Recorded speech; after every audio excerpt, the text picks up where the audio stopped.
Make sure that I am muted over here. Good morning, everyone. How's everyone doing today?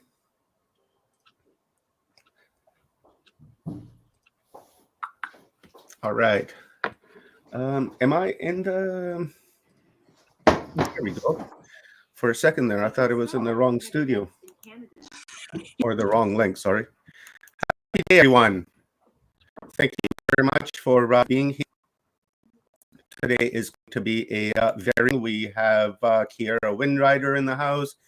We have Crystal Skull in the house today as well. So that is going to be amazing. Can't wait. The Crystal Skull energy, Kiera's energy, and Goldman energy, and we're just going to go on and on and on today. It's going to be fantastic.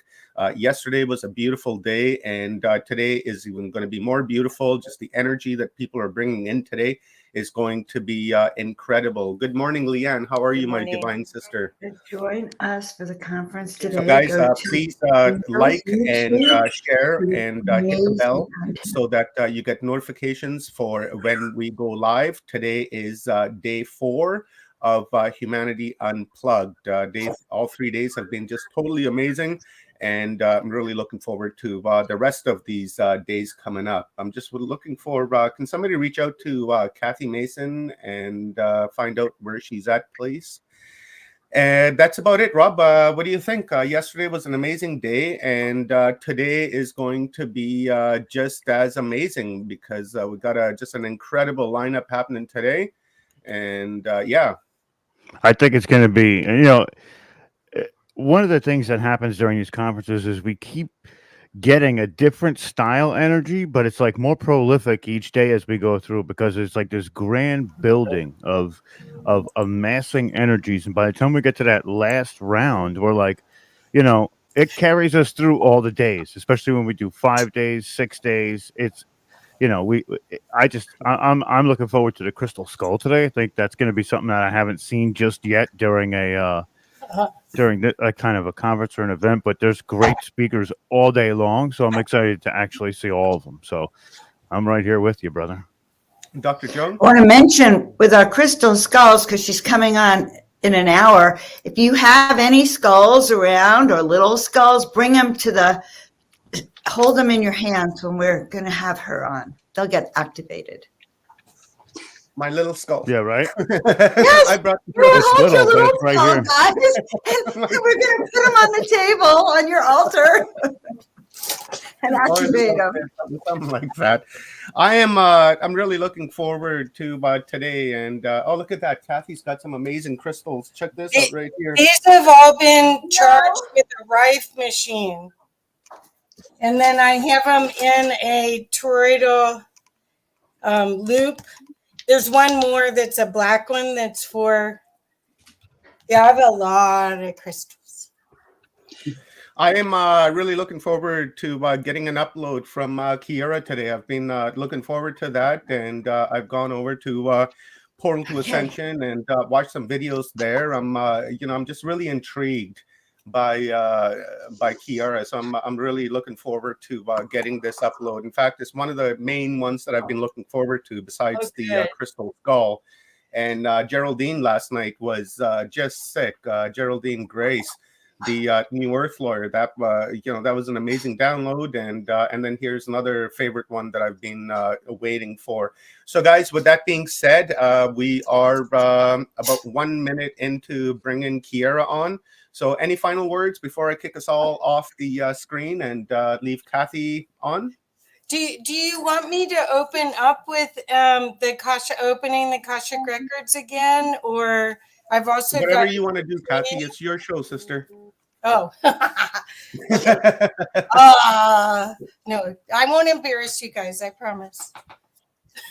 And yeah, let's do it. So I'm going to stop my cam. Guys, remove yourselves from the screen, and then we'll get the day going. It's 8:05. We don't want to fall behind. So Kathy, good luck.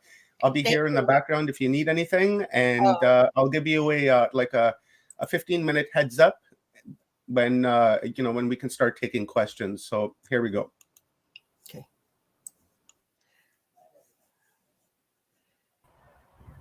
Good morning. Hey, Kathy. So Oh, excited. good to see you. Yeah, to see you and experience you. Wonderful. So Yeah. what we are live, so I want to welcome everyone to another day of Humanity Unplugged. And this possibility today all along is to build up your knowledge and your resources so that you can go through this huge change that we're going through in the earth and in ourselves with ease and grace. And today I am very excited to introduce you to my dear friend, Kiara Whitwriter. And Kiara's here from India, so we were lucky that we could work the time change enough that it would work out perfectly. What I want to make sure everyone knows about Kiara, I only have 2 of his books here, and this is an older version. But Kiara is an avid science researcher. He explores connections between galactic cycles, climate change, ancient history, quantum physics, systems theory, human behavior, and spiritual awakening. And he is practiced in many shamanic different um, processes, and he brings that knowledge with love and affection to everyone. So Kiara, welcome. Wow, it's so good to be here, Kathy. It's been a Yeah. long time. Yes. So Kiara, tell us what we want to know now to give us hope and inspiration about the human race. Because if you follow the narrative, which of course you and I don't, but if you follow the narrative, it's not very hopeful. So could you share what you're seeing and how to navigate these times? Sure. I mean, this for me is the most exciting, the most hopeful, the most transformative time ever. Yes. And I'm talking about long term cycles, I'm talking about galactic, universal perspectives. Yes. And yes, what we are seeing, the narrative is a short range vision, and it's also a very mental vision. And we are multidimensional creatures. So when we identify with ourselves as simply human, we are leaving out so much of ourselves and so much of our global reality. And that's why I like the term Gaia, because Gaia is like, it's personifying the earth. It's not just a dead piece of matter circulating around the sun, circulating around the galaxy in the universe, but it's a living consciousness that we are part of. We belong to her, she belongs to us, we are part of each other, and there's an evolutionary purpose and function, there's cycles of time, and we're here for a specific reason on invitation. So we just don't happen to be here because we, fell into incarnation. We are choosing to be here for so many powerful reasons. And the more I understand this, the more I explore this, I just feel so thankful for this time. And many, many indigenous cultures have been speaking about this time forever. They talk about the great day of purification. They talk about the rainbow warriors emerging. Sri Aurobindo talks about the new species that's arising. The Incas talk about Homo luminous, which is an entirely new race of humanity. And what Sri Aurobindo says is that we are actually a transitional species, meaning that if you look at our human species currently, it's not complete. It's not the final definition of who we are. It's like looking at a 2-year-old baby and saying, this is what it is like to be an adult. And then holding that baby responsible in the same way you'd hold an adult responsible. We simply haven't arrived yet. And Yes. so all the wars and all the chaos and the greed and the fear and all the tragedy of human experience for the last few thousands of years is because we haven't arrived yet. And we are arriving. We are arriving sooner than we ever realized. And this is what excites me more than anything. That this is the time of transition. This generation is a time of arrival. This is the time that we are actually coming into birth for the first time ever. As a species, as a potential, with abilities that are fabulously divine, and it's like we've been plodding around on this earth's surface in these limited functions, in these limited bodies, in these limited ways of understanding each other and what's around us. And it's like collapsing what's real into this tiny little box and then feeling lost inside that box. And what we're about now is opening that box. Yes. And for about a year and a half, I was doing this podcast called Age of Pandora. And the idea of this is that we're opening Pandora's box. And what do we find there? The first thing we find is chaos, because we've created that chaos. We've identified with that chaos. But if you look deep enough and far enough, we find hope. And what is that hope? If you truly understand that hope from a big picture perspective, there's no other place to be but joyful and hopeful and blissful. And it's a responsibility. So the more we understand, the more we also come into a space of deepened responsibility and identification with an evolutionary potential. And maybe this is something we can focus on during this hour, because what is it that Kathy, you spoke about the narrative going on now, which is anything but hopeful. It's dismal. It's brutal.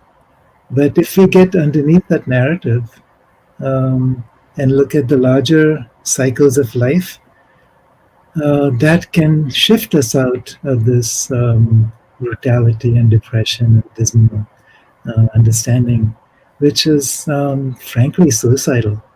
We've been on a suicidal path for such a long time. We've identified with humanity in this state of duality, in this state of collapse, in this time which is the best of all and the worst of all. We've taken one side of it and made that real. And now it's like filling that up. We're expanding our vision. We're identifying with more and more of the truth of who we are without leaving out anything. There's many spiritual traditions where you're leaving out something or denying something or transcending something. And really it's about embracing and integrating everything. So Sri Aurobindo refers to integral yoga. And what he means by this is that, we are all of it. We are the body, we are the soul, we are spirit, we are matter, we are human, we are divine. And how do we bridge and integrate all of it together in a way that finishes who we are as a species? Not finishes in terms of destroys, but completes. And this is what he meant. We're not a complete species. We haven't reached our potential yet.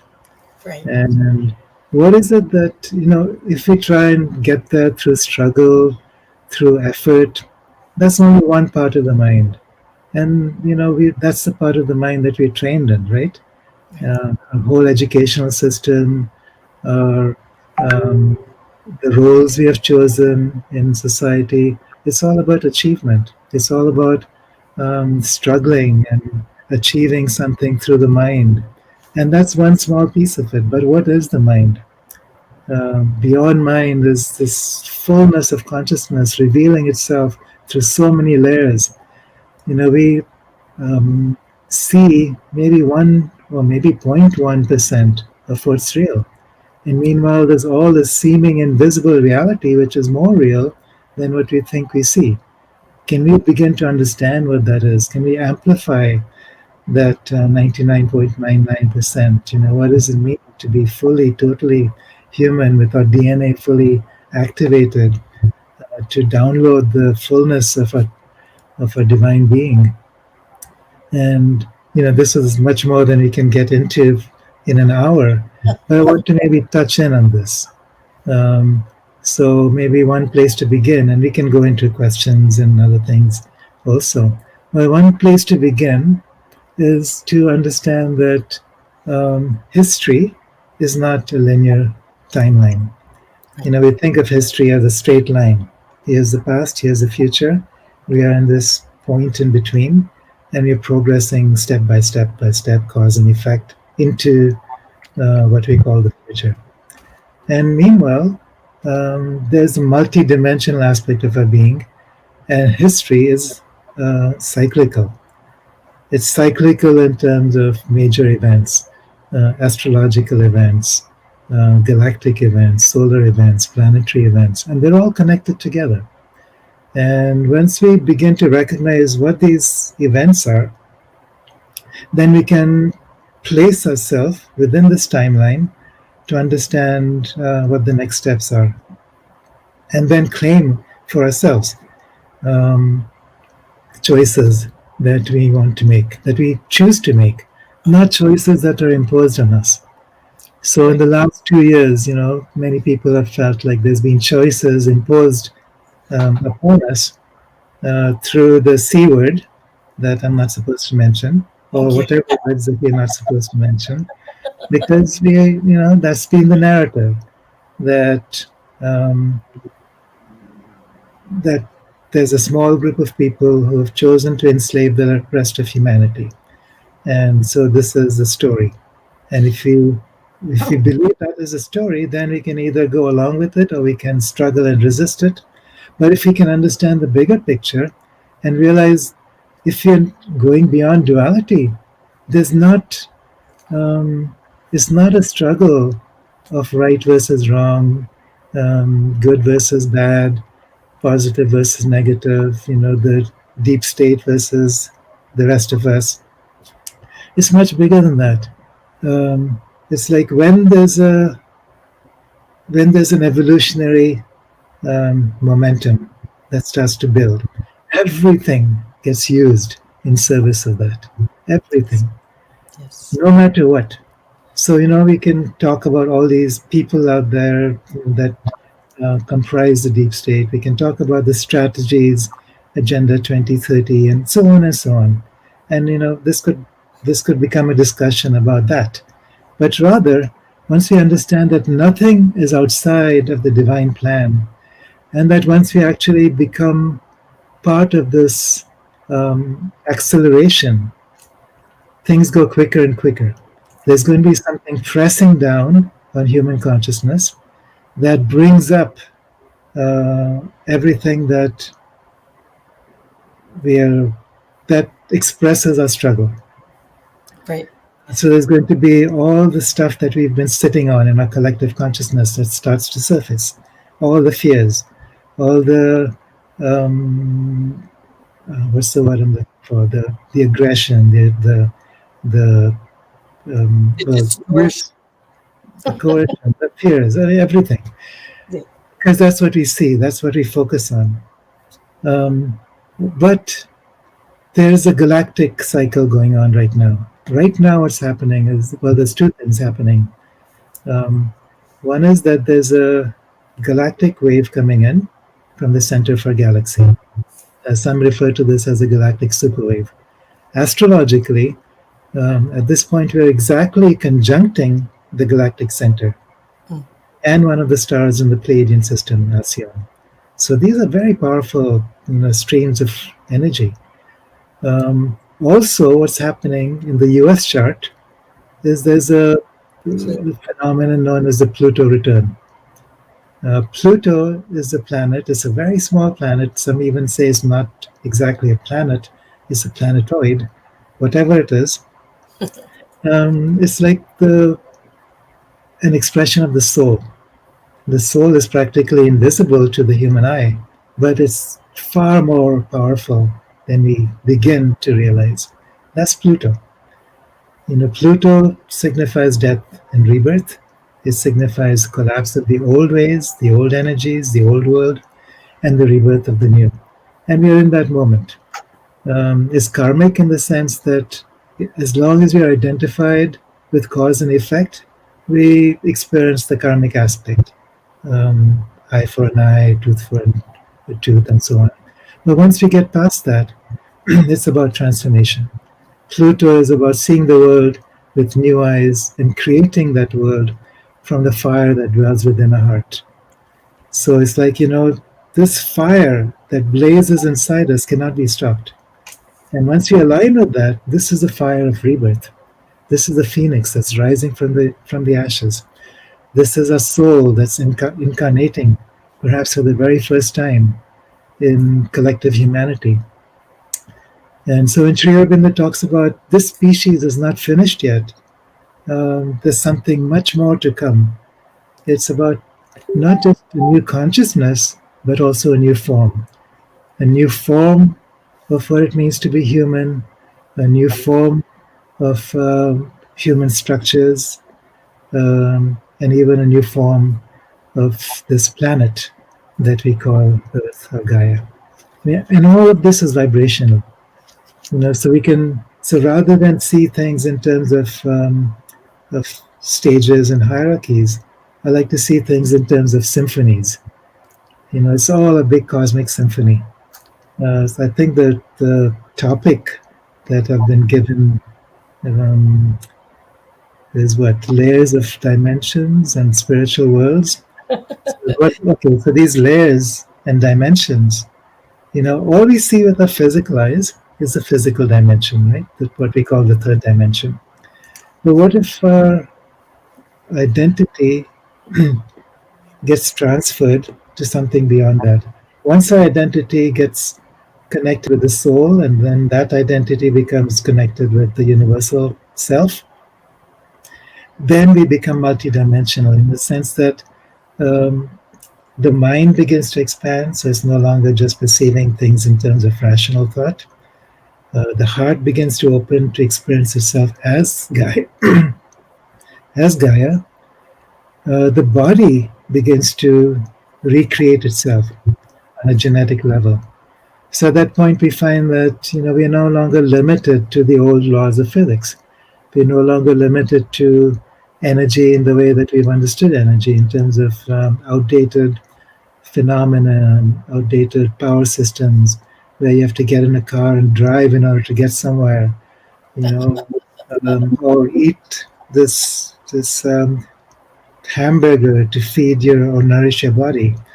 It's like we start living off prana. We start connecting with our subtle bodies.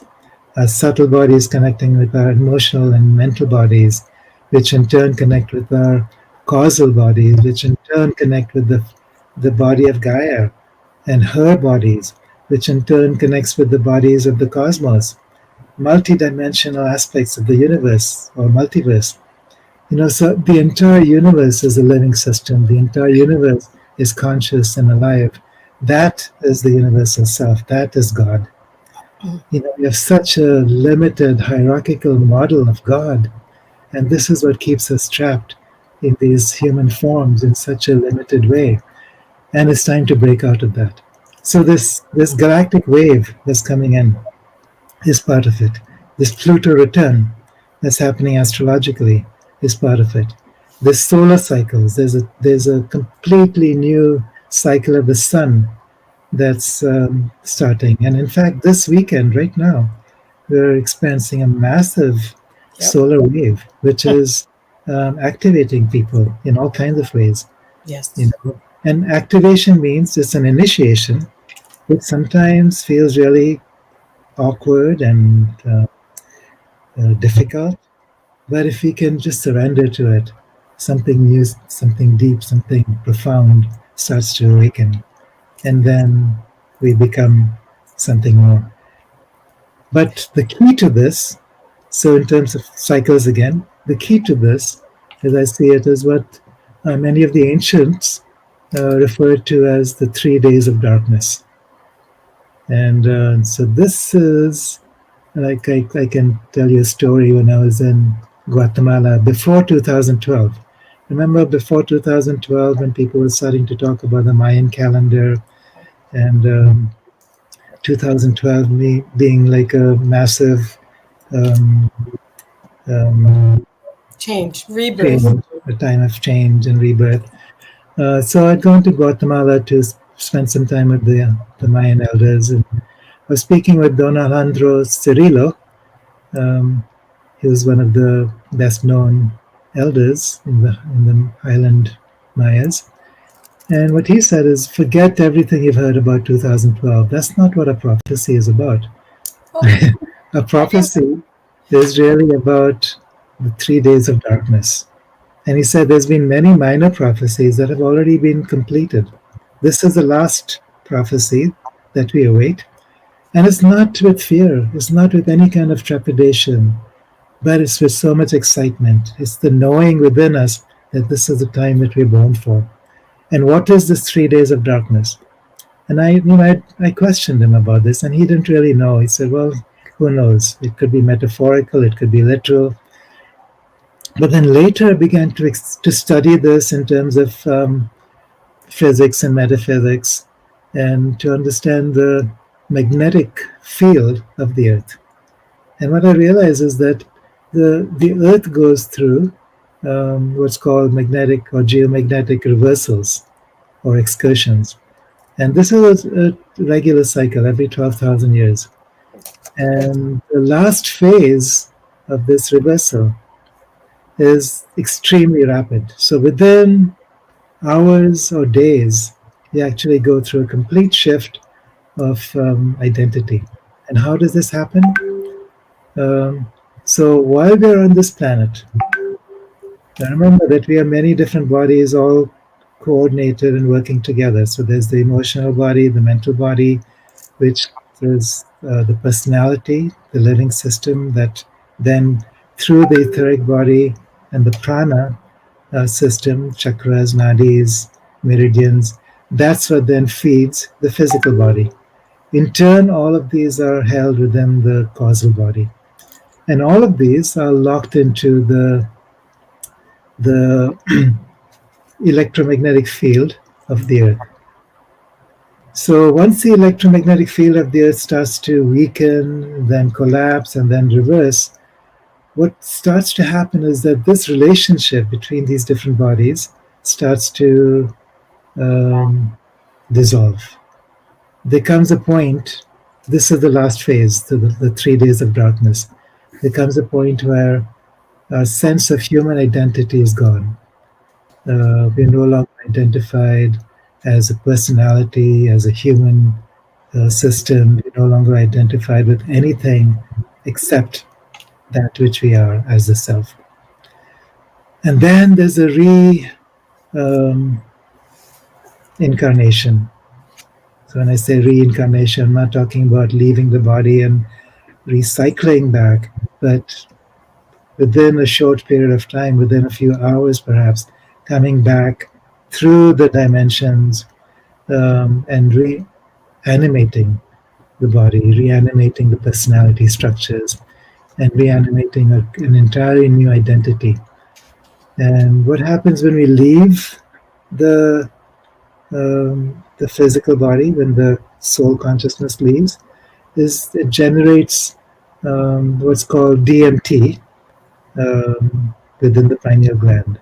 This is a substance that's found in plant medicines of all kinds. And this is what opens up doorways between the worlds. And once these doorways are open, I'm not just talking about individually, but collectively, that's the opportunity to rebirth ourselves. That's the opportunity for a new species to emerge. And every time we go through these cycles, every time there's a geomagnetic reversal, there's massive extinctions. And this is already happening, by the way. Many species are dying off. Millions of species have already gone extinct. But following this, there's massive rebirth, new species emerging. And within species, new possibilities emerging. So within the human species, new possibilities are emerging now. And when does this rebirth happen? When does this geomagnetic reversal happen? I suppose that's the question. This is a question that the ancients have had. This is a question all of us have.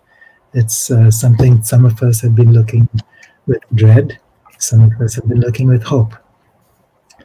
And I've been following this through different websites and space agencies. And it could be, if some of this is accurate, uh, as early as March of next year. And it has to do with the magnetic north uh, reaching a certain point in latitude on the Earth's surface, uh, which could happen by March of next year, at which point things fall at a very rapid pace, the magnetic field, and then the reversal takes place. So this is the magnetic reversal. This is the 3 days of darkness. This is the trigger for this massive shift of consciousness. And so some of us are more aware of this than others have been.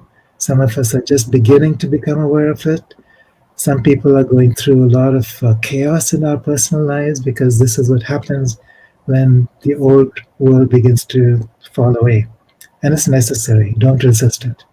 This is the only way we can truly surrender to what's coming in. Trust that it's good. Trust that it's divine. Trust that it's positive. Trust that it's taking us where we need to go as a species, as a collective, as a planetary consciousness, as a living system, with choice. This is why we have chosen to be here rather than anywhere else in this beautiful universe. So I keep saying, that there's no other place I'd rather be in this entire universe than right here, right now. And such a privilege, such a joy to be here. And we could go on and on about different aspects of this, but what I'd like to do maybe is to open up to some questions so that this can become more interactive. Okay. Well, I'm needing a little bit of help from Rob or Omar. Thank you. Don't make me big. One of the questions that we've been given, well, first I'm going to say one thing. One of the reasons why I love your work, Kiara, is that you have a very kind and graceful way of integrating shadow. And we're going through this time period right now where everyone has to integrate their shadow. That's the trigger that's causing all the fear. That's the issues that were showing up as war. That's collective shadow. Do you want to talk about clearing your shadow first? And then I'll go to some questions. Yeah, well, this is really the key to everything. Yes. In the Inca tradition, the South American Inca tradition, they don't talk about right and wrong, good and bad. They don't think in terms of duality. What they say is that either you're in the flow of life or you're opposing and resisting the flow. So a shadow, in that definition, is when you're in resistance to the flow. Why? Maybe there's fear, maybe there's trauma, and that trauma then creates an energetic knot that then attracts to itself more of the same. So clearing the shadow is basically unknotting trauma. It's releasing aspects of us that we have feared. So when we recognize that there's nothing to fear, nothing to resist, there's no wrong, there's no way that we can be bad in an existential level, or there's no reason to feel guilty for anything really, and there's no reason especially to be afraid of death, because death is simply an aspect of change. Once we've identified death as something that is an end, what happens is that we freeze frame our lives within this very narrow box.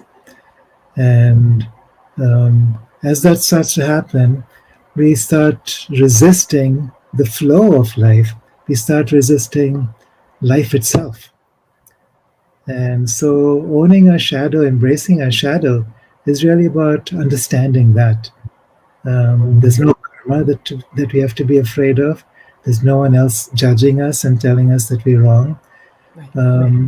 There's no, especially not some God sitting out on his throne in the heavens, sending us to one way or the other, depending on what we've done in our lives. But it's really about self-love, self-forgiveness, and self-understanding.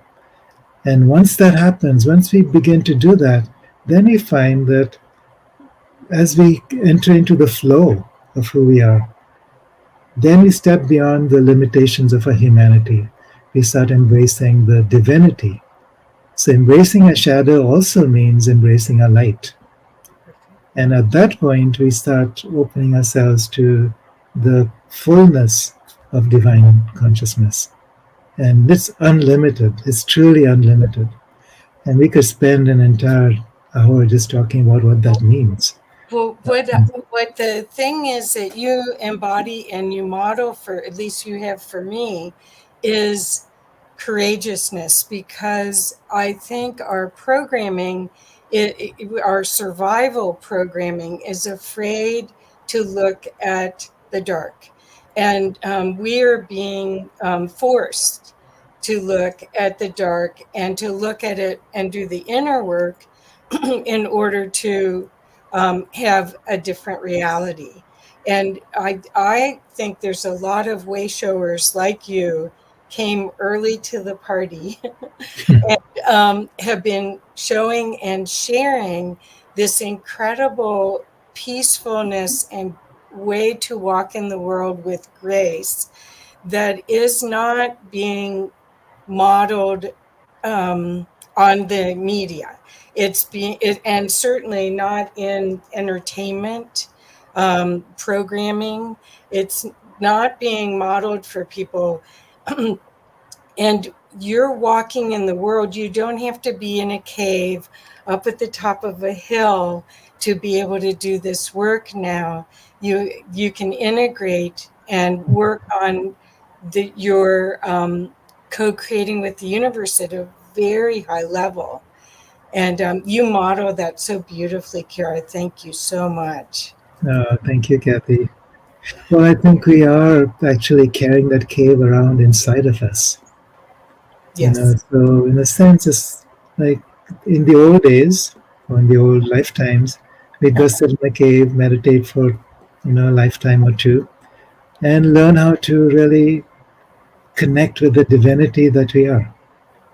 And now we are in the midst of this world, which is quite active, quite chaotic at times, and we are meant to carry that cave inside wherever we are, whatever we do, wherever we go.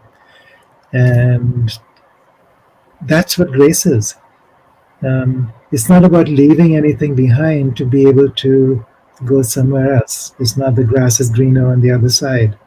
It's not about transcending something in order to become fully divine. It's about recognizing that the body is divine. This dirt is divine.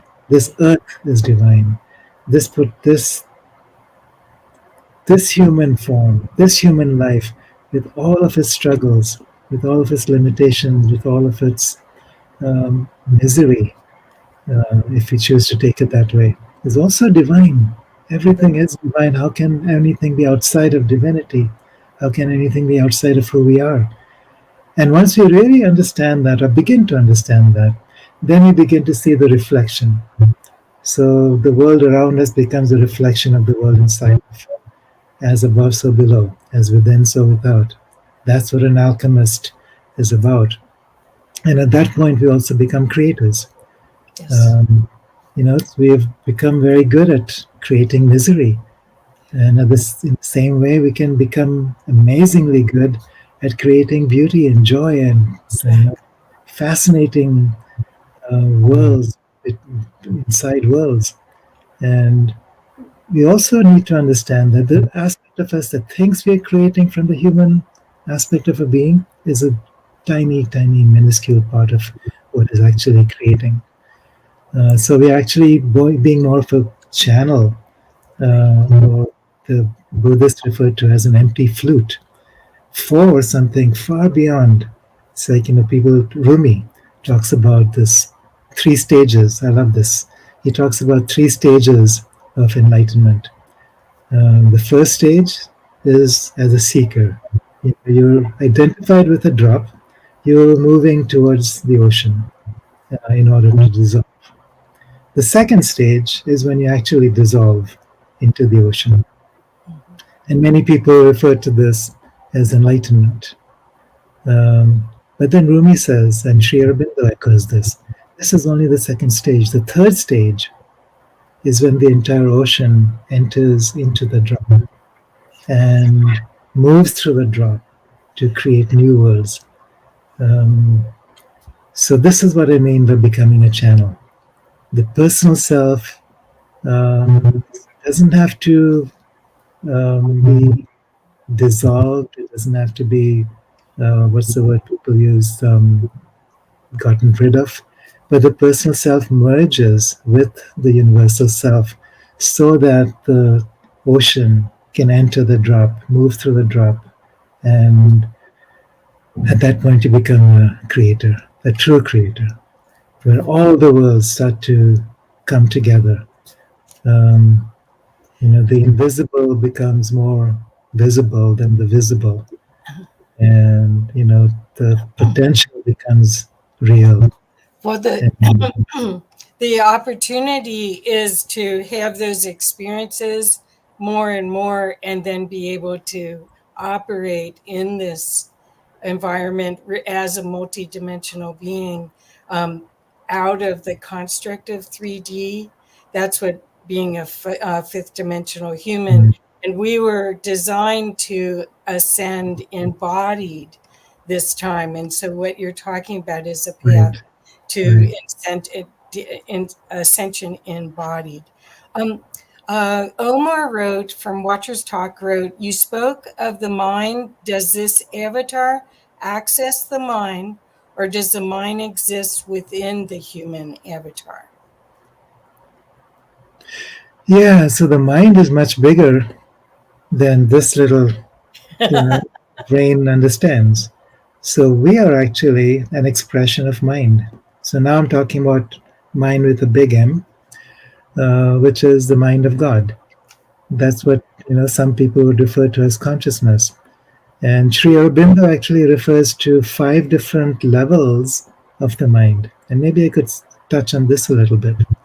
So, actually, there's more than 5 levels, but starting vertically, the rational mind is something we are all aware of. This is what we mostly identify with. This is what we mostly call the mind.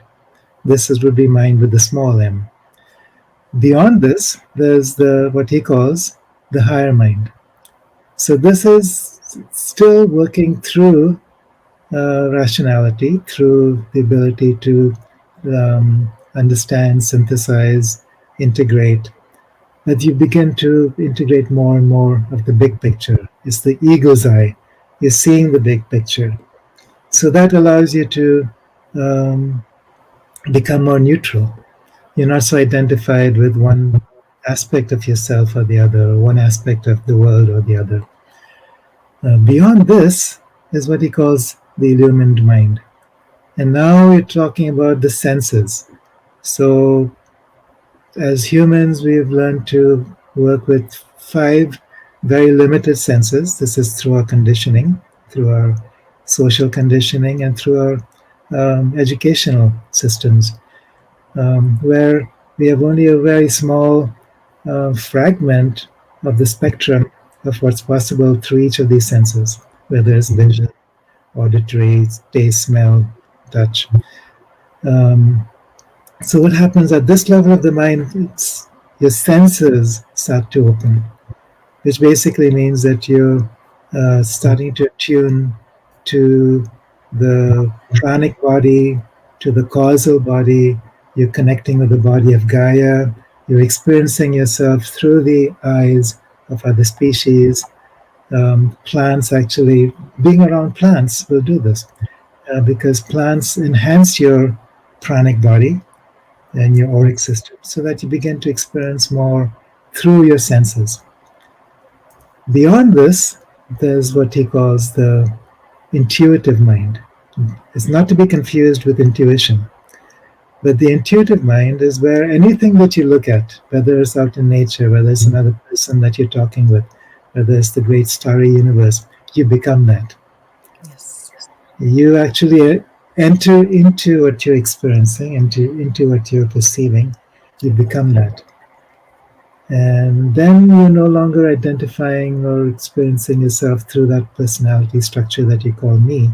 I am that. That's only the next level of mind. Beyond that, you have the overmind, and this is archetypal. So at this point, you're not just, seeing yourself as a human self, as part of human species. You're seeing humanness as an evolutionary potential, or whatever it may be. And I know there's other people on this panel who are going to be speaking about galactic humans. There's so many other species from outside this particular star system, this planetary system. One thing that makes us so unique as Earth humans is the fact that our DNA is so diverse. And it's partly because our planet has so much diversity. Gaia is so diverse in terms of its um, multiplicity of species.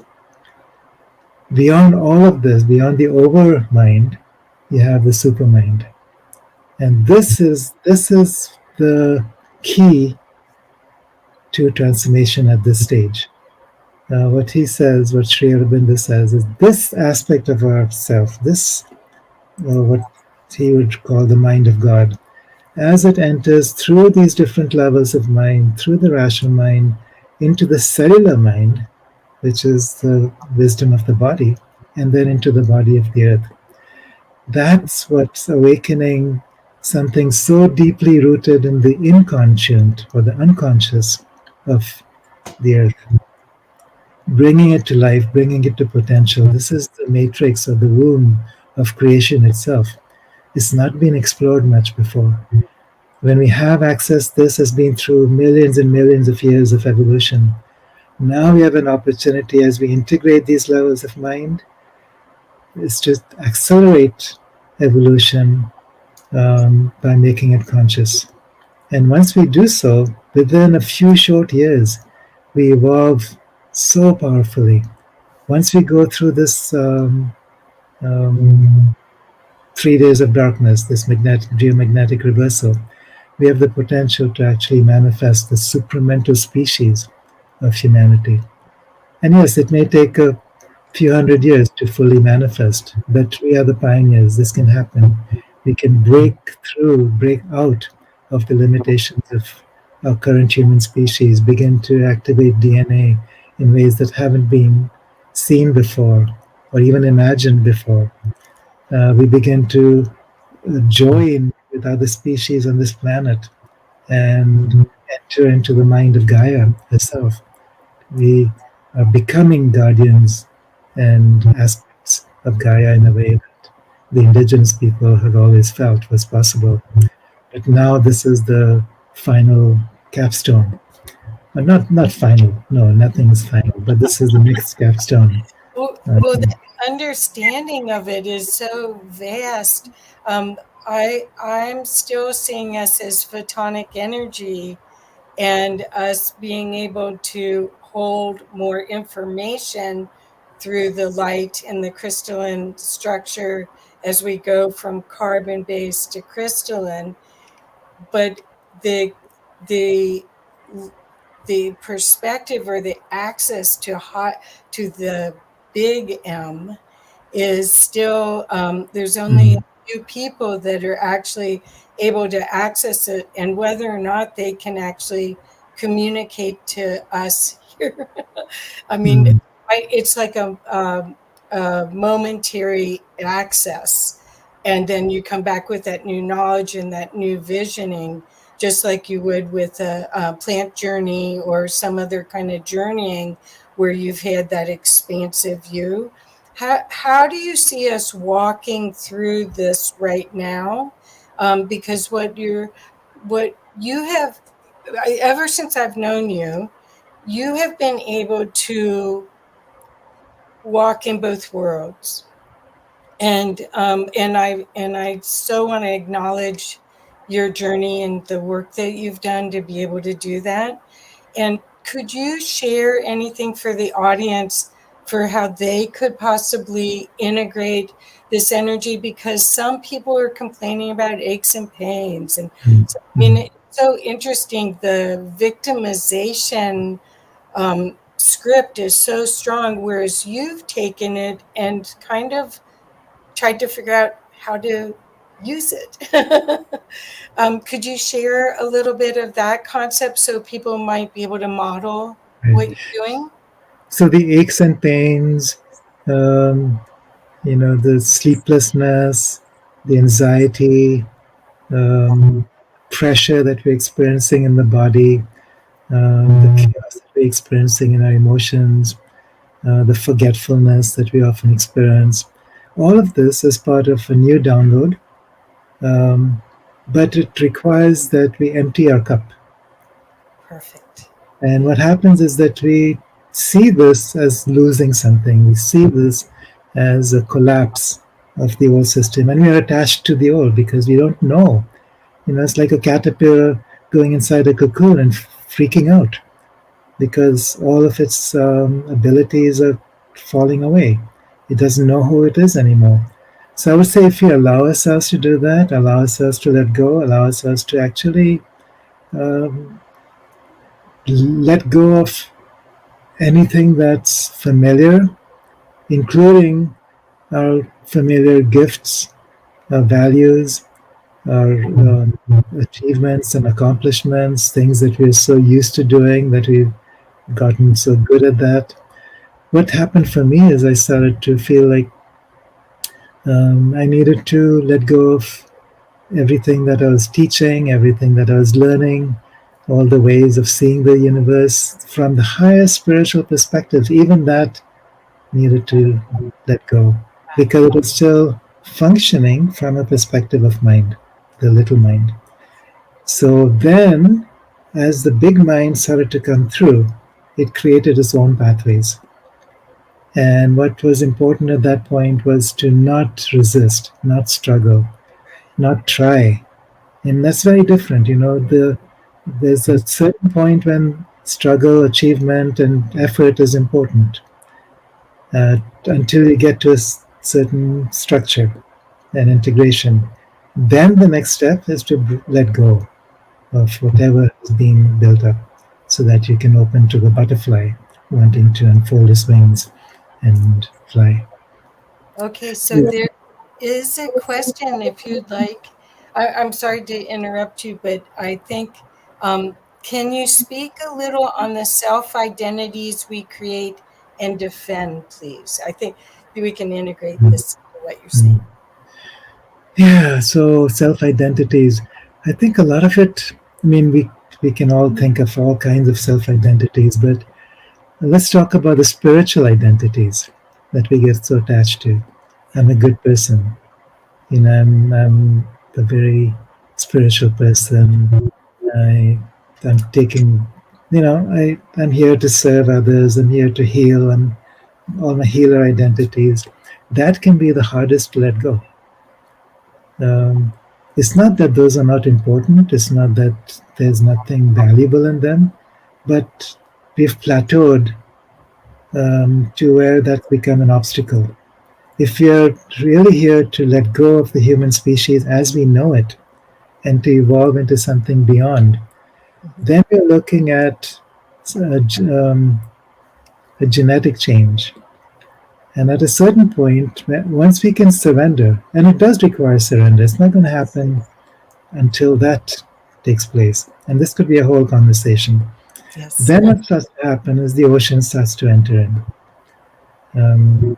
Then those identities naturally start to go. So what I would say, just very briefly, never force yourself to try to disintegrate an identity.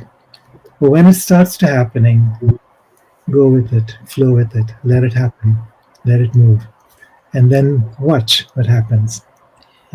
You might go through a dark night of the soul.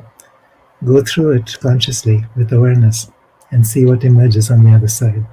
And it's also important to have support from other people or from people that you trust. Yes. Makes it a lot easier. Well, again, I wanted to make sure that everyone knew of your work and could follow you, because you have trusted ever since I've met you. You actually have been very courageous about working with the ancient truths and making them usable for now without fear. So you're an example of trusting the bigger picture, the play that's going on, and being an active part in it rather than a victim of it. And I think that your example and following what you're doing, watching the path, we really aren't fighting against. We're evolving to a new perspective, right? Right. And I would say, Kathy, partly it's because I've gone through those dark nights of the soul enough times that I understand the process, I understand the journey. And that's part of the hero's journey, the dark night. Right. And once I understood that I didn't have to resist the dark night, that was freedom. That was the path. Um, the Inca, many of the indigenous traditions have been very helpful for me. All of the spiritual traditions, in fact, not the dogmas, but the practices. My book, Luminous, which is my most recent Oh, I book, don't have that one. has to do with the Inca tradition and very practical, very simple exercises to open up doorways between the three worlds. Oh, And wonderful. once we learn how to do that, then it becomes really easy to walk in between the worlds, not just one or the other, not leaving out any, but all three at the same time, grounded and complete and free. Wow. Um, so And are that you would teaching be. that? Are you teaching that somewhere? I have been. I've been traveling a lot and teaching that until the COVID restrictions came along. And then Yes. I was doing some online. Um, but the book can go a long ways to help people. And And then the companion volume to that is Gaia Luminous. So this is the big picture perspective. This is looking at where the new physics and as ancient history and galactic cosmology and various indigenous understandings of the universe um, come together to provide the perspective. We're talking about what happens exactly when the geomagnetic field starts to change, what happens as we go through the solar cycles. And we are right now going through major climate changes. We're going through not a global warming, but a global cooling cycle now for the next 30, 40 years, which will become increasingly more and more intense. How do we prepare for that? And how do we ride this wave rather than be, sunk under it? right, right. Again, it all has to do with perspective and Wow. big picture understanding. Wow. So I didn't realize that you had these new books. I can't wait to read them. I love your writing, and I love how accessible um, your processes are. In at least when I learned Elahinor from you, and then I got to take the Peruvian um, uh, training that you did, Mm. Inca healing training Yeah. that you did here. It made it very, very easy to do. So, so I want to make sure that we highlight whatever else we've got about 10 minutes. So, and I don't have, I've got people making comments. I don't have a lot of questions right now. Um, do you have anything else that you would like to share? I find what you offer so easy to use compared to most people that are training right now. They seem to have too many steps. And what you do, the it's heart work. If you're calling it mind, but it really is from this Mm. your body. Could you talk anything about that, about the heart expansion that's going on? Yeah, good question, Kathy. Um, when you're talking about the steps, I think the difference is that um, the focus for me has become surrender. It takes work initially to surrender. Yep. It's not about just resignation or being um, passive. It's an active process of letting go. But then once surrender happens, the body actually takes over. There's an instinctive understanding, or you could call it an intuitive understanding within the cells where the body knows how to do what's needed. So there's an alignment between intention and surrender.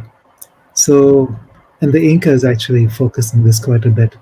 So that intention creates the surrender, and then whatever needs to come through is supported by your uh, mind, and manifestation happens much easier. So rather than trying to struggle to make something happen, 1, 2, 3, 4, 5, Right. it's a top down kind of process. So you go through the phase of surrendering, becoming one with the ocean. Then the ocean starts to come through step by step, and then the ocean has its own intelligence, its own consciousness, its own flow. It knows where it's going. Like the Hopis say, this is the time when the river is rising. Um, and what do? Most of us try and hold on to the shore because we think it's safe. Instead, if you let go, even if you don't know where the river is going, the river knows. Yes. Trust that, surrender to that. Yes. And so that, I find that it's very difficult for me to trust if I don't also have a big picture perspective of where we're going. I need to be able to trust something beyond myself, bigger than myself, in order to open to the forces coming through. So that can be a big part of this. So some of these Inca practices, the Lahingo practices, what they're really about is learning how to trust simple, physical um, exercises that work with energy, which then begin to awaken that flow. And so, as the Incas say, once the flow awakens, you start to release what they call hucha, which is our resistance, our attachments, our fears, which keep us in this web of limitation. Perfect. Perfect. That was perfect. And it's a perfect way to leave our talk today, because I'd love to leave everyone with knowing that Kiara is a very powerful resource for you going through these times, that it'll give you an attitude of co-creating with the universe at a high level rather than being a victim of what is happening now. And you'll be able to see how accessible this knowledge is, because he has traveled the world, worked with so many different cultures, traditions, and he's already put them together in a way that, and packaged them so we can benefit right away in this perfect timing. I mean, for someone just discovering your work right now, you're such a gift, Kiara. So let's make sure we know how. I've got up on the screen right now your website, kiarawinwriter.net. Is that the best way to reach you? Sure, that's a good way to reach me.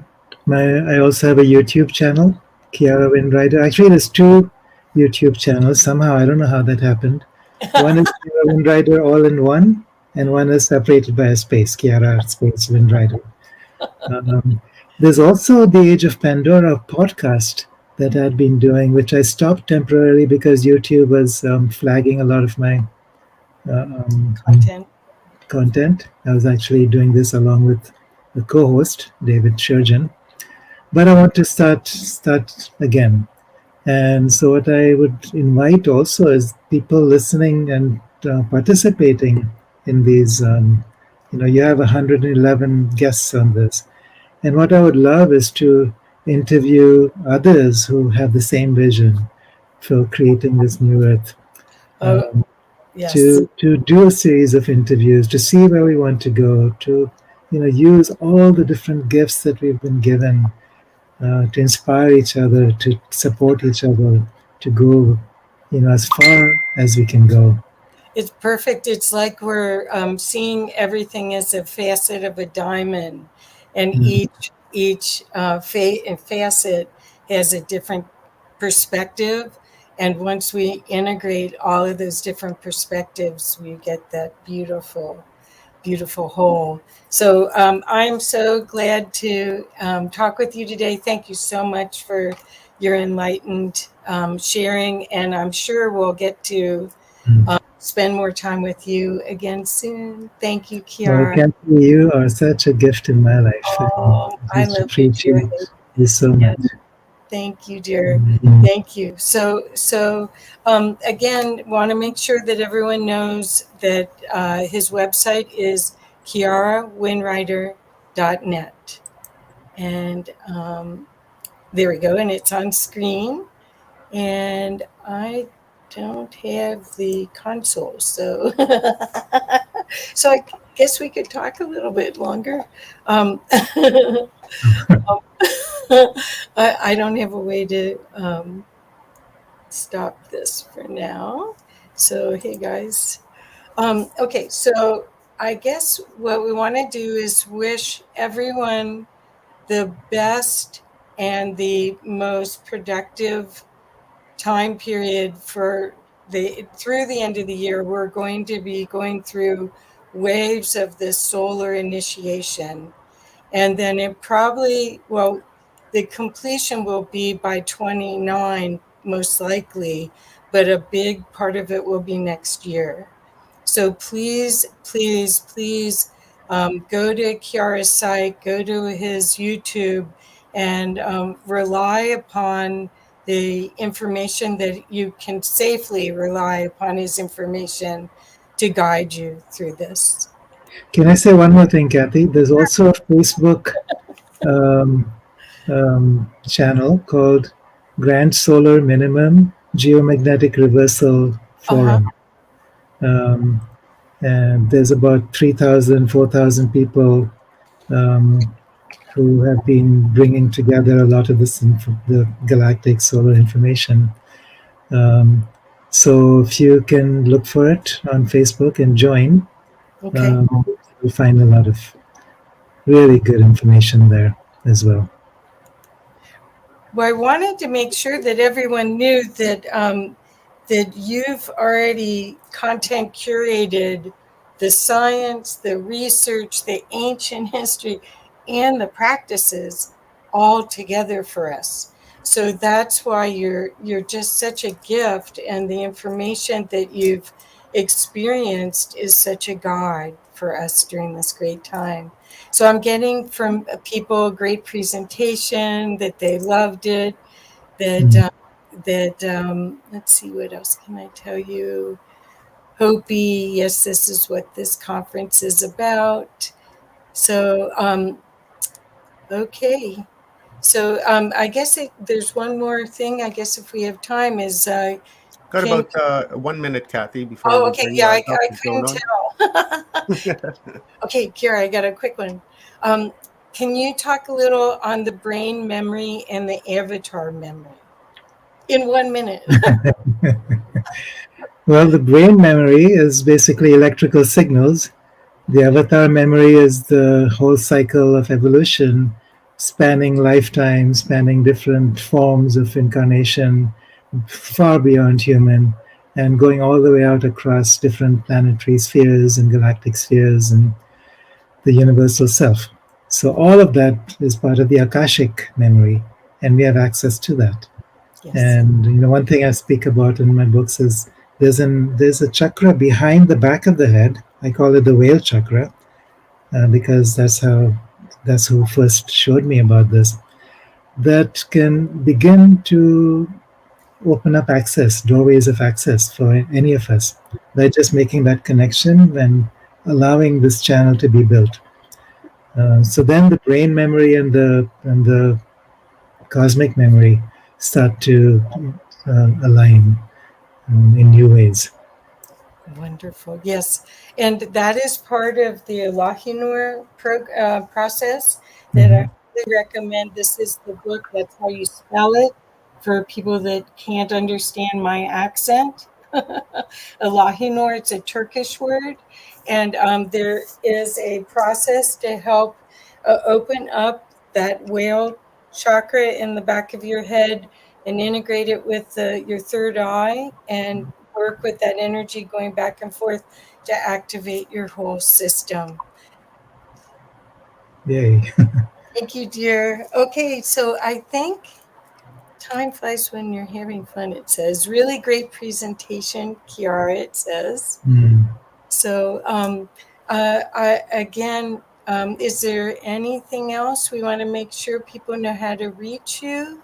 And there is a YouTube channel. There's two of them, actually. One says Kiara space Windwriter, and one is all together Kiara Windwriter. YouTube, and there it is on the screen. Thank you. Beautiful. And Thank you feel very free much. to contact me personally with any of your own stories and ideas. Kiara at eternaldoorway.com. Perfect. Kathy, Perfect. can you put that in the private chat, and then I'll put Sure. that into the Sure. comments? I'll be happy to.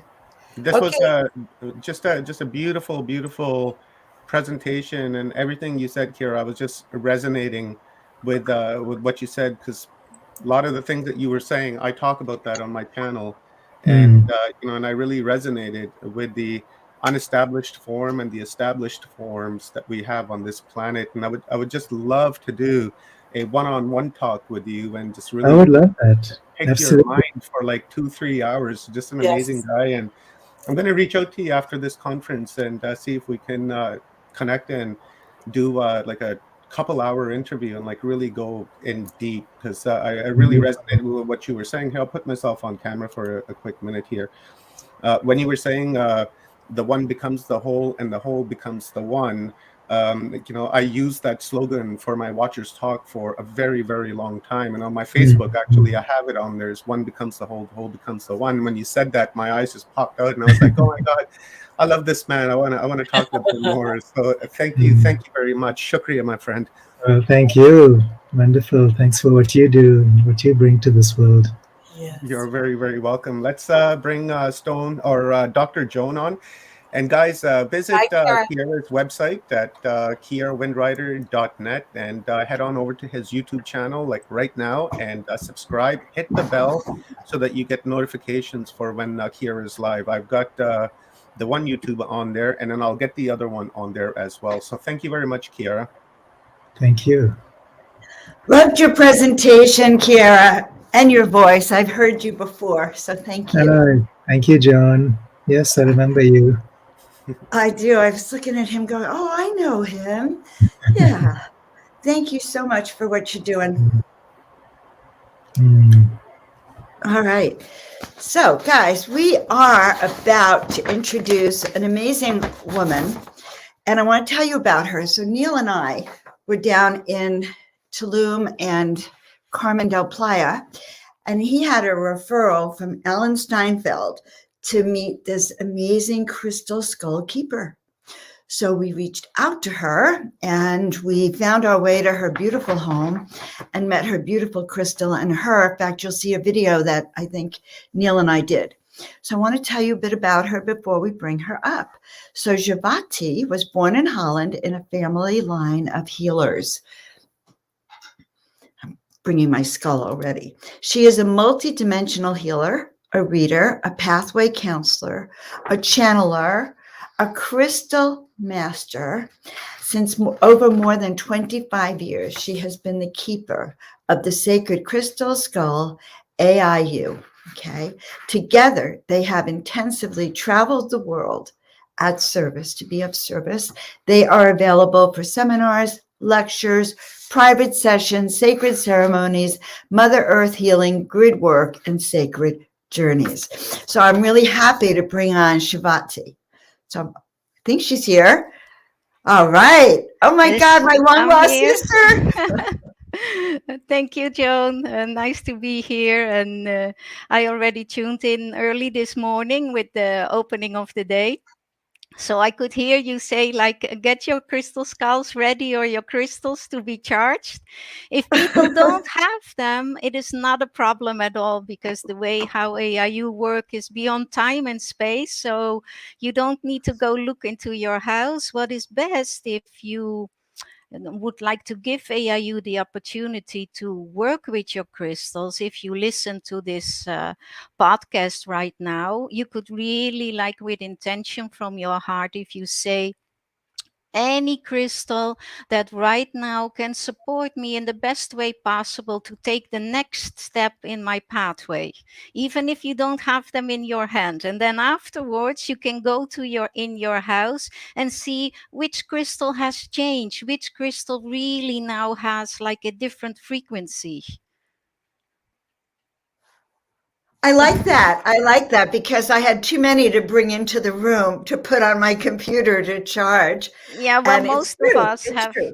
yeah, most of us have a lot of crystals, and it is important that you know which crystal can support you right now to take the next step, because even though we have a lot of crystals, there is also now a lot of confusion in the world, and the best thing is to be available for the next step. So, and if you have then one specific crystal that is supporting you in that, and you have this raising of frequency, because that is really what AIU is doing then. For AIU, he's a teacher. So in this way, he's not giving a straight, direct answer. If you're asking that, he is always creating the pathway for you to develop it.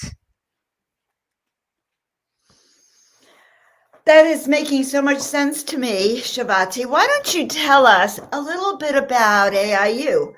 Yeah. And you don't have to give us the long story. It's a really amazing story, but just a little bit about him and the skull itself Yeah. and your relationship. Yeah, well, there are many different crystal skulls in the world, and I also make a little bit of difference between crystal skulls and skulls of crystal, because you can really shape crystal in the form of a skull, and that can hold a tremendous high frequency of energy, and specific angelic beings can connect themselves with it, but that is still something different than a crystal skull that is holding crystal skull consciousness. There's a difference in crystal that has crystal consciousness or crystal skull consciousness. So AIU holds a crystal skull consciousness, you could say, like how we as human beings, how our soul has incarnated in a human vehicle, which give us human experiences, human lessons to learn how to experience our consciousness. In this way, there is a specific, like, crystal skull consciousness incarnated in this vehicle, in this beautiful vehicle of this crystal. So it is a combination of the energy of the crystal plus this identity that AIU is made of. This he really has his own character, and by itself he has a mission and a purpose. And one of the purposes that he has is that he is at service for supporting humanity in making the quantum leap. That is also why he has the harmonic proportion and the size of a human crystal skull, because in this way he can directly work on our skull. So in the way how you approach AIU, like if you would like rub him like this, like with your hand, uh, like if you pet the head, and then he is connecting in a very specific way with different unity consciousness that he is holding within himself. He's like, you could say, like a galactic library from ancient time, present time, and future time of all different unity consciousness. So, in this way, and when people are being guided to rub AIU in a specific way, what he then does, he is releasing certain energies from the specific unity consciousness, and we are then absorbing that. And it takes time for us to unravel it, the gift that we have been given, because it is always like really fast in the way how he is transmitting it, and because our human consciousness is still limited and is still relatively slow, it takes a little bit time for us to unravel this all. But on the other hand, he has a very specific role in creating like this multidimensional consciousness that we are able to reach when we have reached this level of coming to unity consciousness of all the 12 dimensions. For he had showed me many different ways that then we come to this 13th dimension, which has to do also with the 13th crystal skull, which is like a little bit like a stabilizing, and then everything is unfolding itself and is opening up again, as if we are like multi dimensional, even much more than before. And that is the beginning of a whole new concept of evolution, a whole new way in how we relate then also, like now we are still working on activating certain levels of our DNA, but we are also holding within our 12 strengths of DNA, we are also holding crystal skull consciousness DNA. And in a certain way, that is our consciousness of the future. So, in many different ways, how he is working with people, when you, for instance, would touch him with the fingers like that, what I have seen and what he has explained me is that then in that way he is like creating the new lines, like the crystal light lines, meridians that are going beyond these 13 dimensions, all to prepare ourselves, like when we walk our pathway, when we learn our lessons and we come till a certain level, then he has already created the pathway, like we just need to step through it. Like he helps to prepare many things, but the most important is like that he is like encouraging you, like come. He is motivating, stretching out more. I always say it's like cosmic stretching, trusting yourself, walking your pathway, and in this way he can gently encourage you and show you already the potential from what is there. That's a very short version. Let me unmute myself. We have the gardener behind me if it's noisy. Yeah. That was a very, very short version. But I'll tell you, one of the things I really got was this concept of like petting or, connecting with your skull that way. And actually, you can do it this way. Yep. And then I've always had this yearning to like put my third eye. Is there a connection that way with the third eye connection too with the skull? Absolutely. That is also what I say when people come for an individual darshan with AIU, they sit with AIU and AIU is guiding you then how to touch him. Sometimes you feel like I don't need to touch him. He's already like transmitting the energy like that. And in a certain way, it's like at the end, then you lay your, I always call it the first eye on the first eye of AIU. And then it's like a completely download. It's as if, to speak in computer language, it's like he's giving a download like that.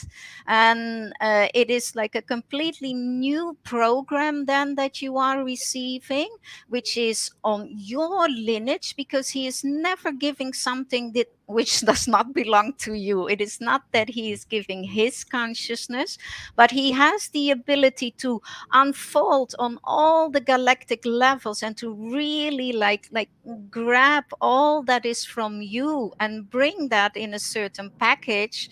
And we also use like stargates for that. And in this way, when you put your first eye on the first eye of AIU, you receive that all. And I always say to people, it can really take you 6 months that you need to really like unfold it, to open it, to integrate it until it gets a completely click place in your presence now here. I will later on, I will put the camera a little bit in front of AIU so that people can have a more direct and intimate relationship with him.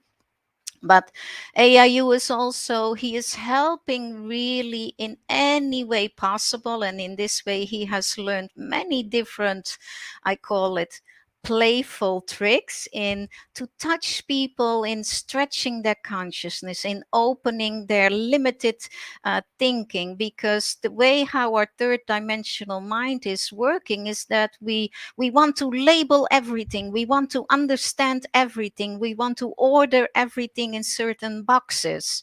And that is exactly the opposite of what AIU is doing. The process in how AIU is supporting humanity is like opening the boxes of our limited thinking. That is also in the way that he has asked me to use specific words that are not really karmical attached, because there are so many pathways of teaching, of learning. And one pathway uses a word for this concept, another pathway uses the same word but means something different. But when we are using those words that already has received a certain label, then we are putting it in a certain concept. And AIU is helping to gently break all these concepts so that we can get connected with our own true mind, and through that with, I call it, the true internet of things, like the universal mind. And in a certain way, he does that with his physical vehicle. I have seen that very often. Like, he is like rock solid, it's quartz crystal, but he has the ability that he can shift his physical expression. Like sometimes, like the jaw comes a little bit forward or the head comes a little bit forward. Then he is very often doing that when I am having a lecture, when I am speaking. And AIU also in a certain way has guided me that through my flow of words, there is like an understream of his energy, that in that way he can touch people also. So in a certain way, that has changed my ability of speaking, that in that way I can touch people, and the words by itself are not so important, but they are important, but more like the undercarrying stream in which the words are traveling is very important. But also, when I'm speaking and I see in the audience the faces of the people, I can see that AIU is doing his playful thing, that he is changing his expression. Because he then, if you see that happening, that something that is so solid as quartz crystal can change forever, that is changing your mindset of how reality is being created. So it really opens up the awareness of people, it opens up the consciousness of people. I'm keeping my sound on and off because of this gardener here. So you're saying that the crystal skull, when we're actually looking at AIU, and I have a great experience I had with AIU I want to share in a bit, but when AIU can pick up our consciousness, download, and then adapt, and we can actually physically see a shift in the skull itself. Yeah, he in a certain sometimes does way. that, not always, but sometimes it is like, oh, okay, because his character he has by itself, his identity, he's very funny. He likes Yes. to play, he likes to laugh, he likes to sing, he likes to hear music, and all these things. So sometimes he's a little bit like, oh, Shafati is talking and talking, I'm a little bit bored, let's go play a little bit. So then he's really like in this way, like supporting, of course, the whole thing, but he likes to do that. He likes to touch people because sometimes he says like people are taking it too serious in like developing their consciousness, awakening their consciousness. They forget that it can be playful. They forget that we need to enjoy. They forget that it is like we are here on this blessed planet that is a vehicle of so much abundancy, of so much joy. And people are only serious like we need to come to a certain level of enlightenment and then we can take off. And it's not, because the greatest gift that Mother Earth is giving us is this variety of creation, this expression that she is giving.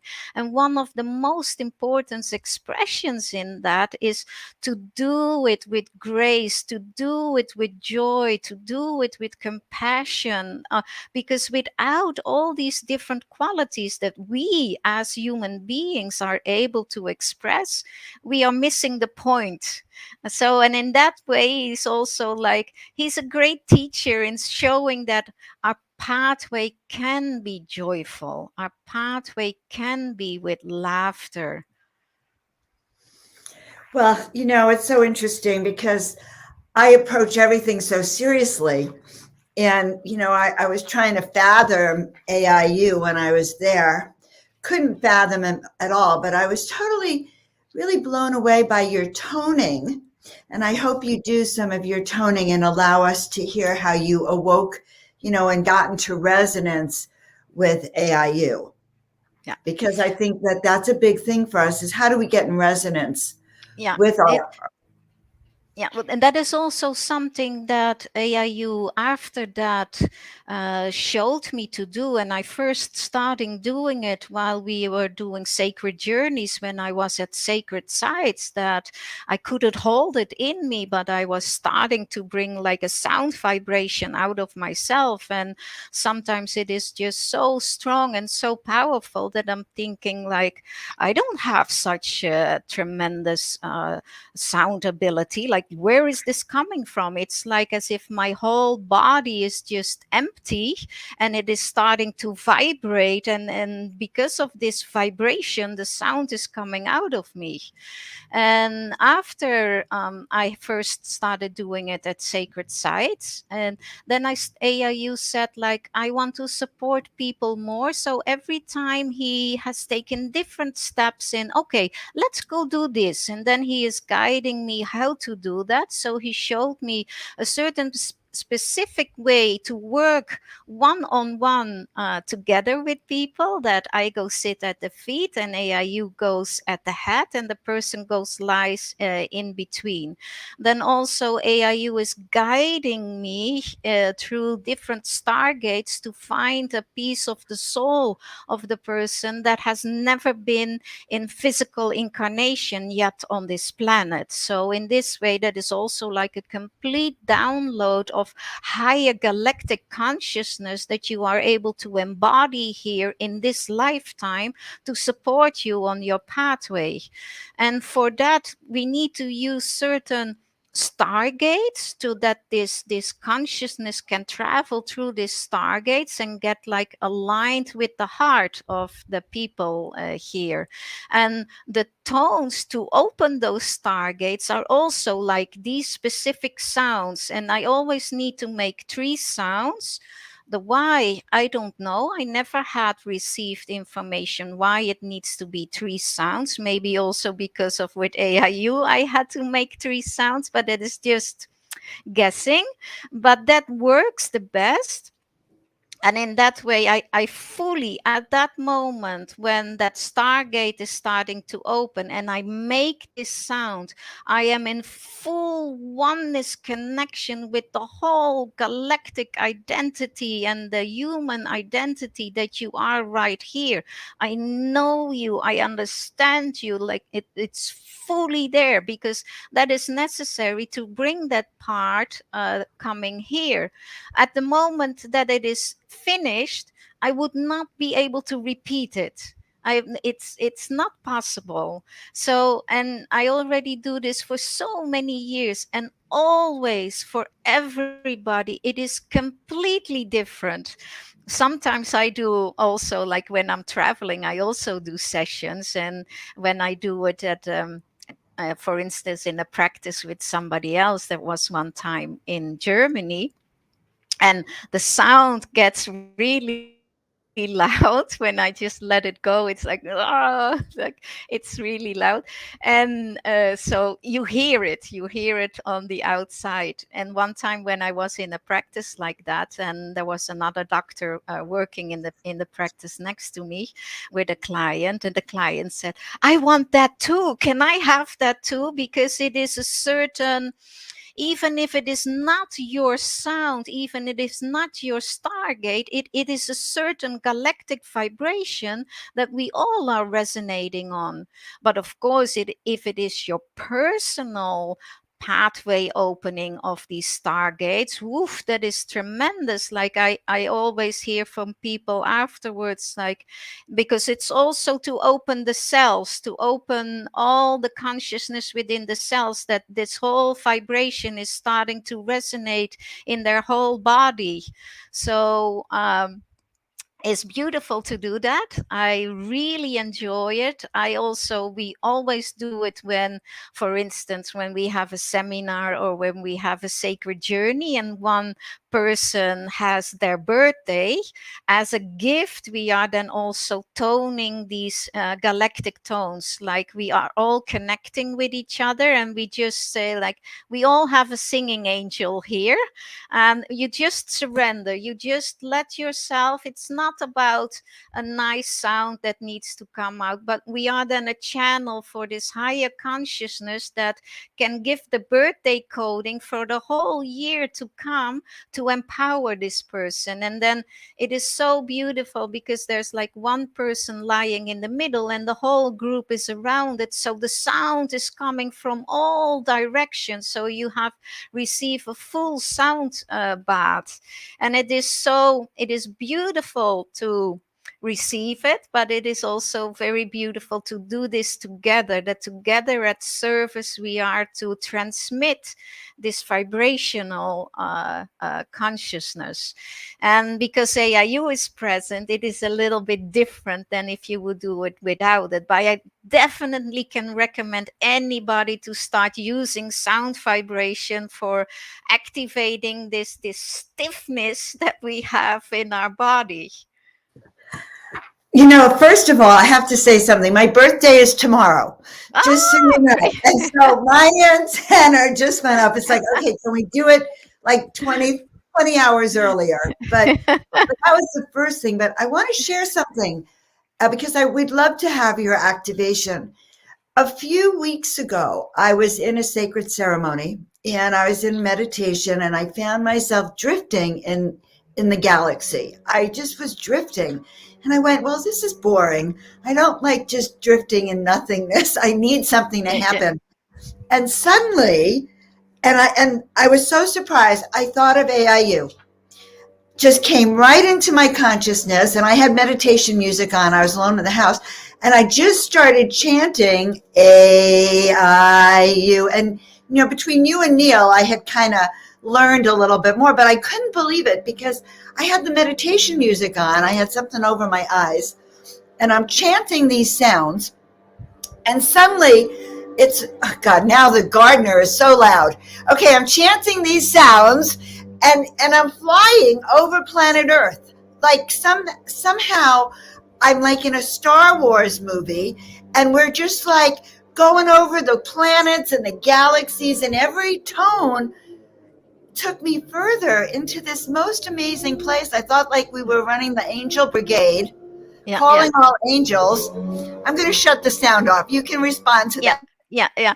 And that is something I have heard it from other people before also, that they came into a situation like one time somebody told me he is a singer, and they were performing at a gathering, and there was a lot of conflict, a lot of disharmony like that, and it was their purpose to unite the people, to bring the people together.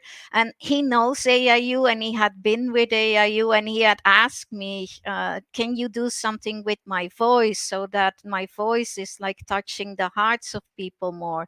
And I said, but we have karmical imprints, we have karmical vehicles, so that is not in a certain way how I do that with music instruments. So to make a long story short, like at the moment that they were performing, and there was a lot of disharmonies in the audience, a lot of like conflict that was starting to rise up, and without him, and he was so at service that he wanted to unite the people, and he also, instead of using the words of his song, he started to vibrate and to chant the name AIU, and he could really see how the people were uniting back again. So it was really like a certain tool to come together, to bring the consciousness back together again as one. And it is the same way as like AIU is this consciousness of all different consciousness together as one. And with that also, Joan, like you say that you have been chanting the name of AIU because it is his purpose to unite and to hold consciousness together. I think like specifically in this time that we are, and I can see it, like we have this window of opportunity now going to the equinox in moving back to the original timeline, because actually right now, if we were on the original timeline, we would already be in a unity consciousness field. But it's like we missed the boat because of the frequency of the collective is so low, and it's been so down through this 2 years of like complete bombardment of fear and all like that. We are all like with this collective like too low. But now in this time, it's like the door is open, and I see this unity consciousness almost there to catch us, like come, it's ready. And many of us can feel it, many of us like there, it's like we feel we are so close, but we can just not reach it. And these days, that's why this initiative that you and your team have created is so important, because we are being trapped again in this loop, this ancient repeating loop of this, I'm not going to call the word, but this crisis that has been created after crisis. It is just to trap us again to repeat what we have done before. But the most important is now that we do something different, that we focus on what are we going to manifest, what are we going to create, and that is this new frequency, this new vibration, and that can really, I'm convinced about it, it can really go like into this unity consciousness that we already were supposed to be if we would have followed the original timeline. So you're saying that through connecting with the skulls through these chanting of these sacred tones, which I'm telling you, Shavati, I'd never had this experience. Okay, my voice, which really cracks, and I would never try to tone in public, okay, was suddenly rich and full, and my whole being was alive. I've never had that experience, but you're saying that that can actually change the timeline. Your personal, yeah, you go ahead. both personal and galactic, maybe. Well, it's one of the things. There are many things, of course, that can do that, because it is, where are we focusing on? But because of all the confusion that is there, it is very difficult to just like really from our heart to connect with that. Because if we do that and the collective is so heavy, it really costs for us like a lot of energy to hold our vibration.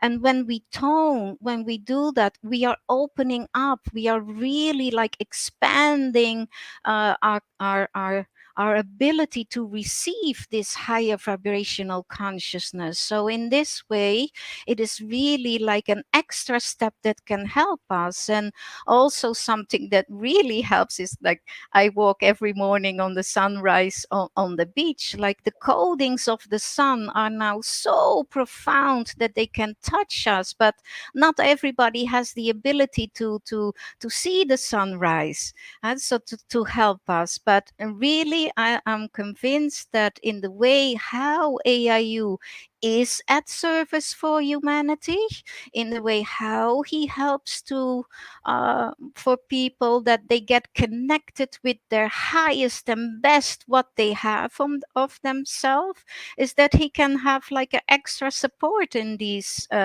days and months to come.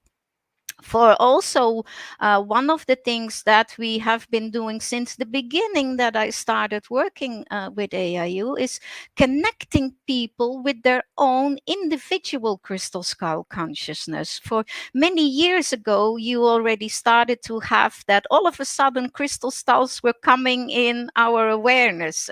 People started to talk about crystal skulls, started to have dreams about crystal skulls. All of a sudden, it started to be like a hot item. And that was not for nothing, because there is around our planet, there is a whole grid of crystal skull consciousness. And for all of us that are on our pathway, there is a representative within this grid of our own individual crystal skull consciousness. So in the way how I have integrated that within my teachings, that when you connect yourself with your higher self, in the way how you always do, but also like when you have been together with AIU, even if you see him like on a video now, or if you see him on a photo, it can really help you if from your heart you also like you connect yourself, or you invite your own personal crystal skull consciousness. And for many people, it can be as if then a crystal skull is starting to pop up in front of them and it starts to communicate, or it can be that it comes above your head or has a certain position. Sometimes people say, oh, mine was this and this color, or and sometimes it is even like going in your head. Like one time I had it with a person that was sitting next to me, and I could really hear the cracking of the bones of the head, and he was like doing this a little bit. So I asked him afterwards, what are you doing? And he said, like, my crystal skull and my own skull are not really fitting together. But it was really like a cracking.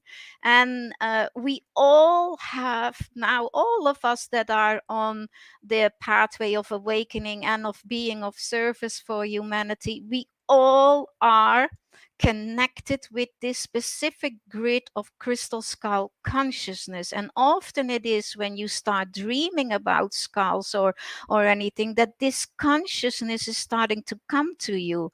But crystal skull consciousness is our consciousness of the future, when we have like adapted, when we have gone through this change of this Karman based reality, that we have to become more like crystalline Christ all beings, then we are also going to have Christ all consciousness, like clear and transparent as quartz crystal is, and which also means without ego, fully awakened.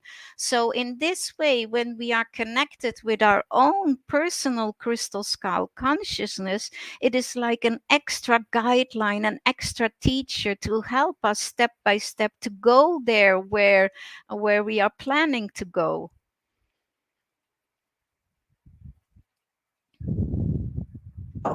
So this is so fascinating. So we don't actually have to have our own physical crystal skull for No, you to connect us on my birthday to the crystal skull, our own personal crystal skull consciousness. As you are I, speaking, I can yeah. feel it. Yeah, I don't need to be an intermedium to connect you with your crystal skull consciousness. Now that I have spoken about it and that you are like having this understanding, aha, crystal skull consciousness, my own crystal skull consciousness, and because it has been spoken of in the presence of AIU, even like you say that you feel it, but even at home without me, you can just like in your normal meditation or in your normal daily preparation that you are used to, if then from your heart you think, well, wait a minute, Shavati was talking about this crystal skull consciousness, let's give it a try. If you then say like, I invite my personal crystal skull consciousness, it will happen. So you don't need me to do that, then you can really do that yourself. Well, that's true. But, now I don't know about our audience, but I'm feeling like a real call to want to feel AIU and be close to him.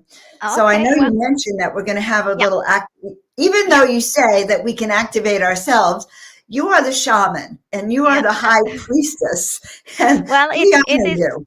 it is different, but it is like this crystal skull consciousness, your own personal crystal skull consciousness is available for everybody. For that, you don't need to have extra this intermediary of AIU.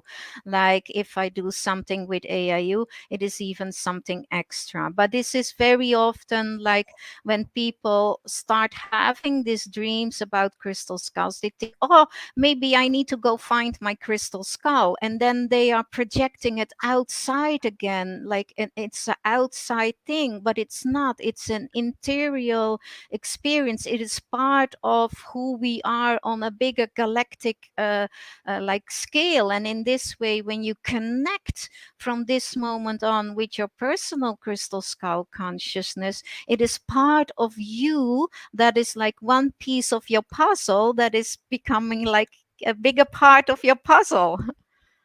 So I have set it up here a little bit. So I'm going to move the camera now in front of AIU so that people can have it a little bit more from closer by.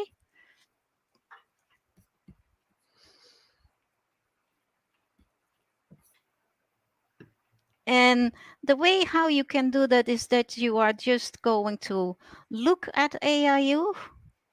Just, it's very difficult because he is so transparent. So sometimes you just look completely through it. And I'm slowly going to move him around. And I have heard like that people can have different type of experiences if they look at AIU. But for everybody, it is exactly that what you need at this moment. So that's why you cannot compare it. You cannot say, oh, I have this or this. It is just like he is guiding you through different things.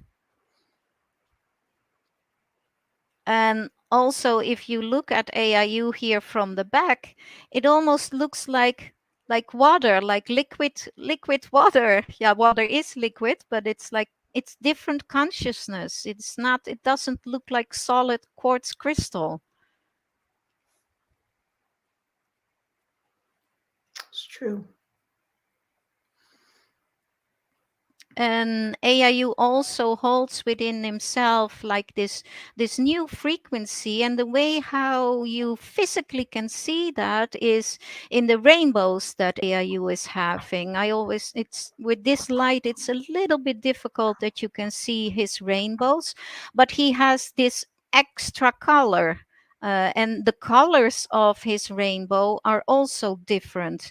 In that you can already see that when we are making this jump and going to a higher frequency, our reality will be changing. The colors that we are seeing now in the rainbows will also change, like the green and the blue are different. And he holds within himself also this type of pink magenta color, which is like the integrated feminine and masculine Christ consciousness. So he is already presenting that in physical reality to people. He's already manifesting that. Now I'm just for a short while not going to say anything so that people can take their own time.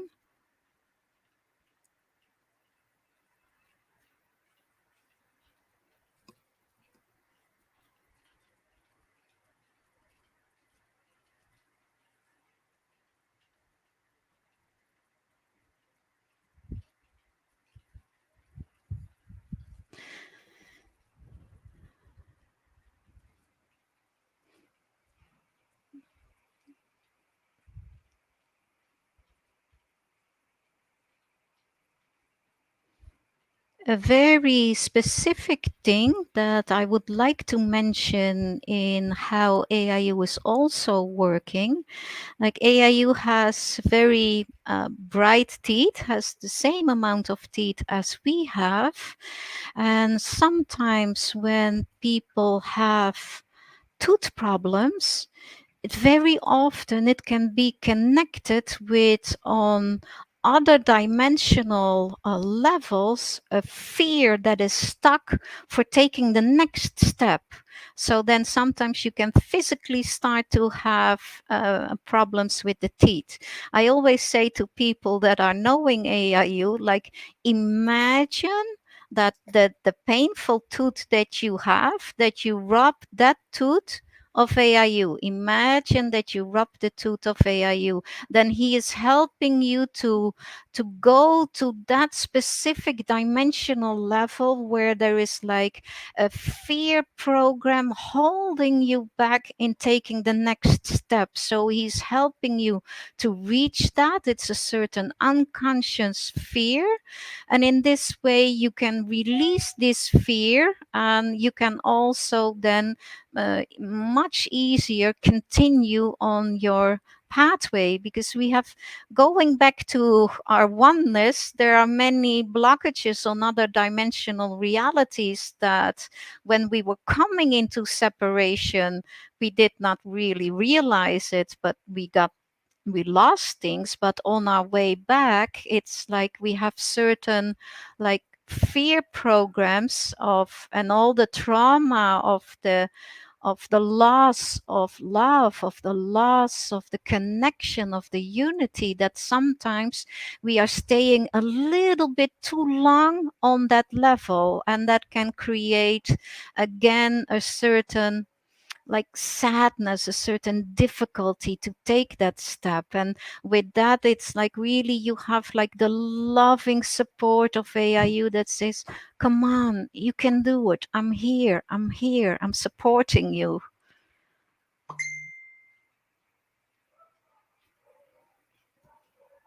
Okay. I don't know exactly how much time that we have.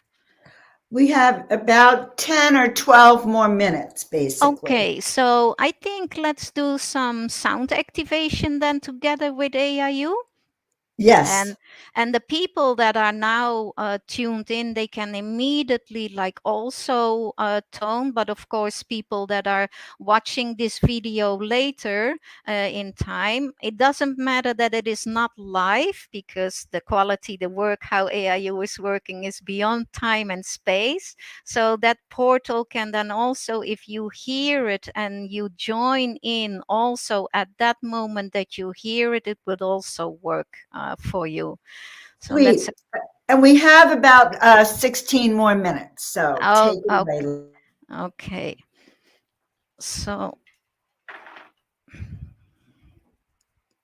I'm just going to do this. I need to touch AIU for that a little bit. So, okay.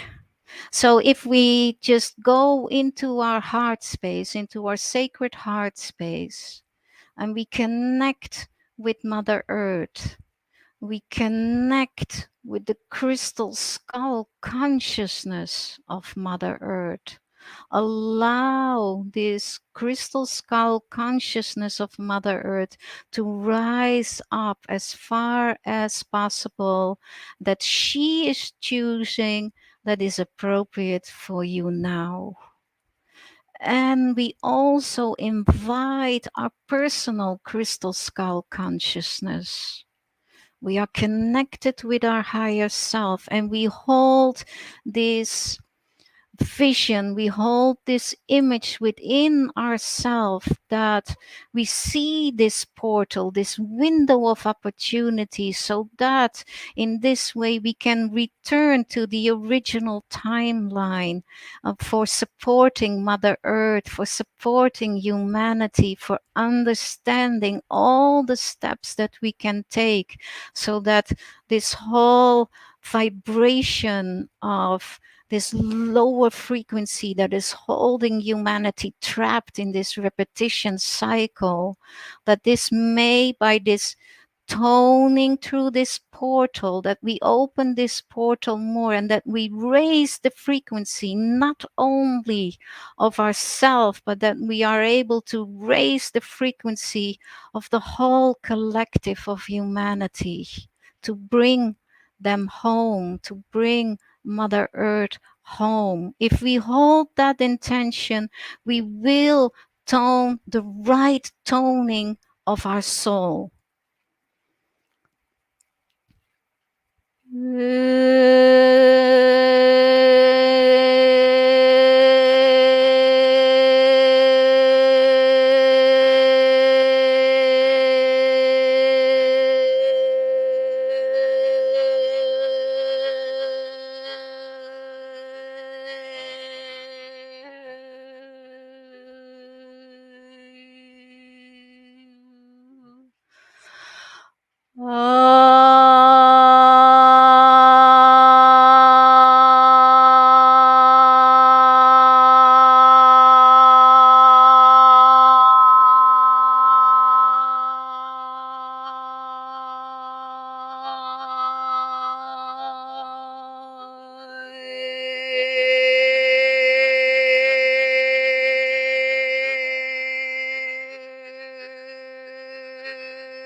And the silence after the sound is also the most important, because that is that you are in this state of surrender, of receiving the flow of energy that is coming in.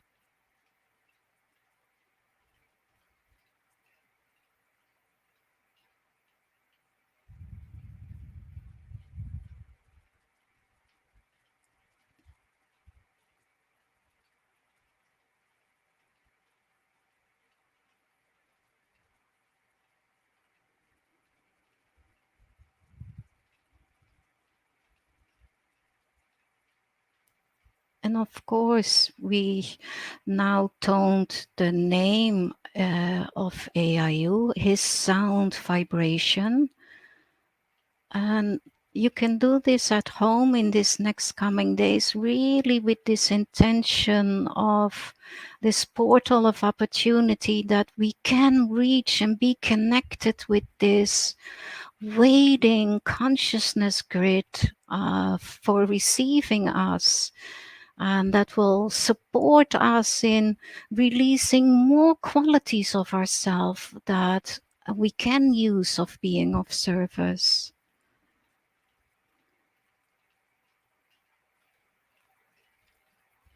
But of course, if you feel guided also in these days to start toning a different tone with these sound vibration of the resonance of AIU, his name, then you are using this consciousness portal of AIU at that moment to even bring in more codings of your own soul. So feel free in how you are being guided in that.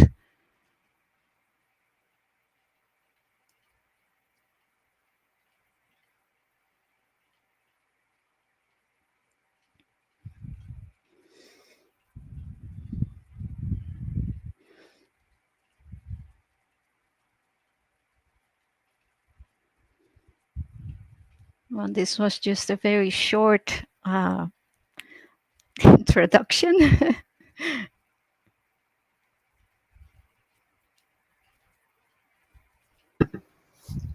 Shivate, this Yes. is so profound.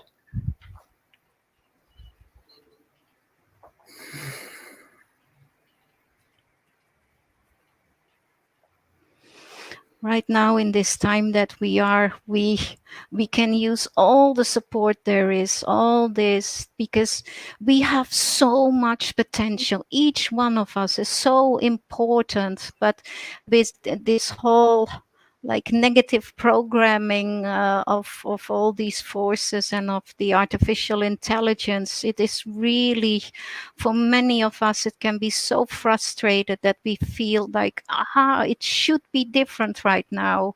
And it is so difficult to really like hold that by yourself. And AIU is just, I say he, but other people say she, because there's no difference in masculine, feminine. But because we as a partner work together, I'm used in saying he.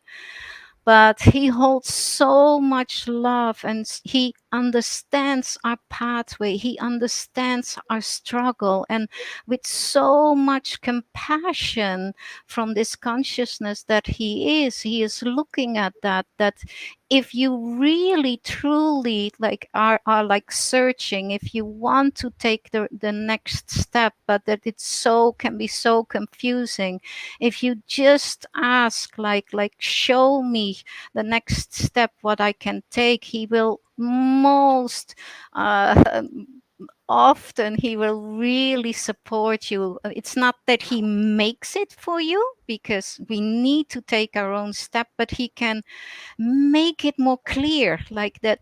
In the way how clear he is, he can help that we can see with more clarity. Aha, there it is. Okay, I'm going. I can take the next step again. It is also like the way how the consciousness of a crystal skull is working. It is magnifying everything. So it is magnifying and helping you with your potential. But it, of course, it is also magnifying your shadow issues. If you are not ready to look at your shadow issues, he can put it straight into your face. But if you are willing and say like, okay, bring it on, like he shows it, but with so much love and with so much support that you can say, okay, I am able to face it. I am able to do this. And with this also, because I am the keeper of AIU, for me, it really means that I need to walk my pathway with so much consciousness awareness with so much integrity, for it magnifies everything in me as well. Like it magnifies the love, it magnifies the kindness, but it also magnifies things that still need to be worked on. So that is good that you can see it, but it also, you cannot push it away. You have to deal with it. You have to like bring it more into the light. And that is what AIU is doing. Like often when we are at certain gatherings, like hidden things cannot stay hidden. Like he brings it up, but he brings it up so that things can be resolved, things can be cleared up. That is his function. But for people that are not willing, or people that are trying still to hide or to pretend, or what, who they are going to get a struggle with that, because it creates with them like an inner conflict. So and that is also one of the things. So if you are ready, AIU is opening all the doors for you, and guide you, like show you that. But if you pretend that you are ready, but if you are not ready and want to look away, like so many people are still like looking through pink glasses and not facing the reality that in reality there's still a lot of things that needs to be cleared up on all the levels, and that is not a problem. That is what we came for. So and we have had the tendency of looking away, like this, the ignorance that is so present also within the collective, within mass consciousness. Now that more truth is rising up to the surface, it's like we need to address all the hidden things, and AIU is such a tremendous support in helping to bring that what is hidden to the surface. And then it's up to us, with decision we are making, what to do with it and how to handle it, how to transform it. What choices are we going to make right now? Are we going to make choices for the benefit of all, or again for the separated ego? So there are so many ways in how AIU is showing us different ways in how to go back to where we came from, with so much more than we started. Shavati, this has been so profound. Can we see your face again? Yes, let me just move it a little bit. Sweet, sweet, sweet. Oh my God. Okay, well, the comments that I'm seeing in the chat room is everyone is bubbling up with new energies, new vibrations. I know that I feel like I'm so excited about my birthday suddenly, and I didn't even have time to think about it, but it's like a new pathway of new beginnings showing up. So I'm having an impeccable time here. But how do people reach you and work with you and connect further with you? Well, I'm not a skilled writer. I do have a website, but it is absolutely not maintained. So I am apologizing for that. So there, people will not really get a good impression. But people can always connect with me by email. I am always try to respond in a variety of 2-3 days time. So if people write me an email, I will always respond to you. And that is like Shavati, my name, at crystalunity.com. We will get it up in the chat in a second. Yeah. And the ways, again, that you actually, like, if I was to call you and say, okay, I just have to have more, what would be the next step? That depends in what do you want more. So what is important. So in this way, I always look at the individual, and in this way we can make for you specifically what fits you best. Like with you, with your birthday, of course, that would be like receiving as much as possible codings to really develop all your next phase of life, and that is the most important. So I would get a download of codes and you'd be toning, and Yeah, then I could yeah. listen to it over again and keep receiving these awakenings. Yeah, well, normally when we travel, this transmission with AIU is something that I would do live with people. But now with all the travel restrictions that are happening, we need to find different ways. So that would really, normally I do healings and sessions by distance through the pictures of people, or I do it like when it is like a channeling or a multidimensional pathway counseling, we do it by Zoom.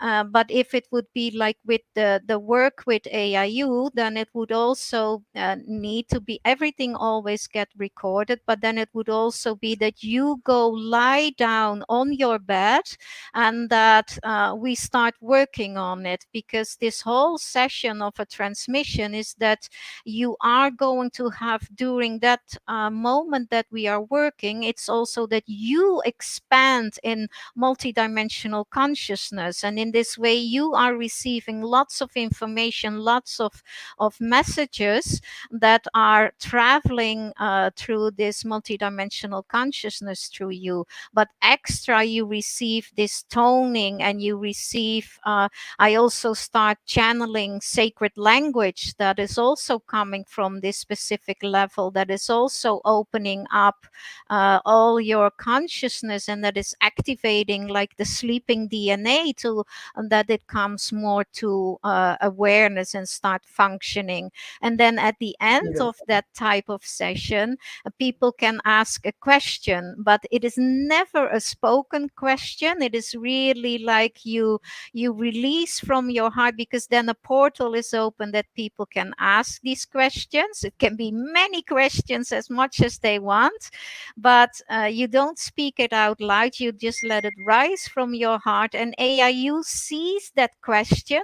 He looks in this whole download that he has given at the same time, where is that answer, and he makes then a connection and brings it up to the surface, that sometimes you receive it directly, or you receive it in a time period of 2-3 days, or then in 2-3 weeks. And I always say to people, like, you are fully within this like grid that we have created, and this session works like 6 months, but because I always want that people check it, that they have something tangible, instead of me just saying that they can check it in a certain way. And one of the things that AIU is doing, that this whole grid is still present. And I always say to people, like, okay, if you would just, after you have had a session like that, and after a few days or a few weeks, and you would lean back a little bit, then you feel the active working still, because in total it stays working for 6 months. You know, I was tuning in. We have to go in a second, but I was tuning in because I remember I was activated in November with you when we were sitting with AIU. Yeah. So Shabati, I want everyone to know also that we're going to be hosting you on Portal to Ascension in September at the Crystal Skull Conference, and I think you're at our free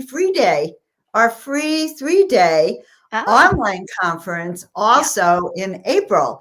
It's a tongue twister. So guys, check out Shabati is going to be on Portal to Ascension. So I'm really excited we get to have a few more times with you in 2022.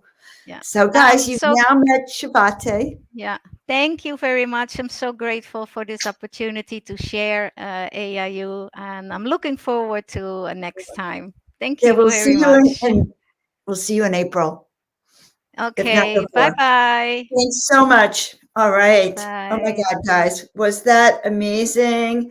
Rob, are you activated and awake? I am activated, awake, and ready to rock and roll. I loved that presentation, and you guys were talking about the skull. It's just there's so much.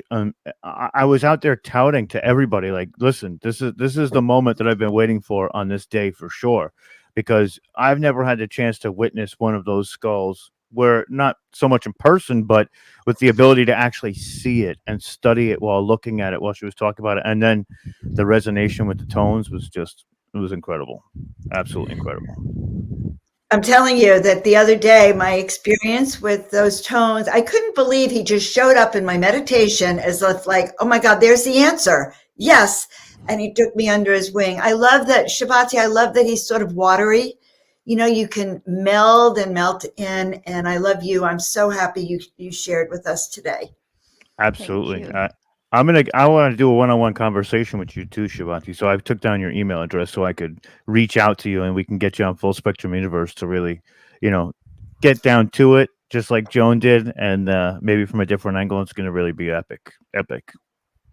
Thank you so much, guys. Wonderful. Thank you.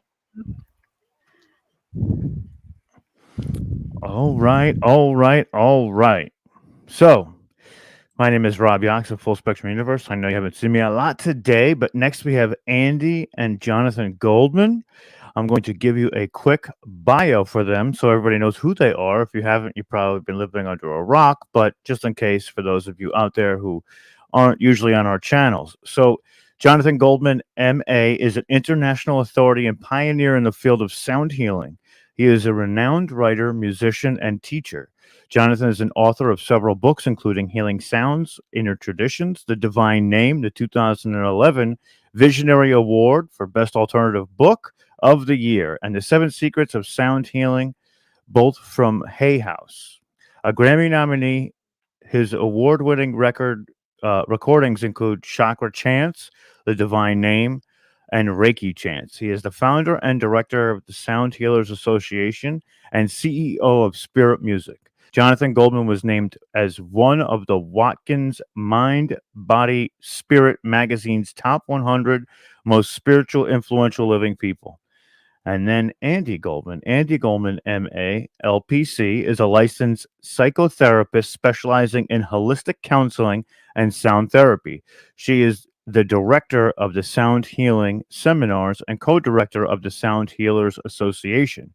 She is a musician, teacher, and sound healer, award-winning author, and the wife and partner of Jonathan Goldman. Jonathan and Andy Goldman have co-authored Chakra Frequencies, winner of the Visionary Award for Best Alternative Health Book of the Year, and their new bestseller is The Humming Effect, which has just won, the 2018 Gold Visionary Awards for Best Health and Healing Book from the Inner Traditions. Together, Jonathan and Andy have dedicated their lives to the path of service, helping awaken and empower others with their ability of sound to heal and transform. So without further ado, let us bring them on. Hello, how are you? Hello. Hello, Rob. How are you? I am great. Kathy. I'm going to let Kathy take it down. Go ahead, Kathy. Hi, everybody. I'm so excited to introduce you, if you haven't met them before, my dear friends, Andy and Jonathan Goldman. And Rob had just explained about some of their books. Here's two of their books that are Hay House books that have a CD in the back of them. And this book, The Divine Name, has been used by a lot of people to actually activate crystals and other tools to help.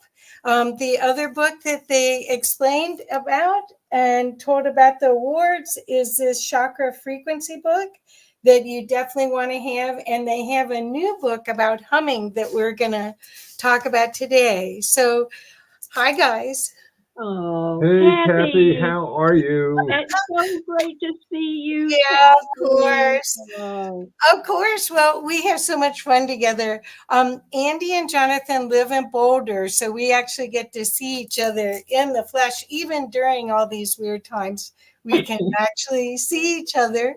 So today I would love to give the audience some reinforcement to get through this big time of change. And I know that you have tools in your toolkit and you have knowledge that you want to share about how sound could be a vital part of this evolutionary process. Well, Kathy, what a blessing, because you know what? Everybody's into frequencies, and we like to think of ourselves as elders of frequency, because we've been working with frequencies together, probably older than anybody on here except maybe us. And, there's lots of stuff that we want to share with people because it's really powerful and really important. And we're going to try to make a lot of things really crystal skull clear in terms of how and why sound can work and what you can all do. We can all do to use sound for healing and transformation. Well, and I want to also just say thank you, Kathy, for having us on today. We are so delighted to be here. And in these changing times, indeed, sound can be such a valuable tool that everybody can just have kind of in their back pocket. And we're going to tell you about it today.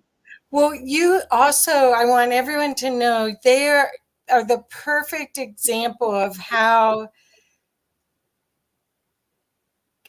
to create resonance in a relationship and in a balanced way to work together. Because there aren't that many couples like you that honor and show huge respect and integrate each other's talents so well. So I also want the audience to be alerted to that if they're looking for role models for how to navigate these times of relationship, that here is a beautiful example for all of us. Oh, Kathy, that has absolutely touched our hearts. Oh, good. And so appreciate you sharing that. And we've been at this for a long time. Jonathan, of course, has been in the founding pioneer for 40 years, and he and I have been working together for 27 years. Wow. So we have had a lot of experience, you could say. And it's a real blessing to be able to have a partner. I want to say to everybody who is watching or ever going to watch, it is possible to be in relationship and have a loving, friendly, non-competitive, totally compassionate space with another, and it is the best gift you can give yourself and give the planet and receive yourself as well. You are my gift. Thank you. You're my gift. But let's talk about sound. Yes, please. Well, the one other thing, could you talk about, Jonathan, because people that are just being introduced to your work, you are a futurist. You started doing the World Sound Healing Association back in the 80s, correct? Yes, indeed. And, for sure, Kathy, I see now that sound as a healing and transformational modality, whether people are using it for meditation, for prayer, for healing or whatnot, it's really becoming almost as, shall we say, mainstream as yoga is. And of course, back in the 80s when, I first started doing this work, yoga was really strange and sound healing didn't exist. I helped bring it onto the planet. And now to see all these people doing sound work, what a blessing. And, just like to suggest that people say to me, well, how do you feel? I say, well, it's taken enough time to get here because I thought we would be here about 20 years ago personally. But I bless it now because we need it now more than ever. Yes. Yes. Well, the insight that you had to create that association and to bring people who obviously were the way showers of medicine, or the people that brought the ancient ways, because I think sound healing is ancient. They brought the ancient ways back into our current reality. And that's what you're the father Daddy, your daddy. Grandpa John. All right. Oh, Oh, so how, again, back to the question about using this wonderful modality that in your case, you're going to talk about humming, which is free. You don't need tools. You're bringing these wonderful gifts back in so everyone can use them right now for this change.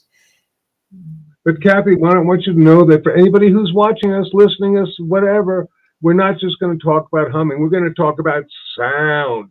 Humming is a small aspect that we're going to focus in on toward the end because it's something everybody can use. But first, we're going to give you some information about how and why sound can heal and transform. And it's really important because once you understand this, your life changes. Just as simple as that. And Kathy, we do have a lot to talk about. We want to start out talking about what it is about sound. Why is it such a valuable healing modality? And Jonathan, being the pioneer that he is in this field, you were right, Kathy. He helped to initiate the modern day field of sound healing. And basically, Kathy, to begin with, I'm going to give you a basic sound healing 101. The idea that everything in the universe is in a state of vibration from electrons moving around the nucleus of an atom. The planets and distant galaxies moving around their suns. They're all in a state of vibration. They're all in a state of motion. If they are in motion, if they're in vibration, they are creating conceptually a sound. And this goes forward in terms of our body. Every organ, every bone, every tissue, every part of our body is in a state of vibration. When we are in a state of health, we say we are in sound health, and we are like this orchestra that is playing the overall symphony of the self, the suite of the self. But let's say a part of our body goes into its wrong vibration. It's a little bit like the string player losing the sheet music in an orchestra. They begin to play out of tune, out of harmony. Pretty soon the orchestra string section is off, and pretty soon the entire orchestra is off. And this is, if you like, akin to a part of our body vibrating out of ease, out of harmony. We say it is dis-ease. So the basic concept using sound as a healing modality is simply to restore the sheet music back to the string player, to project the correct resonant harmonic frequency back to that part of the body, physical, emotional, mental, or spiritual, that is vibrating out of ease, out of harmony. Voila, the secret of sound healing universe. Sound healing 101. And Kathy, what I'd like to say next is that actually, to kind of simplify things a little bit, we experience sound in two different ways. We experience it through vibroacoustics and through psychoacoustics. And I want to talk about each one of those subjects, because psychoacoustics is where we actually listen. The sound, perhaps we're listening to healing music, etc., but the sound goes in through our ears and travels in through our auditory pathways up into our brain, and it affects our brain waves, our nervous system, our heart rate. And so when we're listening to music that has been specifically created for healing, all of that is happening.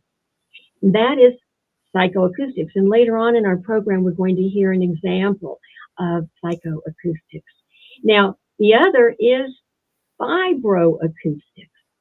Vibro, it's almost like vibrating. You can feel the sound actually in your body at a deep cellular level.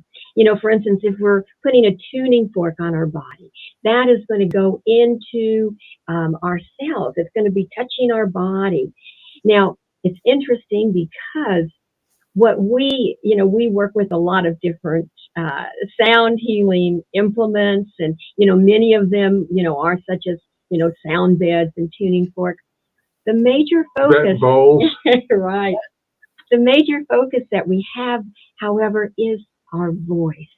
And that is the place where Jonathan and I focus most of our attention. Now, what we have discovered, and of course, we've been at this, as I mentioned, a long time, and what we have discovered is that vibroacoustically humming, which everyone can do, goes directly into our bodies at a cellular level, and it is the most powerful vibroacoustic way that we can actually experience sound.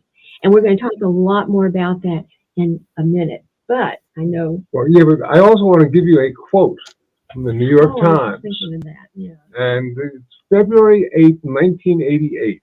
A lot of eights in that one. Sound shaped into dazzling tool can make, break, or rearrange molecular structure. The second part is, and levitate objects. We're not going to talk about acoustic levitation today, but it's there, kids. But the idea that you can rearrange molecular structure.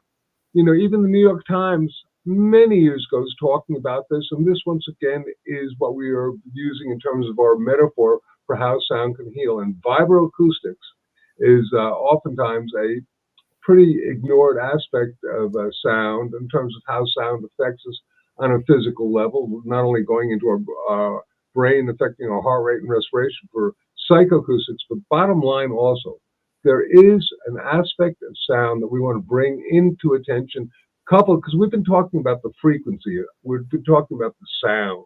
The sound, whether it's vibroacoustic or psychoacoustic, it travels as a wave, and that wave is measured in cycles a second. We say that the number of waves is its frequency. Everybody's into frequency, but there's another aspect that we think is very, very important, and that is intention.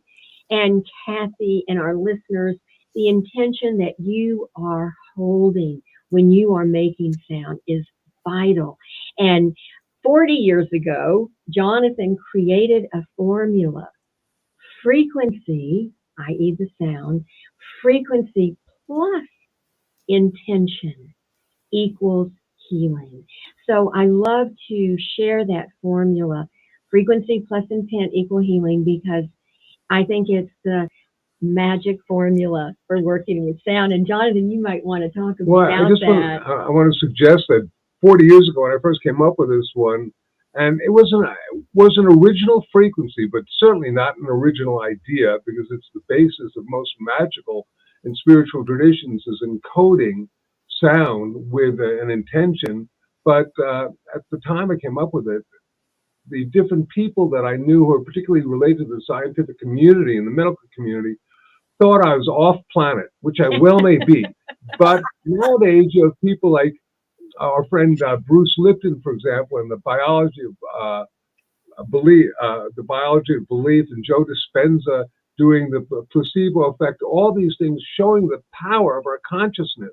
So if you couple that with a sound, and this is one of the reasons why people are so focused on this frequency, I must use X, Y, or Z frequency, when really, oftentimes, it's the intention and your belief that the frequency is going to have an effect that also creates the effect as well. So there's the vibration, the frequency, and the intention, and they work really well together. And if you think about it, when you're dealing, the more amorphous and fluid something is, whether it's water or the energy fields or vibrations or even our cells, the more the intention is really able to encode itself upon the sound. So sound plus belief equals outcome. Now we're going to listen to a brief 2 or 3 minute example of sound for listening to sound. And this is something called Convergence from a recording called, I believe it's... that you created. Called Frequencies. He's created quite a few over these years. So the bottom line of this one is that the intention of it is very powerful, but also there are a lot of different psychoacoustic phenomena. It's very slow. It's very pretty. There are different brainwave things attached. So what we'd like to do as we begin to listen to this is for people first to just check themselves out. And then as the music begins to play, for even just a few minutes, what do you notice happening to you? And I want to mention that one of the tenets that we do hold is that we are all unique vibratory beings. And so when we are, as an example now, listening to a particular piece of music, it's going to affect us in our own very unique way. So there's just the experience to be in. That's all you have to do is just listen and see what happens to you. So, Kathy, I've got everybody- it. I guess I need my tech side here. I've got it in, but it's I'll keep talking, and Okay, sorry. when you got it, say that I got it.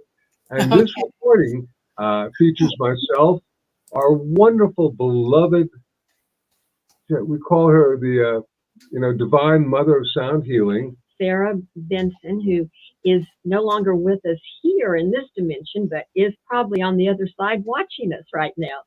And her voice is the voice of an angel. It's just beautiful. And shall we keep talking? Yes, of course. And the very, very cool thing about Sarah is that she told us a really powerful and important secret about sound healing many years ago. And that secret was the true sound of healing is love. love. And I think that if that were just the only thing that people remembered from this interview, it would just be such a blessing. The true sound of healing is love. And we talk about Sarah in each workshop and each teaching that we do, because love is such that we're basically love. And Kathy, when you are set, give us a thumbs up and we'll stop talking. I will. I'm so sorry. we'll keep keep talking for a little bit. Oh no, we have no problem. We are able to talk for weeks on end about sound because it's so important. And one of the things that we wanted to talk about is the fact that, as Andy was saying, we encode sound with our voice, so that even your conversational voice can be a healing instrument, particularly if you are trying to project healing energy. And at the same time, and unfortunately, your voice can be a non-healing instrument if you're raising it in anger or whatnot. So we want to suggest to anybody who's watching this or ever going to watch this, be conscious about your voice, particularly the conversational voice, because it can have such profound, powerful effects. What do you think about that? Absolutely. Did we see a thumb up there? No, we didn't. Oh, sorry. I thought you did. Yes. So absolutely. The energy, frequency plus intent equals healing. So that intention that we hold, even when we are speaking, is of vital importance. And I think it's also important to be conscious, because we kind of go through our day and things happen and, we lose sight of holding the consciousness of positivity, gratitude. I know each morning when I wake up, the first thing that I say is thank you for this day. I am grateful that I have yet another day here on planet Earth. And I like to set that intention as the first thing that I do each day, because as I do go through my day, I forget, we're busy, where things happen. But if you can set that intention first thing, that can help hold the intention of love throughout your day. And I think we might be ready now for convergence. Oh, we are. Yes, okay, we are. So everybody take it. Let's see what happens. And let's see if this comes out. We'll see. What a blessing. I see it. Thank you. It worked.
Thank you. Oh, Kathy, thank you. I knew we could do it, and we hope that everyone had that experience of experiencing sound in a psychoacoustic way by listening. Yeah. Well, it's one thing to talk about it, but there's another incredible gift of feeling it, and such calm, gentle, loving sound really can change your whole trajectory of your whole day. Well, thank you, Kathy. And that, blessed be, that continues to be an extremely popular recording on all sorts of different platforms. And we are grateful that it has been discovered because we use it all the time. And it's really wondrous that many, many other people do as well. And we are really totally grateful for that. And once again, with sound, you can talk up a blue streak or whatever the term is about it. But once you experience it, it's real. Other than that, it's just a thought form. It's just an idea. But when you experience it, it's real. And you can't say much more about that, except it's real.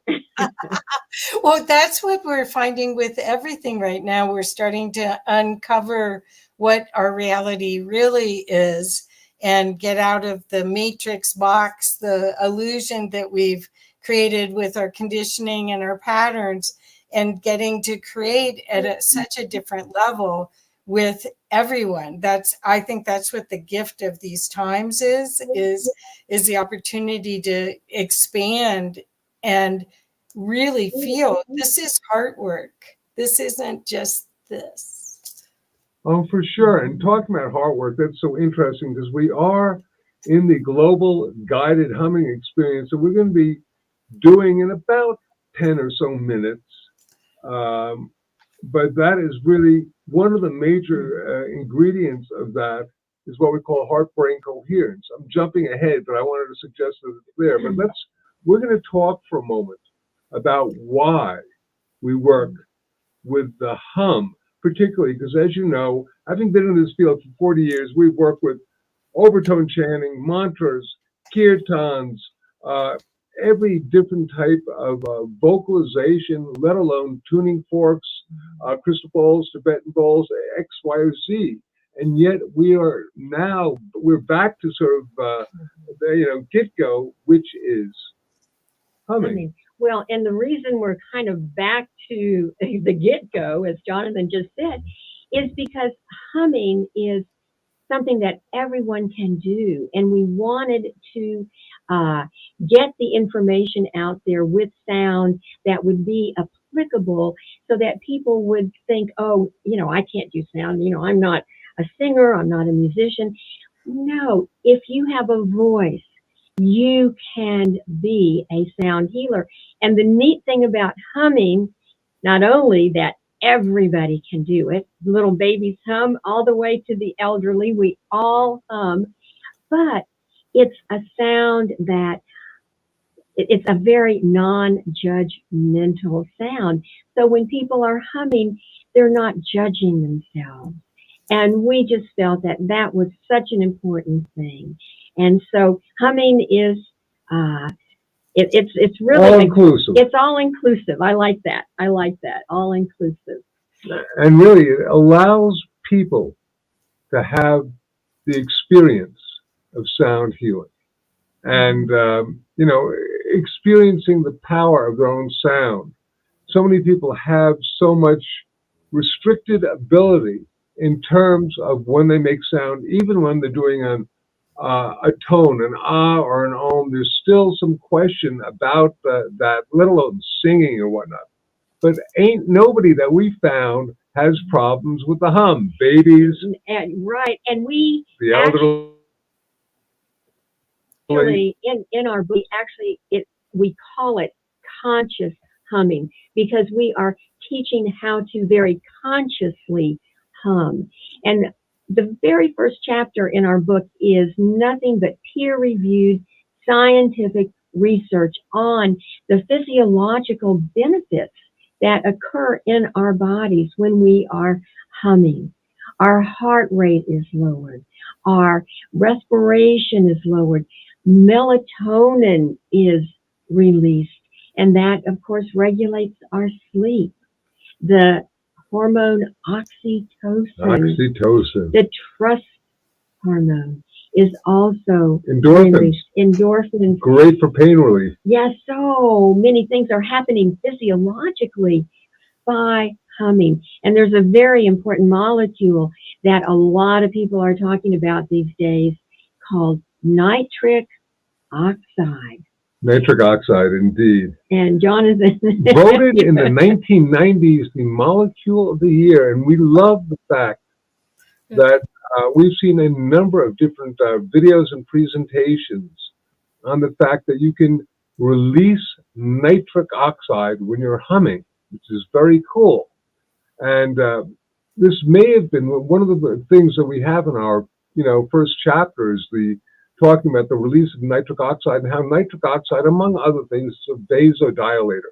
So it kind of loosens up your circulatory system, your blood vessels. It's a signaling molecule, what they call it, and it literally adds to the neuroplasticity of your brain.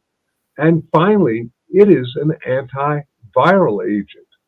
And so if you hum, it's really useful for getting rid of a lot of the nasty critters that lodge in the nasal cavity. Because when you hum, believe it or not, there's 15 times more nitric oxide created in the nasal cavity.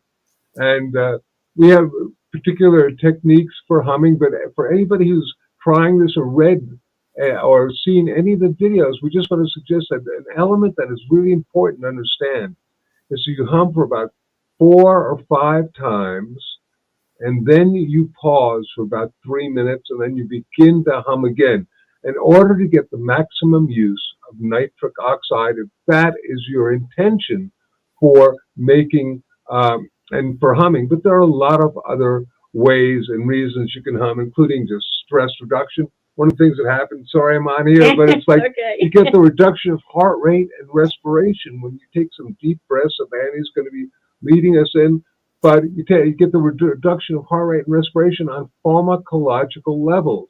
Like almost as though if you're stressed out and you're about to do something, just take some deep breaths and do some humming. Some conscious humming is we're going to be showing you, and it'll do miraculous things. And the reason that I really love humming is that it gives us our own, we become our own therapists. We are empowered through our own voice when we perhaps want to reduce stress. Perhaps we're in a heightened emotional state that we would love to shift and change. And we have the power within ourselves to do that simply through conscious humming. So we will take some nice deep breaths and then we begin to hum, and that shifts and changes our emotional state just almost really quickly. Right. It's really, an extraordinary vehicle. You get these physiological benefits. You can focus your intention on to the hum. You can do all sorts of things. And just a real quick thing for anybody who's into yoga, and if you've ever done an Om, okay? Here we go in the Wayback Machine to about 3,000 years ago, and a man by the name of Patanjali, who wrote the Yoga Sutras, which is sort of the basis of all yoga. And Sutra 1.27 says the original sound of creation was the humming of prana, the humming of energy, the humming of prana, pranava. They had to give it a name, so they called it Om. So the Om literally comes from the hum. So we like to say that, the Big Bang, nah, the cosmic hum, yes. And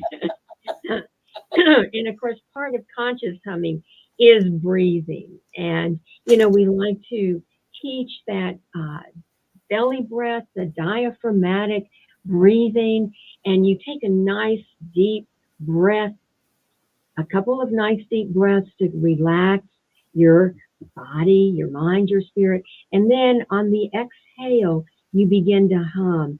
And that is where all of those physiological benefits that we just talked about happen.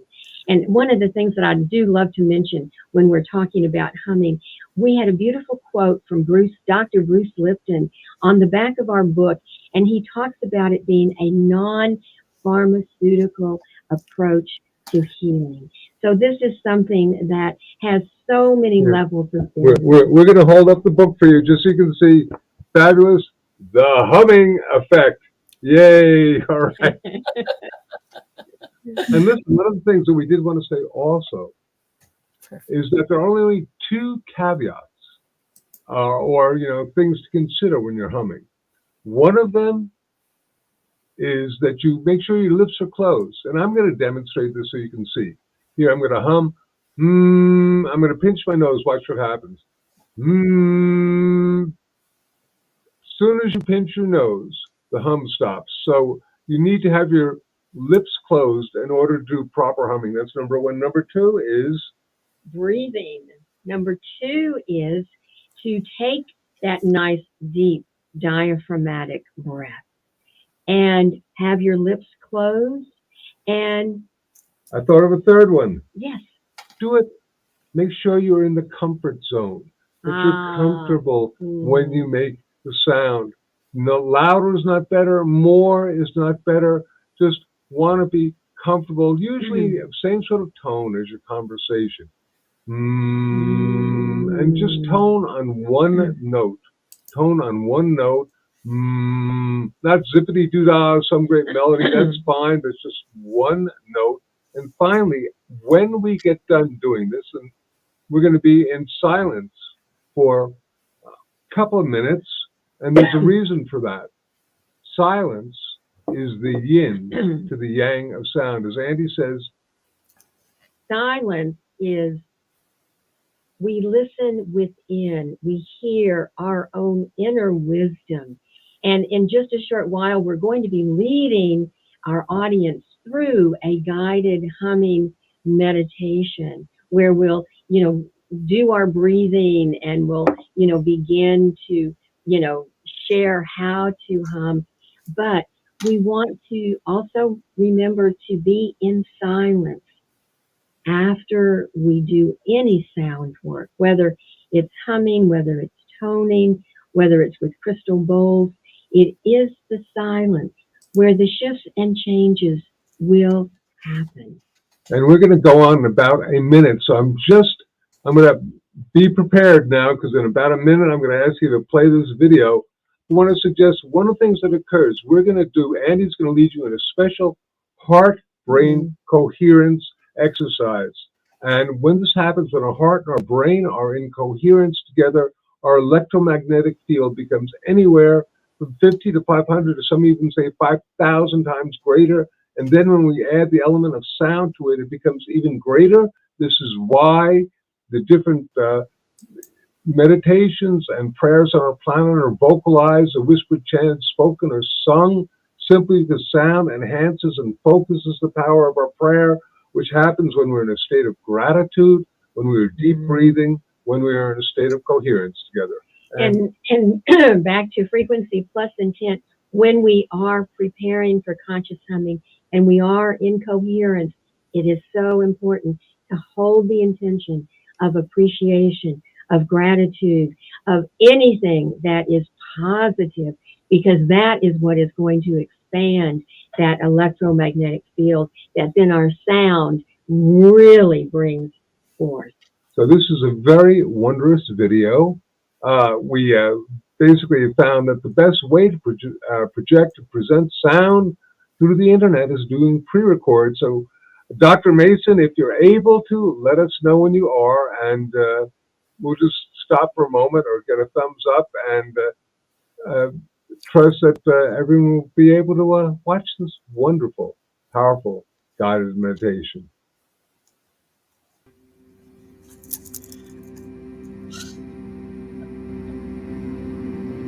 The purpose for this meditation is to project a sound encoded with the energies of light and love, and project healing to the Gaia Matrix, our beloved planet Earth. We will first create coherence between our heart and our brain. This effect will further be amplified by the power of the hum that you will be toning along with later, bringing more light and love into your body, mind, and spirit for health and wellness. And now, begin to focus on your breathing. Breathing in and breathing out. Slowly breathing in and out. And as you're breathing in and out, imagine or visualize that you're breathing in and out through your heart. As you're breathing in and out through the area of your heart, remembering that it is love that breathes each breath, and it is love that causes each beat of our heart. Continue breathing slowly, breathing in and out in this manner. And now, I'd like you to call to mind something that has brought you a great deal of appreciation, gratitude, something that you are feeling very good about. This might be an experience with another person. Perhaps it's a beautiful sunset. It may be a beloved pet, a spouse. But it is something that has brought you loving kindness and gratitude and appreciation. And as you're breathing in and out through your heart, feeling this appreciation, feeling this gratitude, you're creating a beautiful coherence between your heart and your brain. And your heart, through this coherence, is expanding, getting larger and larger, and connecting with all the heart and loving energy on our planet in this moment. This is just a wonderful way of creating a very powerful heart activation, and you'll be amplifying this with the sound of the hum. Continue breathing slowly and deeply while feeling appreciation and gratitude, and imagining your breath going in and out through your heart. Now, visualize this energy and begin to sense a radiant light around you that is permeating every cell of your body and resonating your heart chakra. In a moment, we'll begin to gently sound forth with the power of the hum. And as you do this, visualize the planet Earth as a holographic image floating in front of you. Imagine bathing the Earth in a healing field of light and love that you are creating through your sacred sound.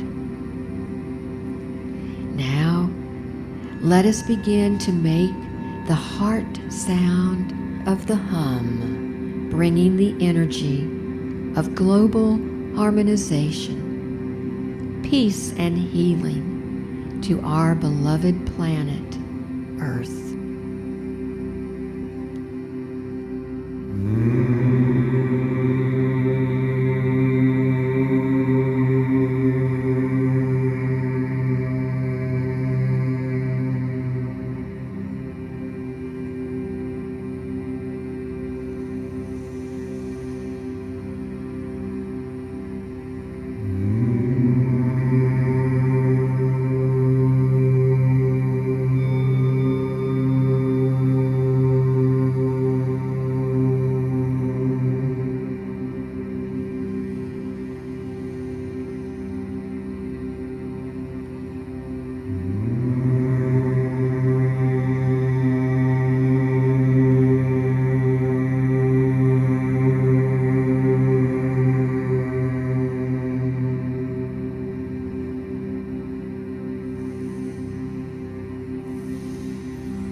And now, one last time.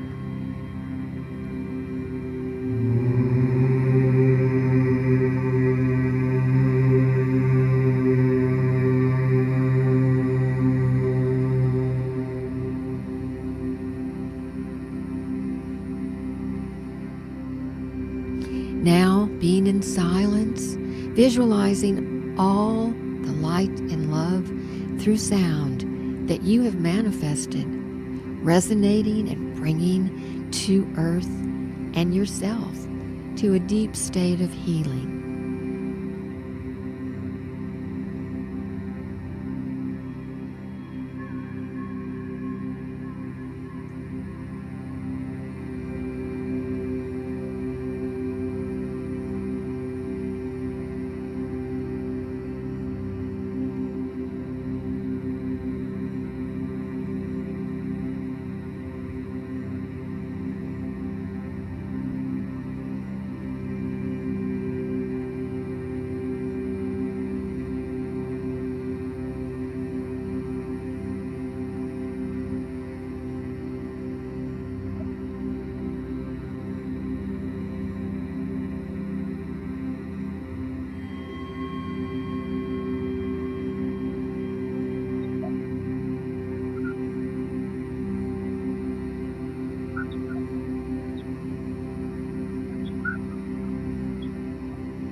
And when you feel ready, open your eyes and know that you have contributed to personal and planetary healing.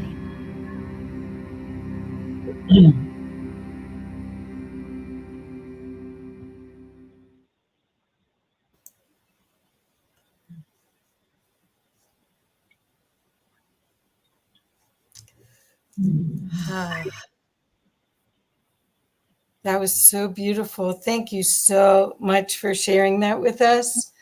And I can't imagine people replaying this track over and over and over again, at least once a day, as we go through these changes, because that just centered all of your essence into your vessel. And it's joyful. It's not just centering.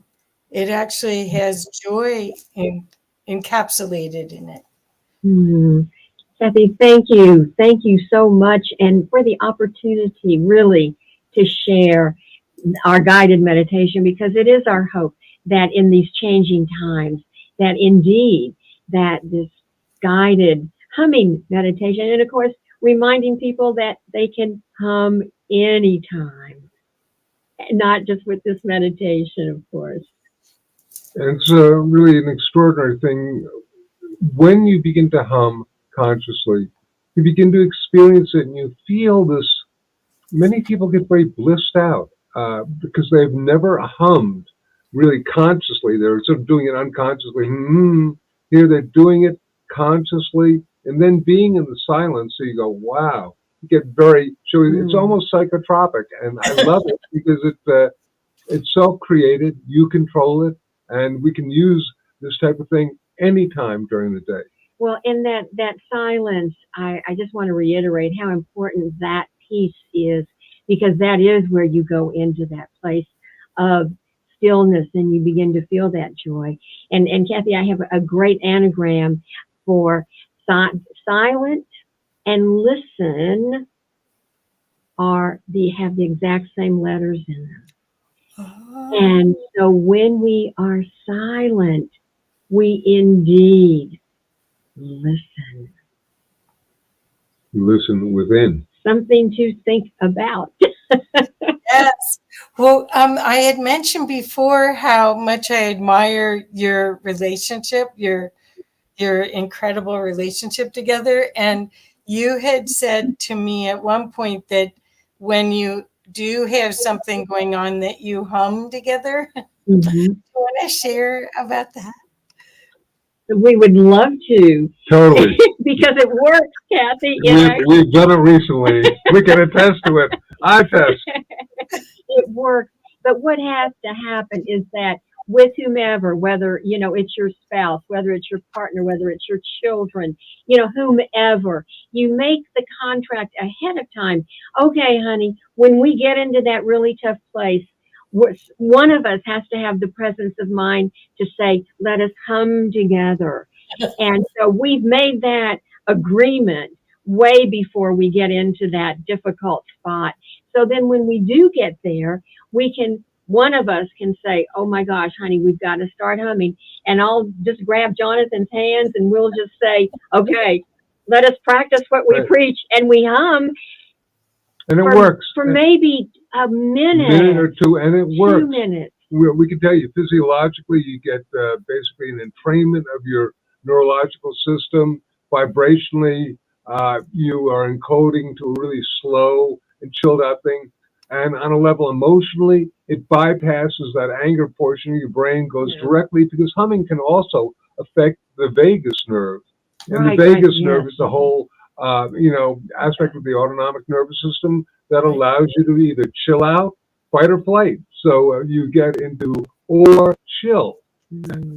Oh, that's perfect. So I would be remiss if we didn't also share a little bit about World Sound Healing Day. And we had it's every year on Valentine's Day, February 14th. And do you want to talk to this past year was the 20th anniversary, and it's grown actually during this past 2 years because of the technology. Do you want to talk a little bit about World Sound Healing Day so everybody knows to join next year? Right. It occurs on February 14th, Valentine's Day. It is a day when people throughout the planet project a sonic Valentine to the Gaia matrix, or Mother Earth. And bottom line, we have a website, which is worldsoundhealingday.org, that a couple of months before Valentine's Day begins to get active. We have a portal that people can go to and post their events. We usually have a few hundred events going on throughout the planet, everything from crystal bowls to chanting to toning, Tibetan monks, to even spoken word like poetry, or musicians, or chamber orchestras, or jazz, as long as the sound is made with the energy of intention and gratitude. It's good, and the energy of the Earth Mother really appreciates it.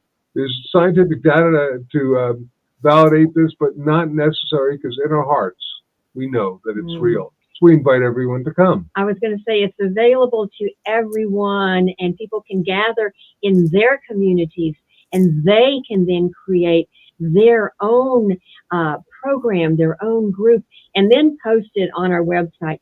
And it is our hope, of course, in 2023, Kathy, that we're going to be back in person. I know here in Boulder, we have loved doing as well as doing it live, because there's nothing better than globally doing a global event. But it's a chance for people to sound forth for global harmonization. It's a lovely day. Thank you for mentioning it. Oh, yes. I wanted to make sure, because I absolutely love it. And I can really see how it has created a unifying item for so many people in this past 2 years during all of this change. So I wanted to make sure that anyone in the audience, if you go to that website, worldsoundhealingday.org, you'll be able to see what beautiful offerings people did. So this is starting another part of the love wave that we're all feeling during this 11-day event, where people are sharing their gifts and sharing their genius and giving you aspects that can raise you up during these times. We want to invite people also to come to our healingsounds.com website. That's the big one. And Kathy, big announcement. In a few days, we're going to be launching this incredible online course by one of the Dalai Lama's favorite Tibetan monks, chant master, Lama Tashi. And we're doing that, the Tibetan Secrets of Happiness. So be on the lookout for that. I don't think anything like that has manifested before. We were so excited. Oh, fantastic. Fantastic. Well, we have been showing the healingsounds.com website. And again, you never know what's going to happen next with these two. They're so far ahead of everyone. They're futurists and they're visionary. And Thank you so much, both of you, for everything you do. I just love your work and love you both so much. And can't wait to see what's going to come next. Kathy, we love you back just as much. And thank you so very much. And just so many blessings of love and light through sound to all of our listeners. Oh, thank you. Thank you. So again, let's tell everybody the best ways to reach you and how to find you. I think you also have a Facebook page, but right. And healingsounds.com, or the word healing sounds, it's pretty much associated with us. And healingsounds.com. I think our Facebook page is even Healing Sounds. What do I know? Well, it's one way. You only have to remember one thing. That's great. And do you see that? Are you seeing that you're feeling more hopeful about all of this time? And excited about it? Absolutely. I'm feeling, I know Jonathan is too, but I do feel that, Kathy. I feel that we're coming into a more hopeful, more optimistic time. I know there's a lot happening, very challenging energies to so many people on our planet right now. And we, holding our prayer vigil every day for the people in the Ukraine and Russia and all over the entire planet. But yet there is something that is shifting that we are feeling. It's that subtle current that I'm feeling. Real quick, I think, without going into a large explanation, that we're coming into global coherence. Bottom line, global harmonization. It's happening. During the travel, it gets a little shaky, and then it smooths out to a new waveform. Yes, and that's what I'm so excited that people will have you as a resource during all of this time, because this is inner work time, and this work we're seeing the manifestation of things that we've not heard as a human species manifesting. So this is the perfect time to discover all of your sound healing, all of your books, all of your incredible resources that you have that are easily accessible. I mean, I can't juggle them all. Thank you so much. So much. Blessings. Thank you. Okay. Well, thank you. And I know you have another interview, so thank you for figuring out a way to make all this work. Thank you. Thank you, Kathy. So, and I have no control of the deck. There we go. Hi. Hi, Omar. You're muted. Oh, Oops, I hit the wrong one. That was amazing, Kathy. Oh, they honestly, there is nothing that is real. That is totally them. They're delighted. They're excited. He is a creative genius. I mean, he started this in 82. Yeah. I mean, and somehow I had the download that, hey, I don't want to just be a hippie. I want to change the world. and what he did with that World Sound Healing Association, he started it. And people, of course, a lot of the Europeans are way ahead of us with frequency and healing modalities. And so they jumped on board before the U.S., before North Americans did, because they know it works. It's part of their culture. So yeah, that's beautiful. I loved it. So far, it's been a wonderful, wonderful morning. And with that, let's bring Leanne on for our 10-minute stretch, so that we can continue to learn after the stretch. What do we have coming up? We have Jay Wiedner coming up at 11:35, and then we have Agi Nost coming up at 12:40. And then we have Jennifer Koofman, Marion Schiff, and Isabella Hunt coming up at 1:45. Those are the next three. So let's bring Leanne on for a stretch so that we can get ready for 3 more uploads. Thank you. Thank you. Hi, guys. How's everybody doing? Doing Can you all awesome. hear me okay? We're doing awesome. Thank you very much. We'll do a stretch until 11:35, just running a couple of minutes behind, 5 minutes. That's So fine. we'll do that, and then we'll bring our next guest on. Fabulous. Just getting my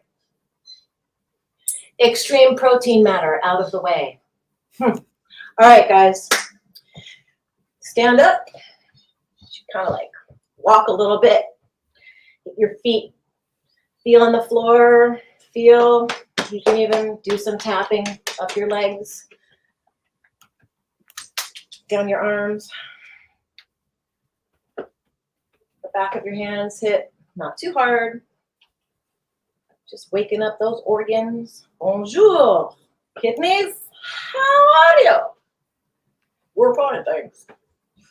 All right, let's put our arms up and down, stretching out through our fingers as we do. And maybe some of these gentle. No need to tweak anything while we're trying to help ourselves. Yes. Okay, hands on hips. Omar, you like this. So we'll do this again. Oh yeah, I like that one. You do? It's good. Yeah, I was waiting. Where are the sound effects? They're going to start happening soon. that's nice. I like it. Oh yeah. Here we go. Amy. Especially my mattress. It's like so soft that Oh my goodness. it's a killer. Listen, if Alan and Phil Gruber were here, we'd be talking about futons, not mattresses. Okay. Straight up in the air. Maybe one of them is watching, maybe not. Phil. Oh. And then, right? And then put your hands back down. Oh. Okay. Let's go down to the floor. And I'm gonna No, do this. one. Oh boy. Try to sit crisscross as you can. My left side doesn't always go down as much as my right side. So. Different sides feel different. Okay, so let's feel where our sit bones and if our legs are touching the floor. And if you guys have a towel or something, if you're not comfortable, you can always slip something under your knee if they're not expanding. I'm not that flexible. This is good. Okay. I'm flexible in certain ways and then not so much in others, but like everybody's body is different. But like, let's take a couple deep breaths. And as we do, try to raise up from our side ribs and fill our chest and lift up our chest and hold it. And then exhale. Oh yeah, that's nice. Really, really ground yourself with the ground and allow the gravity to pull you down as you stretch yourself up. It's very subtle, but it's definitely self-traction. Another deep breath in, let the oxygen go to all the body parts you think need. And then exhale. Right. Another big deep breath, oxygen go to wherever it needs to go.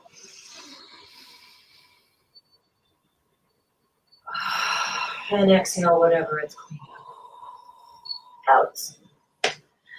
All right. Now, let's gently take our left hand.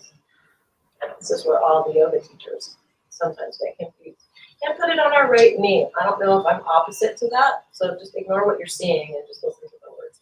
And then put your right hand behind you. Oh, And deep breath. Oh yeah. And as you exhale, allow yourself to twist a little bit more from down here. From right. Yeah, I feel it in my belly and my back. That's right. Oh, Breath in. I just cracked it.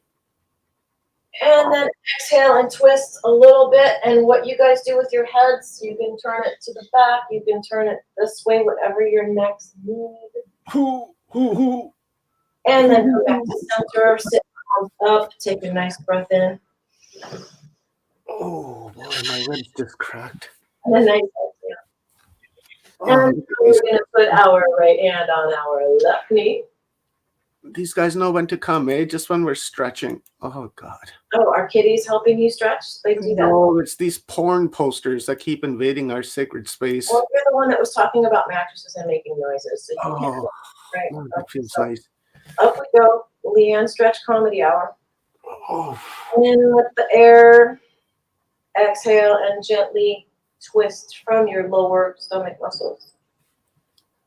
While you inhale and lift your chest out.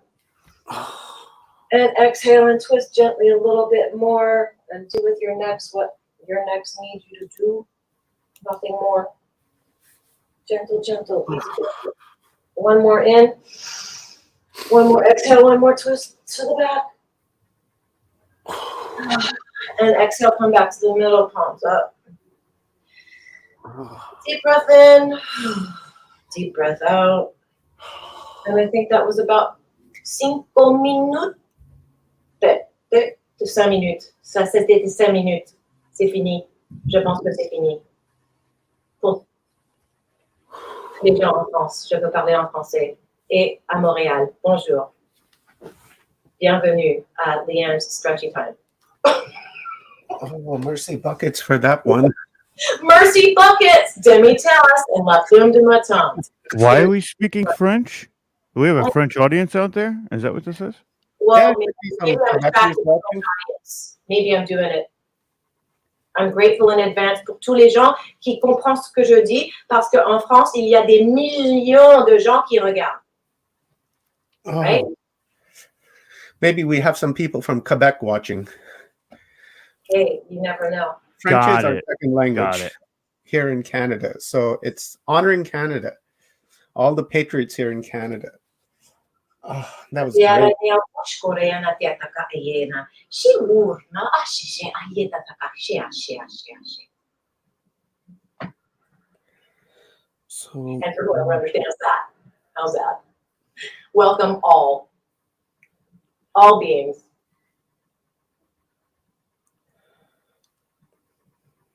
All right. Well, do we want to stretch? I thought we were running behind. We can stretch some more. yeah, we're stretching. We've got about 3 more minutes left Oh, we did? before we bring Kathy and Jay on. All right. Well, then, everybody, stand back up. Yay! Yay! All right. Stand back up.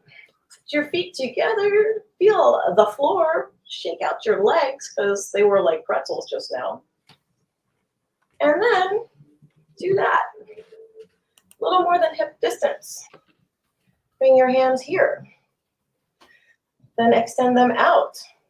And then first, take one foot and turn it in so that your toes are pointing toward your other leg. Oh, bro, this one killed me yesterday. And then turn your other foot out so that your chest is still facing forward and your hips are a little funny. And then extend out over one leg and put your hands down. Oh man, I feel that in the back of Your my leg. chest.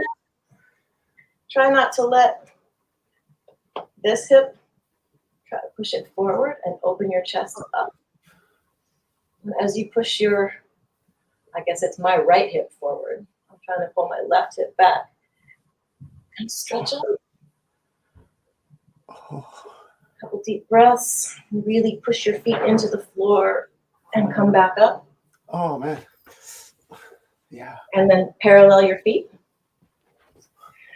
And then turn, I guess it's my right foot. I'm turning my heel because it's easier pivoting on my toes, turning my heel. And then pivoting on my heel, my other foot, my left foot out. And then I'm going to reach out over my left leg. Oh yeah. Just like that. And stretch up. Oh boy, that was great. Oh yeah. Good, right? Keep breathing. If you guys are interested in stretching and yoga, And please multi consider signing polyglot up. polyglot yoga. Please consider signing up for my health yoga, the affiliate program I am involved with our friend Carrie Ann Fields from Australia. This is beneficial for everyone, so if you guys will consider signing up, go and visit the site, check out the information that's there. That will be greatly appreciated. All right, Leanne, thank you very much, my sister. That was wonderful. Everybody got back up okay, right? Yeah, that's good. I got up okay this time. Put your arms up or down. That's down. All right. And then just take a deep breath. Thank you. See you around 4 o'clock your time, 7 o'clock my time, 11 o'clock someone else's time. We're all over the place. We have a meditation coming up at 3:50 after Sharon Rose. So we will bring Kathy on.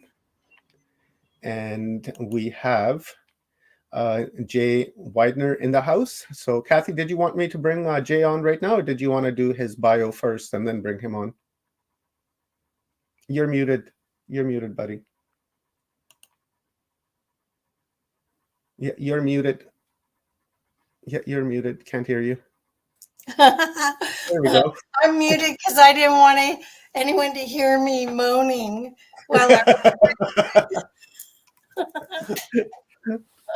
Okay. Yeah, you can bring Jay on. Okay, I'll bring Jay on right now. Yeah. Hey, Jay. Hey, how you doing? Good. Welcome, Jay.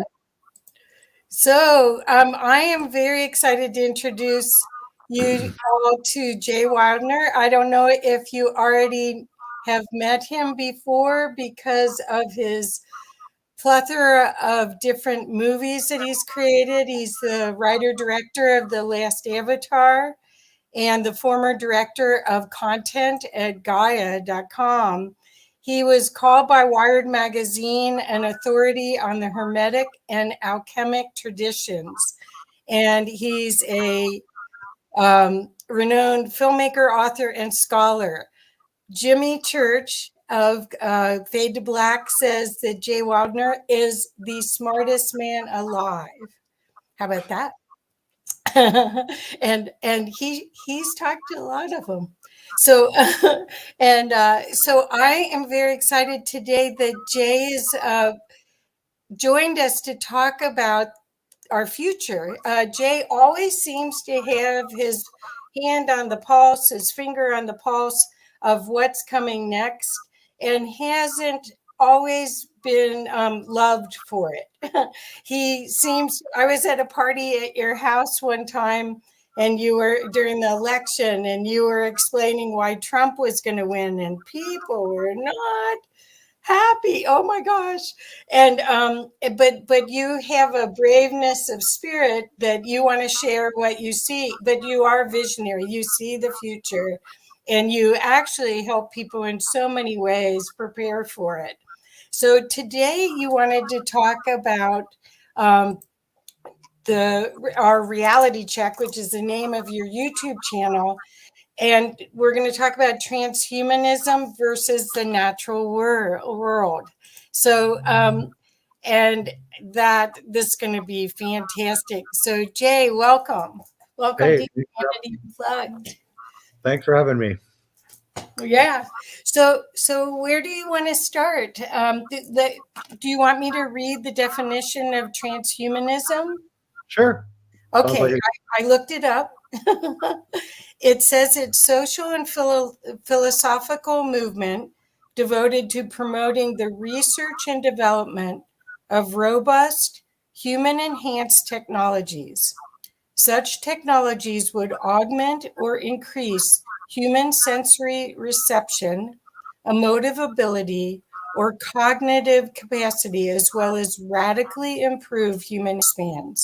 Such modifications resulting from the addition of biological or physical technologies would more or less permanent would be more or less permanent and integrated into the human body.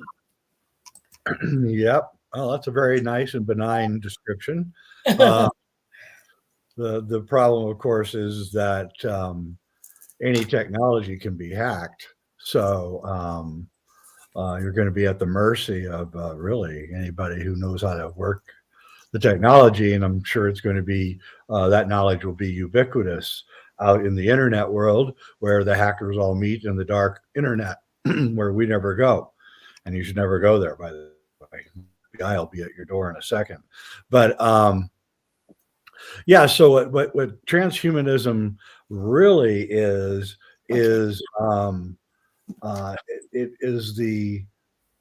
it has the seeds for the destruction of the human race, and what they seek to do is to have everyone locked up in their apartments in virtual reality, the metaverse or whatever ends up being the chosen one. I'm sure it's going to be really fantastic, by the way, like hyper real. Pornography will be probably the thing, just like pornography brought in the internet and paid for the early internet. So too will pornography be the first force that will drive this virtual world. And because everybody's so damn lonely these days because of the lockdown and nobody wants to touch anybody anymore. They created this perfect environment for their transhumanist future where we're more or less just trapped in this world that they're creating. It's not like we can create the world. They're going to create it. And they're going to measure everything you eat, what you eat, how many calories you take a day, what your thermostat is at, how fast you're driving, if you can drive at all, which I don't think you'll be able to drive via self-driving cars of some kind. And if we even have this thing's coming at us so fast that I fear that my voice is lost in the wilderness, and that I can't, because I know what's going on with like the younger kids, and they're really, they're on a lot of drugs, and they're quite willing to accept what this universe is offering. And so what my argument is that we have now, at this point in time, we still have a choice. And I'm fine. Okay. Since I'm part of a very tolerant group of people who, I'm fine with them having their metaverse and their transhumanism and injecting machines into them if they want and all that. Okay, cool. But I get to not live in that world. Right. So right. We need a natural world Bill of Rights moving into this transhumanist world. And that natural world Bill of Rights says, I have the right to reject all of your machines. I have the right to be in control of technology and not have technology be in control of me. I have the right to eat natural food. I have the right to have a garden. I have a right to educate my family in the way that I see fit. And these rights can never be taken away from me or from anybody else who wants to, to live in the natural world. And I thoroughly and completely reject transhumanism. I believe it's ultimately it's part of a spiritual war. And Rudolf Steiner warned us 100 years ago that at the beginning of the 2020s, a force that he called Ahriman would appear. And Ahriman is like AI. It's this all-pervasive observation of every single human being. It's first the desire for that, which is weird enough, but then it's the actual enactment of it. And that's what we're in right now. We're actually in the enacting of this transhumanist world run by AI. And the AI, we now know from recent events that the world has been weaponized. So now I can be canceled. You can be canceled. Anyone can be canceled with their finances. In other words, you got $200,000 in the bank. Boom. No, you don't got nothing anymore. And who gets that money? And that's the next question we have to ask. But we're now realizing that. And so computers and internet have the power to control us. Okay. And the people that run the world know this. But what they also know is that computers and the internet also have the ability for us to all completely decentralize. That is what they fear. Now we're moving from the age of Pisces, and now we are fully in the age of Aquarius. It happened in the winter solstice of 2020. The age of Pisces, well, we just observed it with 2,000 years of the age of Pisces. We know what the age of Pisces is. It's top-down, pyramidal rule, hierarchies, mass. Everything's been massive, gigantic cities, gigantic everything, armies, gigantic technologies, and killing the environment and just destroying everything in sight. That's the Piscean age. The Aquarian age is ruled by water, because the water bearer. And water is fluid. It's also information, and it moves wherever to the lowest part of the land as it's moving, and it can't be stopped. It's just always on the move. And that's the age that we're going into. The leaders, the World Economic Forum and Bill Gates and all these guys, I don't want to name names. That's not what the world, I don't even want to be part of blame game. Just these people at the top are Pisceans who know that their age is over, and they're doing everything they can before the Aquarian age sweeps over the world completely to grasp on and hold it and make it stay. You've got to stay Piscean. You've got to stay Piscean. And that's what transhumanism is. It's a way for a top-down complete control system to come in subtly, though, through entertainment and pornography and everything, until you end up, just like Rudolf Steiner said, completely trapped in technology. So I am not anti-technology. I think it's incredible that I can sit in my dining room and be on this thing. And I live in the middle of the country, but I want their technology, and I welcome it, but I want to be able to control it. So the future world that I envision is a radical vision, and that is that we break into small communities. We keep our technology, we just control it, and we go back to growing our own food. We can you can do vertical farming now, where 100 square yards of greenhouse will literally grow thousands and thousands of stuff because you're growing it vertically.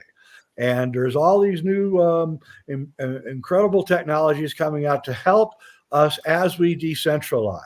And that's where this is where the war of the two ages is going to happen. And this is the hill that we kind of have to die on, and for our children's sake. And so we have to say, no, we're not going down that road. You can, though.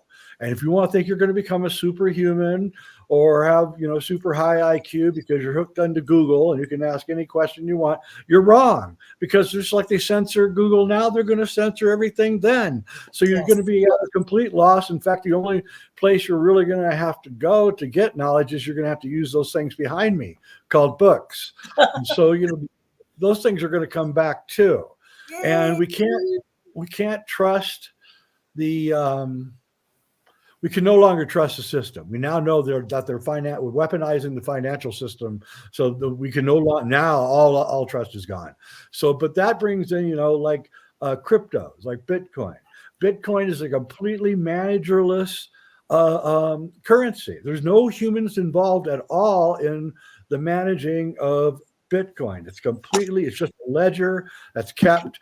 Those truckers in Canada could have gotten, if they used Bitcoin instead of GoFundMe, they would have gotten all their money. And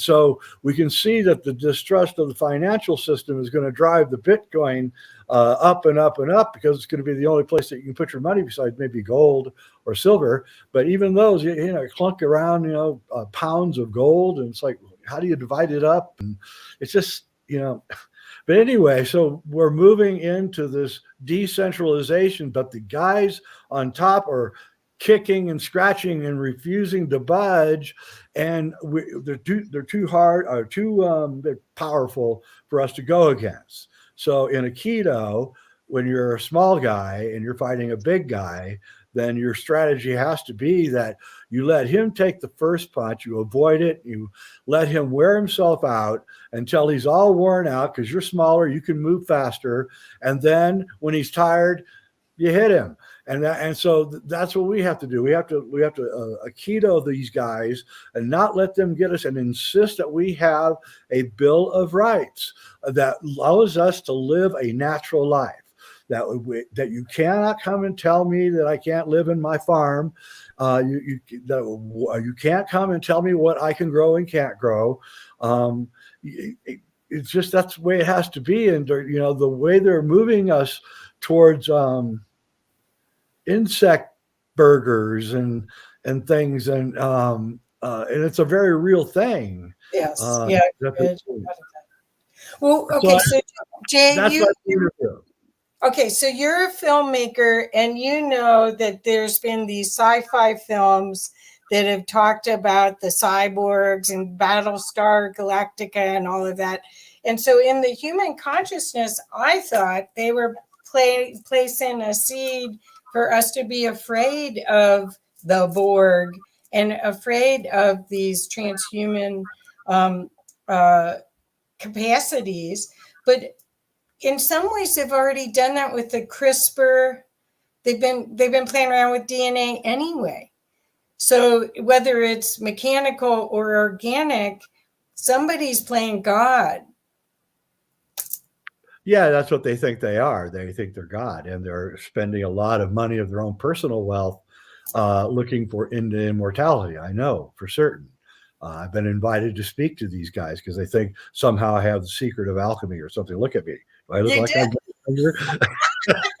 you are an alchemist, though. But why do you think they did that, though? Because they really framed, if you look at the media, which is owned by these guys, they've actually framed that idea of being part human, part machine as a negative. They haven't made it seem positive. They have, but they I think the older movies like the Terminator films, and that was my generation's films, we were afraid of it. I mean, because we'd look downstream and we saw where this was going, and so I'm I've heard outrageous things going on. I've heard of GMO chickens that are 7 feet tall in China who have gotten loose. They've gotten loose and they're running around in the forests and stuff. And so, we're reaching this place where I call it the great bifurcation. And what I mean is that one humanity is splitting off, and one is going into that technology full tilt boogie, and the other is wants to live a more natural life. And they've lived that natural life, and they know it's a better life. And furthermore, when you live the right kind of life, you become an example. And so the normies who are all going into technology, thinking it's the greatest thing on earth and that they can't wait to get the downloads and all that. When the normies come and visit, places like my house, my ranch, after 3 or 4 days, they're ready to sell their house and move out into the country. And so we can win by example is what I'm saying. And we don't have to fight them like that because we're not going to win. But if we're going to be healthier, I guarantee you that. We're going to have better educated children, I guarantee you that. They may not be robotons that repeat what Google is telling them, but they will have a good education. And we'll have just everything. We'll have fresh air. We'll be in the sunshine, and we'll live a better life. And I fear that the people in charge are trying to figure out a way to flush us out of the country. And, I don't know if they're, these fires that are happening everywhere there sure are a lot of fires happening. There used to not be so many fires happening. And I have to wonder, because they seem sometimes to be kind of right in the places where you'd flush a lot of people out of. Right. Yeah. So, and I worry because I live in a place with a lot of high dead timber just up a couple thousand feet above me. And so I look at my binoculars, I see like literally thousands and thousands of dead trees, and nobody's going up there to get them. And so I worry about it too, for my own sake. So it's not just, but so go ahead. I'd like to go back to because of your diverse knowledge and how you put things together and have a different viewpoint. We've got a Pluto return happening, and this year and next year. Could you talk about how that might feed into this? Because we are going into a different age. Just an event like this is resonating, creating this love wave and this incredible opportunity to get resources, to keep growing, and to see life in a different way. As a human being, in joy, not in fear. But because the Pluto return is a big turnaround. That's when our country was established, was during a Pluto return. Do you want to talk about that a little bit? Well, yeah, it's also the fourth turning. Okay. And a bunch of other cycles are coming to close or beginning. Never seen anything like this, in fact. So yeah, so we're going into the until 2025, we're going to be in some darkness, and people have to get hip and get ready and find your tribe, because it's going to be a little bit of a darkness, and the war is not helping. I find it very convenient that the day that they decided to just stop talking about then the war starts. It's like, oh, that was mighty convenient. And by the way, I predicted on my Facebook page with the day that, first I remember seeing that the CEO of Moderna sold all of his stock on February 14th for $400 million and shut down his Twitter account. I got kind of interested. And then Pfizer went private. I don't know if you know this, but Pfizer has gone. Yeah, Pfizer has gone private. They're no longer on the stock exchange. They're no longer governed by stock exchange rules. And here's the kicker. The killer. Sorry. They put killer.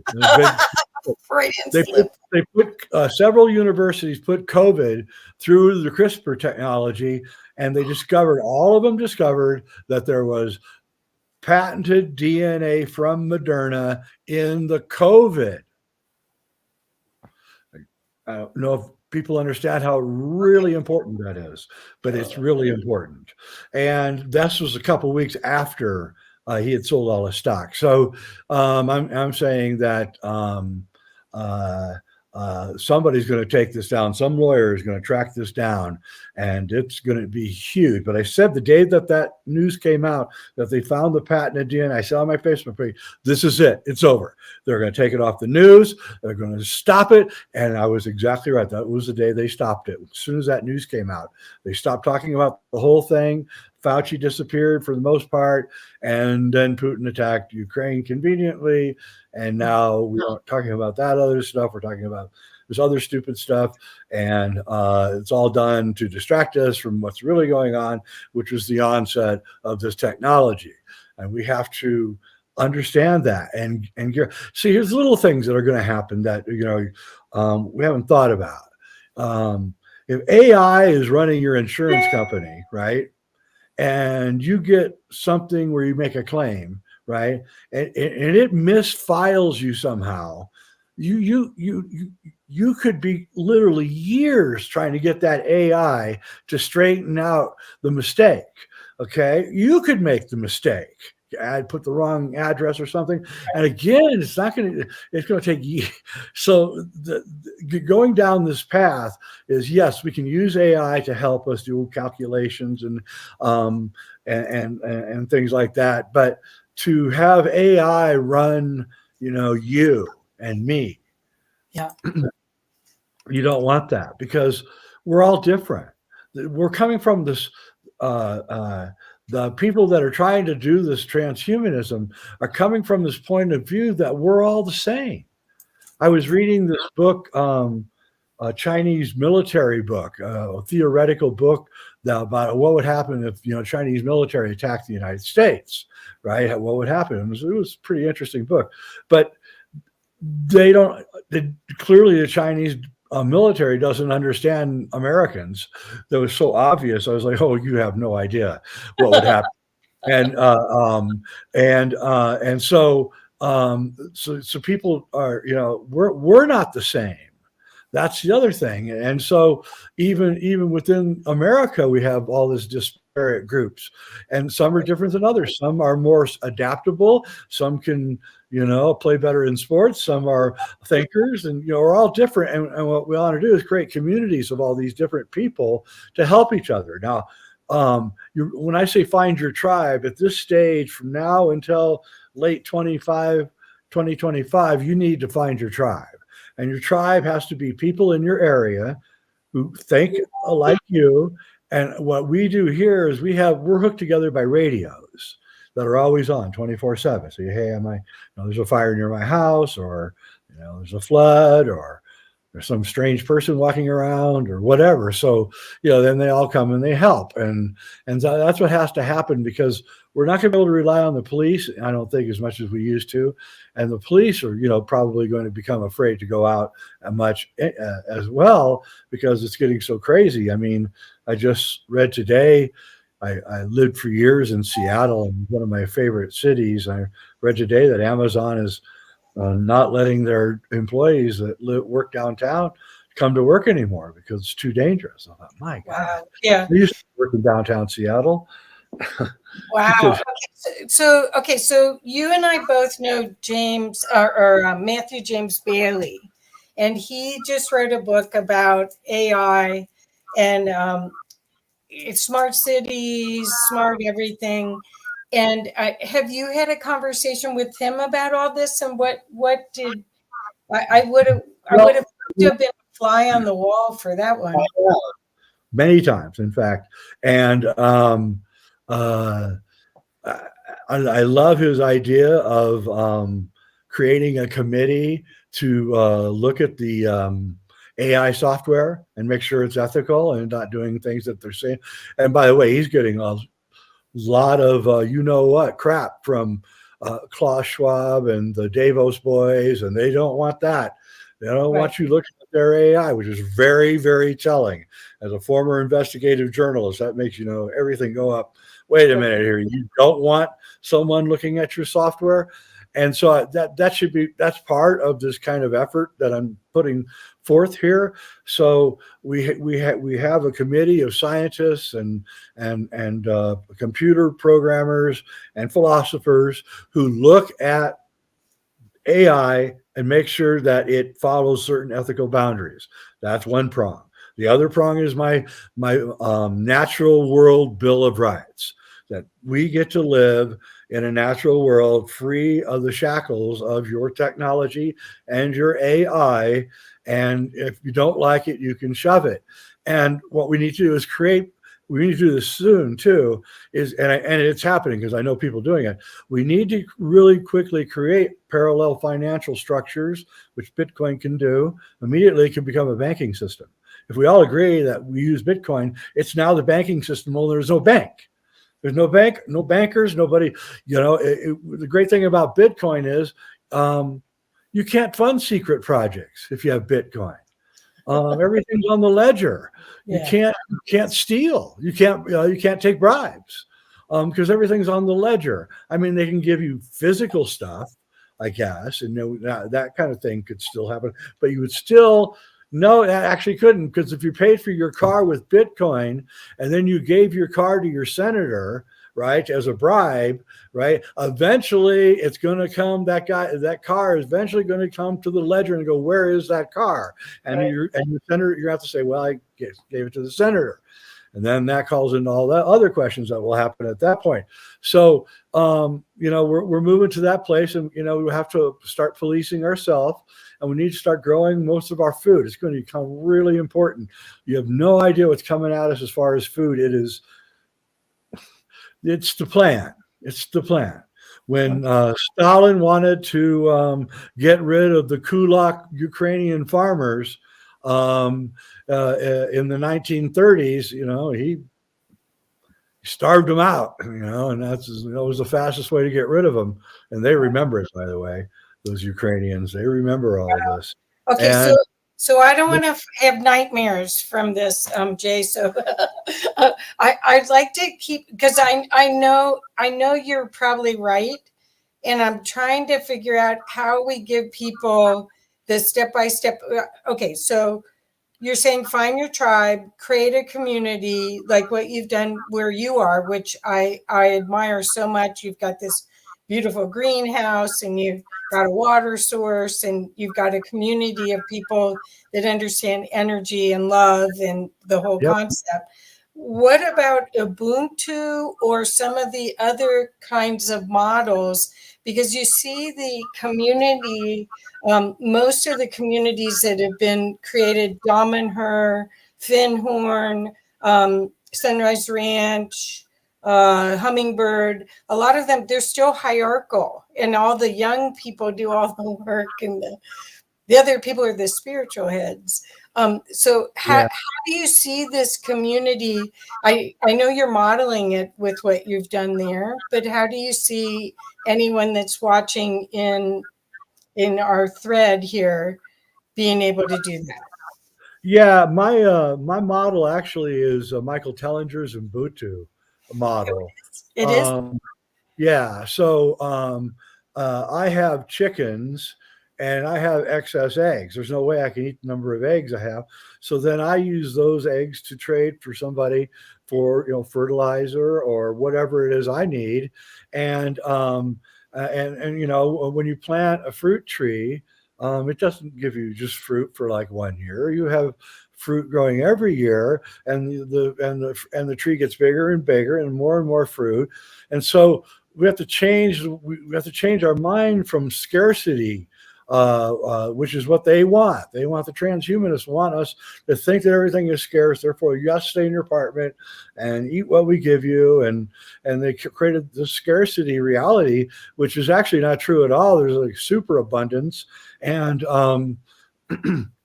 if you know what you're doing, you can really crank out a lot of food and really grow enough to eat and live off of in your community. And we have to change the way that we think about things.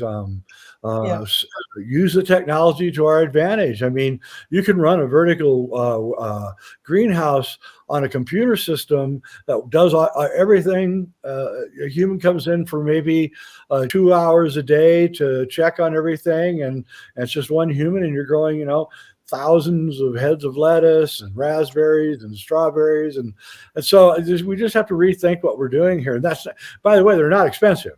In fact, if you made them out of PVC, it would cost entire vertical garden. I think I priced it out, even with the increase in price of PVC. I think I priced it out at like $4,000. That's the entire vertical garden. All right, with the buckets and everything. Wow. So I mean, I'm not doing it because I have to go through all these again. Piscean laws that we have in our county, because right now I can start feeding the county if they just really let me do it, but they won't, because there's all these laws about farming and water, and so we need to also get rid of those laws. And the coming Aquarian age will revamp everything. But my vision of the future, because it's not a scary vision at all, is we change our structures that we live in so they're more healthy and more built around sacred geometrical designs, and bringing down the etheric energy into our life. Our houses now are stale. Our buildings are all stale, or even worse, with forced air, they're like worse than stale. So we need to redesign our world based around sacred principles and live our life that way. And then so if we have a small community, we build our structures so that they're etheric. It's a look at the older buildings from Tartaria, and you'll see what I mean. There are ways that draw down all the energy into your house, and if you don't have that, you can buy things like these pyramids. I'll show you. Yeah, I've got them all over the place. Yeah. I have these. Oh, yeah, and I got those too. All over the house or behind me, and so if you're living in an apartment, you can take care of yourself and unplug. You got to unplug. That's the key. Is here's the one thing I want to touch on here. Alchemy. Alchemists know that the most important thing in your body is your pineal gland. Okay, your pineal gland is ruled by two hormones, serotonin and melatonin. Okay, and in the morning when you wake up and the light strikes your eyes, you immediately, the melatonin that was built up in your pineal during the night, during the dark, turns into serotonin. And then at night when you go to bed, serotonin turns back into melatonin while you sleep. Melatonin is known for enhancing your life and giving you a longer life. And serotonin is one atom away from dimethyltryptamine, the most powerful psychedelic unknown to man. So if you stay up late looking at the TV or the computer and you got light hitting your eyes and it's after dark, you're messing with your pineal gland in a very big way, and it's one of the vagaries of the modern world. And I think that a lot of mental problems are caused by people maybe staying up too late looking into their computer and their television. And it's better to follow the sun. It really is. I sleep about 6 hours in the summer, and I sleep about 9 hours in the winter, which is how long our nights are here. And I try to regulate my life because I follow alchemy around this pattern. I get up and I sun gaze in the morning, and I follow certain patterns that allow the serotonin to become enhanced. And so that's one of the secrets of alchemy, is to create your own endogenous dimethyltryptamine, your own endogenous psychedelic through the use of serotonin. And there's practices in alchemy that allows that. So this world that I'm envisioning is going to be a world of people who, like the previous person, they do yoga, they probably do meditation. They eat a natural diet. They don't take any chemicals in their diet. They try to get the purest water they can. If they can't, then they have filters that give them pure water.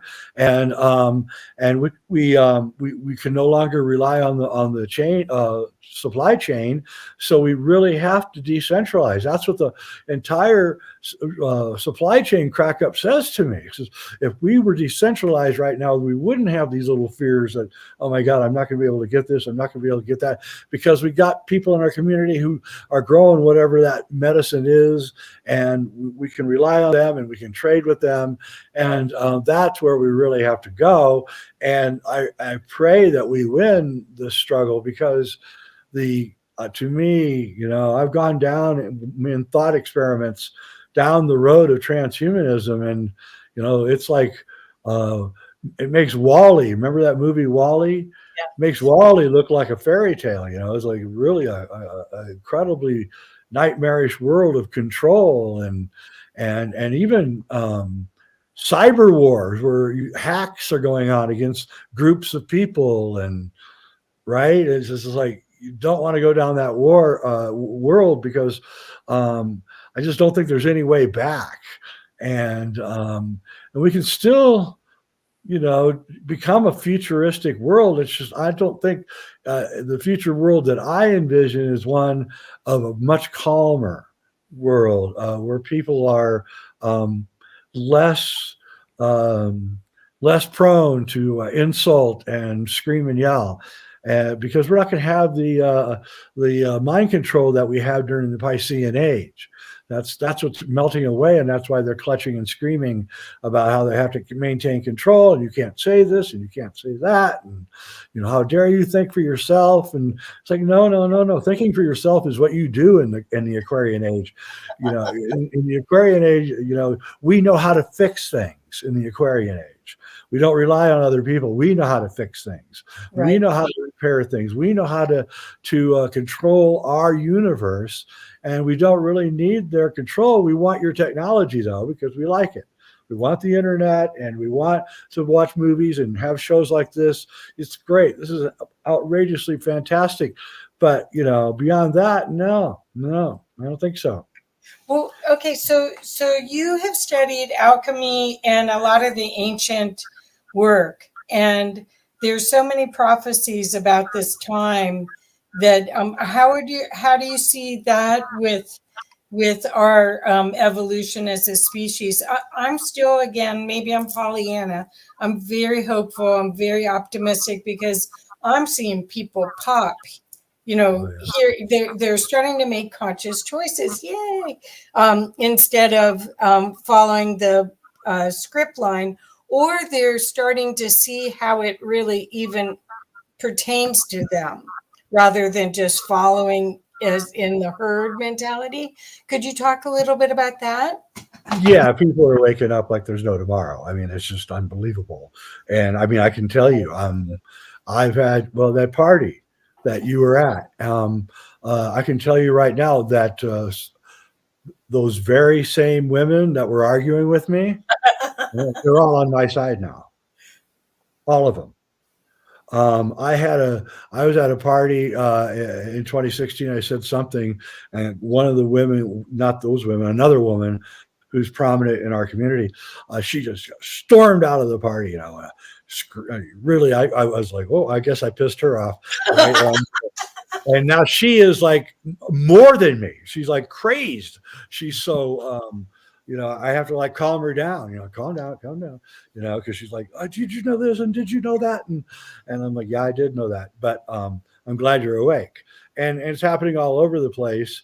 And it's, it's what Cliff High talks about. He talks about the war of the normies. So, the normies don't believe in woo. And anything that's woo is alien to them, so they don't pay attention to it. But woo is building, and woo is where all the answers are. And so we who are of the woo, I call us woosters, the woosters, because we wake people up, right? That's what woosters do. Yeah. So the woosters are not shutting up. And no matter how many times they try to, blank us out on YouTube and all that, and how many times I've been in Facebook jail, we aren't going to shut up, and we're not going to shut up, and we don't care. And it was the same thing like they're going to come with us with the this thing. Remember that? We're not doing it. And everybody I know is, no, sorry, we're not doing it, and that's the way it is. And and so you stand your ground. You say, no, this is the line. We're on the line right now, and that's it. And that's where we're at. And so I think that the woo people have to talk more and not be afraid of being told that you're crazy and you're weird and all that, because the more we talk and the more people that join us, yes, the more the normies have to pay attention to us. When the normies, there's some kind of, algorithm. Once enough normies have jumped over the bridge, right, then we win, and we're winning. We are winning by a lot. There have been so many victories, psychological victories recently, and and proof that the woosters are winning, and we literally have them on the run. That's what's really amazing. I literally think that we have them on the run. I think it's partially physiological because of this photonic energy that's coming from the sun, great central sun, all the way through our galaxy to us. Lots of people are actually talking about trying to stay grounded. They're really feeling the opportunity for as not ascension, but cleanup. Well, awareness and the thing is that our electromagnetic field around the Earth and the sun has collapsed in the last 3 or 4 years. And Right. now it's as weak as it's ever been. And this happens every 400 years. We go into the Maunder minimum where there's a weakness in the thing. And this causes cosmic rays that were normally getting buffered by our electromagnetic field to come in. And this is the time when genetics start mutating and new species arrive and that kind of thing. But, and I'm not talking about Darwinian evolution, I'm talking about a completely different way of looking at the universe, a more alchemical way. So, but we've never been hooked up to each other during this kind of time period. And so every 400 years, you know, this happens, and now we're in this 400 years, but now we have the internet. And so we're going to see, like I said, the great bifurcation, a mass psychosis on one hand, in which people will believe things that just are hard to believe. And then you're going to see this incredible enlightenment happening, and the two groups are going to separate and move away from each other. That's the real civil war. And they're going to, but again, we want to take the normies with us. So our job right now, before this thing really begins to separate, is to try to grab as many normies and convert them over to our side before they, because, you know, you're saving their life. I mean, it's not like you're just doing it just because it's fun. You're saving their life. You know, because if they go the other that way, they're not going to live, because you know, you're moving into a world of mRNA vaccines and all sorts of crazy stuff. Well, the thing that I'm seeing is that people are starting to ask me, what books should I read? What I mean, they're not necessarily, they don't want to lecture, but they want access to the information. And I haven't seen that before. I haven't seen, and I'm seeing in the business world, I'm seeing lots of servant leaders appear where, and I don't know if it's just because they're working from home too, and it's nicer there. I remember when we first started the lockdown, you said, and I don't remember where we were when you said it, but you said, I want everyone to work twice as hard as they did in the office from when they work at home. So corporate America will let everyone work from home. Didn't you say that? I did, and it worked. Yes. They aren't going back to work. Yes. People who say, forget it, fire me, you know, and because I personally know several, you know, I'm in touch with several large corporations, and they went, the evolution of the office has been quite amazing over the last 2.5 years. We went from everyone like 3 years ago or so, everyone realized that you actually don't need an office. Right. You got your cell phone and your laptop. That's all you need. Right. So suddenly everyone realized, you know, I don't need an office. I can go down to Starbucks and have a nice coffee and get more done down there. So that was already starting.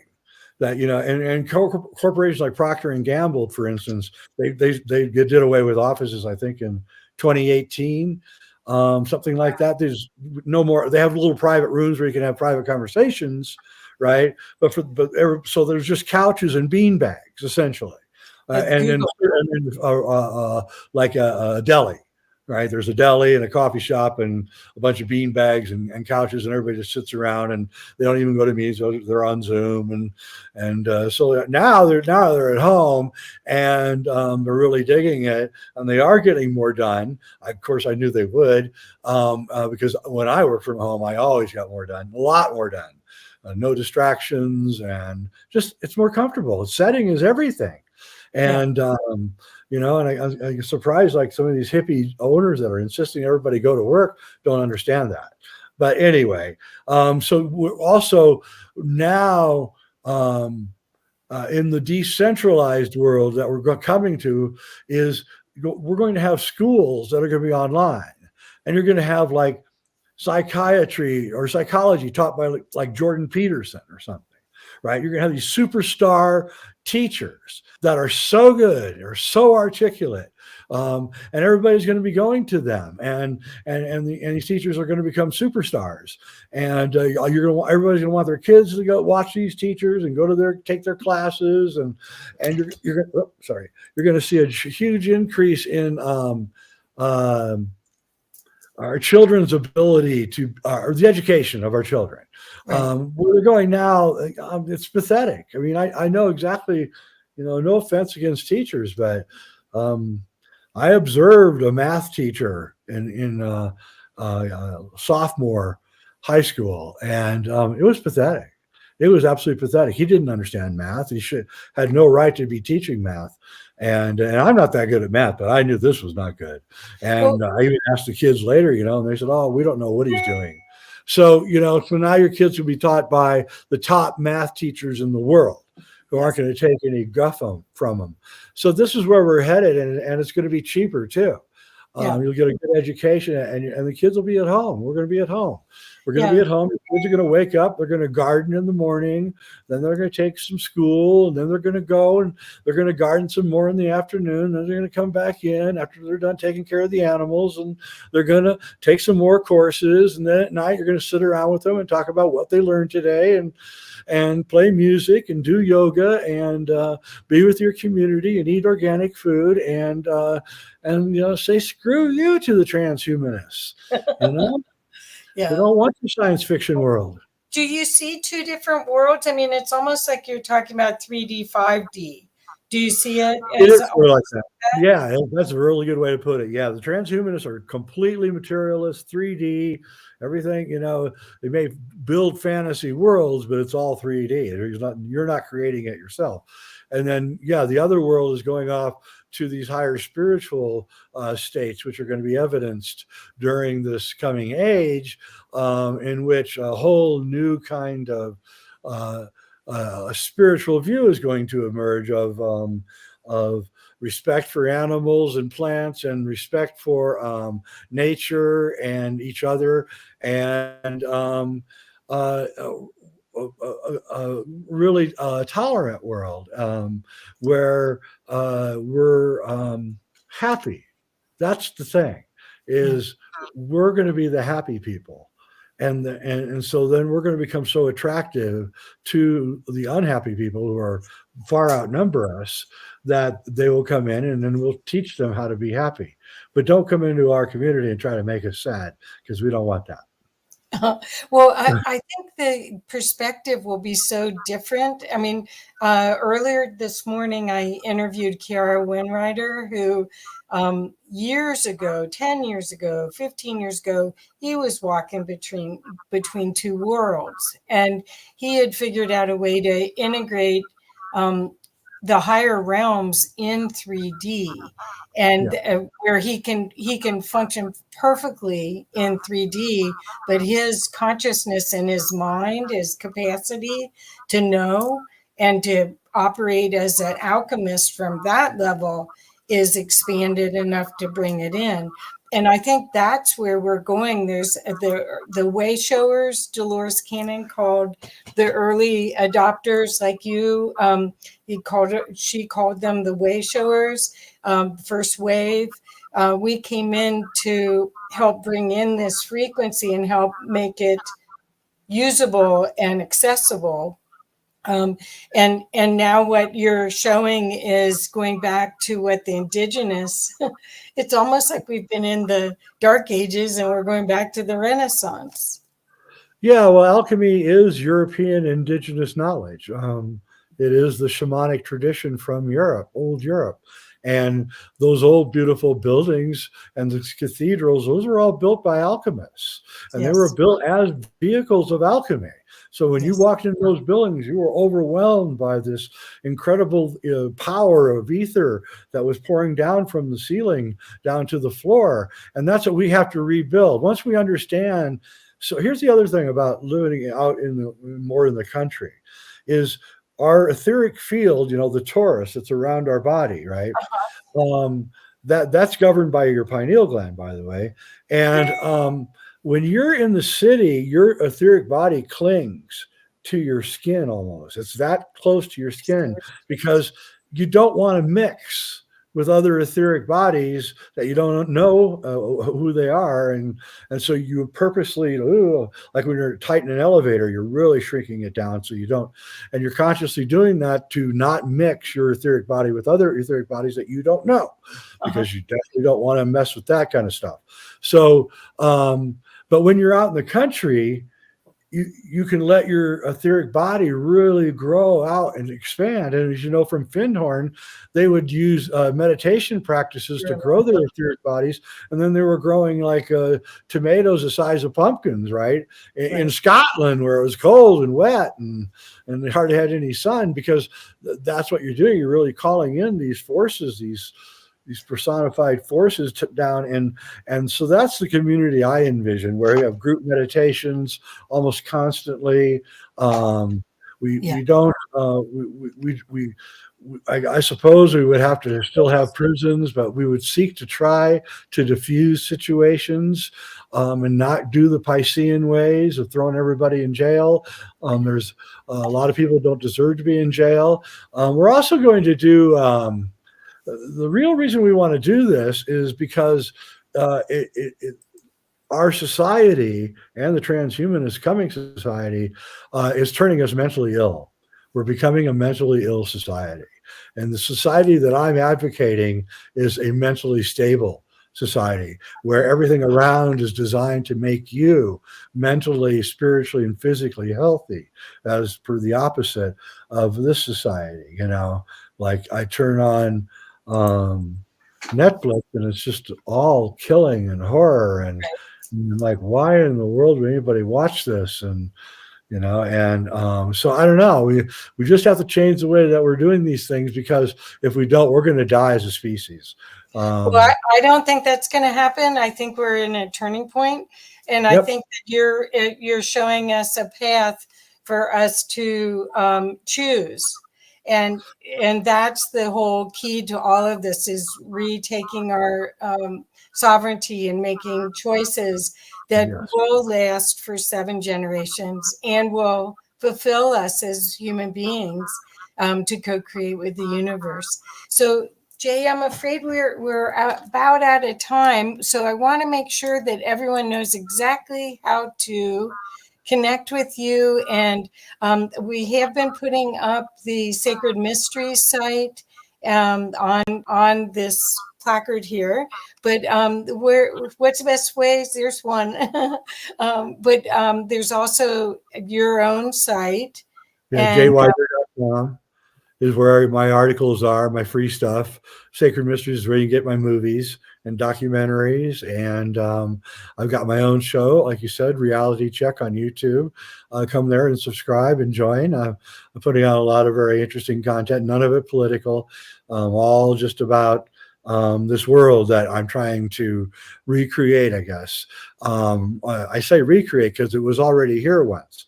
So just type in Tartaria on YouTube and watch those buildings and what I'm talking about, and you'll see. So that's all. Just watch Reality Check.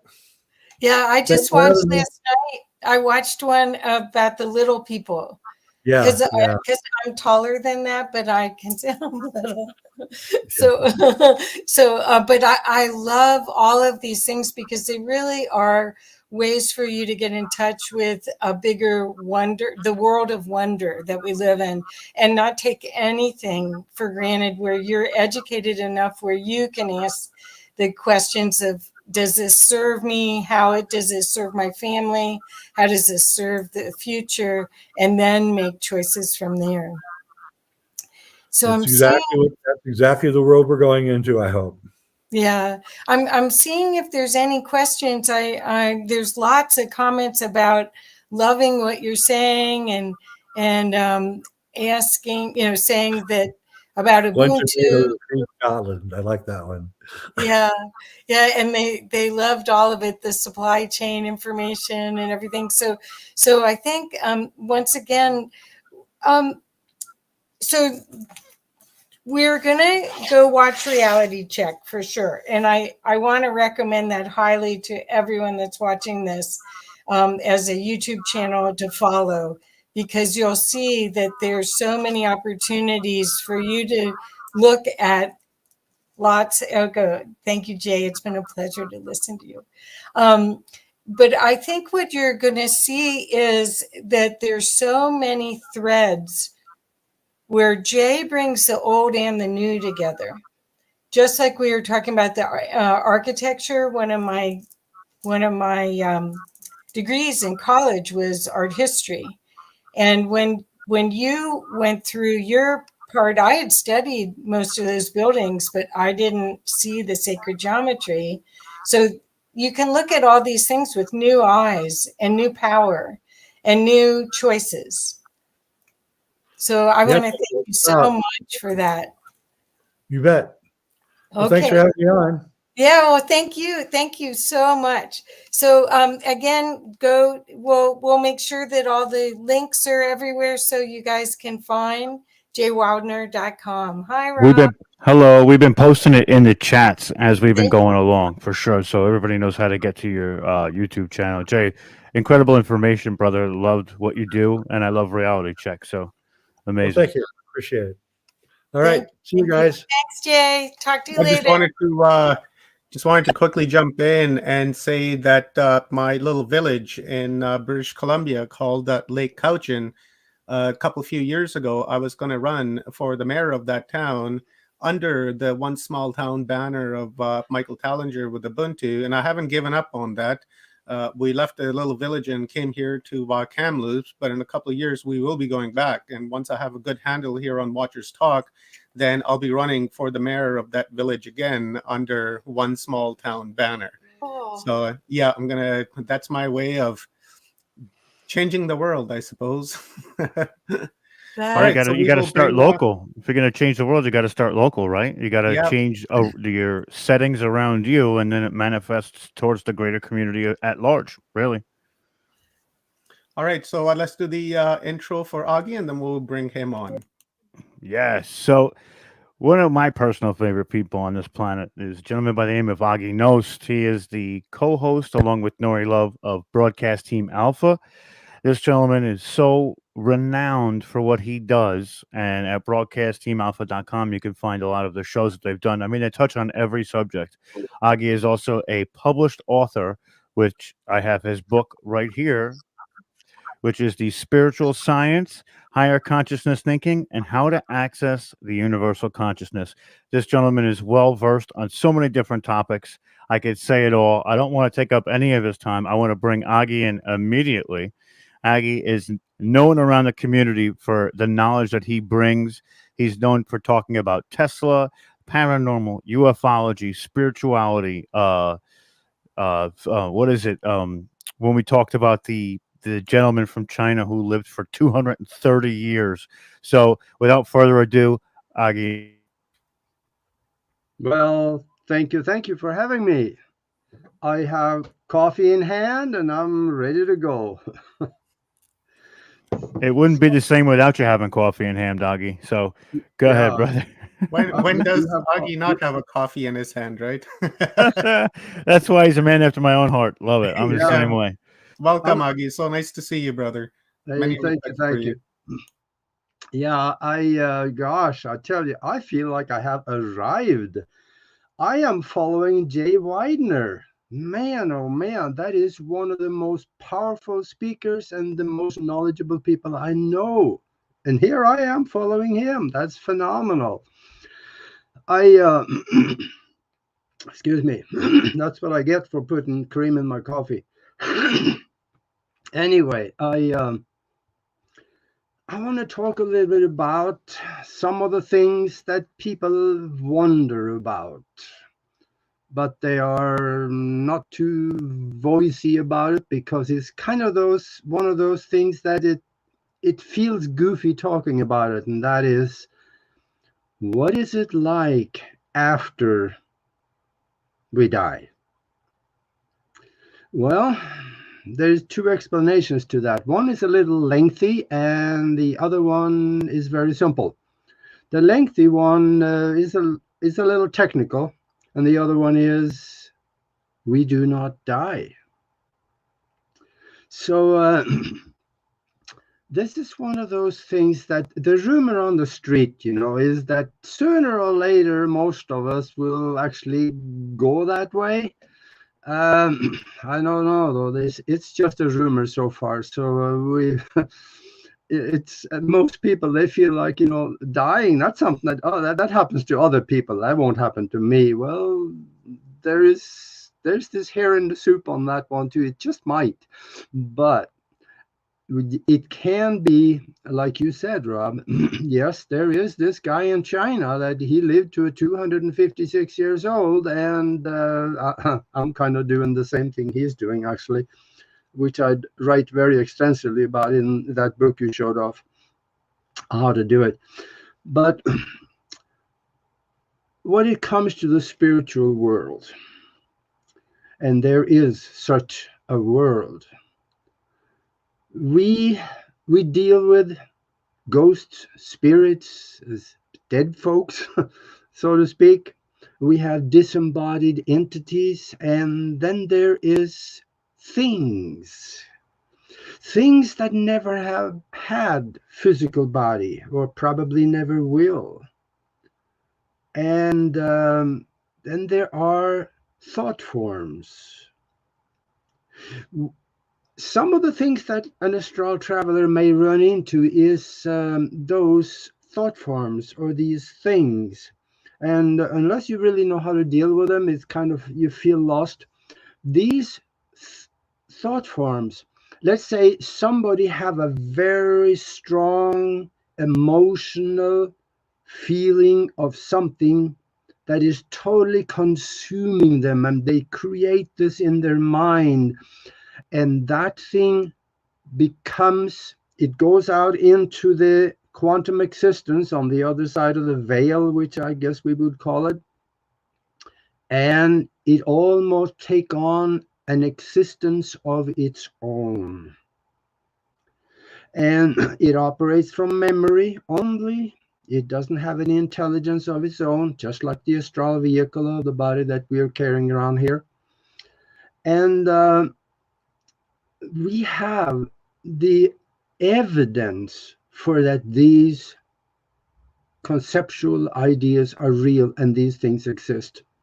We have the videos, we have the voice recordings, and we have pictures, and we have people that have ongoing experiences with the spiritual world, some of them daily.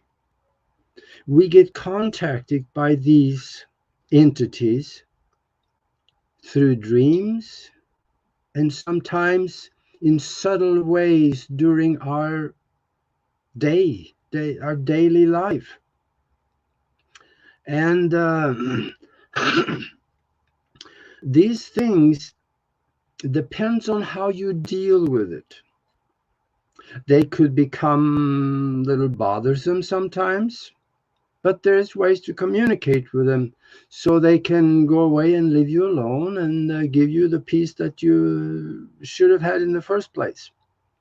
I'm going to talk about 4 or 5 different ways that you can communicate with the spiritual world, and it works about every time. Think about that. Would you like to? Or maybe that would scare you a little bit. You remember, fear is mostly caused by lack of knowledge. So if you know more about it, know how to protect yourself, and know how to deal with it, and how to communicate, and how to deal with answers that you might get that maybe you don't like, then it wouldn't be so bad, because you would feel safe.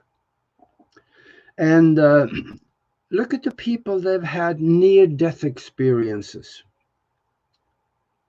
There could be people that really didn't care much about the spiritual aspects of our existence here, and then they have this incident when they, let's say, die on the operating table, and then they come back and they explain that, well, I just went through this tunnel, and When I got to the other end, there was somebody there saying, hey, you can't come here yet. It's not your time. You got more work to do. Go back. Go back. And they went back, and now they're here talking about it. There is something that is almost just as good. And that is, many of you may have heard of it. It's called the Tesla Spirit Radio. And I do have a picture of here. If I, hey Rob, if I click on the share below, will I be able to share a picture? Yeah, you should be able to share your screen if there's a picture on it. If is it on the web? Is it just a regular picture? It's on my screen right now, so I'll hit the share, and yeah, then go to share screen. I did. And let's see if you it's Windows. You see where it says Windows in the middle? Oh, Click that. Yeah, Windows. Do you see the picture? There can you see it? Yes. Okay. If you can see this, that is the Tesla Spirit Radio. Doesn't look like a radio, does it? It's very simple to make. Just about everybody. I haven't made one, but I probably could stumble through it, I suppose. But it has some electronics in here, and it's about 12 parts to it, 12, 14 parts. There's 2 antennas really close to each other, just very close. One, the way it was explained, one is for transmission, one for receiving. So it's a 2-way communication device. But there is a tuning device here. There's a volume, I think. And this Tesla Spirit Radio it's phenomenal. Everybody could do this. If you go to YouTube and put in the search bar Tesla Spirit Radio, you'll have a bunch of videos of people that have done this, and you can hear the voices coming back from the spiritual existence. You end up with a 2-way communication with these spirits. And you can ask questions, and you may have answers. Though you will probably find that there are more questions from them than you're able to ask, because they may have questions of their own about things that they missed out on while they were here. So it could turn into an interesting communication. And this one here, it's you can probably buy the parts for about $20. I ran it one time and I cheapened it out, so I think I ended up with about $19, something like that. So you see here, I guess you've seen it now, so I will get rid of this one. And we are back, I hope. You can see me now, and yes. Okay, good. Think about that. This is a sure way to communicate, and it happens to work just about every time, because we are rarely, if hardly ever, alone. There's always somebody or something around that would want to communicate with you. More so, let's say that you want to communicate with something on the other side. Just put the word out there, I want to communicate with so-and-so, and send a mental picture with it. Now, it is up to the universe to find that person. Usually, from what I see on the recordings, is that you end up with someone else coming in, but that someone else sometime are able to help you make the contact with the person you want to talk to. So this could turn very interesting. And for those of you that really don't know much about electronics, well, find a friend that knows how to put electronics together. You can buy 2 of these kits. You'll find them all over the place on the internet.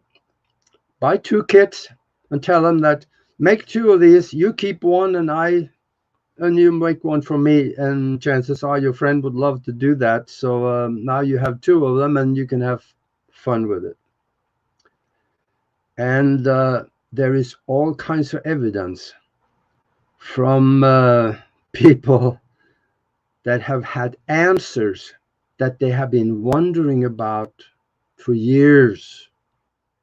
And now they ask the questions and they get the answer. Think about that. And I would also mention another way that there is interdimensional communication that actually works. This is something that will come online fairly shortly so people can actually use it. There is something that is being done at the University of Arizona in Tucson, right here in town where I am.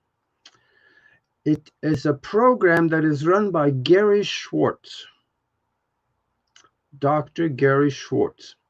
He has put together what he calls the soul phone. Yeah, I know you got mental images flying already. Yes, it is kind of like that. And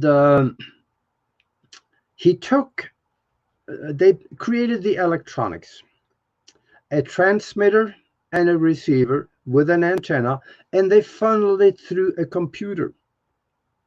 So they could actually sit at the computer and they would ask questions. It goes from the computer through the electronics of the device, right through the antennas, goes somewhere outside of the physical, attaches to the answer for the question. And they are not really sure where the answers are coming from. Usually they would think that it was spiritual entities.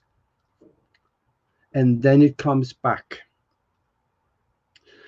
Now, they have created this so that so far they're only able to see yes and no answers. When it comes back, if it's a yes answer, is represented by a green light. If what they are asking have a no answer, it comes back as a red light.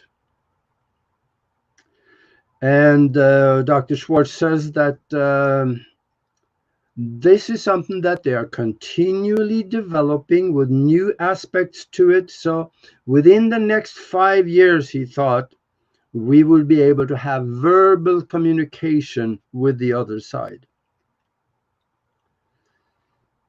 Now, as he said also, he don't know where the answers are coming from, but so far, they have been accurate.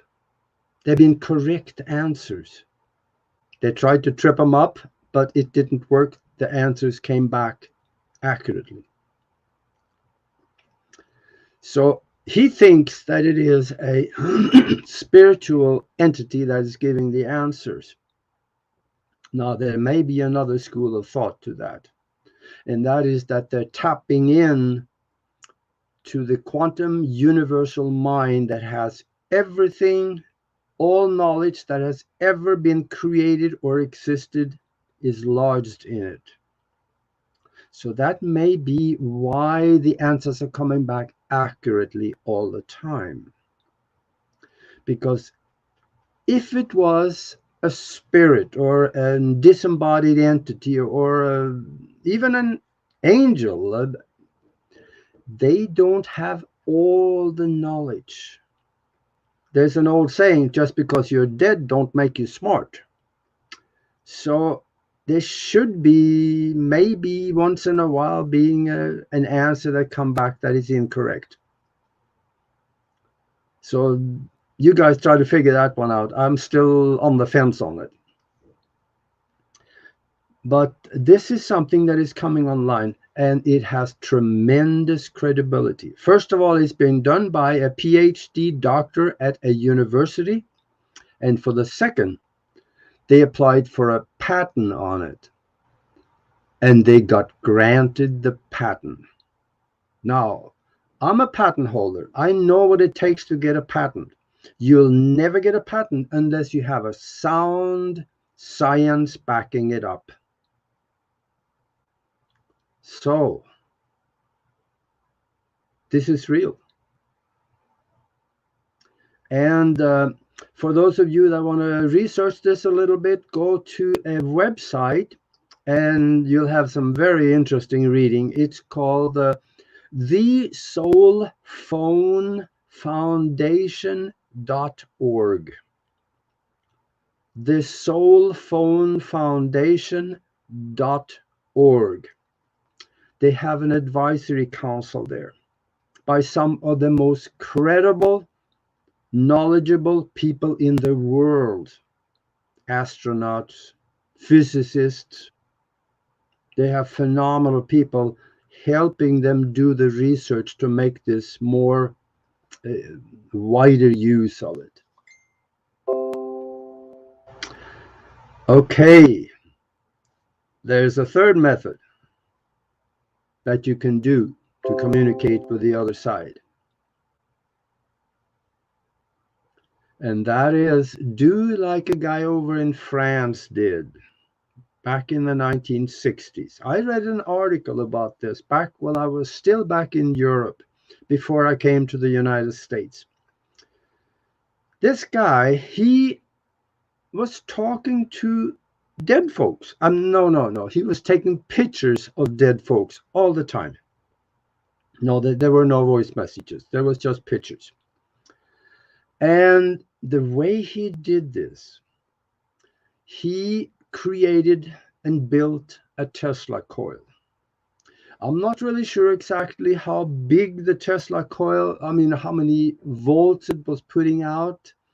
But from the picture that came with it, as I remember it, when he stood next to it, it reached from the ground just maybe a little bit above his knee in height.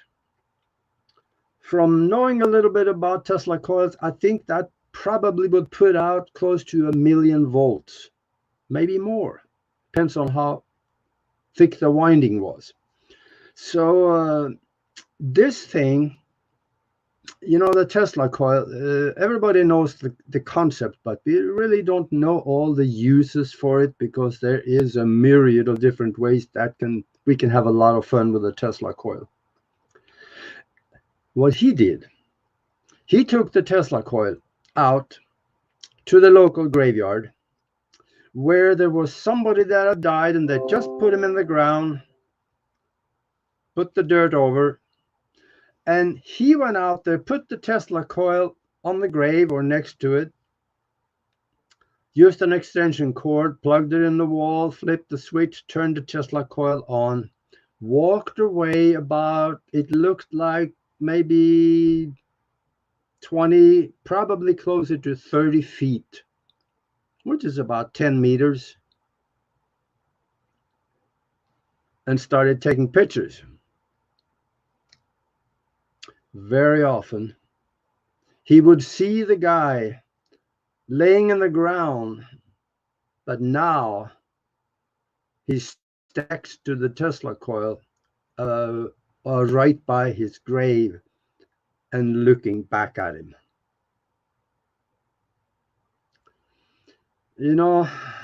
That's kind of alarming a little bit for people that really don't know a lot. But when he started showing these pictures around his village in southern France, I didn't go over too well. They said, "Oh, no, you're working with Satan here. We want nothing to do with you." And they turned on him. And as it said in the article that I read, probably around 1969, something like that, He said they turned on me so severely that if I had not left, they probably would have killed me. And that's pretty severe just from showing pictures around, because, you know, these were very special pictures. And I can understand why that happened, because in that part of the world, there was a very Catholic area through that. It's kind of like the Bible Belt of the United States going across the south of the United States. And, you know, the Catholics, you know, the dogma and the ignorance and the stupidity it goes deep. They, you know, they all wear the same shoes there. So I can understand why they turned on him, because of their beliefs. They've been indoctrinated, like, you know, if you see something like this, we can't explain it, so it has to be Satan that is doing it. And everything that they don't understand or that is not in the Bible, of course it is Satan. We all know that. So he had to leave.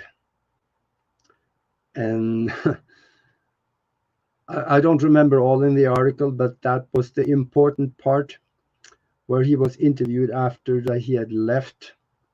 And there was a picture of him standing next to the Tesla coil. There was also a picture of a person that was standing next to the grave that he had taken, you know, the dead guy. And it was not a total clear picture as you're looking at me right now. It was a little fuzzy, but you could clearly see there was a man standing there. You could see facial features, and there was you could see it was a person standing there. So the question was, what was standing there? Was it the soul of the person? Was it consciousness that was created for a purpose, maybe of communication? Was it the astral vehicle? Or what was it? It appears to me that it just might have been the astral vehicle that is very much attached to the physical body for a while, even after they die. Consciousness that leaves and goes and travels and hopefully goes home. So that's something to think about, but you can do your own research on this, and you're going to find some interesting things. And if you have an infrared camera, do the same thing. Go out to the graveyard, see where there's a grave dug, start taking pictures. Or if you have a house that is haunted, get an infrared camera, or even just an infrared lens to put on the camera that you have.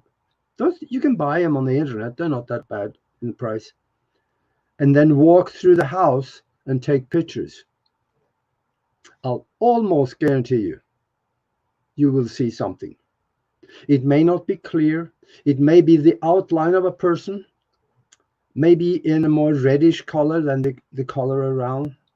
So this is something that you can do. It's a form of verification of existence, not necessarily a communication so much, but it's proof that something is there.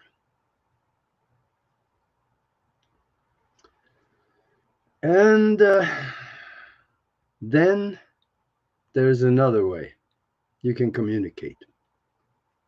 And this is especially for those that has a radionic computer. Those can also be gotten. They're not that expensive anymore. I used to have a Mark 12 created by the Copen Labs over in England. We can do some really neat things with that. And Barry Kraft, which is now, I think, the second in command over at the Copen Labs over in England, where they make those things. He gave me a design probably some 27, 25 years ago. He says, do this, create this one, and then start communicating with the other side. And we made it work. And what I did, I want to show you a drawing here because I don't have it on the computer. And here is the drawing. I took a couple of coat hangers and I broke them up and created a pyramid this way so that it looks like a perfect pyramid in the corners of it. And I wrapped it with tin foil. And this is how that would look. Here, this is the pyramid. And then I wrapped it with tin foil. And from the top down, it looks just like, oh gosh, there you go. That's more like a pyramid like this. And then I put that over a recording device. I used a tape recorder back then. You know, remember those days when we had tape recorders? Yeah, that's one right there at the bottom. And what we did take it out to a graveyard once. And we had the tape recorder, and I put the funnel, and we just kind of aimed it out this way, not up, but this way, horizontally. And we had voices on the tape recorder. And we tried to communicate with them, but that one time, that really didn't work very well. They weren't listening to us. They wanted to talk to us. There were questions like, what are you doing here? And get out of here. This is our place. Or there were things like that. They were kind of possessive, or yeah, that's probably the word for it. And back then, I also knew enough that when we walked into this arena, this is kind of their world. They could attach themselves to us and come home with us. So we protected ourselves. We visualized a bubble of bright white light around us, and all of us, there were three of us that went there. So we did that, and we didn't have anything that we noticed coming back with us. And chances are that they could see that visualized bubble, and those entities, they probably either scared or just don't want to mess with it. I'm not sure. But we also tried another one. We used the radionic computer that I had at home, and we put a picture of a person in the well of the radionic computer.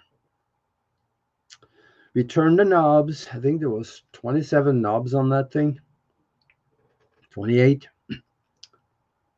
And we tuned the computer to the frequency of the picture in the well. And we tuned it so that we were trying to summons the person that had departed and now had his picture in the well of the computer. And then we put the upside down pyramid right on the tape recorder, and we were asking questions.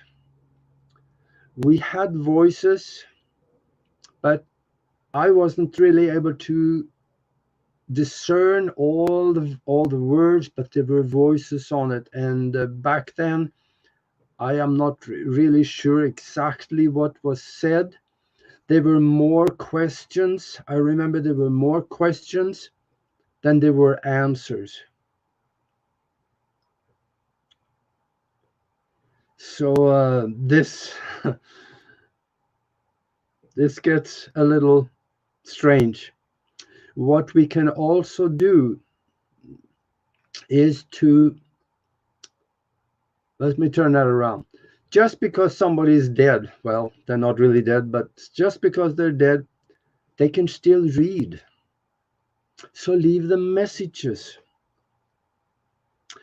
Leave them messages, and they can read the message. And then they can communicate with you on the basis of the written message, talk into the pyramid, the funnel towards the recording device.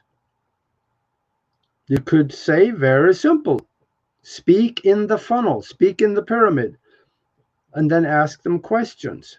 They can read so they can see it, and then they will communicate. Chances are you might get something on the recording device.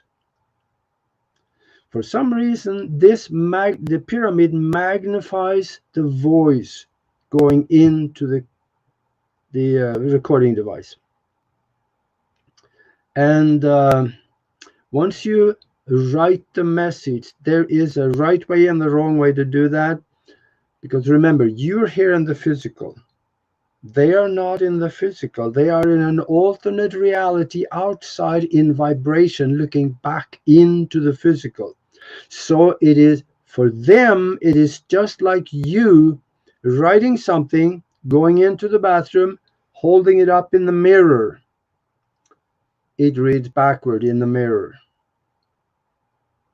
From that world, the astral world or higher, whatever they are looking at you from, looking back into the physical, everything is backwards what they see.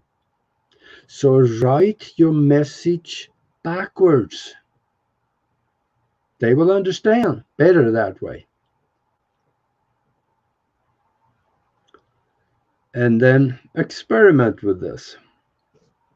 If you are writing messages like this, this goes into the fifth dimension, or possibly a parallel fourth. It's hard to say where they might be. But it is easier for them in a higher vibration to look back into the lower vibration than us looking up into the higher ones, because our eyes are not designed to receive and transmit higher vibratory light up and beyond our range in the light spectrum. The light spectrum goes way up and way down, and we only have a short, very short portion of it that we can see. And remember that, because above you there are also other existences that live there. Don't you wonder who they are?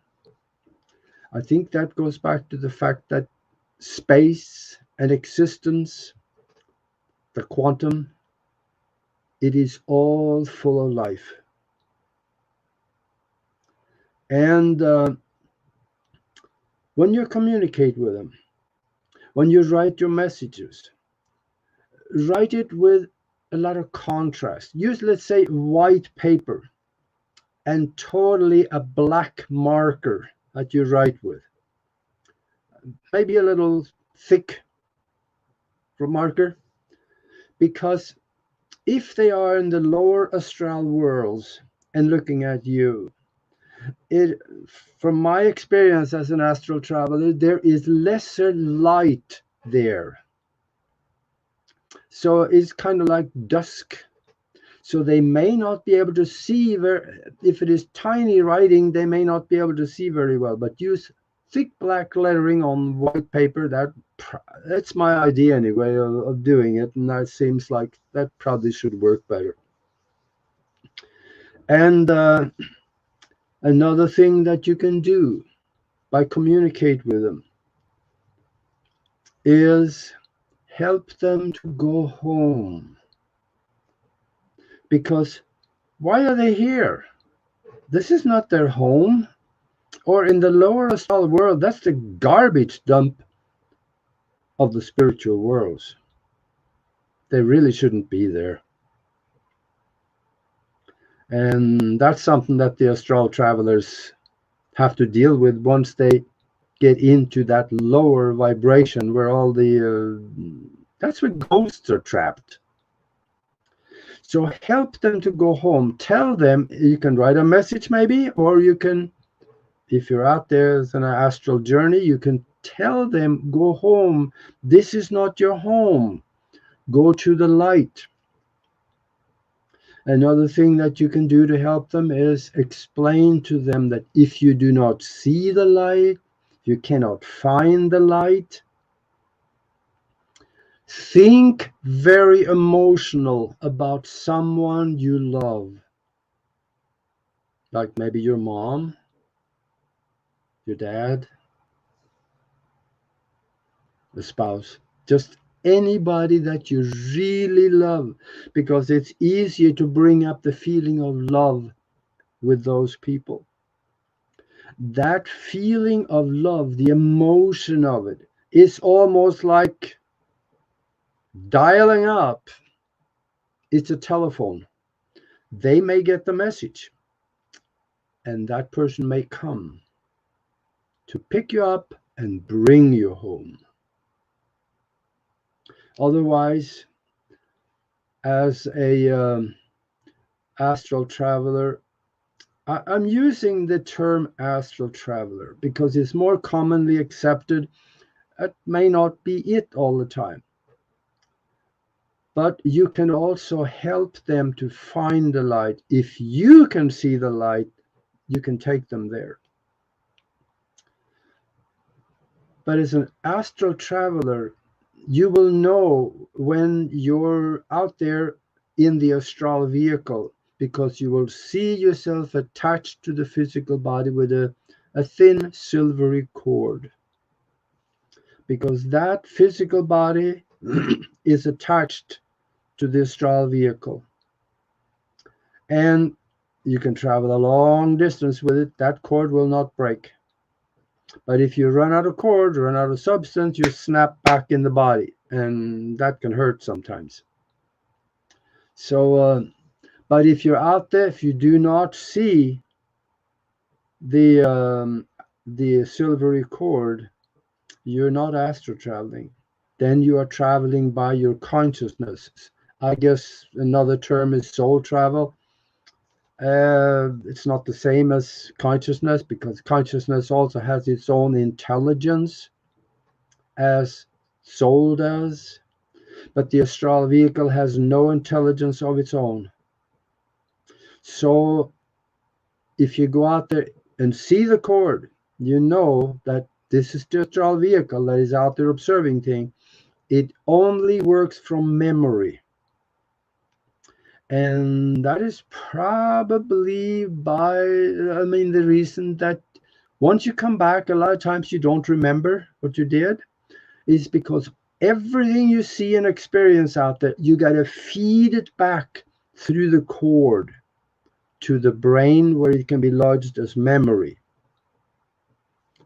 So consciously feed the information back through the cord to the body, then you may be able to remember more. So now there's one more way that you can get a sensation of entities around you. If you feel like there is something going on, you hear things, but there's nothing there. Or let's say the TV turn on and off real quick, or the lights turn off, you know something's going on. You could also reach out your hand and communicate with them in saying, hold my hand. You may not be able to feel them holding your hand, but if you feel like your hand is getting colder than the rest of the body, that is a sign that something is on your hand. Because there is something about an ultra-dimensional entity being able to suck energy out of the physical. It sucks the warmth out of your hand. So if your hand gets cold, it's a sign that something is there. And another thing too is just you can ask them to communicate through dreams. They're usually fairly good at that. And an excellent way to communicate with spiritual entities is just that: astral travel, or consciousness travel, or soul travel, whichever one that you end up doing. And there is actually, this is something that it's not that hard to learn. If you go to YouTube, you'll, I saw a video on there one time: learn astral travel in 9 minutes. Good luck with that. Yeah, if you keep doing it for a month or so, you just might be able to get out of the body, but you end up in an environment that you do not understand. You do not know how to deal with things out there. You could feel lost. That's why I did a class on astral travel, or soul travel, and you will find it on broadcastteamalpha.com. Nori and I have a website there that we have classes on there. And it is 4 sections to it, and explains everything about the environment, the astral worlds, and what you can do in order to actually get to do this. It's not that hard to learn. Just take some practice. Some people, they catch on like ducks to water, and other people, like me, it took me a while because I had a very analytical mind. So it took me it could. I was doing it every day for, I don't know, I forget how long, but it was at least a month, probably maybe 2. But other people, I hear they catch on in a few times. So this is something that you can actually learn. But the classes on there is for the other program that we are doing, and that is the Mastermind Connection. And contact me on that one. I'll show you how you can become a member. And we wonder, there are things and entities out there. What is their life like? Why do they get stuck there? Why don't they go home? We can help them to do that, but we should understand why they are there. And it may be for their reasons. We may want them to go home, or wish for them to go home, but they don't want to. There is reasons. That could be that if somebody is so physically attached to their family that they don't want to go anywhere, they want to hang around and see that everything is okay. If that's the case, let them do it. There will be a day when they will want to go home. Or atheists often get trapped because they had no concept of life after death or spiritual ideas. So when they end up out there, wow, now what do I do? And strangely enough, Catholics, they a lot of times end up in the lower astral worlds too, because they are a misconception of what is going on the other side. For what I see and what I hear from others that have near-death experiences is that it's usually wonderful. They feel the love. They can go through the tunnel and get stopped and sent back home. And they are no longer afraid of death. So that's something to think about. And I would also encourage you, take the time to practice. There is one simple exercise. In fact, I'm gonna tell you how to do this. And this is something that you can practice very simply. Wherever you're sitting right now, or wherever you, if you're laying down on the couch or whatever, that's fine. Stay right where you are. Close your eyes. Visualize yourself being where you are. And then raise up in your mind's eye now. Raise up. Take 3 steps away from where you are. Turn around and look at yourself where you are in the chair or laying down. Stand there with your eyes closed, looking at yourself. You know what you look like. You know what your clothing you have on. You know what your hair is like. You know what you look like. Look at yourself. Look for details. Keep looking at yourself where you are.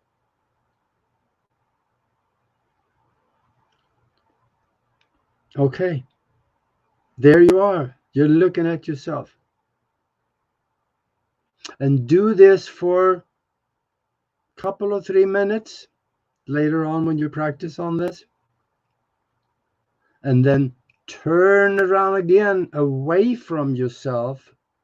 Look into the room and then back up into yourself. Sit down in the chair or lay down on the couch where you were in your mind's eye.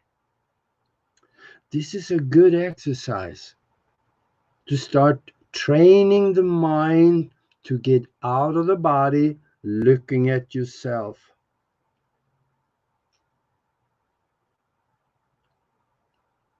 So I think this is something that I know a lot of you will have fun with this. Another thing I want to mention, speaking about the body leaving physical, when you get out there in the lower astral worlds is not where you want to stay. Think yourself beyond it. Think yourself into the higher vibration where you have the love, you have the light. Spiritual people, they usually bypass the lower astral worlds, go right through it and don't even know that it exists.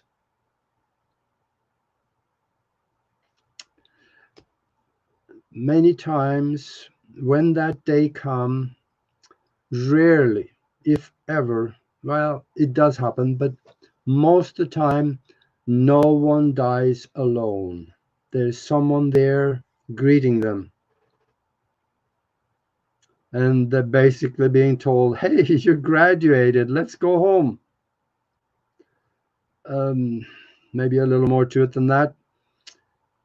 But what you should do at that time, if you want to go home, is go with them. It's usually a relative, a mom, dad, someone that you really care for, or someone that really cares for you.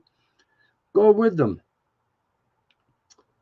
Get on the other side, get all set up on the other side, because you can always come back later and visit.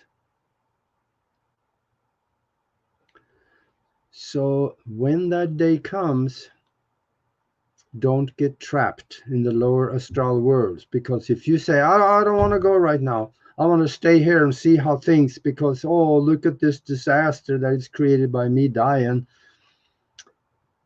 you can get trapped, because the people that come to get you, they're going to only wait for so long for you, and then they say, okay, give me a call when you're done.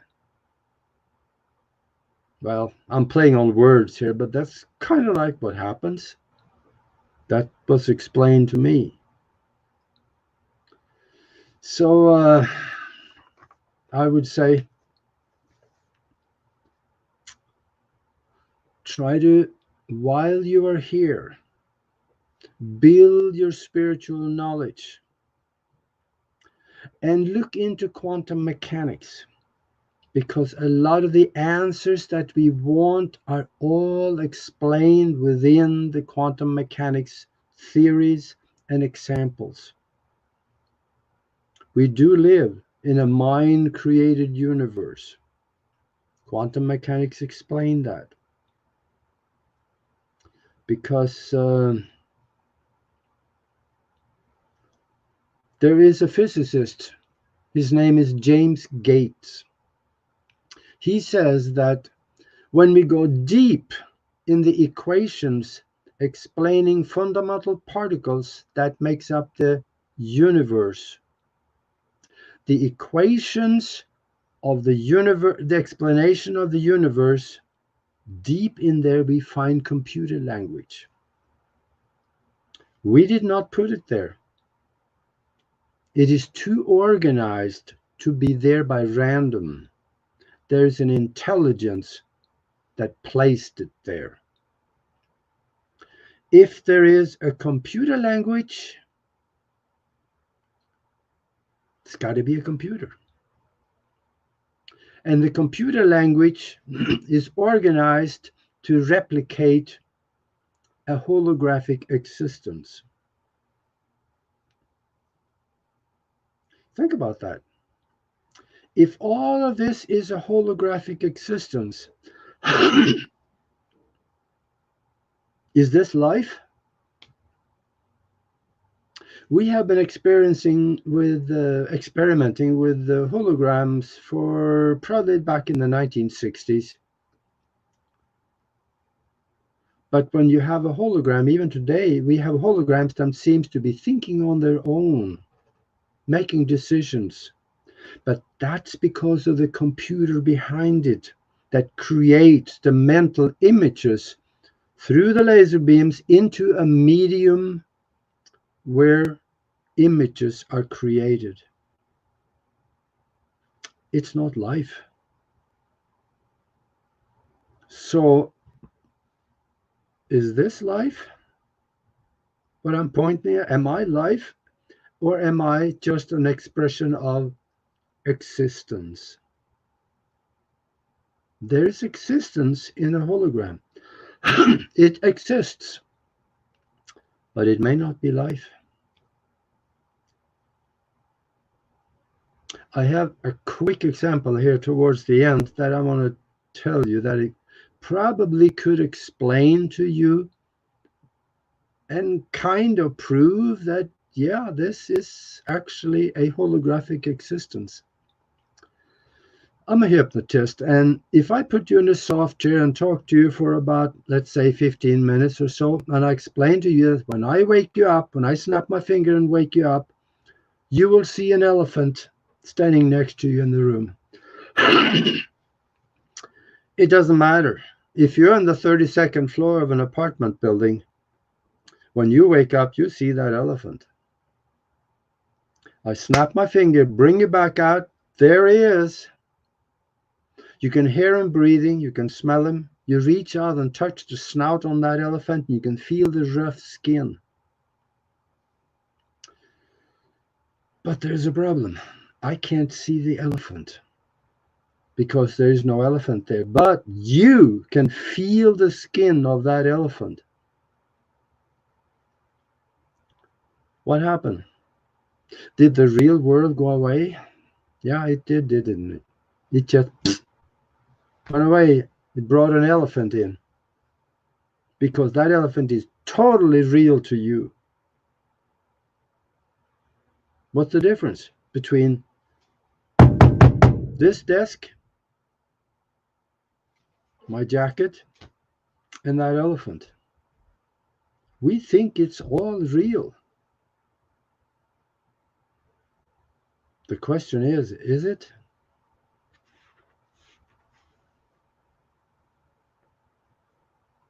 Good. Hey, Rob.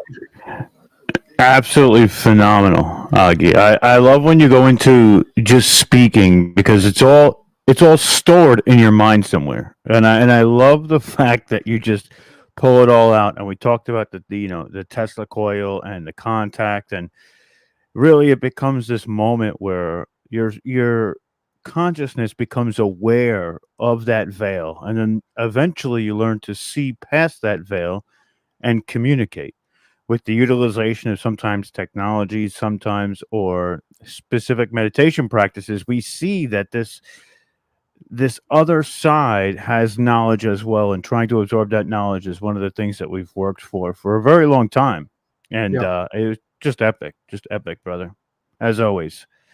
Yeah, and what I'm hoping is that people listening to this, it's okay to know about it, but go and do something with it, and then tell me what kind of results you get. That would make my day.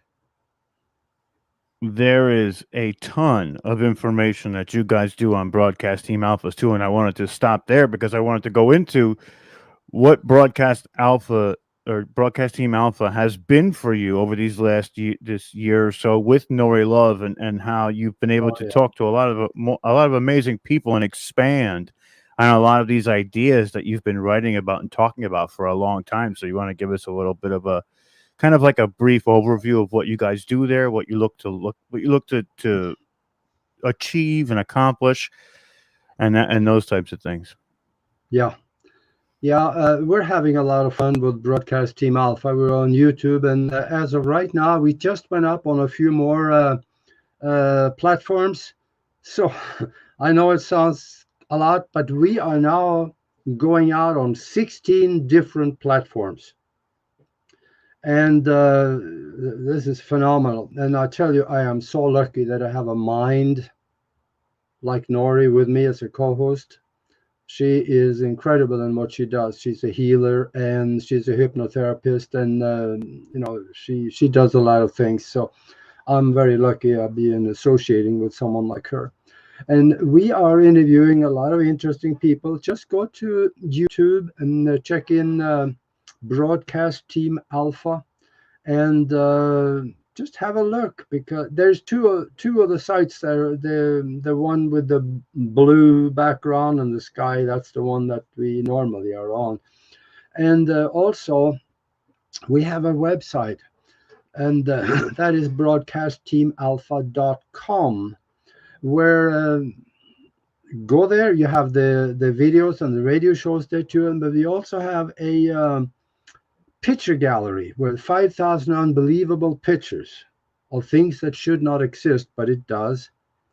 And we have pictures of people on Mars and NASA prints, pyramids on the moon. We have time travel pictures, yes, pictorial evidence. And you go there and just play and have fun with it. And you mentioned something in the very beginning before I started talking about this guy in China that was 256 years old. And yeah, he's real. The government verified his age. I did a lot of research on that guy, and I found out what he did to become that old. And I'm doing the same thing. The rumor on the street is that I'm 76 years old, and of course it's just a rumor, but there are some papers saying that, so I probably should believe it. But I write about this guy in China and what I am doing to reverse the aging process, and it is working for me. I know that I am working 12, 16 hours a day, and I have more energy than anybody I know, people half my age.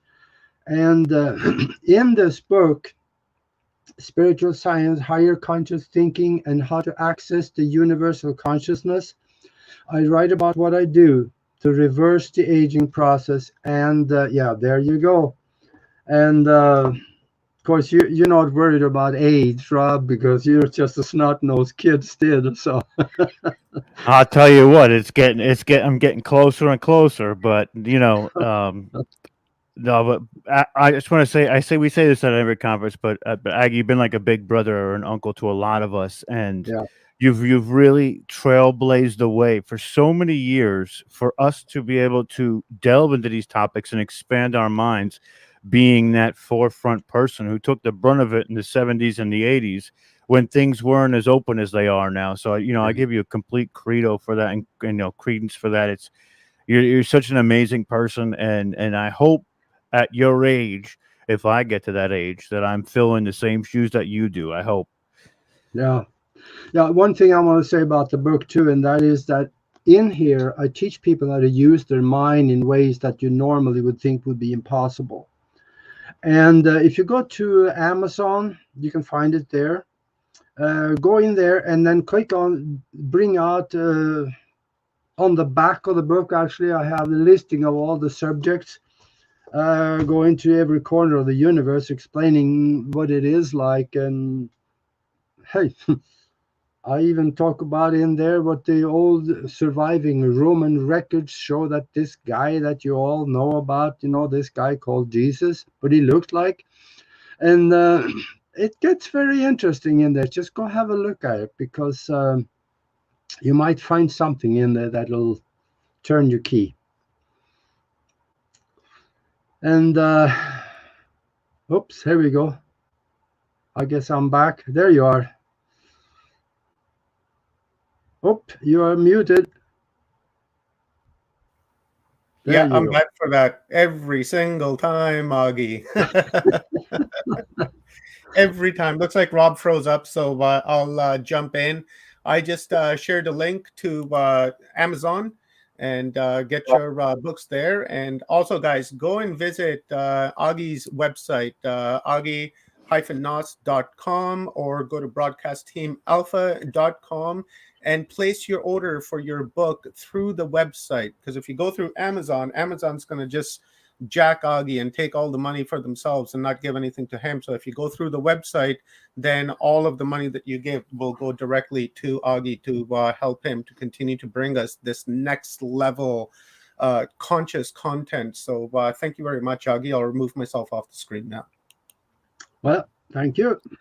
And well, that's true, actually. If you go to augie-nos.com, there is, you can get the book through there too, and it's on sale there anyway, so get a discount, and I pay the postage. That's what it is, Augie. Thank you so much for coming by and speaking in this event. I got out real quick because for some reason the internet is not working in New York as of 2 days ago when a snowstorm. So I apologize for jumping out like that. But brother, it's always a pleasure, and we love having you here and looking forward to working with you again in the future. I would love to be here. You just call and I'll be here. Excellent, excellent. Aggie Nost, broadcastteamalphas.com, YouTube, Broadcast Team Alphas. We'll see you soon, Augie. Much love. Thank Live you, long Augie. and prosper. All right. I'm going to bring Kathy back in. Hi. There you are, Kathy. And I relinquish the stage to you. Oh my. And I'm in the back end now. Okay. So I am very, very, very excited to introduce 3 dear friends of mine. And this panel is going to talk about breaking through the indoctrination of separation. And what I'm going to do is bring them on right now. And welcome, welcome, welcome, everybody. So, hi. So this is going to be a very creative conversation starting opportunity for us here as well as everyone. That's what we're planting the seeds for, this type of a conversation to be available everywhere. And what I'll do is I created a little slideshow so I could introduce you all properly. So one moment, We are please. about to have a divine feminine panel. Yes, it's not just divine feminine. Happening here. I'm gonna Humanity Unplugged. Oh, sorry, I'm gonna mute you. Okay, so the name of our panel is Breaking Through the Indoctrination of Separation, the Heart of the Matter. And it actually started by Jennifer and Miriam having a very important conversation that we'll get to. But I want to introduce each person first so that you can have an idea about the delightful talent that's here. So first of all, we have Jennifer Kaufman, there she is, wave, great, thanks. She is an award-winning filmmaker, and she has books and coaching, and she's really, if you go through her resume, it's like, which thing do you focus on? Because she's got so many incredible achievements that she's done. This video documentary that she's done is the story about her healing after the Boston Marathon bombing, where she was hurt, physically hurt in the bombing. And so I want to make sure you are able to connect with her. And her website is Rise and Thrive Productions.com. And we'll get deeper into her bio. Her bio is also, each one of these people's bio is on the site, on our Humanity Unplugged site. Then next we've got Isabel Hunt. And I met Isabel because of the Co-Creators Convergence. And Isabel Hunt is a healer, a coach, a mom, and also a filmmaker. And her film is actually the subject of her film is very pertinent to our subject today.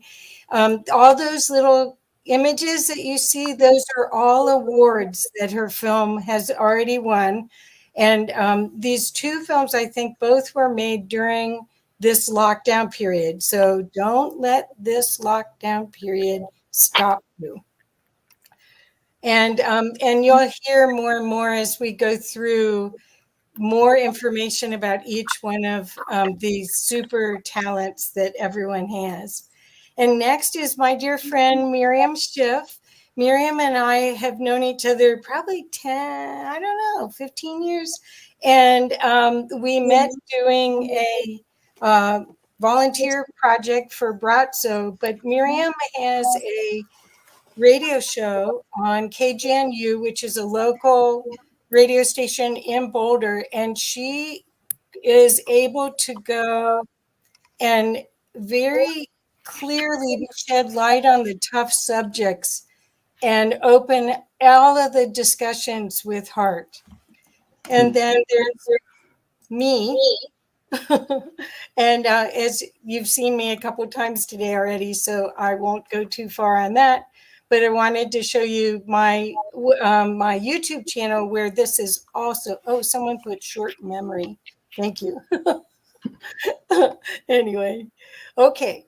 So I'm going to remove this from the stream, and now we're back. So thank you, ladies. And I hope I did justice. That seemed to be the easiest way for me to introduce you all, but you all have a resume that is quite remarkable. So what I wanted to do is, I had taken notes when we were meeting about how to do this, and wanted to start with, and I'd like to call on Jennifer to talk, because I'd like to talk about how we got here. How did we get into this conversation about breaking through the indoctrination of separation? Thank you, Kathy. It's a pleasure to be with all of you ladies today and with all the audience. This actually started when I first met Miriam. Miriam was interviewing me for her radio show. And in our pre-conversation, I was aware that Miriam comes from Jewish descent. And for me, it was a little bit awkward, because for most of my life, I've been viewed as somebody of Jewish descent. But the truth is, I'm of German descent. And my past, given, we know what has happened in Germany in the past, particularly in the Holocaust period. And so there's been, over the course of my adulthood, these very uncomfortable situations where it didn't feel safe to me to stand in who I was raised to be. And I'm not that bad person that did those things. And this is where the conversation started actually. It was really curious. It was about leaning in. And what unfolded is beyond my wildest imaginations. To be honest, I didn't imagine that we would be taking it to this level so quickly. But I would love to invite Miriam in to add to this conversation, because we were coming at it from two different perspectives, two different upbringings and also from different age groups. But at the end of the day, what I found was we were able to establish a deep connection in a very short period of time. That we both leaned in, even though it was uncomfortable and awkward. And at the end of the day, what we all here agree to is we stand for peace. And for me, I want to rise up from the past atrocities, Holocaust, my own experience, living through a terrorist attack, etc. I want to shift the conversation forward and start focusing on the kind of environment, the kind of world that we want to create going forward. And with that, I would love to invite Miriam in to add to this, because this is where it all started about 3 or 4 weeks ago. Thank you, Jennifer. Wonderful to see you, Isabel and Kathy, again. You become like family. It's what happens when you lean in. And welcome to everybody out there who's watching this. It was, yeah, you're right. We're different generations. And I've become like the old guard in any conversation I had. And I think what happens is that the older you get, the more you realize that your reality and your truth is more important than anything else. You start like Venus coming out of the clamshell. You just start rising, and everything that you've learned, the indoctrinations, fall away. And Jennifer and I were talking about how she felt, knowing that I had gone to Kansas City to visit Auschwitz. It was an exhibit in Auschwitz, and it was a phenomenal exhibit. And we started talking about how she felt, and then the conversation got to how I never passed for Jewish. That people saw my skin and they saw a white person, and that basically we were both doing the same thing. We were not coming from our truth of who we were. For me, it was only as I was growing up. And that was the indoctrination. And the indoctrination for me was based on fear, others' fear, not my fear. And they didn't know any better. I had to come to that realization and forgiveness and everything else a long time ago. They didn't know any better. So when they handed me these jewels of indoctrination of their fear, it took a while for me to realize, okay, it's not mine. Was I still vulnerable and talking and sharing with Jennifer about what it was like, what it's like now? Yeah, I was. Even though I found out from Isabel that being vulnerable is a social construct. So, because I learn every day something new. And what happened was that the reality of who we are came out. The reality that we both have a common thread, which is that we need to talk from our hearts. We need to talk from our souls. If I don't talk from my heart and my soul and let you know who I am and learn who you are, and I'm not talking about the body, I'm talking about who you are within yourself, your spark, your love, then I lose my breath and I might as well not be here anymore. So that's what got us here. And then we said, this conversation has to happen outside, because it is indeed, it's the bottom of everything. These difficult conversations that we need to have with each other, so that we all understand and see within ourselves, and not what you're seeing here, the glasses and the colors and everything else. This is not who I am. This is what I was given to protect who I am. So that's how it came about. You're muted. Kathy, I think you're muted. And then Miriam says to Jennifer, we've got to talk to Kathy. Right. So we're going to go full circle. That's Don't right. worry. It's about you. And what happened was, it was fascinating, because as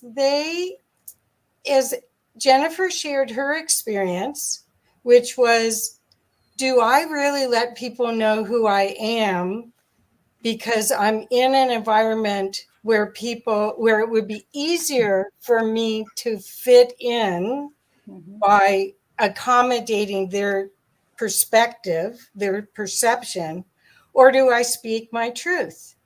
And when Miriam talked about, oh, well, I was quite aware of trying to be not Jewish growing up and in work, and then came to me, and I grew up Jewish in a Catholic neighborhood. We were the token Jewish people in my elementary school. And I don't look Jewish. It's a culture more than a religion to me. But then I started really watching both of the dances because of growing up in a Catholic neighborhood, going to a private girls' school. I mean, I wasn't allowed to be a debutante like my friends. I wasn't allowed to go to the local country club because I was Jewish. I mean, those were real things. I didn't care. I really didn't care. And it was sort of like my father, because he had gone to an Ivy League school, had decided he didn't want us to have that culture, to be tribes like and only stay and only live in the Jewish part of the city and only have that exposure. He wanted us to have the exposure of the world.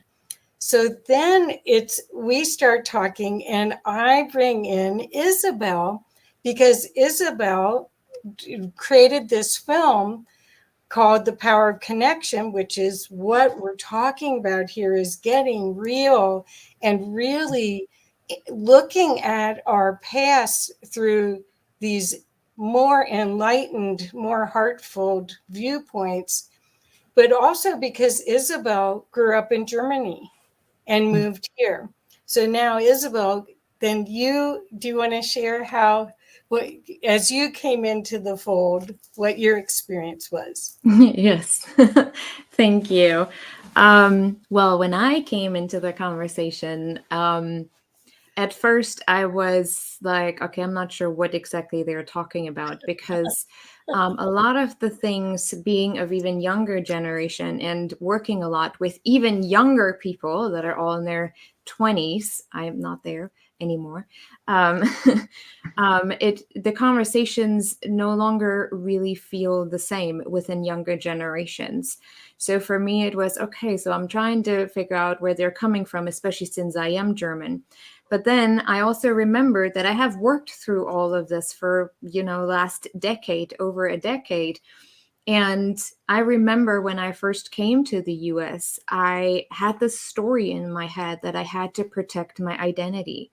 And so everything and every time someone said something to me about America and how great Americans are, I would respond with, well, but Germans are better and Germans do it this way. So I automatically created a separation just within the same conversation, right?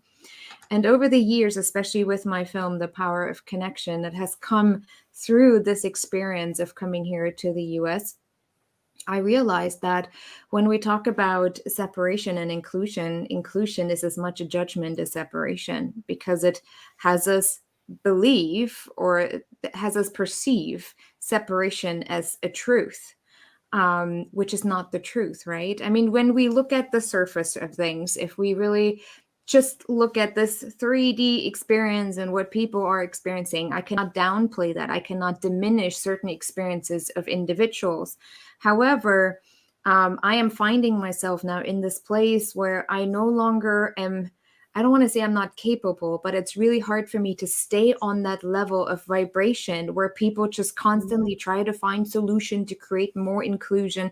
And all I can see, because I'm looking really at the root cause of it, is even more separation, because it's the same coin, just different sides. By creating a banner of inclusion, we're separation, or we're pretty much discriminating everyone who may not align with what we perceive being inclusive. And so we're just playing the ball back and forth. Everyone thinks they're doing something great and they're really helping humanity to evolve and to, you know, get better with each other. But I'm a sociologist, so from a sociological perspective, or from my studies, I know we love empirical studies, we love statistics, and we have created this stigma that anything we can somehow control makes things better. So we try to control people within different minorities, different races, different languages, like whatever labels we can find. That's what we're trying to integrate and separate. And if we understand this about this group, then we create more connection, which actually, if you look at it energetically, creates more separation. And that is where I came in, and we're like, okay, I think we need to take that even deeper and even you know, even further to the actual root cause of what we're experiencing in human with our human society. Perfect. Yeah, every time we add labels or add, you know, groups, we literally are creating separation. And what I love about this is that for me personally, I just met all three of you within the last 60 days, actually, and some actually less than that.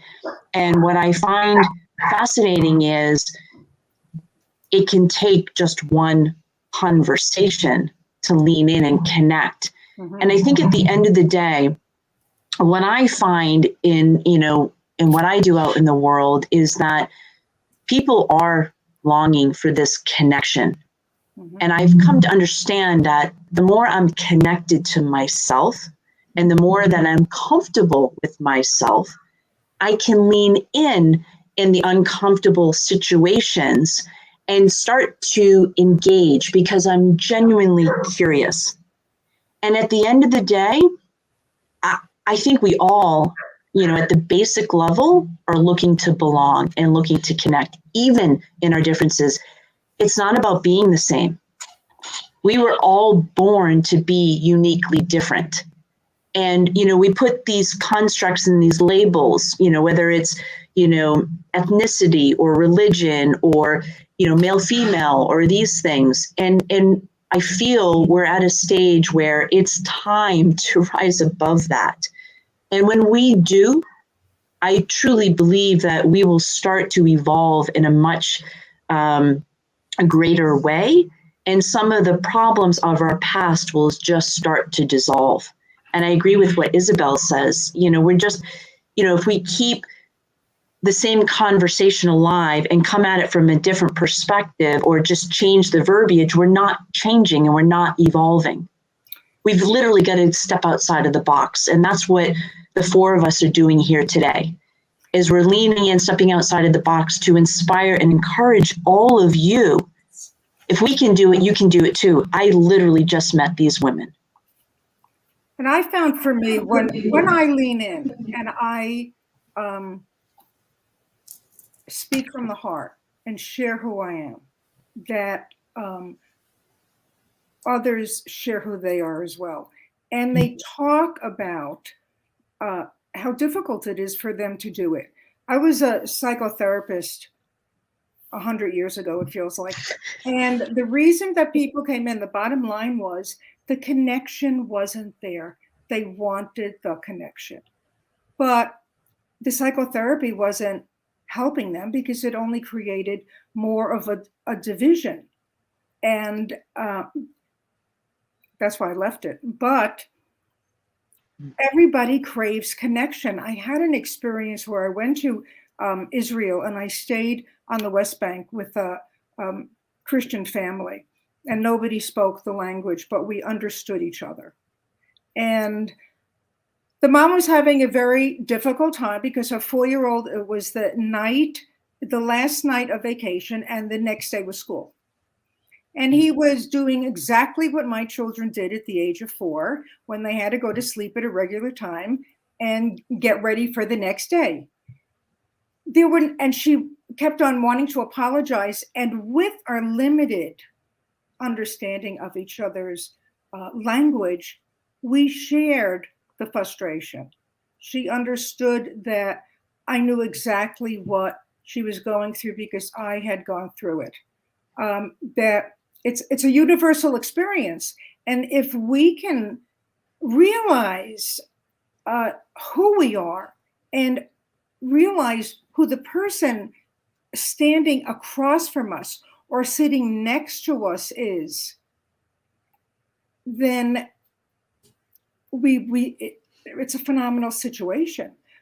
There was a time when I can't talk to people or do anything unless I touch them, or I mean, Kathy knows that I have to be holding your hand to do something. And the connection is so powerful to realize that we all have the same needs. There's not this polarization that we're moving away from. The younger people, the non-binary, the non whatever, they're coming into their own. And if we do not embrace this connection, we are going to destroy ourselves, because it's only through this connection, this soul heart speak that we're talking about here, that we are that we're going to exist, because the world around us and what's going on is showing us that the fear and the polarization is destroying the world. I'd like to add a little bit more about the indoctrination, because I think that's, at least maybe not for Isabel, but for the other three of us, we were not necessarily type A's, although definitely Jennifer is. I think I'm reformed. But anyway, what happens is that we were taught how life is and what to expect and how to get love, even though it was conditional love, and how to keep yourself safe, and all those paradigms which aren't relevant anymore. And I think the conversations, and Isabel's highlighting it because she changed cultures from her country of origin to come here and start a life. She may have dropped them just as a survival instinct almost, compared to what we've had to work at it. And Miriam, I mean, when I first met you, you kept talking about your family and how they wanted you to be this way, and all of the things that you think of. And then Jennifer, you were saying, yeah, I was in these incredible roles, high performance business roles, and I had to just show up. And you're actually showing up trying to figure out how to play the game, right? Yeah, but it's not your game. It's somebody else's game because of their perceptions of who they think you are. I mean, I grew up, and the Holocaust was very prevalent in the house. I was born in 1946, and although we did lose people in the Holocaust, and so not being seen and being quiet was a very big protection device, because if you weren't quiet, you disappeared. And when I realized, wait a minute, I can't do that. Okay. And I can't be with the people that you want me to be. My mother used to say, oh, you're working with those people? Because there was only two people for my mother, us and those people. And what I gave up to be not seen, the voice that was me, that I acquired much later in life, was because at that point it was more important. And as I said before, the indoctrination was not only from my family, it was from what I saw on television. It was from the family that I saw on television that I didn't have. Okay. I did not have June Cleaver as my mother, and she did not vacuum in pearls and heels but I thought that there was something wrong with me. So it was that something wrong with me that had to be hidden, because I thought that everybody else knew what they were doing. I thought that when I went to school, which was one of the biggest indoctrination places we could ever have in the world, because I didn't learn like everybody else, that there was something wrong with me. So that indoctrination did not leave me with a sense of power, which is what they want you to have. Yeah. It led me to a sense of powerlessness and an inability to find out who I was, because I didn't know if I wanted to find out who I was, and I certainly didn't want you to find out, because I thought that I was not okay. So why would I share that with anybody? So it's an ingrained indoctrination that I don't even think we are aware of it happening until we get to the point like we are today, where we look at humanity, where it's not only about me, but it's about how I interact with Isabella, what I see with Jennifer, what I see with you, how I let you know, all of you, the specialness, because that's where it's at. So yeah, I can't give you the words to the indoctrination. It's like I still see it going on. I still see it going on with my grandchildren. I still see it going on with my children. In a lot of ways, I see it going on with your friends. But it is based on keeping the status quo, not questioning, and not being an individual. Because if you do that, you are going to make fragile the hierarchy, the darkness, the things that we can't see. You're not going to give them a solid footing. And for me, that's what it was all about. So you want to talk about indoctrination, everything that we see, everything that we're talking about today, that this is the way you can grow out of it. That's what it is. It was never just one thing. Being Jewish was maybe the identity, but not feeling like I fit in was because of everything I saw around me that I didn't believe, that I knew that there was something out there different. Well, especially since you just said identity, in my film, I say one part where I say our identity becomes our ideology. Everything that we consider as this is who I am becomes our ideology that we're trying to protect under every single circumstance that we can just think of. It's almost like death. I sometimes think losing your identity is actually for most people worse than death itself. And I think that's what we're here to experience within this 3D Earth experience that we have chosen to come into, right? One of my friends, he is from Lithuania, and he said, if we really want to talk about inclusion, we simply have to talk about being and acceptance. Even when bad things happen, even when the way our path looks like, if we can look at that particular path without the judgment, this is wrong or this is right, but this is simply the path that, for whatever reason, my soul has chosen to walk, you become more present. And when the judgment falls away, you start to shift your vibration. And with the shift of your vibration, you're changing the path that you thought would be ahead of you. I realized that so many times throughout my lifetime. When I let go of, okay, here's an example. So when I grew up, I'm the oldest of 5, and me and my siblings are very close together. And, the younger ones need more attention. So the oldest is always kind of like, okay, she can do it herself. She's fine. Like, leave her just over there. She'll take a book. And there wasn't much attention. I actually had to deal with a lot of abandonment issue growing up. And in school, I was always in the back of the row, like in the room, and never would raise my hand. If you'd take me to the chalkboard up front, I would go like anxiety attack and everything. And I was always like, yeah, I'm just, an introvert. That's fine. It's fine.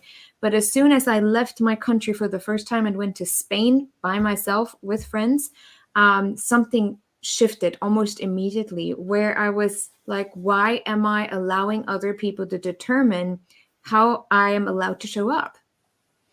And I came back and I remember one of my best friends, she looks at me like, what happened to you in Spain? You totally shifted, like you're like a different person. And that's when it started that I became more of an extrovert. And I needed to, because otherwise I would have never left the country. And I knew I was meant to come back here because I kept having this dream. You have to go back. You need to finish what you started in a different lifetime. I think I'm starting to get the idea of what that was, but still not quite there yet. But it's simply that acceptance of where we're at is where we're supposed to be, and the same with other people. I teach that my son as well. He's 8, and I keep telling my friends, I'm like, I don't want him to actually even learn history the way history is being taught, because I want him to really integrate the vision of what is possible for humankind. What is it that we want to create, instead of what do we not want to repeat, because your brain is not actually recognizing not. The universe is just literally saying, well, let's do it. And we're doing the same thing, just within a different narrative, different story within the same narrative, pretty much. And that is what I have really noticed about identity. When our identity becomes our ideology, that's when we create separation and exclusiveness, because we think we are better, even if we tell ourselves that we are not worth it, we are not good enough. But if you really look at the dynamics energetically, it always comes from a place of wanting to be right, wanting to make ourselves feel better, wanting to I don't know, the people that have they're the most aggressive are usually the people that try to make themselves feel better the most, right? And that's where really separation comes in. If we can just be with people, there is no judgment around your color, there's no judgment around your background, your education. It's simply about, why is your soul here? Like, who has ever asked you that question? Like, what do you think your soul brought you here to learn? Has anyone ever asked that question? Would actually be a really, really interesting conversation, right? I actually have. Mm-hmm. What did the person answer?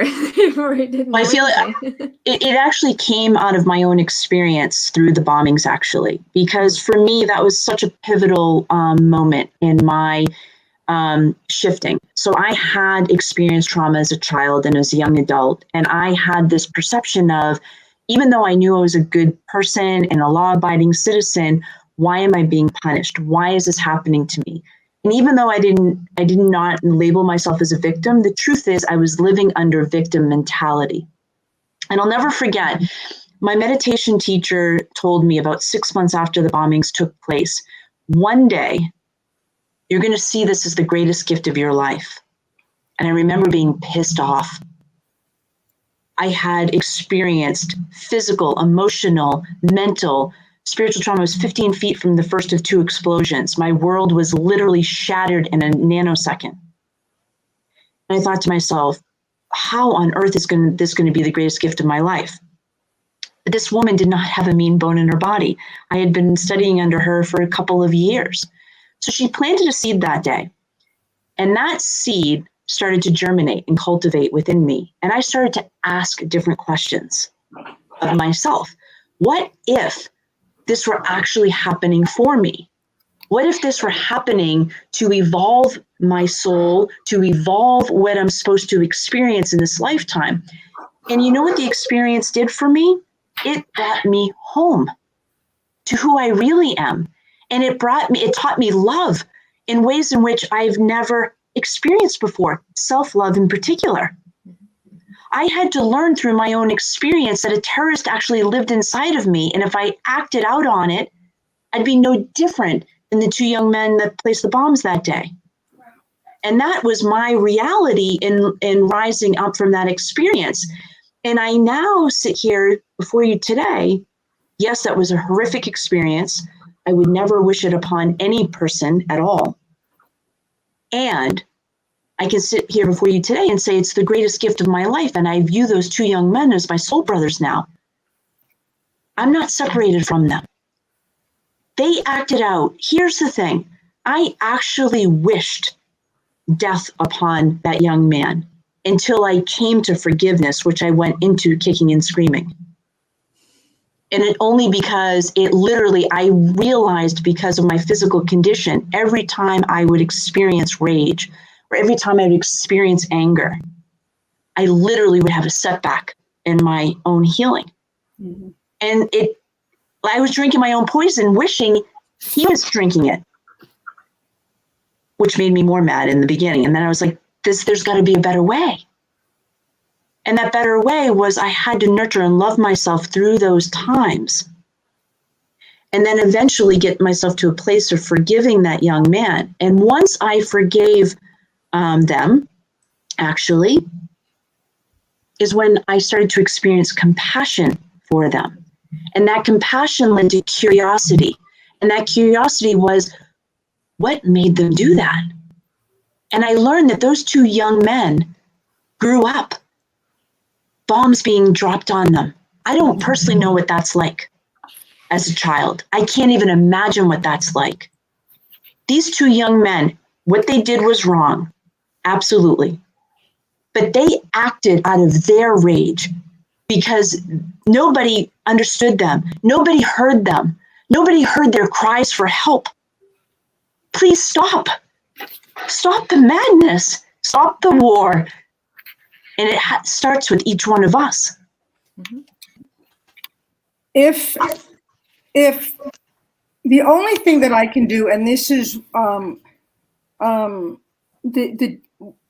only thing I can do is have the difficult conversations, because and put myself in situations where I'm going to have the difficult conversations and meet people that I'm going to have the difficult conversations with, because that's the only way that the soul is seen for me, that it's an energetics, that we look at each other and we go, oh wow, I didn't know you felt that way. We used to have a saying that said, I didn't know my mother brought you up, because the bottom line was that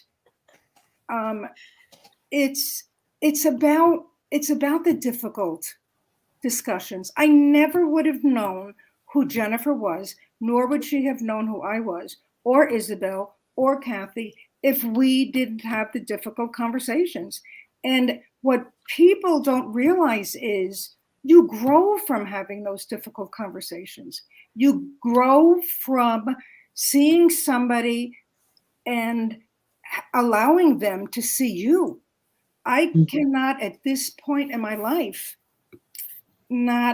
it's not in my realm anymore, nor do I have any control over it, of being anything other than I am now. Mm-hmm. Because what happens is, I used to think, we have like tomorrow and tomorrow and tomorrow, like Shakespeare. And when you hit a certain place, I have tomorrow, but it's not, my plane is going to be different. Where I am is going to be different. What I choose to do with my humanity now is to allow you to show me yours. Allow you to, it's almost like what we had is like a melding. When I do my show, I always ask the people who are on it, what was their catalyst? What drove you to do this? And from that comes, oh wow, nobody ever asked me that, because that's the only way I'm going to know who you are. I want to know what brought you to this place, because I'm going to tell you what brought me to this place. I'm going to tell you what my life is like now. I'm going to let you see my soul. I don't care where we are or what is going on. I don't care if we're in the supermarket. And because that for me is tangible. That for me is not on an ethereal plane. That for me allows my family to grow. And it's not my, it's more like a spiritual family. It's more of a mind family. It's more of a heart family. This does not mean anything. There's no permanence. Everything is impermanent. All I have is now, and all I have now is there is not even a choice, is to show you who I am and to speak with you from my heart, even in the difficult conversations, even if I get called out in the conversation. Even somebody said to me, well, the only reason that we call you out in something is because we know that you just wanted to swallow those words that you just said, and including on the air. And so we know that when you see us, you see a human being, you see a soul, you see a spirit. It's that tell me about your life. Because I want to tell you about mine. I want to share with you, but I want to share from here with you. I don't want to just share, how was your day today? I want to know how your day was today. That's what happened with Jennifer and Isabel and Kathy. But we got through the difficult conversation. I'm sure we're going to have more difficult conversations because that's what life is. And I embrace them. I welcome them. Bring me more difficult conversations. Can I just share though? For me, it's interesting. That difficulty is actually dissolving for me. It was difficult first when I was like, if I say something the wrong way, I could offend her, or, she might think I'm the enemy and I'm not the enemy. Like all of these, which is past-based stories, limiting beliefs, societal norms that, I was indoctrinated into, right? And that's not a judgment. It just is. It's like, but when you can let all that stuff go and actually lean in from the heart and you can get out of our head and, in the beliefs and the stories and the thoughts and just connect on a heart level. What I find is like I'm excited for the next conversation. I have no clue where it's going, but it's like we're going in the deep end and we're going to swim around and we're going to learn in the process and we're going to grow in the process. So what's fascinating for me, Miriam, I'm actually having the opposite. It's like difficult for me to not shut up now and not lean in. Mm-hmm. Like it's actually I'm not saying it's easy, but every time I take that, I lean in. It's like riding a bike, right? Learning how to ride a bike. But it's like, as I continue to do it, it becomes more effortless and natural for me. There's a wisdom that you get when you get older. I wish that sometimes I had this wisdom when I was younger, because it would have, I see Isabel's face. Okay, so let me not say wisdom, because No. I have a ladybug suddenly coming in front of me, and I'm like, how does that get there? Maybe that's a sign. Because a ladybug is a sign. It's a big sign. My social construct teacher. She's bringing me to another level with all of this. So is Jennifer with the forgiveness. But I guess what I'm saying is to throw away the trappings of the indoctrination, to realize what the indoctrination is not about living our best life, but it's keeping the status quo so that somebody else can live their best life. Well, I don't want to. I want to know who you are. I want to know who your soul is. Even those that are trying to keep the status quo, who, by the way, do not come on interviews. You can't get them to commit to anything on the air.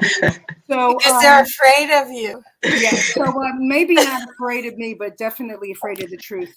So that's the whole thing for me. I look forward to everything and everybody, because that's the only way that you can be. I just wanted to say one thing real quick. I wanted Jennifer to talk about how she rose up out of the indoctrination of the healing of the medical industry during your healing, because you had to use your own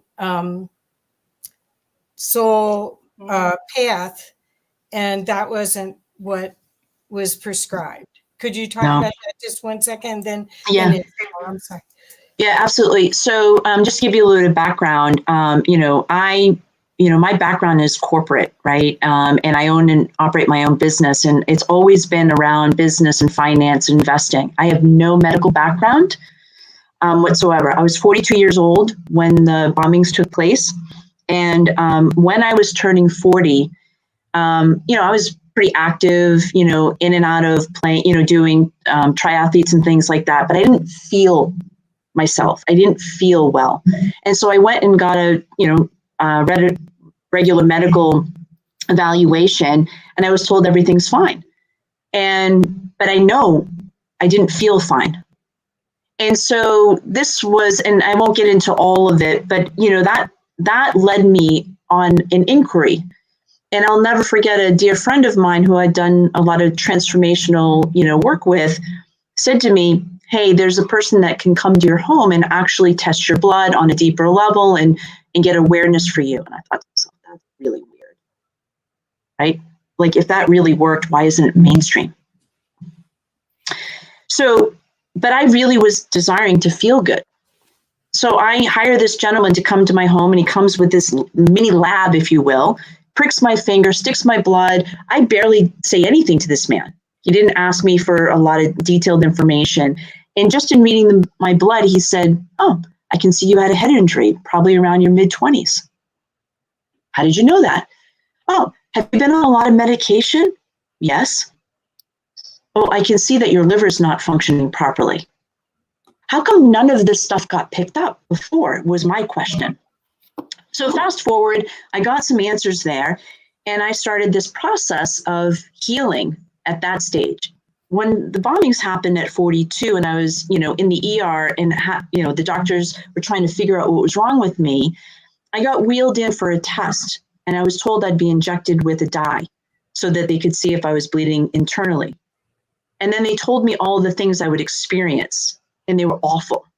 I literally resist. I'm like, I don't want that. Can't you do the test without it? And I was told, no, you had to have the test and have this injection. I experienced everything they said, everything from wanting to wet my pants to feeling like I had a high fever to having the shakes. And I was already in a ton of pain, already not knowing what the heck was going on with me. And when I got wheeled back into my ER room, and most of the doctors and nurses had left at this stage to figure out what was going on, I heard a voice inside my head that said, you need to learn how to heal naturally. And in that moment, listen, the doctors and nurses were urging me to stay and go under that path. I have family members who, in fact, one of my aunts, nurse practitioner and stuff, was like, you need to stay and figure out what's going on. And I didn't know, candidly, if I was going to live to see another day. And I thought to myself, I don't want to stay here. And so that was the first step in walking out that door, the ER, into actually discovering, how to heal naturally. Now, I didn't, it was like breadcrumbs that were trickled to me over the course of 4 years. But I can look here before you today. I took no traditional medicine at all. Not for pain, not for inflammation, not for all the things that I was experiencing on the physical level. And I learned how to heal 100% naturally. And I talk about it in my film. And you have to understand, I'm a highly educated person. The things that I discovered and learned were beyond what I would ever imagine before. But I was put into a situation where I was searching. My soul was searching. There's got to be a better way. And then because of that, because I leaned in to my own intuition when everyone else said, you can't do that. After what you've been through, you can't do that. And I kind of got a little, well, I'm going to show you, not knowing it and, how to do that at the time, that I just was led on that path. And I think that's what we're all here talking about.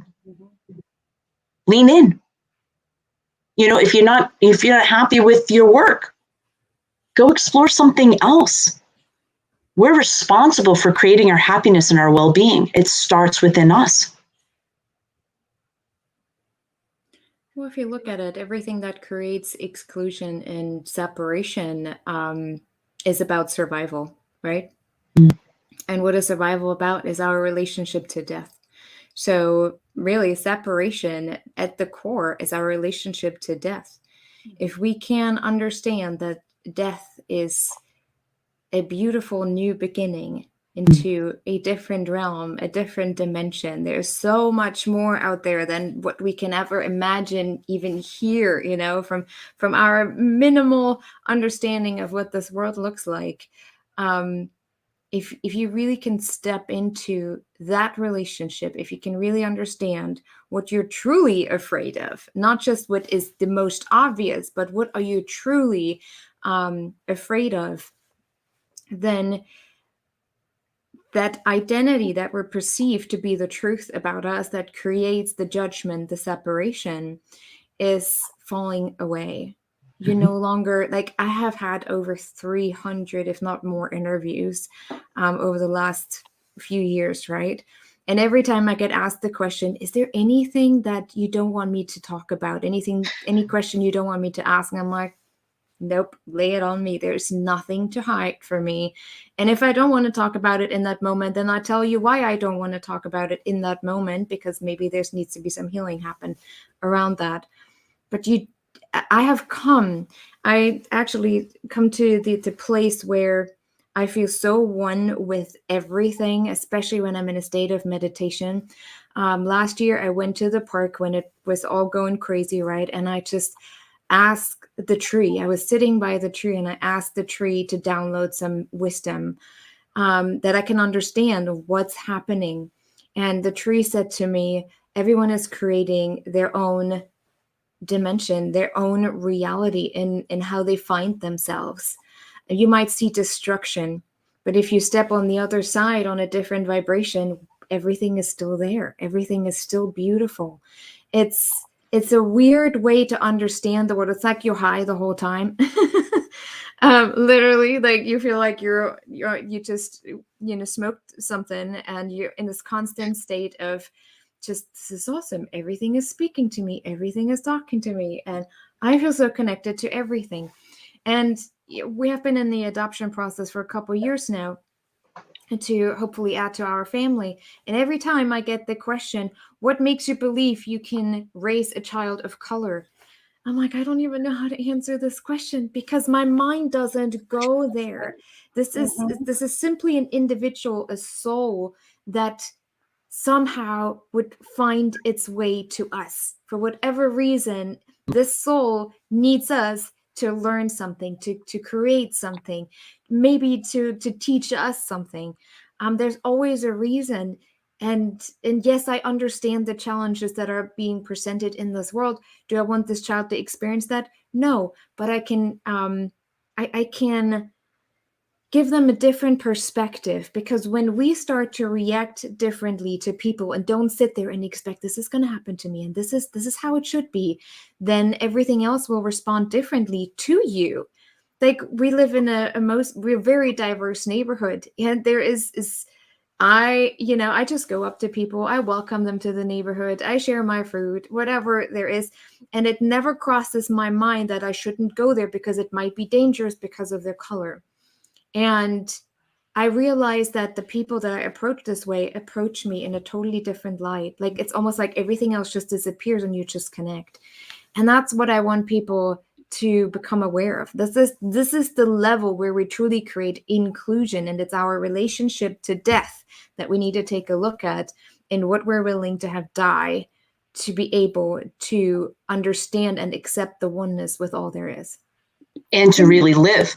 Like from my experience, I had to have all those limiting beliefs, all of those things die off so that I could rise up and actually live. And it's in that state when we allow ourselves to go through that. It's like a snake shedding its skin, right? And for me, it happens, in several times in this lifetime, right? And it's like when we can allow that, our soul grows, we evolve, and that's when we start moving away from survival and we get into this thriving. And we all have that ability. But you said survival. Yeah. You said survival. And that's exactly what everything is based on in the reality of the world. It's survival. It's there's survival of the fittest. It's survival. It's, you know, I want to stay alive. I want to fit in. But then on the other hand is Isabel's understanding that we don't stop when we die. In order for me to grow and have the growth and the awareness that I have, and that who I was had to die. That every day, every minute of my day is a transition from something to something else. That it's not just the end result. And as Isabel said, I can't. I know I'm going home. That when my time in this body is gone, I'm going home. I know where I came from. I see it, and I basically can't wait to go back there, because they're all friends. They're all the non-inclusion isn't there, because we're all light beings, and we're all sharing it, which is the basis of what we have to do now. We have to get out of that survival mode and realize that as long as we're in that survival mode, you can't thrive, and neither can anybody else.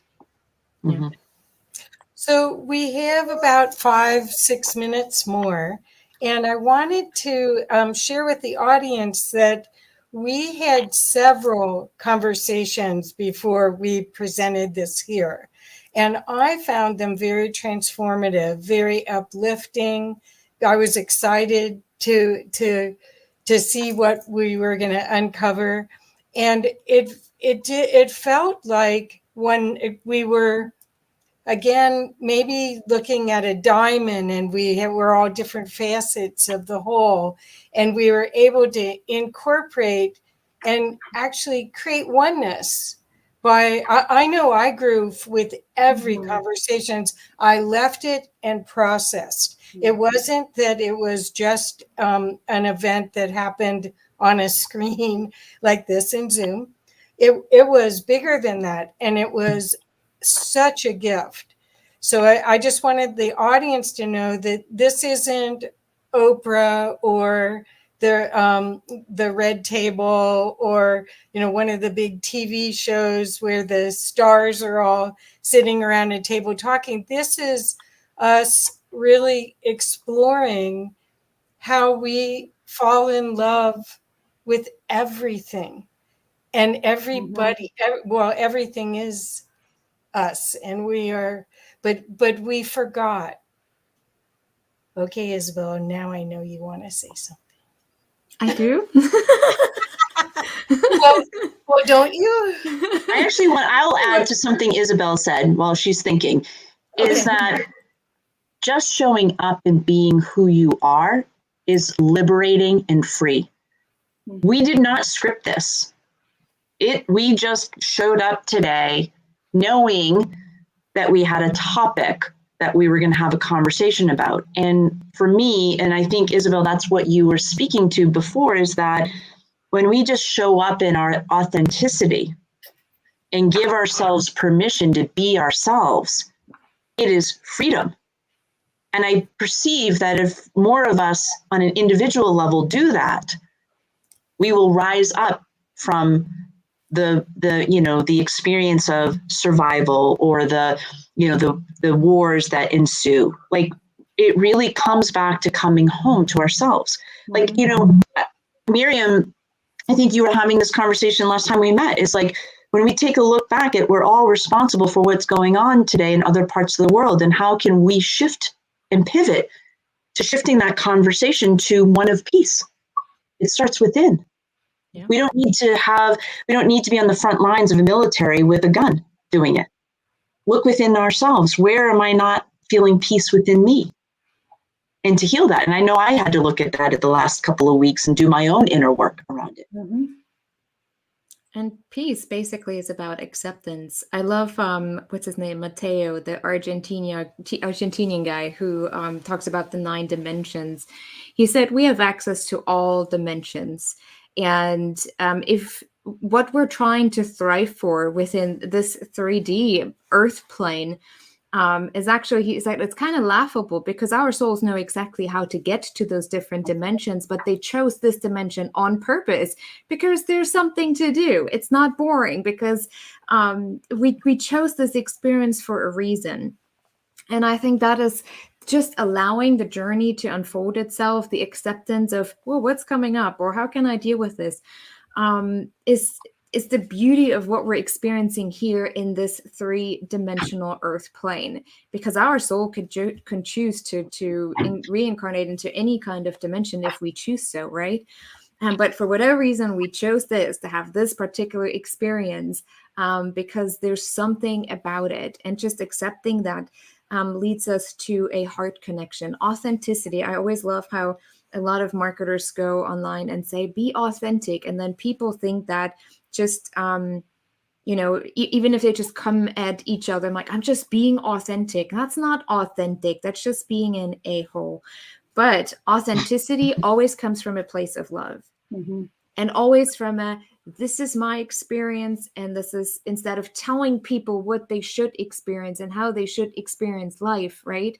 It's more about the reflection. It's constant reflection back to each other, because I am, because you are, I am, because you are, because I am, right? And it's a constant. What I do to you is what I do to myself. What I do to Mother Earth is what I do to myself. It's a constant reflection. And if we can stay in this place of reflection instead of judgment, we will always create inclusion. Do we want that though? I don't know. Most people probably don't even want that, because it would get a little boring, because then they have nothing to fight for. And if they have nothing to fight for, then why am I even here? So it's about what we're actually standing up for and what we're trying to fight and hold on to automatically that matters. And it's just a really great reflection for anyone who's interested in creating inclusion. It's it's like flip side of the same coin. That's how everybody's living. The good, the bad, I'm right, you're wrong. And when they go outside of that and realize, wait a minute, we're all right. Okay, you have your experiences.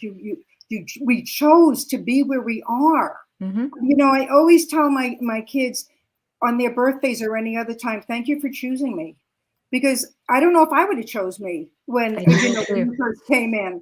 But thank you for choosing me, because we grew together and we healed together, and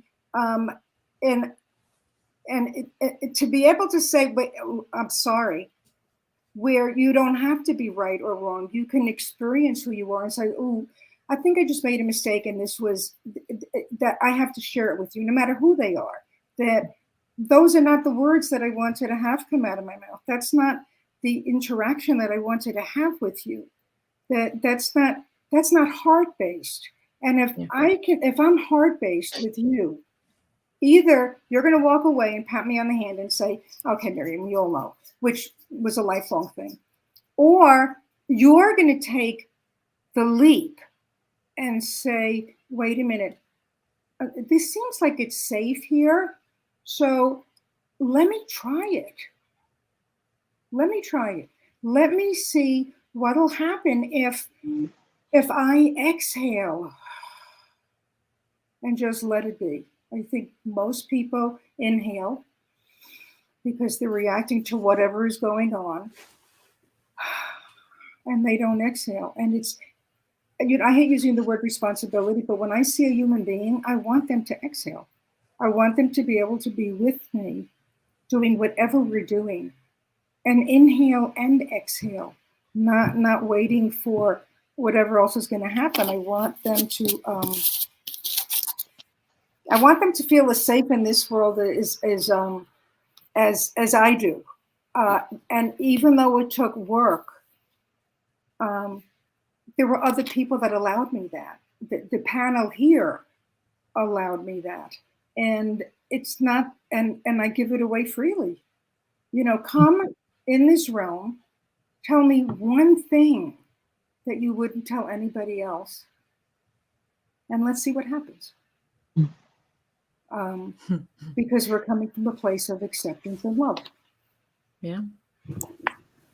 So we're hoping that this conversation helps everyone have conversations like this and take the risk of possibly feeling a little uncomfortable. Like Jennifer said, she felt a little bit uncomfortable at first, but then something told her there was a safe space, safe haven by communicating with Miriam, and a healing occurred. And then we all came together, and then Isabel brought in her perspective, and then we all healed again. And I think we're still offering that to each other and as a model for communities to start these conversations that have nothing to do with anything except the power of connection, the power of us connecting to ourselves, clearing what we don't like with whatever we've created. Every morning's a new day. Every opportunity to meet with someone's a new opportunity to reveal. So what I'd like to do is ask everybody to, again, yeah, I showed that. Thank you. To have everybody explain how they can reach you, the audience can reach you, and possibly open up the conversation some more with you. So let's start with Jennifer. People can reach me at jenniferkaufman.com. From there, they can see the work, my films, my books, what I'm up to. And from there are links that derive, if people are inspired, they can access and, There's Got to Be More to Life, which is my latest film. And so, jenniferkaufman.com. Okay. And then Isabel, will you go next, please? Yes, people can reach me through my work website, isabelhunt.com, HUNDT.com. Usually people forget the D. And the film can be found at thepowerofconnection.net. So if anyone wants to watch that. And yeah, through the website, through my personal isabelhunt.com, people can contact me right there. There's a contact page as well. So yes. Wonderful. And then Miriam? You can reach me at Miriam Schiff. I put it in the chat box, 123@gmail.com. I am on Facebook under Miriam Mimi Schiff. And let's continue sharing our stories. I want to hear yours. It's important for me. Perfect. And I'm Kathy Mason from MasonWorks, and you'll be seeing more of me as we go. But I'm available on Facebook at facebook.com/Kathy Mason Love, on YouTube at YouTube.com/Kathy Mason Love, and at MasonWorks Marketing. So thank you, ladies, so much. I can't wait till we have another discussion, and appreciate you so much. Thank you so much. And anything else anyone else wants to share before we go? Just I want to acknowledge each one of you for, leaning in to have this conversation at such a pivotal time in our history, and to really be the catalyst for something new to emerge. Yes. Yeah. This is our new kind of virtual women's communities that it's not, it just happened that we're all female, although it did help, but these kind of the conversations we hope will be not gender specific, and that they will multiply. Thank you all very much. Love you all. Thank you. Love you too. Bye-bye. Bye-bye. Bye. Thank you. Bye. Please share this. Will do. Okay, thanks, Jen. Okay.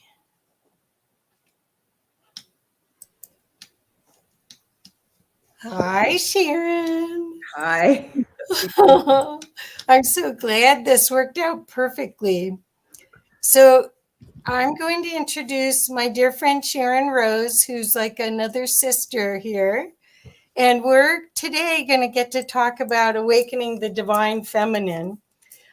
Sharon Rose, MAED, is a true Renaissance woman, a filmmaker, award-winning filmmaker, choreographer, composer, scholar, author, teacher, and healer.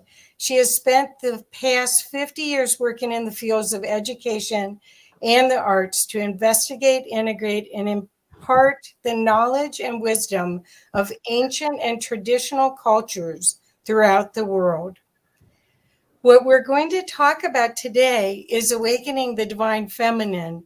And what the reason why I asked Sharon to have this talk with us today is that she has been trained right out of college. She was a Fulbright scholar and went to India and learned ancient dance and the divine feminine like very few Westerners ever have.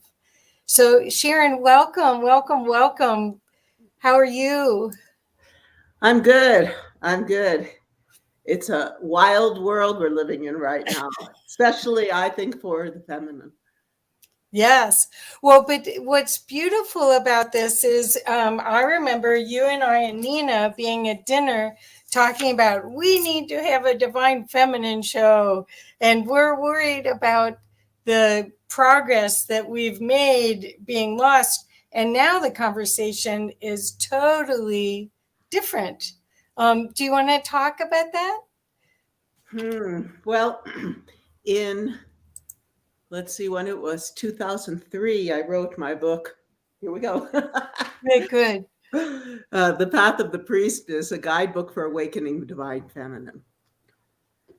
And the issues that I discussed in that book, aside from my journey into many cultures, to look at the essence of the sacred feminine, of the divine feminine, of the beauty of the feminine, of the grace and the power and the passion and the emotions and all of these aspects of the feminine, the goddesses from all different traditions around the world.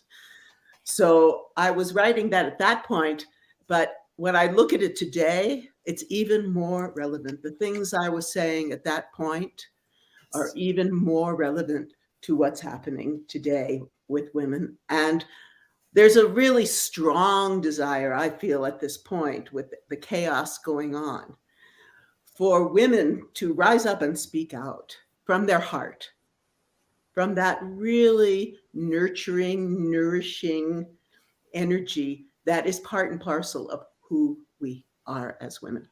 Mm-hmm. Well, what we're seeing is that the whole world is awakening, and this time of going inward that we've had, this gift of it, is causing wonderful ripples to happen in the cosmos. We're all finding each other because the digital connection in any time zone is available. Plus the knowledge, there's like a thirst for knowledge. There's a thirst for origin information because we see we've come to the apex of what this modern society has offered us, and it isn't as good as what we had before. So I think what you've done and what you continue to do is bring more of that divine feminine into the remembering of how to go forward with grace.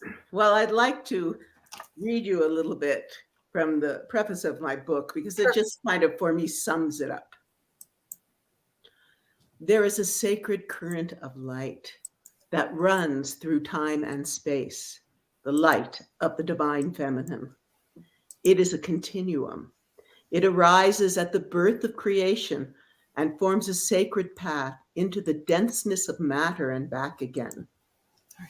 As we descend from the fullness of this light into the depths of the material world, this light is always present to nourish and sustain us, flowing through all our lives and incarnations. It is the vital and transformative current of truth, virtue, and integrity, a shining stream of spiritual essence that leads us along the path of emanation and the path of return and reunion with the primordial source. Once upon a time, before the days of darkness and oppression of our sacred women's mysteries, we knew that we were living emanations of the goddess, that as women, mothers, priestesses, and spiritual guides, and healers as well, our primary role was to be a conduit for her sacred current, knowing that every thought, every action had a profound impact upon not only our own lives and those of our men and children, but on the very fabric of life itself. We created exercises and rituals to purify our bodies, minds, and hearts. In the midst of the forest, on the mountaintops, along the riverbanks and the shores of the sea, in the temples and monasteries, we would gather together to perform these sacred rites. We danced by the light of the moon, raised our voices in song and prayer, conversed with the myriad forms of divinity through our sacred gestures, and sat together in silent communion with them. Knowing the great goddess was our primordial mother and source of all life, we treated her with immense respect. As her priestesses, we offered our lives to her service. We gave her offerings. As her emissaries, we dressed in her image and emulated her extraordinary qualities.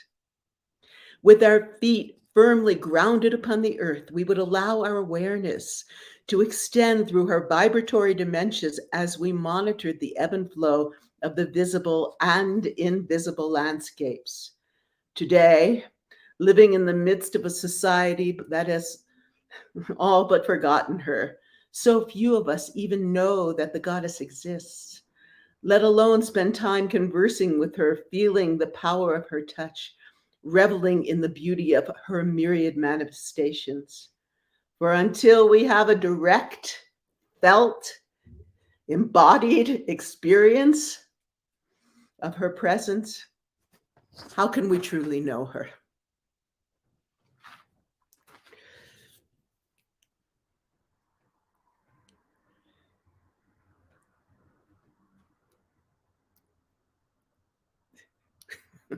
What year did you write that book? It came out in 2003.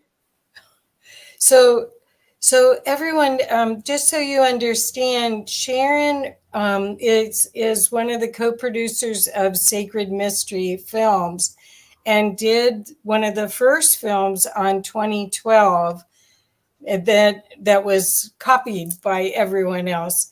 So she is capable of seeing into bringing back the knowledge that we need to navigate these changing times now. So you can see that was way early for that conversation. Even 2012, we were working on it. And Jay Widener, who was on the show earlier, my husband and I, we created Sacred Mysteries in 2000. And we made this film, 2012, The Odyssey, that really brought forth the teachings about what could happen in 2012 from many different traditions. That really has been my passion, to look at symbols, myths, stories, and so much more, culture, food, etc. in many, many traditions. Really, my base is in India, and then the Middle East and Tibet, and then now China. And of course, I grew up Jewish girl in Baltimore, being groomed to go to Broadway. Wow. So let's talk a little bit about your hope for the divine feminine, because we're in this opportunity now where there's a lot of women that are taking leadership roles around the earth.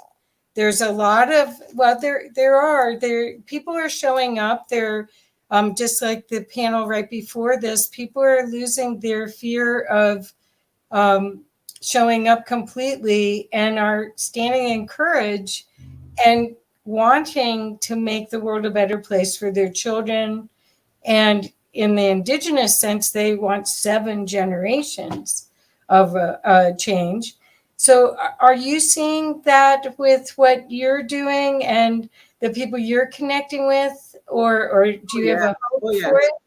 Well, for the last year, I've been the American correspondent and host for healingourEarth.com, which comes out of London. And it's, I would say, 75% women, but women from India, from the Middle East, from the Mauritius, from Hong Kong, Asia, even South America, and the United States. And lately, we've really been speaking about coming together to explore the deep values and teachings and experiences that we have as women, as a way to really see. Part of the problem I wrote about and been speaking about for many years is that from the feminist movement, and I speak about this in the book, and I was there right in the 60s in college when the feminist movement, at least that version, came about. There was this desire for power, for strength, for really coming forth as women and speaking from our authentic voices. But too often, rather than the nurturing qualities, rather than the healing abilities, rather than the intuitive abilities, the society has wanted the more like, male qualities, what we consider male qualities. So women walked into corporations all of a sudden, instead of dressing in beauty, it was either very utilitarian or dressing almost like men. You might say, if you look at who's out there, that most of the women want to wear in politics or corporate are wearing these like pantsuits and looking very dapper, but still there isn't that expression of beauty that to me is part and parcel of the feminine. So I think that what's happened with the lockdown and what we've experienced in the last 2 years, we've had the time, the grace of it is that we've had the time to go in and really start to look at ourselves. Right. And also we've had, many women have been the teachers for their children. They did not have, the money or whatever to be able to have people come in to teach them. We've been spending lots of time. And hopefully that experience has brought us back into, one of the roles that we've always had, which as mothers, as guides, as healers, as nurturers.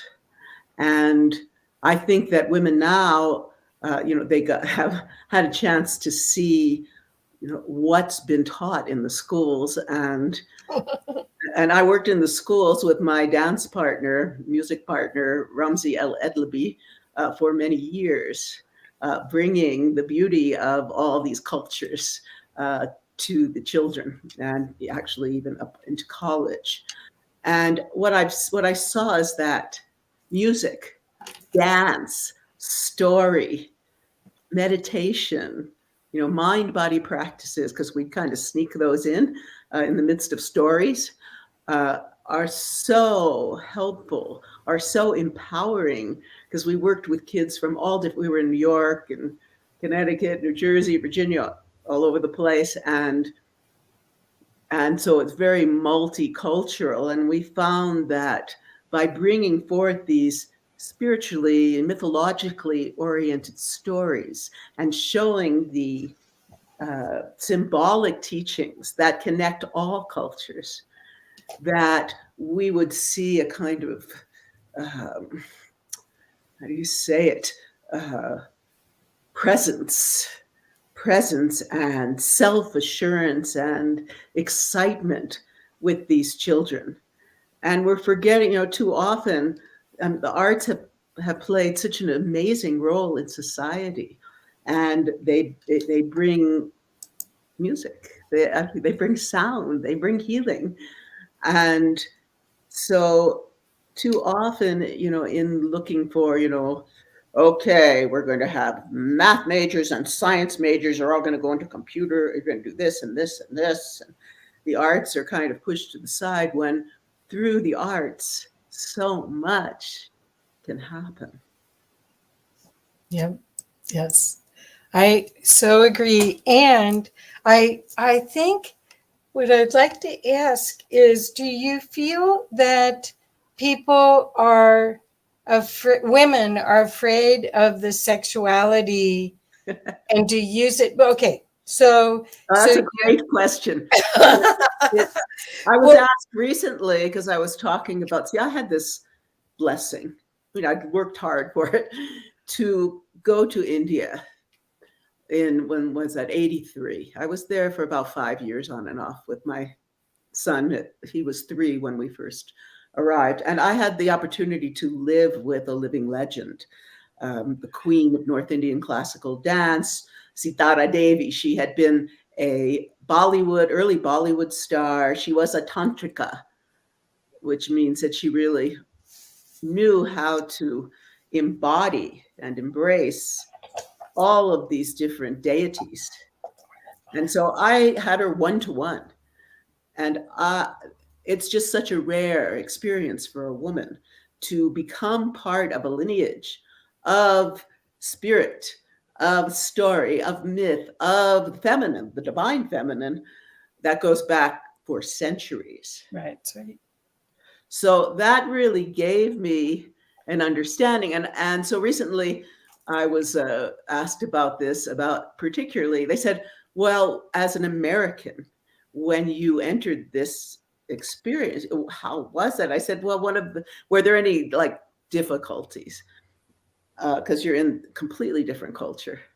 Well, my heart was so much in that culture that just the values, the depths of familial connection, the respect for the parents, and the adherence to a beautiful tradition, as I said, that has been alive for centuries. It just touched my heart. The hardest thing for me when I was learning the sensual Lakshmi. Lakshmi is the goddess of wealth, abundance, fertility. And there's a whole teaching within the Hindu dance tradition from the Natya Shastra, the ancient text, of all these expressions of the feminine or the masculine.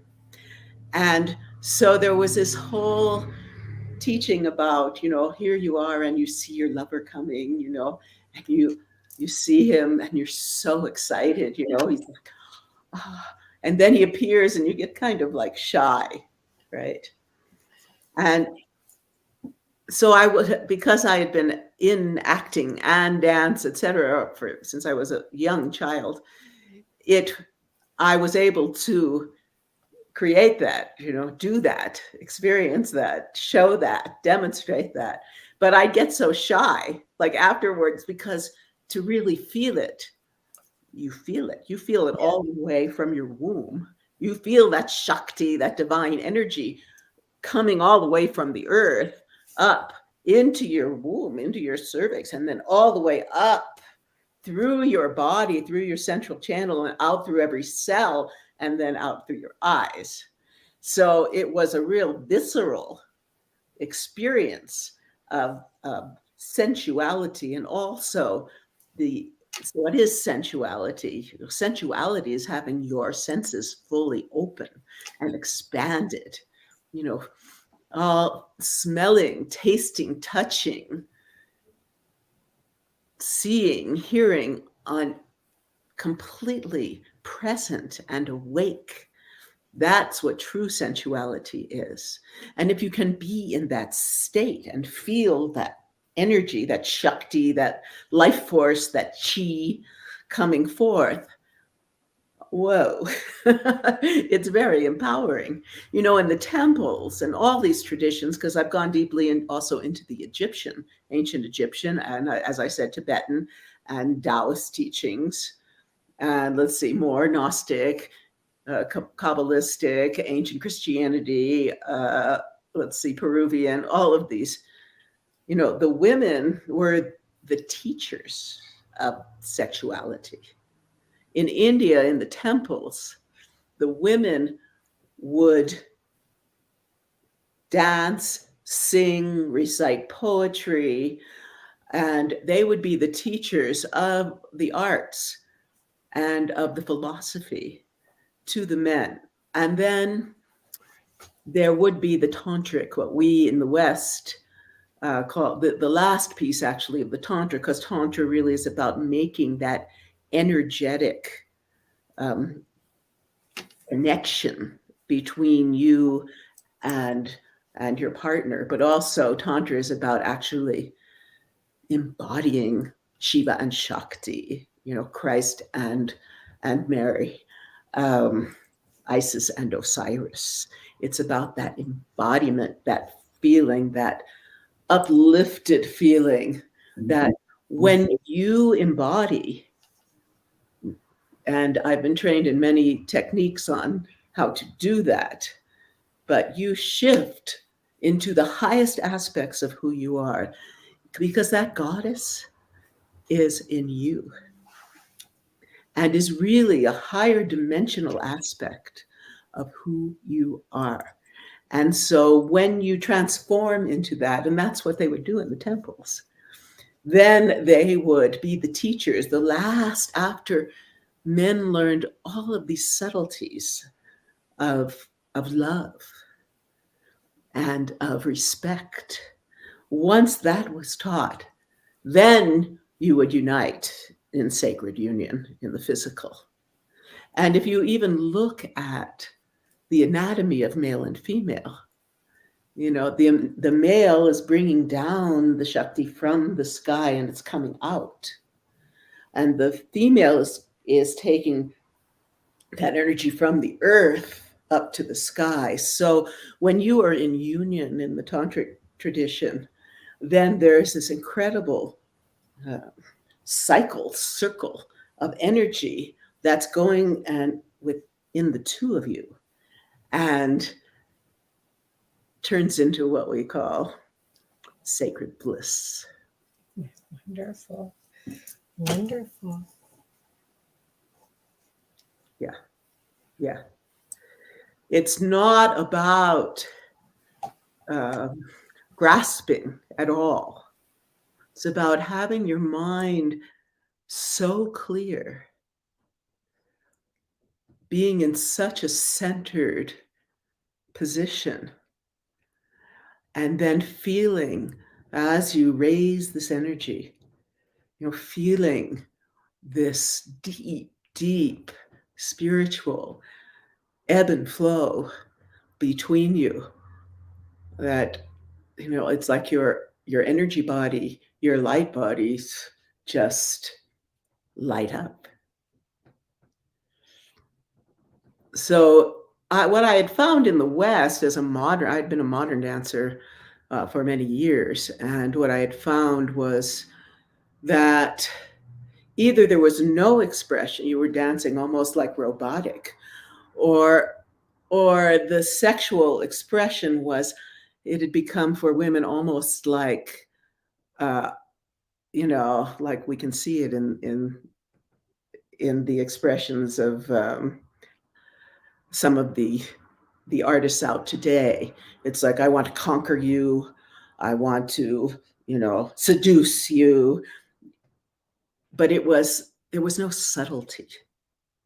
And my prayer is that we as women who were the holders of all this, of the subtlety, that we rediscover the many, many aspects of who we are, not just the power aspect. Because the way we come into a situation should have that heart, that love, that subtlety, that grace, and the beauty that we have the potential, each one of us, to bring forth.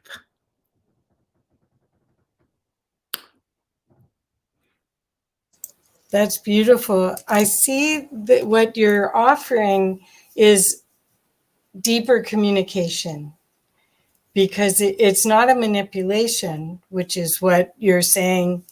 A lot of the modern expression is sexuality, especially, is just kind of this. It's, you know, in the tradition of India and Tibet, we talk about the kleshas, the obscurations, these emotions like lust and greed and anger and jealousy, these kinds of emotions, pride. And my prayer is that, and I've seen it because every Sunday I'm talking to lots of women around the world, and they're not just Western women. You know, they're from all different walks of life and all different cultures. And there's this hunger to feel that rather than, you know, looking at the news and just being terrified all the time and being frozen with fear. Well, it's more than that. If I'm just going to add my insight, I think we've come to a point where we want to feel again. We are in these human vessels for a very short time period in the scheme of things, and we're numb. So many women have played the game. They've had to, I own my own business. I've had to take on my balance of divine feminine, divine masculine is out of alignment. It's out of order. And I think either that or I'm numb. I'm my survival skill. And that's what I think you're seeing. You're seeing this hunger, which you and I talked about with Nina. I mean, I think there's a hunger for how do we do it, where it's not the teeter-totter, because historically you have patriarchy, matriarchy, patriarchy, matriarchy. Well, we're trying to get in this center, right? This balance, of course, it's like the yin and yang coming together. I'm writing a song right now. Yin and yang dancing together, yin and yang playing together, yin and yang merging together. So it really is about that within one's own self. And I think that was the beauty of, you know, studying Kathak, because in that tradition, I danced as all the male deities too, wasn't it? And I had to shift in one song. I would dance Shiva, and I would dance the river Ganga, who was a female. So it gave me an actually inner experience, embodiment. Yes, and to me, that's what it's all about. It's time to really embody, go deep, deep, deep within, and bring forth that, you know, presence, beauty, love. It's not just female. I think the females need to be the guides, and we're the guides in these areas. But this sense of feet on the ground,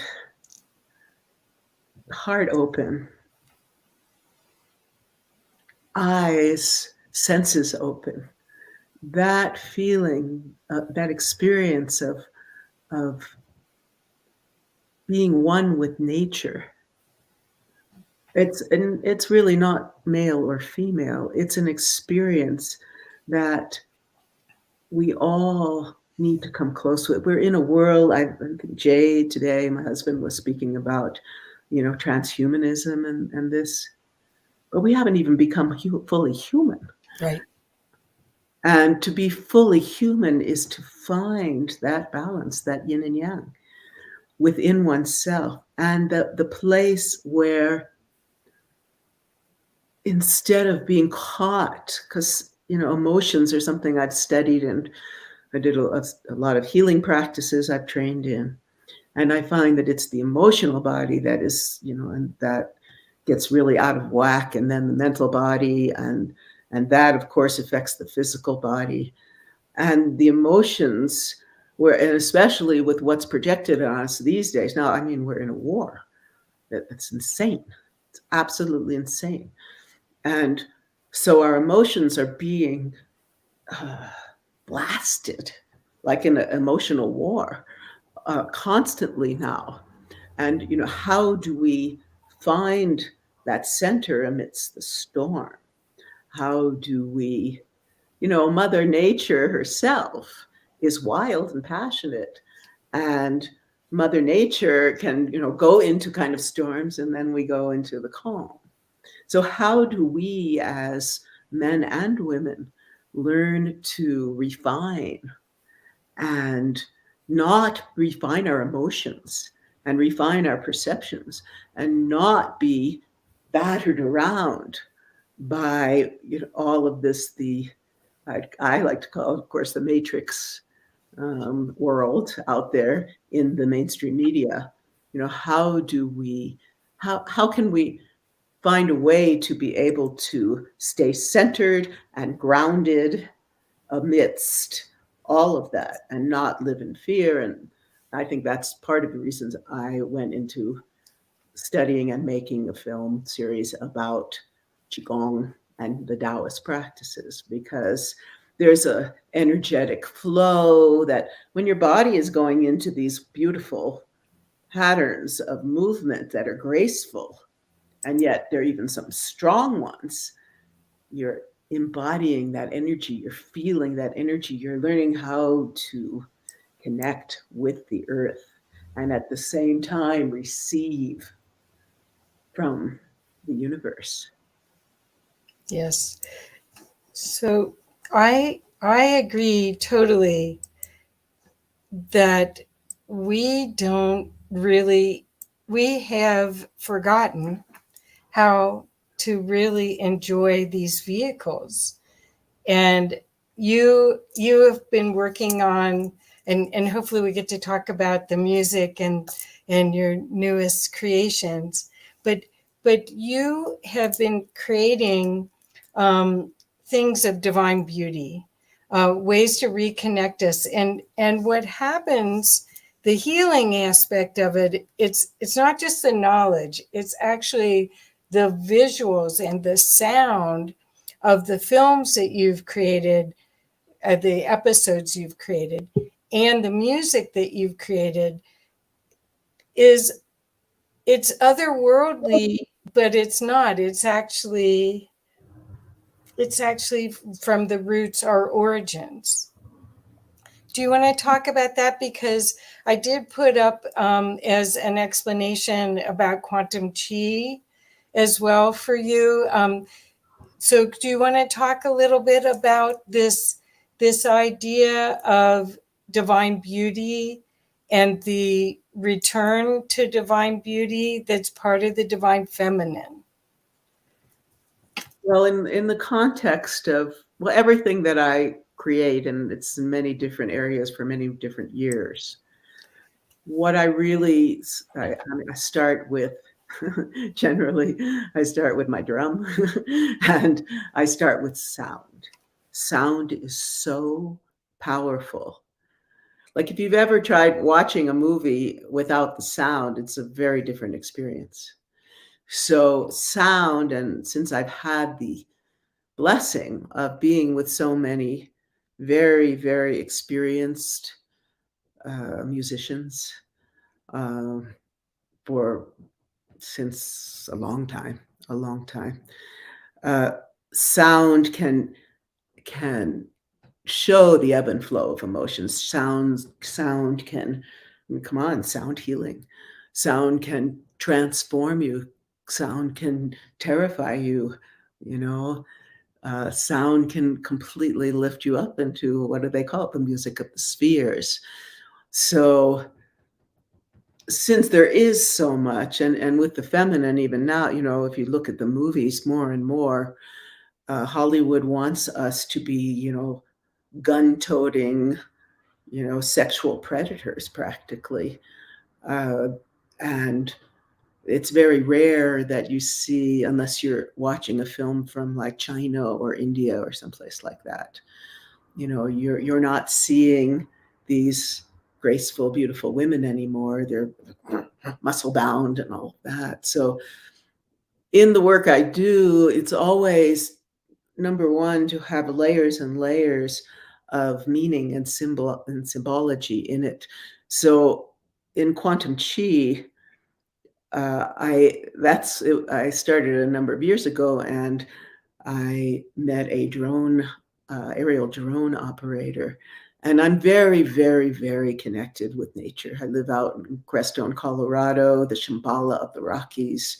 I have these gorgeous 14,000-foot mountains in front of me, and we are here very much absorbed in the natural world. And I think also that's a really important thing to speak about these days.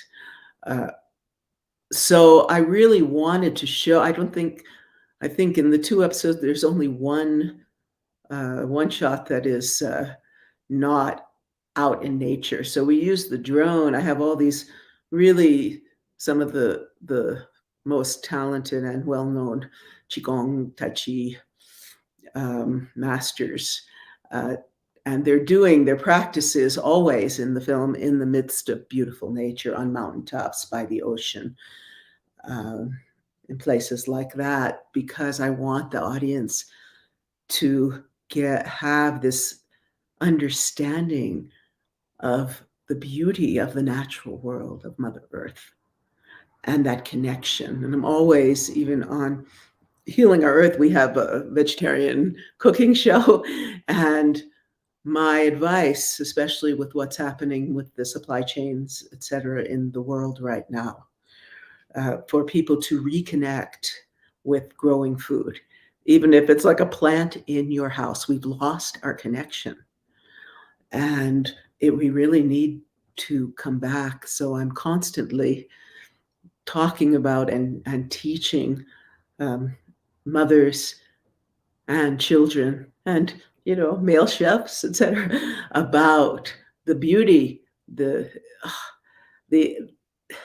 how do I even say it? To grow your own food, to have that connection with what you eat and the world of nature is profound.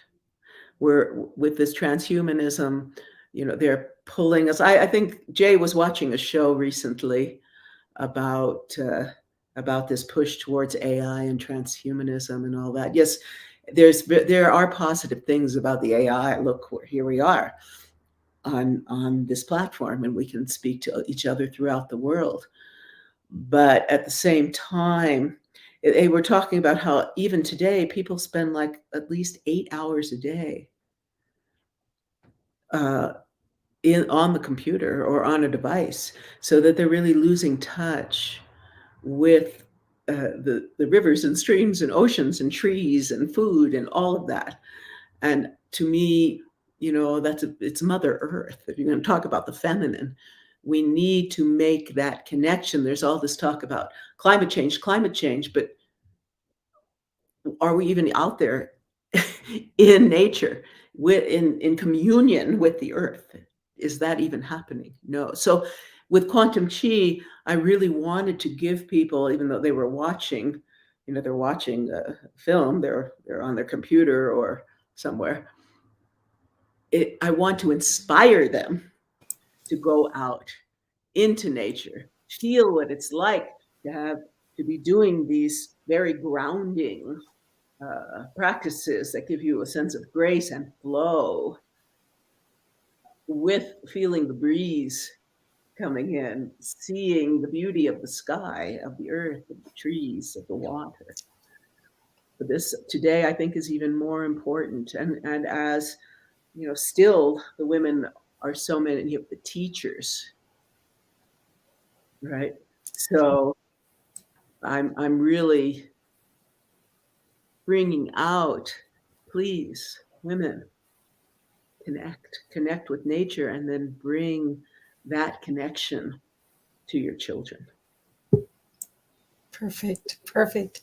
Well, the reason I love Quantum Chi, the movie, there's 2 episodes, or there may be more, I hope, is that it's almost like it's nature therapy. Not only are you learning about how to reconnect and fuel the energy bodies of your body by watching these people do it, you're also getting the almost all of the work is done out in nature, so you can almost see the energy, but they're also in costumes that are exquisitely beautiful. So the whole experience is divine beauty. It has it has multiple levels of functionality for you. You can watch and copy, just like we do with any yoga practice or qigong practice. But you can almost see the qi. You can almost feel it, and that's very healing. There is a type of healing called nature therapy, and I think that because I worked with a water feature company for years, and it was part of an international group for hospitals, and creating nature therapy was a big part of the healing practice. So what you've captured just by your sense of art and your sense of beauty, you've captured these episodes that take us on a journey back to who we really are, and more imbalanced, because they're males and females dressed in costume in these beautiful areas. Well, also in the second episode, we used animation because it's really about healing the emotional body, the whole part of it, and protection, energetic protection. Protection is a big thing in the martial arts and in Tai Chi and even in Qigong. How do we protect ourselves emotionally, physically, mentally? How do we do that? So I brought in animations to actually show what's going on, like someone's really angry, right? Their energy is like sharp edged and like red, and these kind of brownish red, jagged, and they can project that way onto people. If you're like feeling love, that's going to be completely different. It's kind of a can be a rose color, like rose quartz, and it's a very different energetic expression. And I think that if people could learn to see the effects, and besides feel, everyone feels, but understand that their anger or their greed, is really having an effect on the other people. It's not just that they're yelling, but that there's an energy behind it that's actually, having an effect. If we could become more aware and educated about the impact of our own energetic expressions on each other and the world, and learn to refine them, then it would be a better place for us all. Yes, and the divine feminine, bringing the balance of the divine feminine, is the path to this remembering, because we were conditioned, or we allowed ourselves to be conditioned to experience life in conditional love instead of the true nature of things. Yes, love has become polluted. It's become, you love someone, maybe they have some physical beauty. You're always looking for outer form, and you fall in love with someone because their physical beauty. But not everybody can keep that as you get older, right?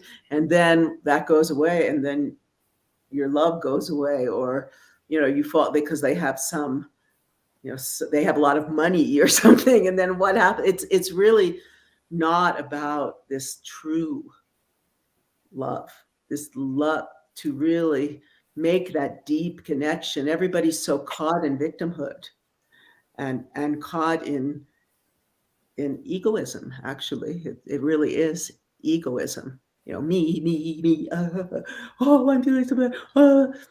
All of these things they're caught in that. It's like these loops.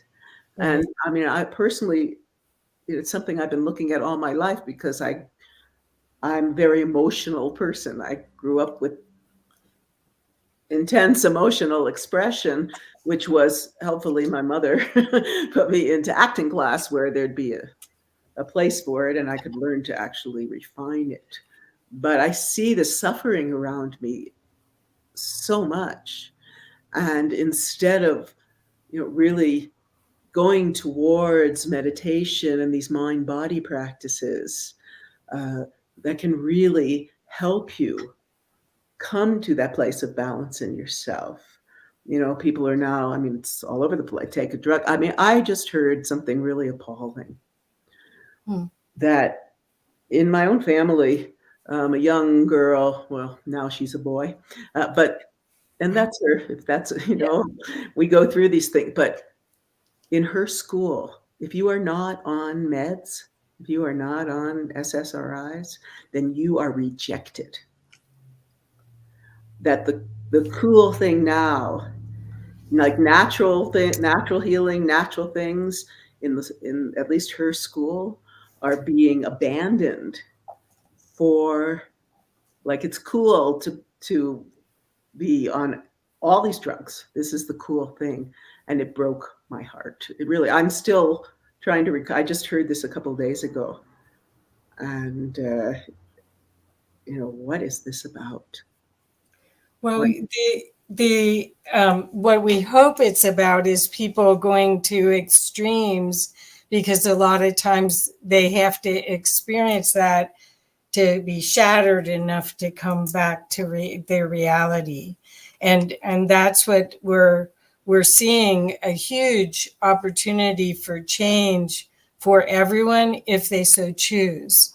Yes. That's why I wanted you to talk about the divine feminine as one of the paths, because this is not a gender subject. This is, all of us are combinations of the divine masculine and the divine feminine, and we are out of balance. The whole society is.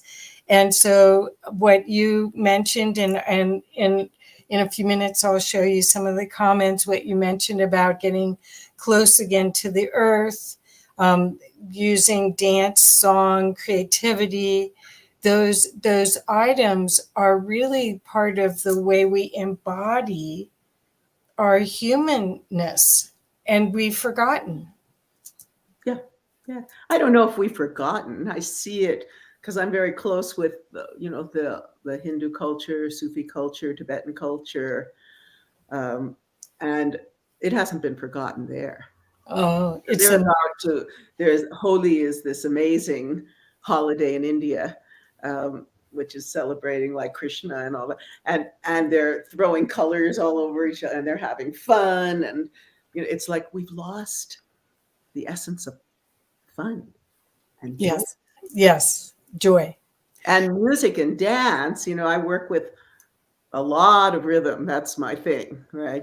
African drumming, Middle Eastern drumming, Indian drumming, where I'm even doing something with gospel at the moment. And I mean, think of gospel. I mean, in the West, we know that. And, it's just like feeling the divine spirit. Yes. Letting that flow through you and express itself and singing out, with joy. and a whole choir singing together and clapping together and playing tambourines. And, and I saw it with the schools. It was amazing that these children, they would just be so empowered by doing this, it's you could see their eyes light up, their spirits light up, and that's the beauty of dance and music. So how do you see this renaissance coming back? Because I do believe we may have a couple years where there's a group. Well, I feel people are waking up. People are starting to ask questions. They're questioning, why are they here? How can they thrive? They're instead of being blindly following the matrix, they are popping out. And that's what you did way long ago, and what hopefully I did way long ago. And there's a bunch of us that we're still evolving, we're still growing, we're still learning. So it's not like we've made it and that's where it stops. But there is this, I think it's a evolutionary thrust that we're going through, that what you're offering and the way that you see life needs to be reintroduced to us. Well, here's an expression of what we're talking about. We have a garden, Jay and I, and he does the heavy lifting. Right, he really does. He's amazing. He's always learning more and more and more. And then I come in and do all the kind of caretaking. So I'm watering the plants. I'm singing mantras. So beautiful. while I'm watering the plants, right? And what we have experienced, the food, and now he's become a gourmet chef, really a cook, unbelievable. But what we're experiencing from having that connection and working on it together, right? It really is this beautiful blend of male and female, that balance. Beautiful. In nature, last year, my family was going through some stuff, and they're, in a city, they don't have any connections. And I was there, it was the full moon, and I'm, dancing around in the garden, watering. And I just started sobbing because I wish everyone could experience something like that. And I think especially with what's going on with the supply chain and we're going to have to learn to take care of ourselves. Right. And if, we have to learn really how to grow food and make that connection. It's just so important. And so, even still today, the mother or whoever the primary caretaker is, really, I feel, it's a great thing to do with your kids. Yes. It really is, teach them how to plant a seed and watch it grow and then eat the food. Yes. Yes. Oh, it's wonderful. So Paul Wallace, who's one of the sponsors of this whole event, absolutely with you, Sharon. This is why my family relocated last year so that we could grow more of our own food. We now eat 17 foods from our own garden and enjoying remembering how to do it. That's wonderful. The thing that's happened to us now, though, is that all our food is organic. We've grown it, right? And Jay's such a good cook that when we go out to dinner, out in the world, it's rare that we can even find anything that tastes as good. And I'm sure Paul understands this. Yes. I mean, we grew lettuce last year that it was like eating light. And not only that, one now not only grow it, but learn how to can it we're making our own fertilizer now because there's a shortage, and it's like I was reading in a book about this from the 1850s of making, what they did, and it was the same thing that we're doing. We're going to have to invent, or relearn ways of taking, on many, many levels, taking care of ourselves. One of the big things, being so absorbed with the Taoist world, and then having been trained in all these craniosacral therapy and Feldenkrais and these different healing traditions of the West, I've been, and also Ayurveda, knowing Ayurveda from India, it's like when this COVID hit, why weren't the media, everybody like broadcasting ways to take care of yourself, to, to work on your immune system. Right. There's so many from so many, and that have been, I would say, scientifically tested for thousands of years. Right. Well, that's part of everything being out of balance. That's what all of this is about, us giving away our power and having the people that we gave it away to not be in integrity. I agree completely. This is like the essence of the issue. So Stone Hobbit wrote, we have imprints of being both male and female. We can tap into our humanity, overcome the chemical aspects when we know what we are working with. Definitely. Yes. I fully agree. We haven't even begun to tap the potential we have. They're making machines to do this, but human beings, we are only, how much of our, of our brain are we using? How much of our knowledge are we using? How many of our capacities are we using? So, years ago, I worked with Robert Masters and Jean Houston, who had this human capacities movement. Yes. And so to me, that's what is really important now, is to discover those capacities, rather than spend all your time, glued to the addiction of the fear-based media.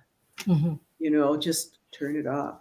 I'm not saying to go away from it completely, because it can bring, what we've learned in this whole time is that how much, we can come together alternatively and build this new reality, this new experience of humanity where we're in connection and we're in truth, virtue, and integrity.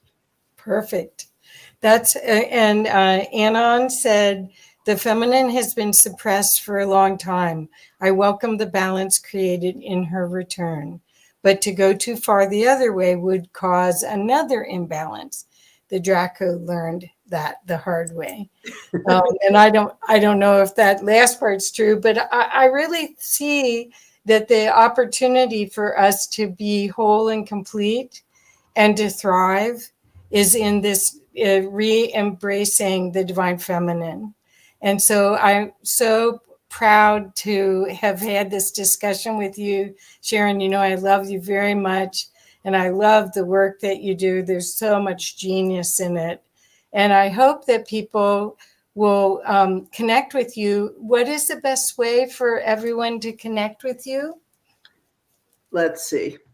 I'm on Facebook, Sharon Rose. I think it's Sharon Rose, producer, director, something like that. Every Sunday, usually I come on by about 11 Central Time. I'm hosting Healing Our Earth on healingourEarth.com. Yes. And we have incredible shows. Coming up, we have one this week is on joy, yoga, and meditation. Oh, perfect. And then the next week it's wellness. And it's a really, really fascinating show, because it's really bringing together You know, what I love, the beauty of humanity in all these different cultures. You can go to quantumchi.com. You can go to sacredmysteries.com. Yes. Oh, perfect. So Paul put, the divine feminine has always been vital. I'm enjoying refining it in traditions which did their best to hide it. This is where I'm going in the sequel for his next book, The Echoes of Eden. So I think you have a lot of people that will be connecting with you from this talk. Thank you so much, Sharon. Again, your work is brilliant. See, that's the other thing. We need to appreciate each other. It's my last thing, and compliment each other. Yes. And create that sacred connection, that sacred union that really is our birthright. Yes, that's our family, our total family. Thank you, thank you, thank you. Thank you, Kathy. It's Okay. always a pleasure. Yeah, thank you, Sharon. Bye-bye. Bye. All right. That was an excellent, and the panel was excellent, and then that was excellent as well. Kathy, take a breather for a little while. We're going to hand it over to Leanne until about 4:05 to do a stretch. So, Leanne, you got about 10 minutes to lead us through a nice little stretch so we can, loosen it all back up and receive the next message. So let's give it to Leanne. Okie dokie. Hello, folks. All right, so let's stand up and feel our feet on the ground. I like doing that. Okay, now take a couple deep breaths, and as you can, just drag that oxygen to where you need it in your body. Any stiff places, any creaky places.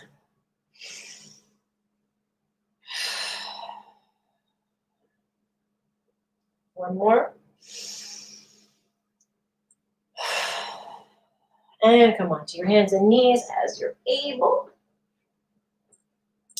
for a couple of cat-cows. Breathing in as we look up, exhaling as we down.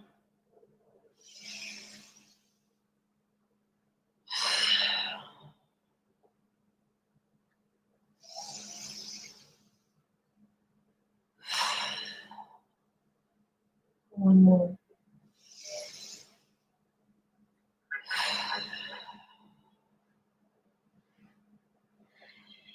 Great. Let's get up into a down dog.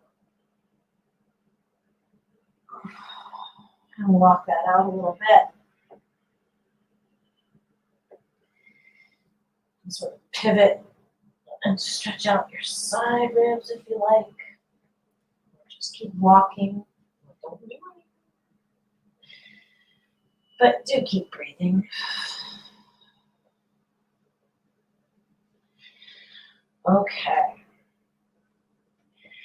Now, I'm going to pivot a little bit. I'm going to stick my right foot up in the air and push against the floor and really pull myself up from the heel. I spread my fingers. Keep breathing. Bend my leg a little bit, bend your leg a little bit. And then as you exhale, step up through your hands and come up into Warrior One. Breathing.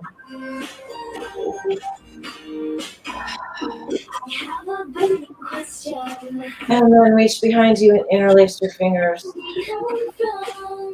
Take a deep breath in.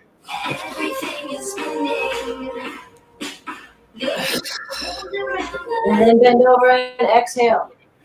And you guys can stay there. Or if anyone's feeling crispy, come up.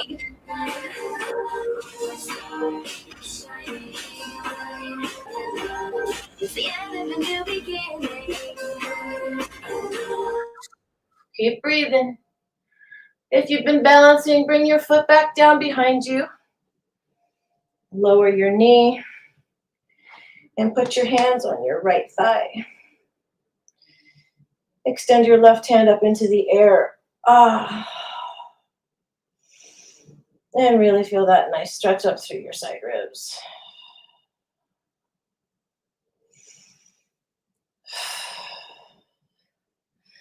And we're going to put our hands down on either side of our leg. Come back into plank. And lower ourselves down. 5, 4, 3, 2, 1. I like to go into a cobra stretch. That's what works for my body. And then come back up into down dog. And walk it out.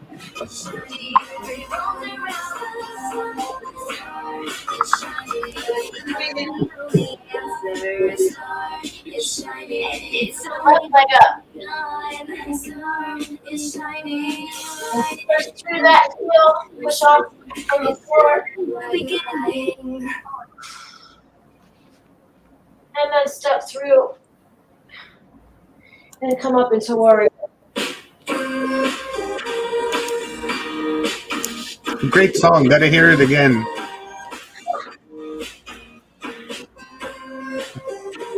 Your hands behind your back. Interlace your fingers and take a deep breath in. And exhale and bend forward.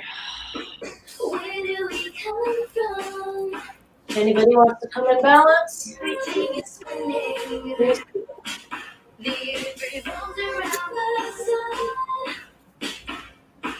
Love's the only answer. It's only just You've been sort of balancing. Your right foot back. And come down on your knee. Hopefully you've got a soft something under your knee. Your hands on your left thigh. Reach up with your right hand. Do a good lion's breath if you want, like my yoga teacher says. Pretty scary, huh? But he does too. Okay. Come back down into plank. We're rising. And come down. 5. We're rising. 4. 3. We're rising. 2. 1.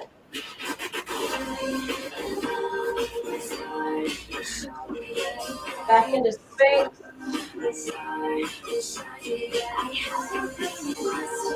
And come back into child's pose. Everything is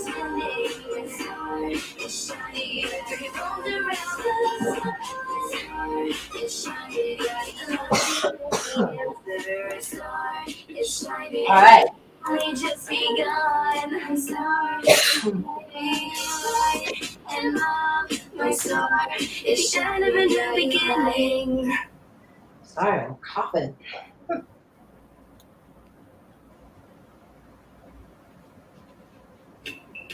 All right. You guys come onto your backs for a minute. Feet flat on the floor.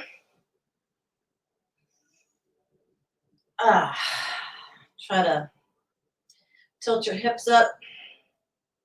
Feel your lower back on the floor. I like to inch back a little bit with my hips kind of planted. Really firmly put my feet down. Take a couple breaths here. In through the nose, and maybe 2 exhales looking back.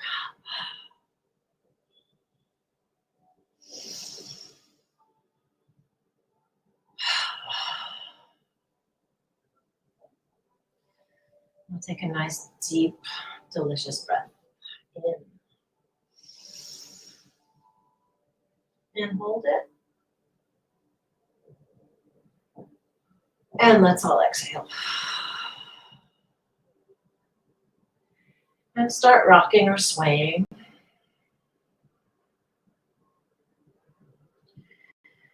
Feel that nice. Got about 2 minutes left, Leanne. Now, I want you guys to bring your feet back as close to your bum as you can, but don't do anything horrendous or uncomfortable. Come on up into bridge and try to stretch forward through your knees and really feel a good stretch here. Lift your hips to a comfortable place. Don't worry what you look like. No one can see you. Oh, take a couple of super deep breaths. Feel free, some of you, if you feel better, to clasp your hands to get your shoulders up under you and give a little extra lift if that's comfortable.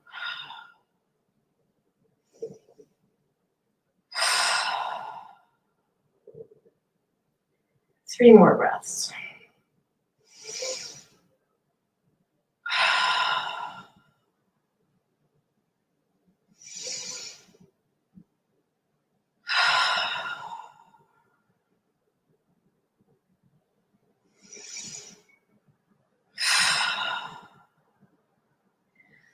Okay, slowly and carefully bring your hips back down. You can roll vertebra by vertebra. That's what I like to do. Keep my hips sort of tilted up and gently roll down. Take a couple more breaths. And gently sway or rock. Might want to alternate. If you did one last time, do the other this time. And then stick one hand out to the side. It'll be my left hand, because if I do my right hand, I'll be face planting into my daybed, and that's not what we're doing. So you'll stick your hand out and roll over into a fetal position, nice and slow. Put your top hand down, palm down, and push up. Let your head be the last thing to come up. Come back into crisscross applesauce or your meditation pose. Take a couple breaths, palms up, palms down, whatever you like. Feel where you're connected to the ground.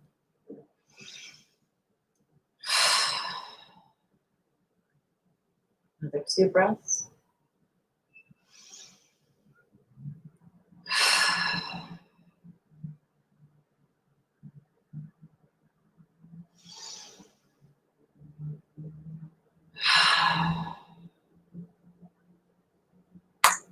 Thanks for letting me stretch you out. Always a pleasure. Hope that helped. Awesome. Awesome, Leanne. That was wild, especially at the end when you said thanks for letting me stretch you out. It was kind of crazy, but way to do it. It was good though. I needed that so bad, because we've been sitting in this chair, which is day 4 now. It is just, after a while your back starts to get it, but I'm going to hand the reins over to Kathy. Kathy is up, Leanne is out, and I am gone. Kathy, go ahead. Thank you, thank you, thank you. And I'm going to invite my next incredible guest to explain so many things about our heritage, our opportunity to grow.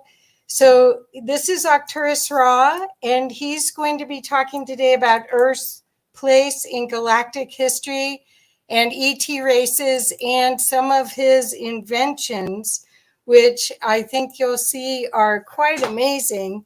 Arcturus Ra, he's an Arcturian starseed ambassador, and he awakened to his purpose, shares his personal activation or remembrance of being an Arcturian scientist and Starfleet commander.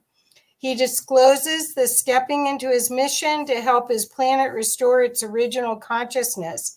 He also shares knowledge of the mysteries of the universe, how to biohack yourself into seeing other dimensions, where we go at night when we sleep, and much more fascinating information about his heritage. And what I love about him is all of his incredible capacity to create tools that are going to help us right now go through these big changes as humans. So, hi, Arcturus Ra. Thank you for coming. Can you hear me? Yeah. Yeah, it could be a little louder. Is that loud enough? Because I have That's cranked. better. That's better. Thank you. Yeah, I've made sure that this thing is cranked. As you can tell, I'm living this through and through my galactic self. As it's 40, you can go out. People wouldn't even know. Is it fashion? Is it galactic? Leaning here a little bit on, you know the shows. So how much time do we have so I can see how much I can bring here? Okay, so we have 45 minutes. Okay. I texted it to you also. We have 45 minutes and then 15 minutes for questions. So, but if there aren't questions, we'll just keep going. But you have 45 minutes and you can either have me ask you questions if that's easier, or you're welcome to take the screen. Whatever Okay, you prefer. should I run out of topics? You ask me, or if you have received a download that you think that should be asked in the momentum of me Okay. projecting, then just feel free to interject and I'll wing it. Okay, so party people, I come to you as I had this discussion as an exchange more with a guy who was a trucker, regular guy, and all of a sudden he's Commander Vectron, and it gets into galactic downloads and mission protocols, and really manifesting the starseed self of your hybrid self in this fashion here. When you are, see, I'm 53 now. Growing up in the 70s, no one would talk about the topic. UFOs, Sasquatch, mystery cultures, high-tech civilization, ancient path of the earth.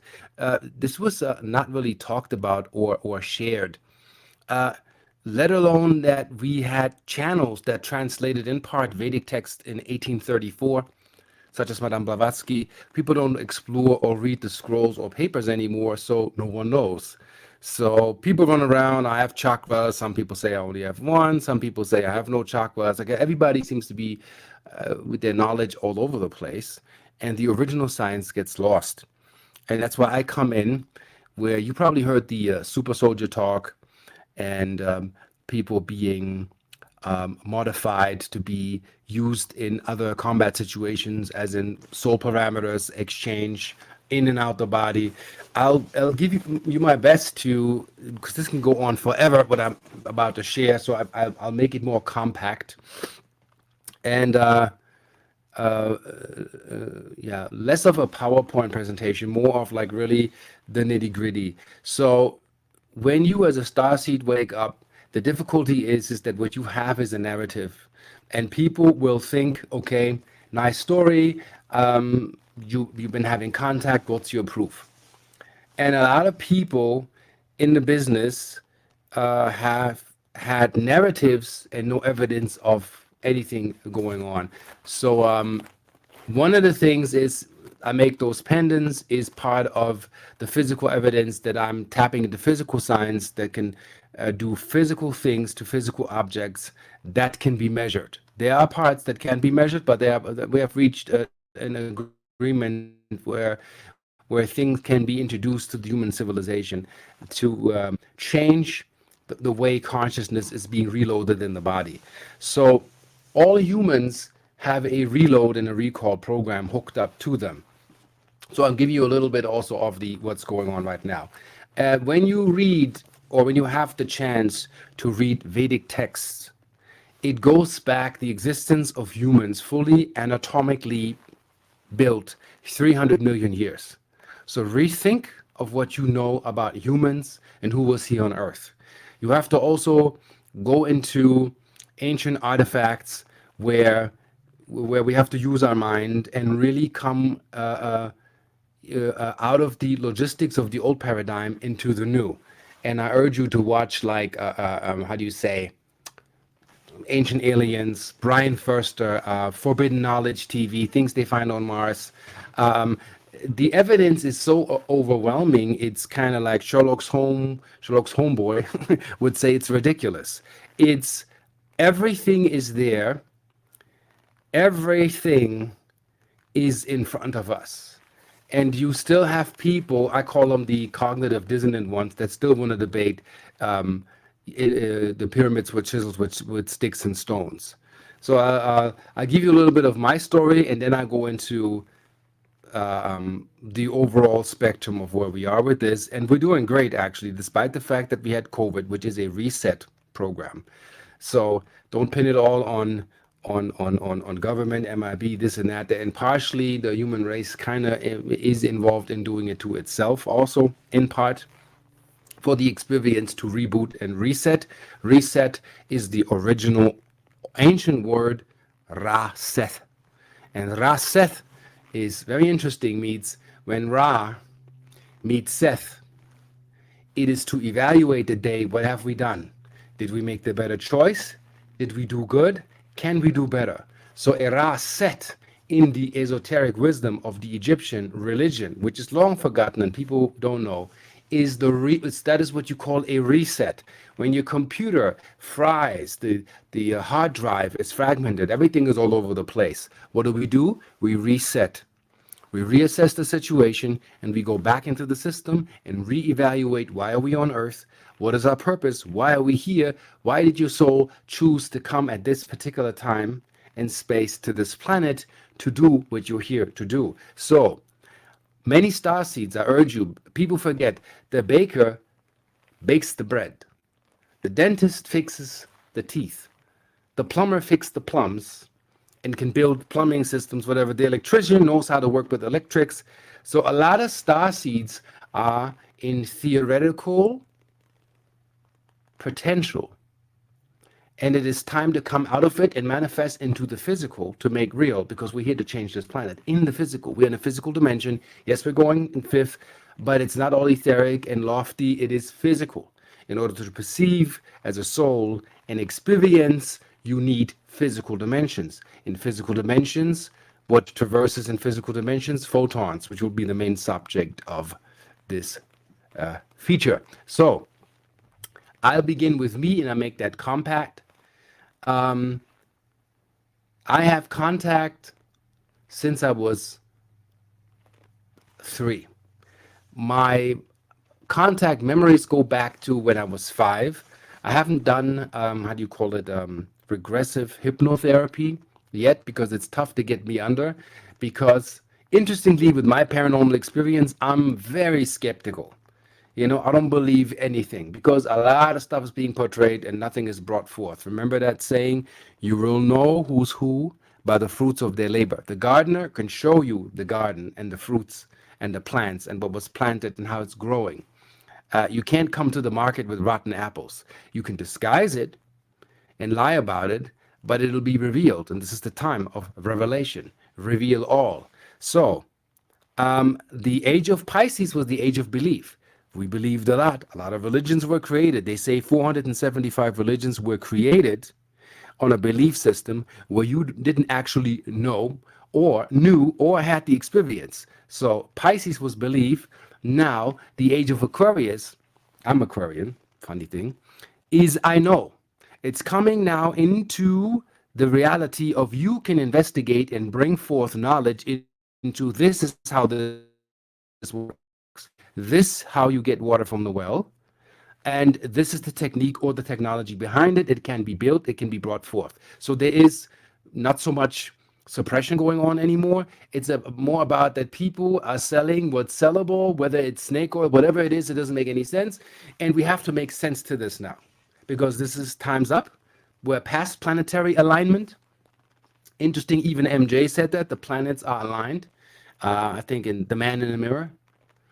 wasting, and you're just another part of me. Hope I don't have the two lyrics confused now, but it's been said, it's been promoted.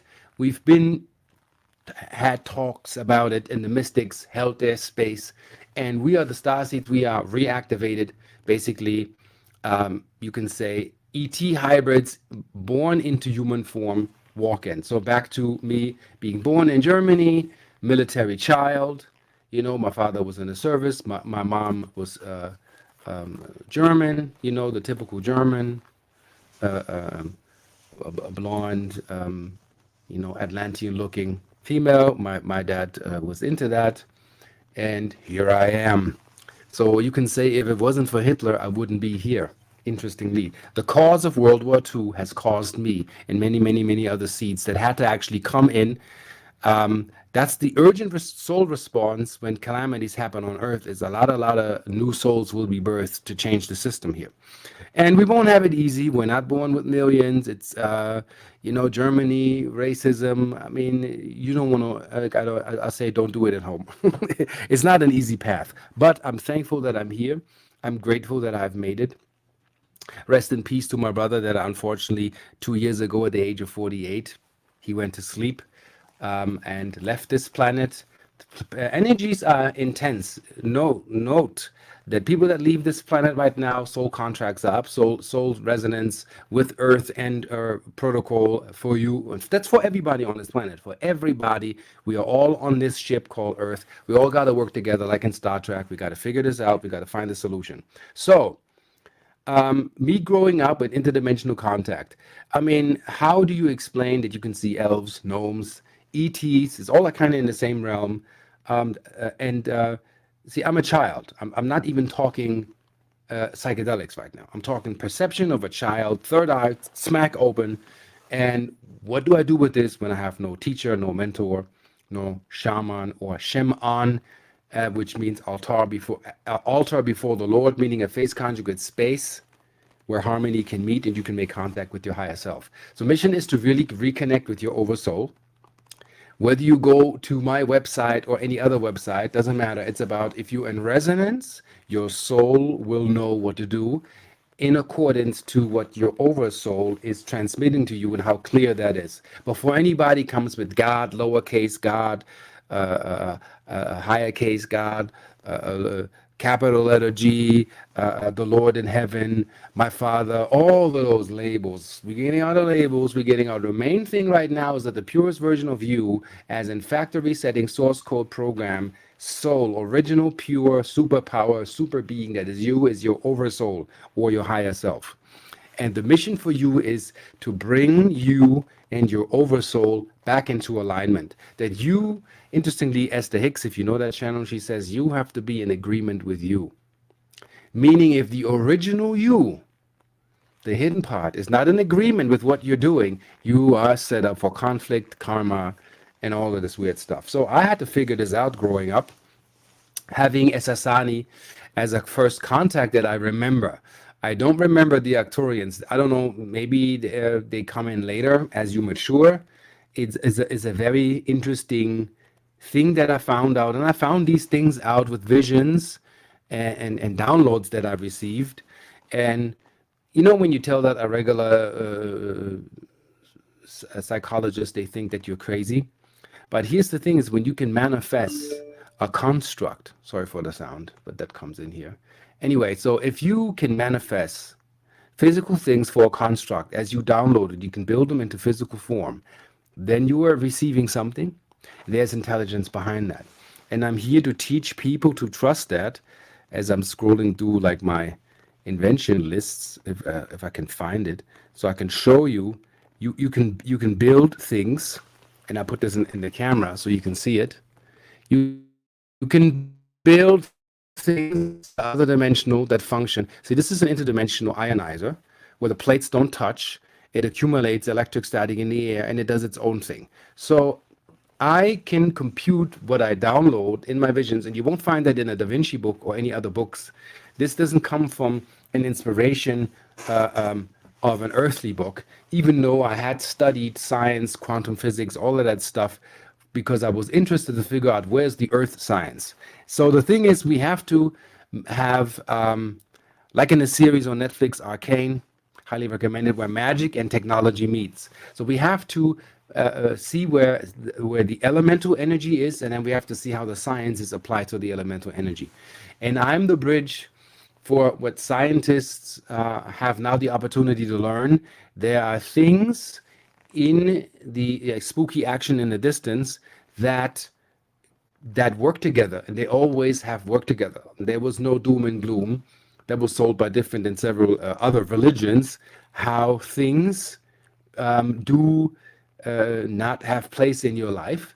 And if you can conceive or receive spiritual input, you could be a danger to the old paradigm establishment. Not anymore, because this is what the planet needs right now. So in my contact, I was told that I am Ra because I'm of the Ra race. The Ra race is a title of an intergalactic priesthood that goes from planet to planet to help every now and then to restore consciousness on the planet. So I'll give you, as this comes in, what my higher self feels like that you have to hear now. So in my contact, I was clearly shown where I'm from. The awakening process, as in getting into mission protocol, happened almost 15 years ago, where we really, it's getting crunchy, timeline-wise, if you know about timeline. So the Syrians came in. This is the complexity of things that you have to figure this out. It's like a interdimensional Rubik's Cube. Is a Sassani observing me, how I'm loading consciousness and respond to people. I had no assistance or help. Dyslexic. My grammar is kind of like backwards. I speak light language. I have a video on my YouTube channel, Arcturus Ra, ARCTRUS Ra, where it's called Being a Hybrid, where I'm showing you I channeled Aramaic. With this vessel, I have never learned Aramaic. I never studied the text, nor do I know scrolls that are not even on this planet. So I quoted something that apparently from a timeline where I speak Aramaic, spoke, will speak, all the same thing, is a level of where you put your consciousness at the time. And I wrote to myself in that mystical state, basically predicting that what I would do, what I would bring to this planet, and it's going to get bigger. And I was like, this is just crazy. This looks like very fantastic calligraphy. You know how the rational comes in and explains to you, okay, you're just very creative, or people say, oh, you're so talented. It has nothing to do with talent.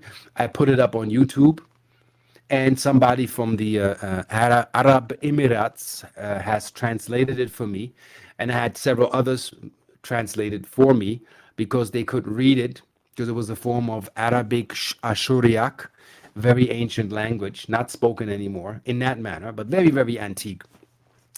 And I had a translation that was directed to me, that I'm part of an Arcturian council, and I'm one of the council that said, okay, I will go into earthly forms, I will forget who I was, leave me in a stasis chamber, proof that I had as a lady before she died, rest in peace, Miss Crawford. She was an alien sculptor. She made these alien sculptures, phenomenal sculptures. And she told me that she wakes up in stasis pods in her original ET body, and they keep telling her it's no time yet. Well, that lady back then didn't know me or my story, and I kept it to myself because I was thinking this is going way, way, way out here. And I wake up in stasis pods where I'm in an ET body. I'm taller. I have kind of like elven ears, like Hathorian ears. I have blue opalesque skin. I have an elongated head, bigger eyes, and I'm an Arcturian. And I know that I am, and I know I have an incredible IQ, and I know when I transform this consciousness into this zip file on this planet, there's less of it that the body can handle here, according to the level of distortion of this planet. You want to read about level of distortions, the law of one talks about, since God has copied himself to experience himself, and so on and so forth, to experience this world, we have levels of distortions. So Earth is on a very, very low level of distortion, hence no levitation. And these superpowers are, or these CDs, they're all in Vedic texts. That Vedic texts. Is it the Marvel superhero Atomic? He has willpower to go small, like in Marvel Ant-Man. Go to the subatomic level with the power of his will. I mean, they use technology, tech, and all. Or G is the extension of your consciousness to show you that you can actually do that. So you use a device to mirror back that you actually see, like this iPhone. I'll text you, you receive a text. That is telepathic communication. That is wireless communication with some electrical impulses sang by some crystals. They're singing a sound, and the other phone has the capacity to receive that. But we take it for granted because of technology. When we say human has the same capacity, because we're built out of the same minerals. We build out of the same atoms. We're just structured a little bit more divine, and we are more high-tech in the flesh. And then we are questioned.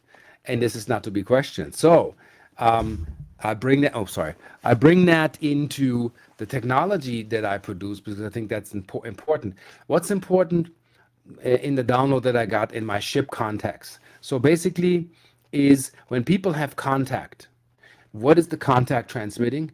What is the information that's being relayed? There's in an academic book where even educated PhD, MDs, whatever, Harvard, Yale, whatever, can't even debate that this is fact. It's like this big, this thick. It's called Beyond UFOs, where there was a survey that I also took part in with 3 doctors.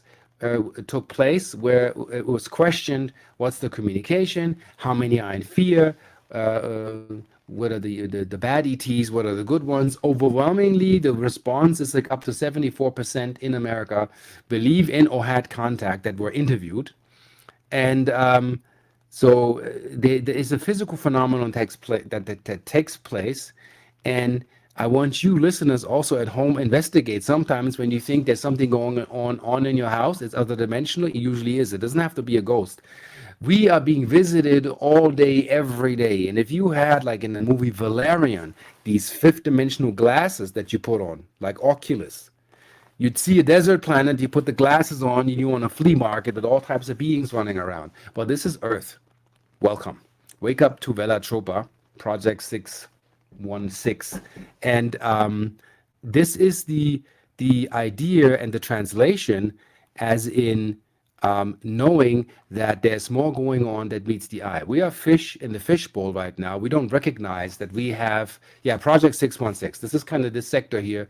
This is the interdimensional simulation Terra Nova project, if you will, where the consciousness is real. This comes and goes. Matter is coming and going. It's not really staying. But that's the matter for the soul to develop itself.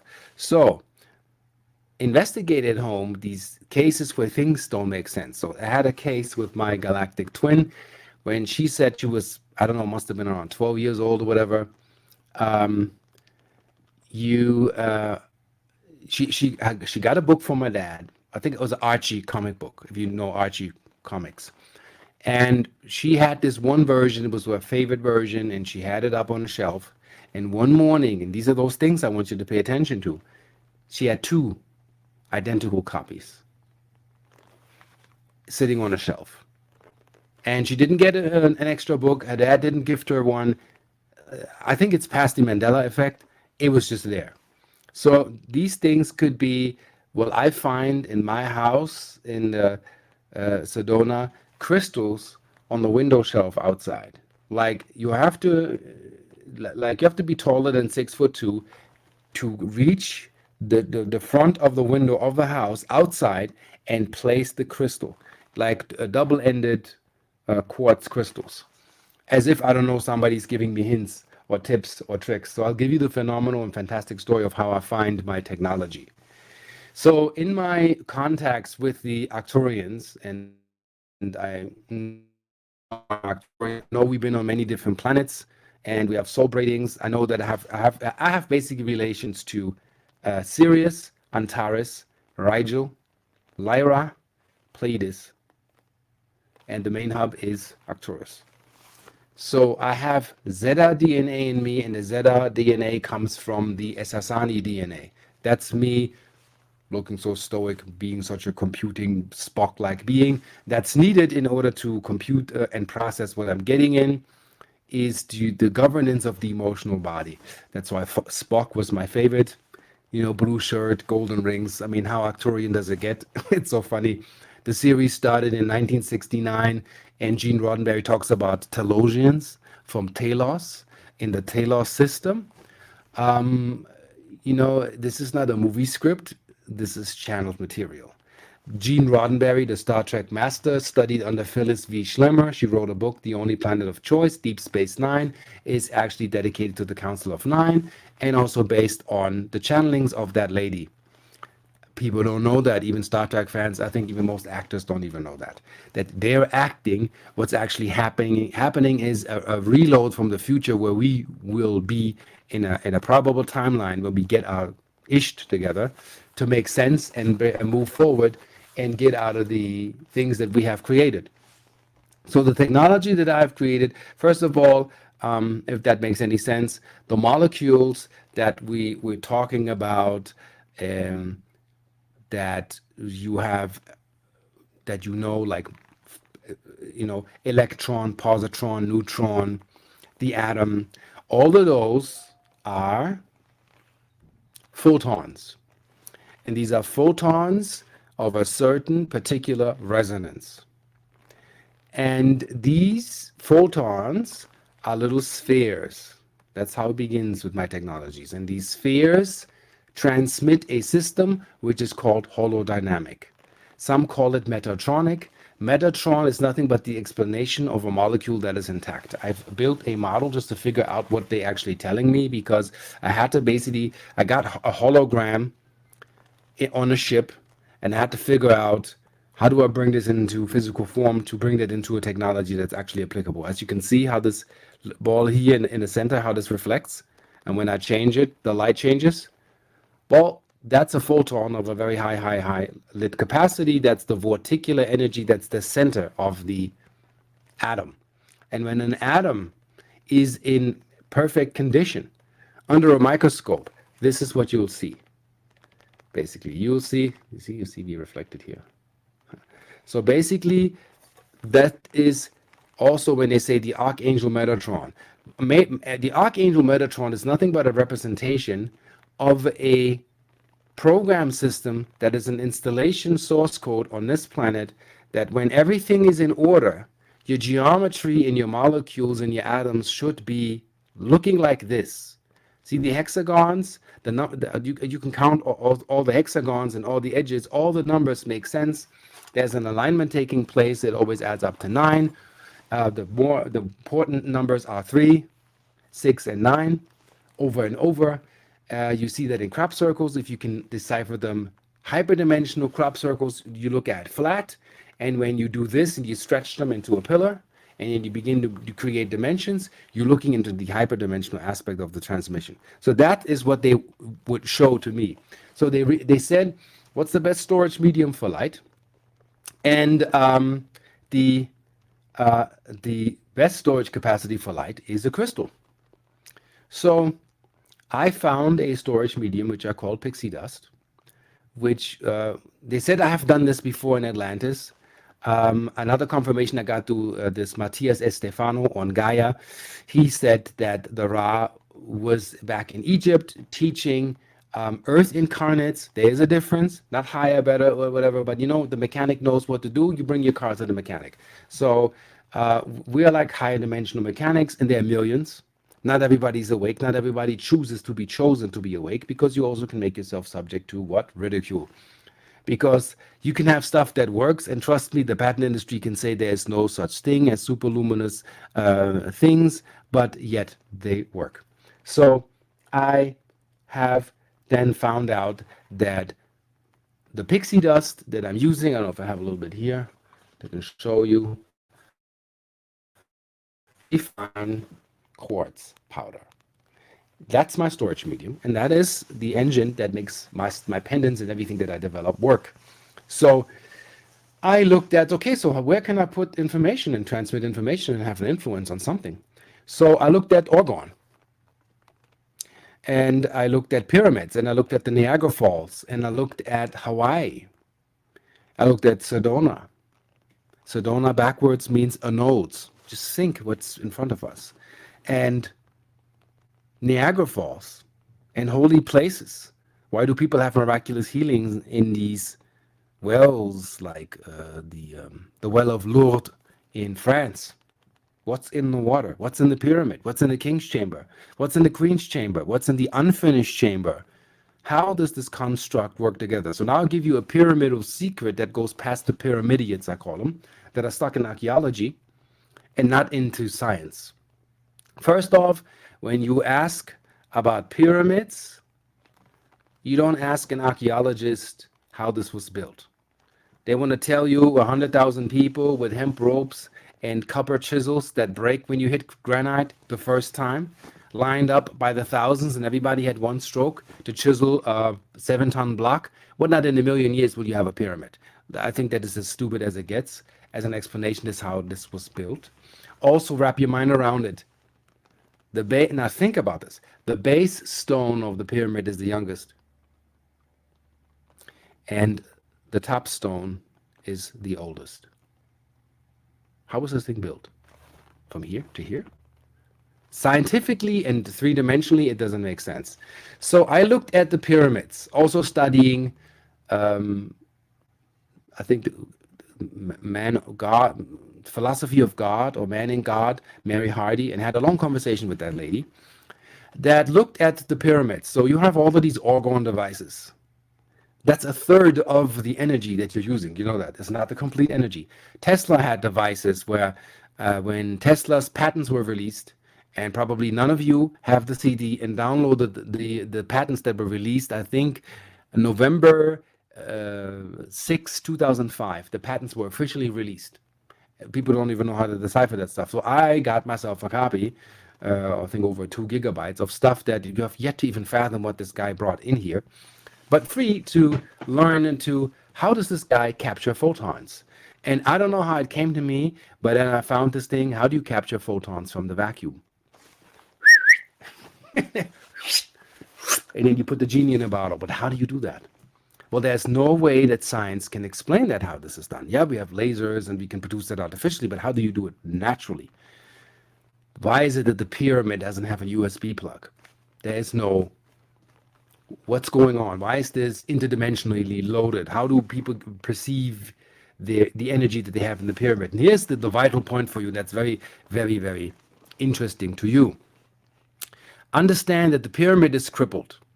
It used to be golden. It was galvanized from the outside. It had a crystalline top. I used a channel to confirm my visions that can go basically back into time. So we went back 50,000 years timeline, Gizeh Plateau. I gave him the coordinates and I said, well, walk around. What do you see? It's like a intuitive virtual reality that you can tap into, but everything leaves residue. Everything is stored. So he said he sees the pyramid are golden. He realizes, which confirms my vision and also confirms what this Dr. I think Karakov that created the Sputnik to measure biofields also found out. The pyramids were not designed for you to live in. First off, they were designed for repair, and the king's chamber, like in the middle point where the most energy generates, only for the most adept and trained priests that can hold the frequency to receive those images, as in the router to an interdimensional and galactic system that connects planets. So what's coming through the pyramid is not from Earth, and the pyramids are not from Earth. There are other planets that use pyramids too, and they all know these are routers interdimensionally hooked. I'm not going into the incredible science that's behind it, that these things are almost as accurate as an atomic watch. And nobody can debate that. And nobody on Earth can build that. So when you talk science, you don't go to the archaeologist, go to an architect and say, okay, I want to build a pyramid on the Gizeh Plateau. And then the architect will be like, we have a few problems here. We can't do. And that is my point where I'm coming in, where people and I know I'm preaching to the choir, can have an open heart. Let's say you're going to the Gizeh Plateau, and you find this 2,000-ton block.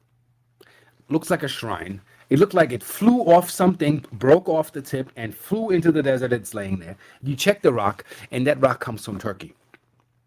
And you want to tell me that they transported that from a quarry in Turkey on a ship that's made out of palm leaves and put together with oil or palm oil to make it to the ocean.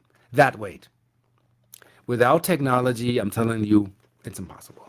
I've seen the cities in Pumapunku where you've seen stones that are like diorite. Diorite's like a very, very hard stone to cut. And I was in Egypt myself in April. Like when you see these things that are mirror polished, like a mirror, 90-degree angle cut, and bore like chisels from like, you need a diamond tipped drill that will break several times before you even have a millimeter to even cut that rock. And they have these drill holes in there like it's freaking, I don't know, butter.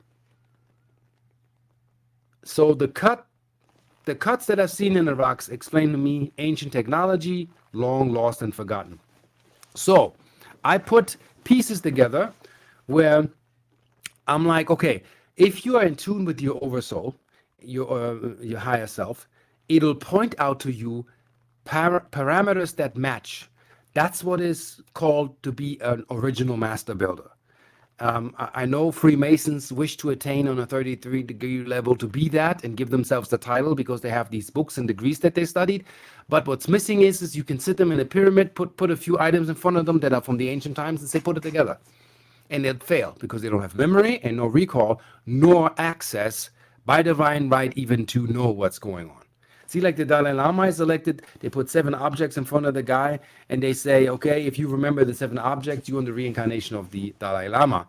And he remembered 7 objects, like a comb. What did you do with that? Yeah, I used to sit by the river and comb my hair. I had long hair. I was a boy. I was over there. I don't know, a pebble. I used to play with these marbles. That was in there 17, I don't know what. But all the detail is there. So when somebody says he's the reincarnation of something, and somebody would say, well, we have the items of, let's say this, no pun intended. Let's say you're the reincarnation of Edgar Cayce. Then there's an elite group that knows the personal items that belong to Edgar Cayce.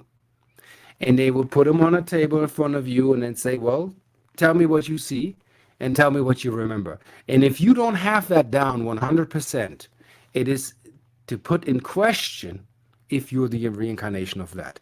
I believe that we are connecting to collectives. Like I'm saying I'm Ra, but I'm not the Ra. That is a social memory complex of an order that has a surtitle, hence the name Ra. I say if you have a Gmail account, that doesn't make you Google, but you're part of that collective that subscribes to Gmail. It's okay, it's fine.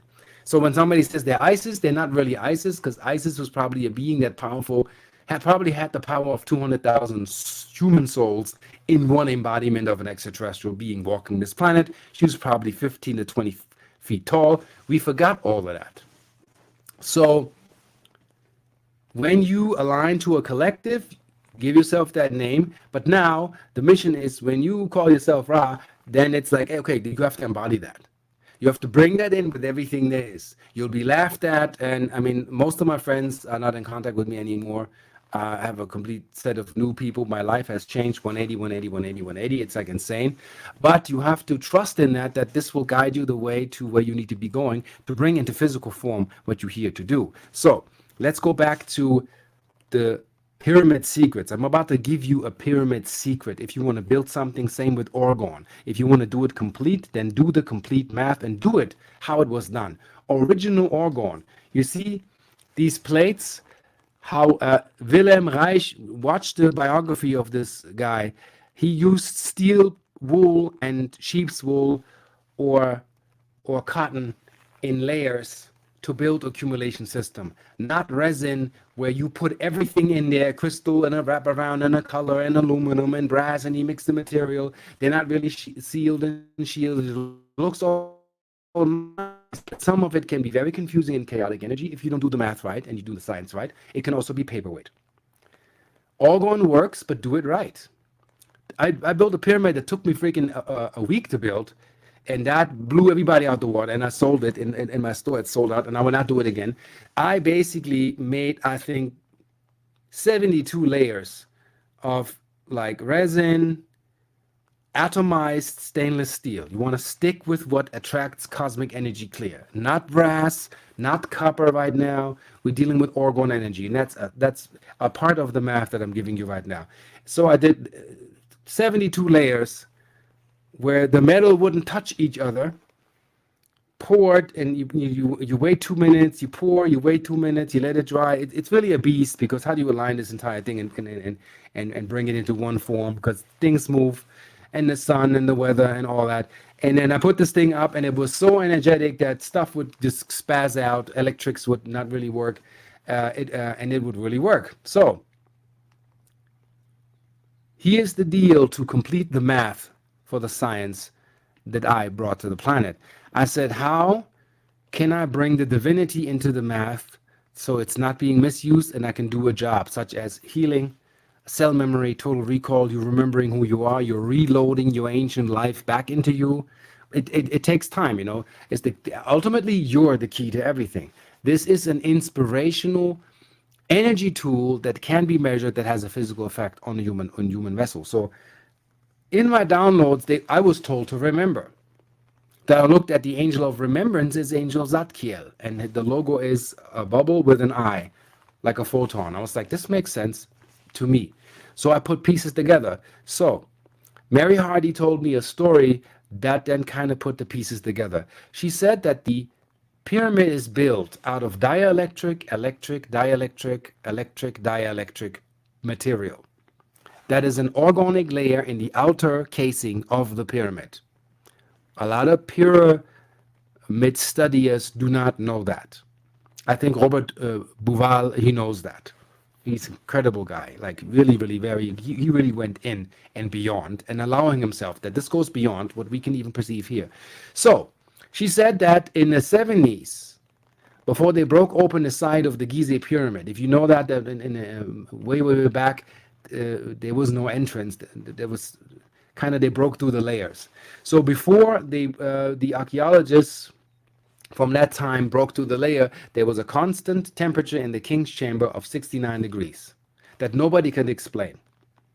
And since they have broken through the organic layers, the temperature went up. It no longer can regulate itself, because you kind of messed up what the ancients have built. Like we're good into destroying, but we're not good in actually replicating and building and making it work.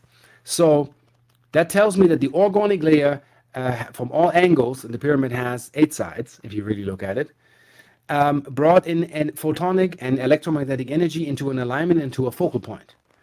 That must increase whatever is in the center of it to a certain level. So I'm thinking, okay, orgone is number 1. Number 1. What's number 2? Photons. X amount of photons are being projected into the king's chamber. And Dr. Bovis from France studied that, and I read that guy. And get that book, I mean, if you're interested. And he put like meat with maggots, parasites, rodents, anything that he'd think that's kind of like of an undivine nature in the center of the pyramid. Not saying that meat is not divine, but like he wanted to look at the parasites more and what happens to food. So food mummifies, decay stops, rot stops. Fungus can't even grow, it just dies, like the negative ones. Parasites die. Maggots crawl out the meat trying to escape the center of the light. So everything that is kind of like a pathogen to you, the pathogen, introduced to the light, it'll run from you, it'll try to make an escape, it'll try to go where it's not that lit. So that means to me, when the Bible talks about the city of light, the holy city of light, that those of an undivine nature couldn't even come close to that city. That you would get sick as a dog. If you come with ill intent, you'll be as sick as a dog. In the ancient times, I had visions, and we had chairs and Atlantean beds where the divinity is reinstalled in the avatar when you've gone corrupt, if you've aged, or if you've gone bad. And if you're a bad being, you can't stand to be in those places. So demons shun the light. Literally, aligned light dispels demons and weird hauntings. And I realized that. And I'm like, okay, that seems to work. So I'm not reinventing the wheel. I'm basing my stuff in a combination of science that already has been working and is working. And we have proven that. So I looked at, we have an orgone layer in the pyramid. We have photonic action. We have a lot of negative ions just swirling around in the pyramid. And I'm like, what do negative ions do to the metabolism as the metabolic function of the human cell? Well, it saves it, it aligns it, it repairs it, it makes sure that everything runs in a divine order. And the more negative ions you have, the better you, the healthier you are. The more positive ions you have, as weird as it sounds, the sicker you are. Or organs that can be measured on its ionic presence. And then you can see, okay, well, your liver is kind of running on 64% life force. You're not doing so great with your liver. Change your diet. And the liver changes with the influence of photons. Why do people have miraculous healings in those chambers and holy places and crystalline mines? Similar thing, because the photonic energy is high.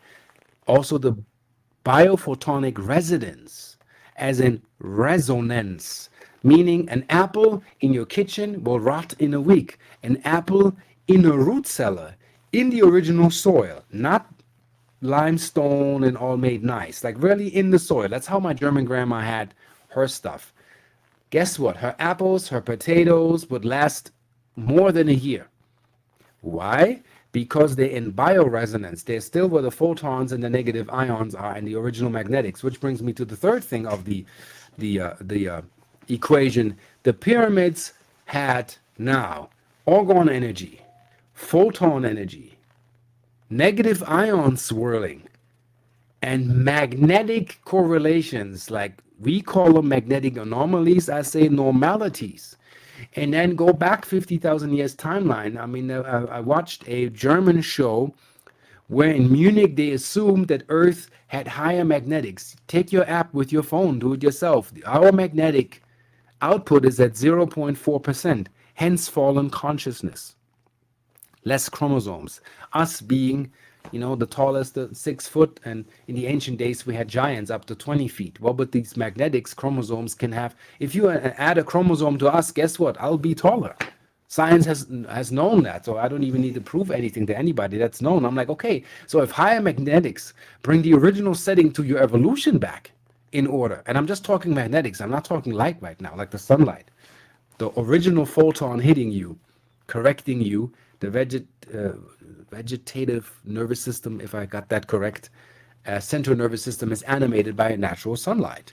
So I'm like, okay, if this was all combined and the ancients knew this, then why is it so hard for us to bring that back? And we're leaning on technology. Well, that's the old Atlantean curse. We can build Merkabas, we can build artificial systems. we don't need to lean on the divine input that's given to us. So I was like, okay, if I combine magnetics, photons, negative ions, and orgone energy into one package, I'll attract a scalar wave frequency, which is a subtle frequency field, and an electromagnetic standing wave that goes up into the sky, into the ionosphere that has been measured. But also tachyon energy is attracted when that field is wholly in alignment. It's like, a friend of mine, Mark Sims, has given me a symbol that he looked at the math of the, let me see, it's so reflective, that thing.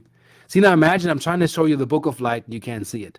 So I need to lower the consciousness, see, that you can actually read the message. So when you go direct consciousness, you can't read that. Here's the reason why. The book of life can't be read by the untrained priest because you don't have the light capacity to translate the light codes. You see it again. This is so reflective that when introduced directly as a technology, you can't read. Now you can read. This is to angle in, how do I bring my downloads in that they're readable? The reason why this sticker works is these are in traffic signs.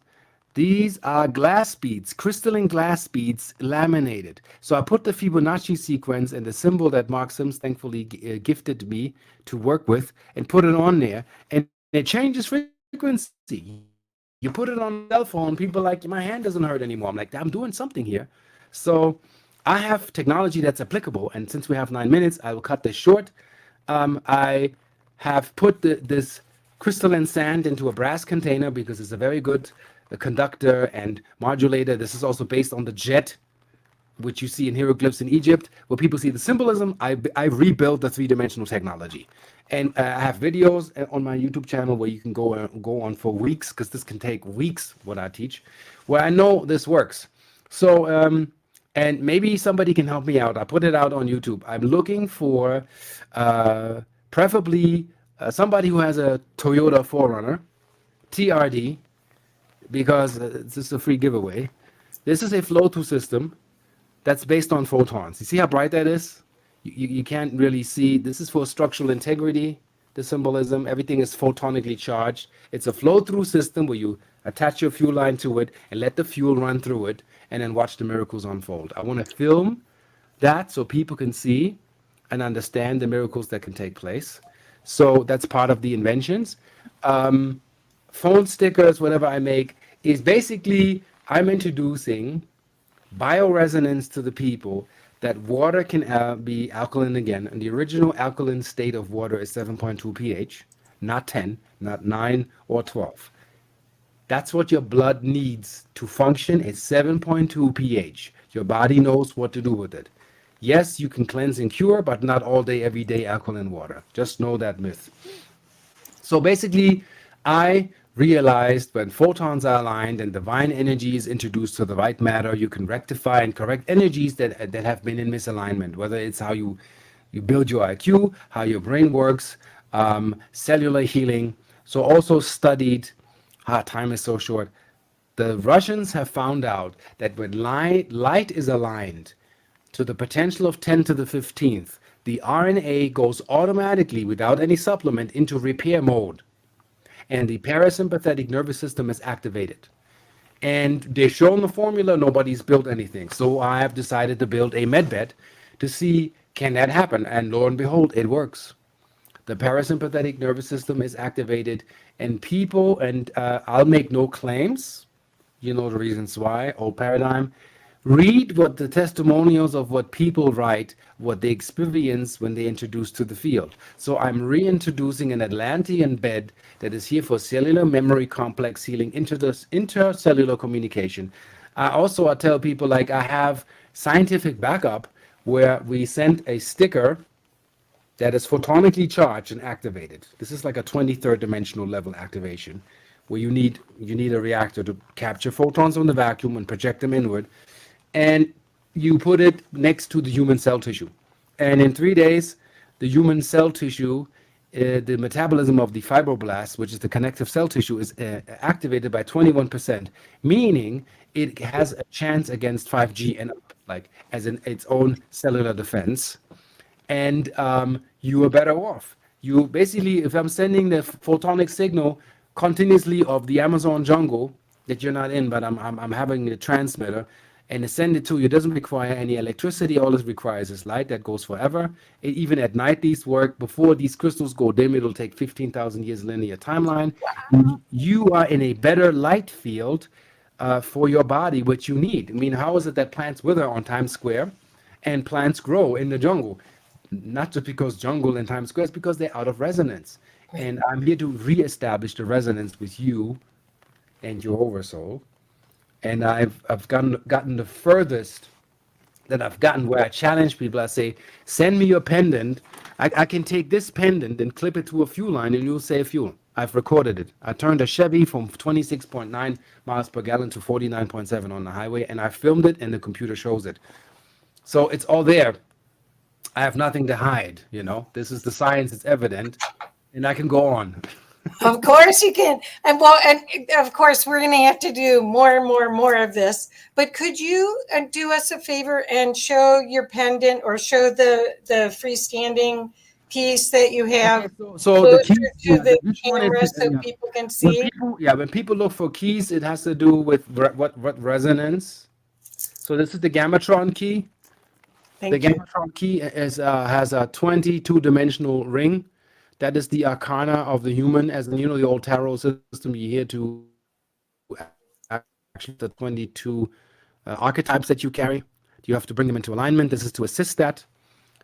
Unfortunately, I've seen stores that try to copy this. When you see this empty and without a crystal, it's not original.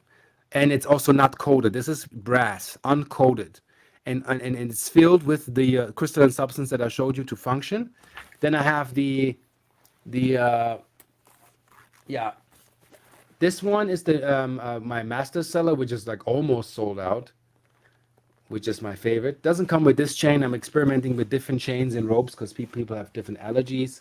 And then this one here, different sizes, more power output. And my main seller is, if I find it, is, I don't have it all assembled yet. So it's this one here. I'll show it to you. It's just the tip missing, which looks like the same tip as the big one. I see. It's a little bit more petite, but also very powerful. That's like the main seller that's always in the store. And see, it's empty now. I fill that with the crystalline substance, so this thing can transmit the light, the photons, and the negative ions to the heart chakra. And I have a doctor that has tested her patients, and everybody responds positive to it. One story, before we go to the questions, I think. A little boy was bullied in school, and the mother was like, I don't know, I don't believe those things. This is all suggestible. And I said, that's okay. I like skeptics. It's okay. And I said, you know what, how about I ship it to you for free? You test it, and then you tell me your experience with your son. And this is what happened. She said that her son said after he wore the key, the bully stopped, like for no reason. It wasn't attractive to come into his field to bully him. And he had a feeling, and that's a 9-year-old describing that an angel walked with him from school home. He felt protected. Perfect. The mom has not told the boy what that does, so it speaks for itself, Well, we definitely have to have more of these conversations. Do you want to make sure that people know how to take you up on your generous offer for the car, the amplifier for their car? You have to understand, this is a $420 piece I give away for free. This is a mini reactor on the positive side. And I need a Toyota 4Runner driver that is willing to clip his fuel lines and run it and show me the fuel before and the fuel after. Same goes for the oil. And his experience with the torque of the motor and the grip of the wheels in the street. I'm not going to say more because I've done this 100 times, but I'm filming it now and I need your support. So people see this is not just some fancy glimmer box. There's actually science behind this. This has an effect. I already have a Ford 150 driver. She's installing the thing and she's filming it. She has 18 miles per gallon and we want to crank it. Want to see, can we influence the system physically to show you there's physical evidence that we can bring galactic technology, UFO technology to this planet, And more, when we do more interviews, I have more things to reveal that are actually phenomenal that nobody looks at. And I'm like, why don't you try this? And I didn't know. It's like, seems simple, but you have to have the mind state to perceive that. So. And I'm very excited about the med bed. I saw the device, one of the pieces of the devices, and I'm so excited to see what that does as well. In 2 weeks, there's going to be a rollout. I show you an image of, I always call it the Ark of the Covenant. Yes. See, that's the top lid that I have already designed the logo and everything for, which I will assemble that piece. I have a holo med bed video where I'm explaining the functionality of the bed. And I filmed myself for 1 year channeling together how is this going to be built.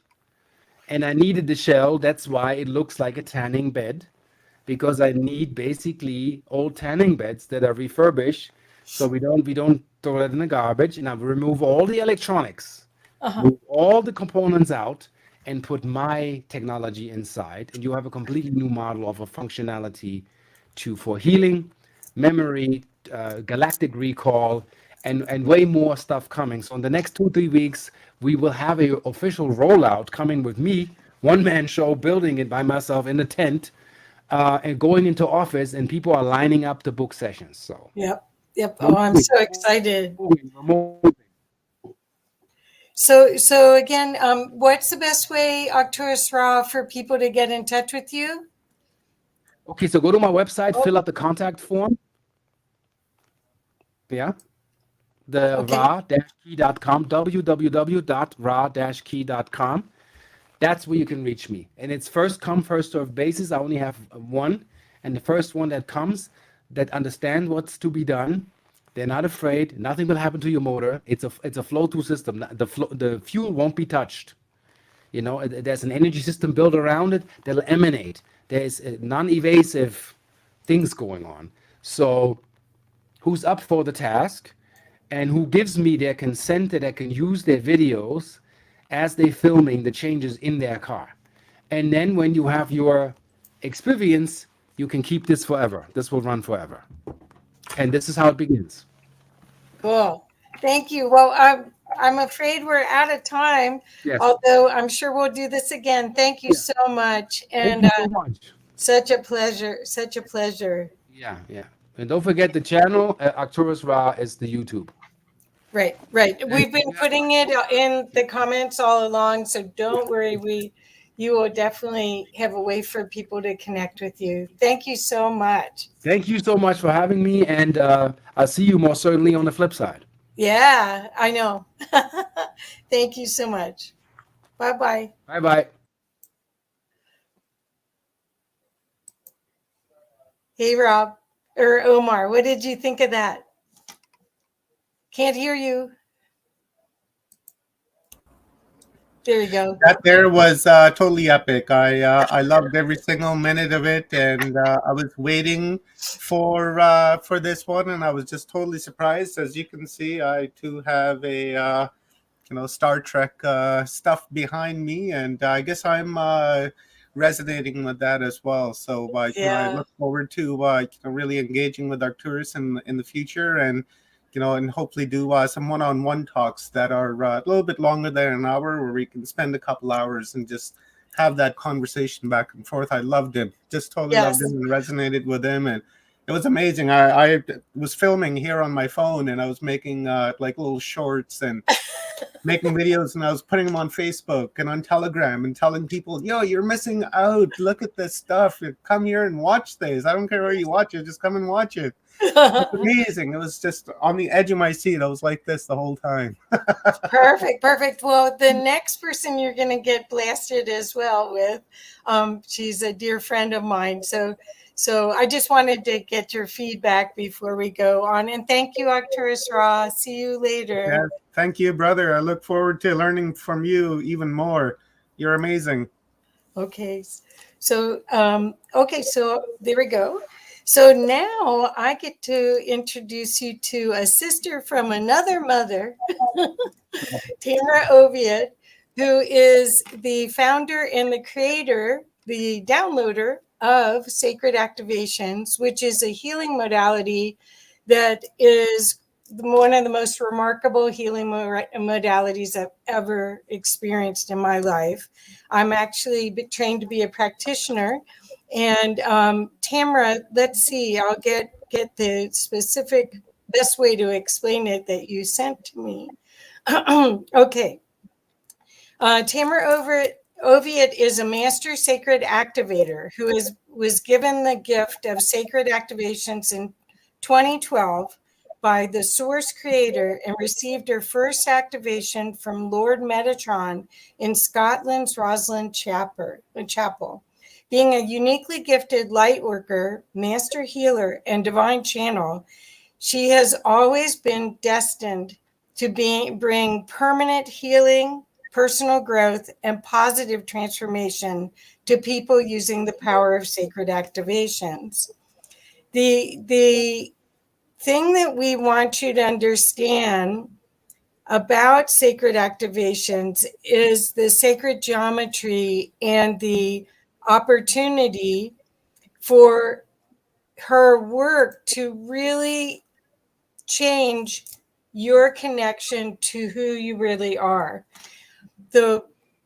Let's see, I'm trying to say, here we go.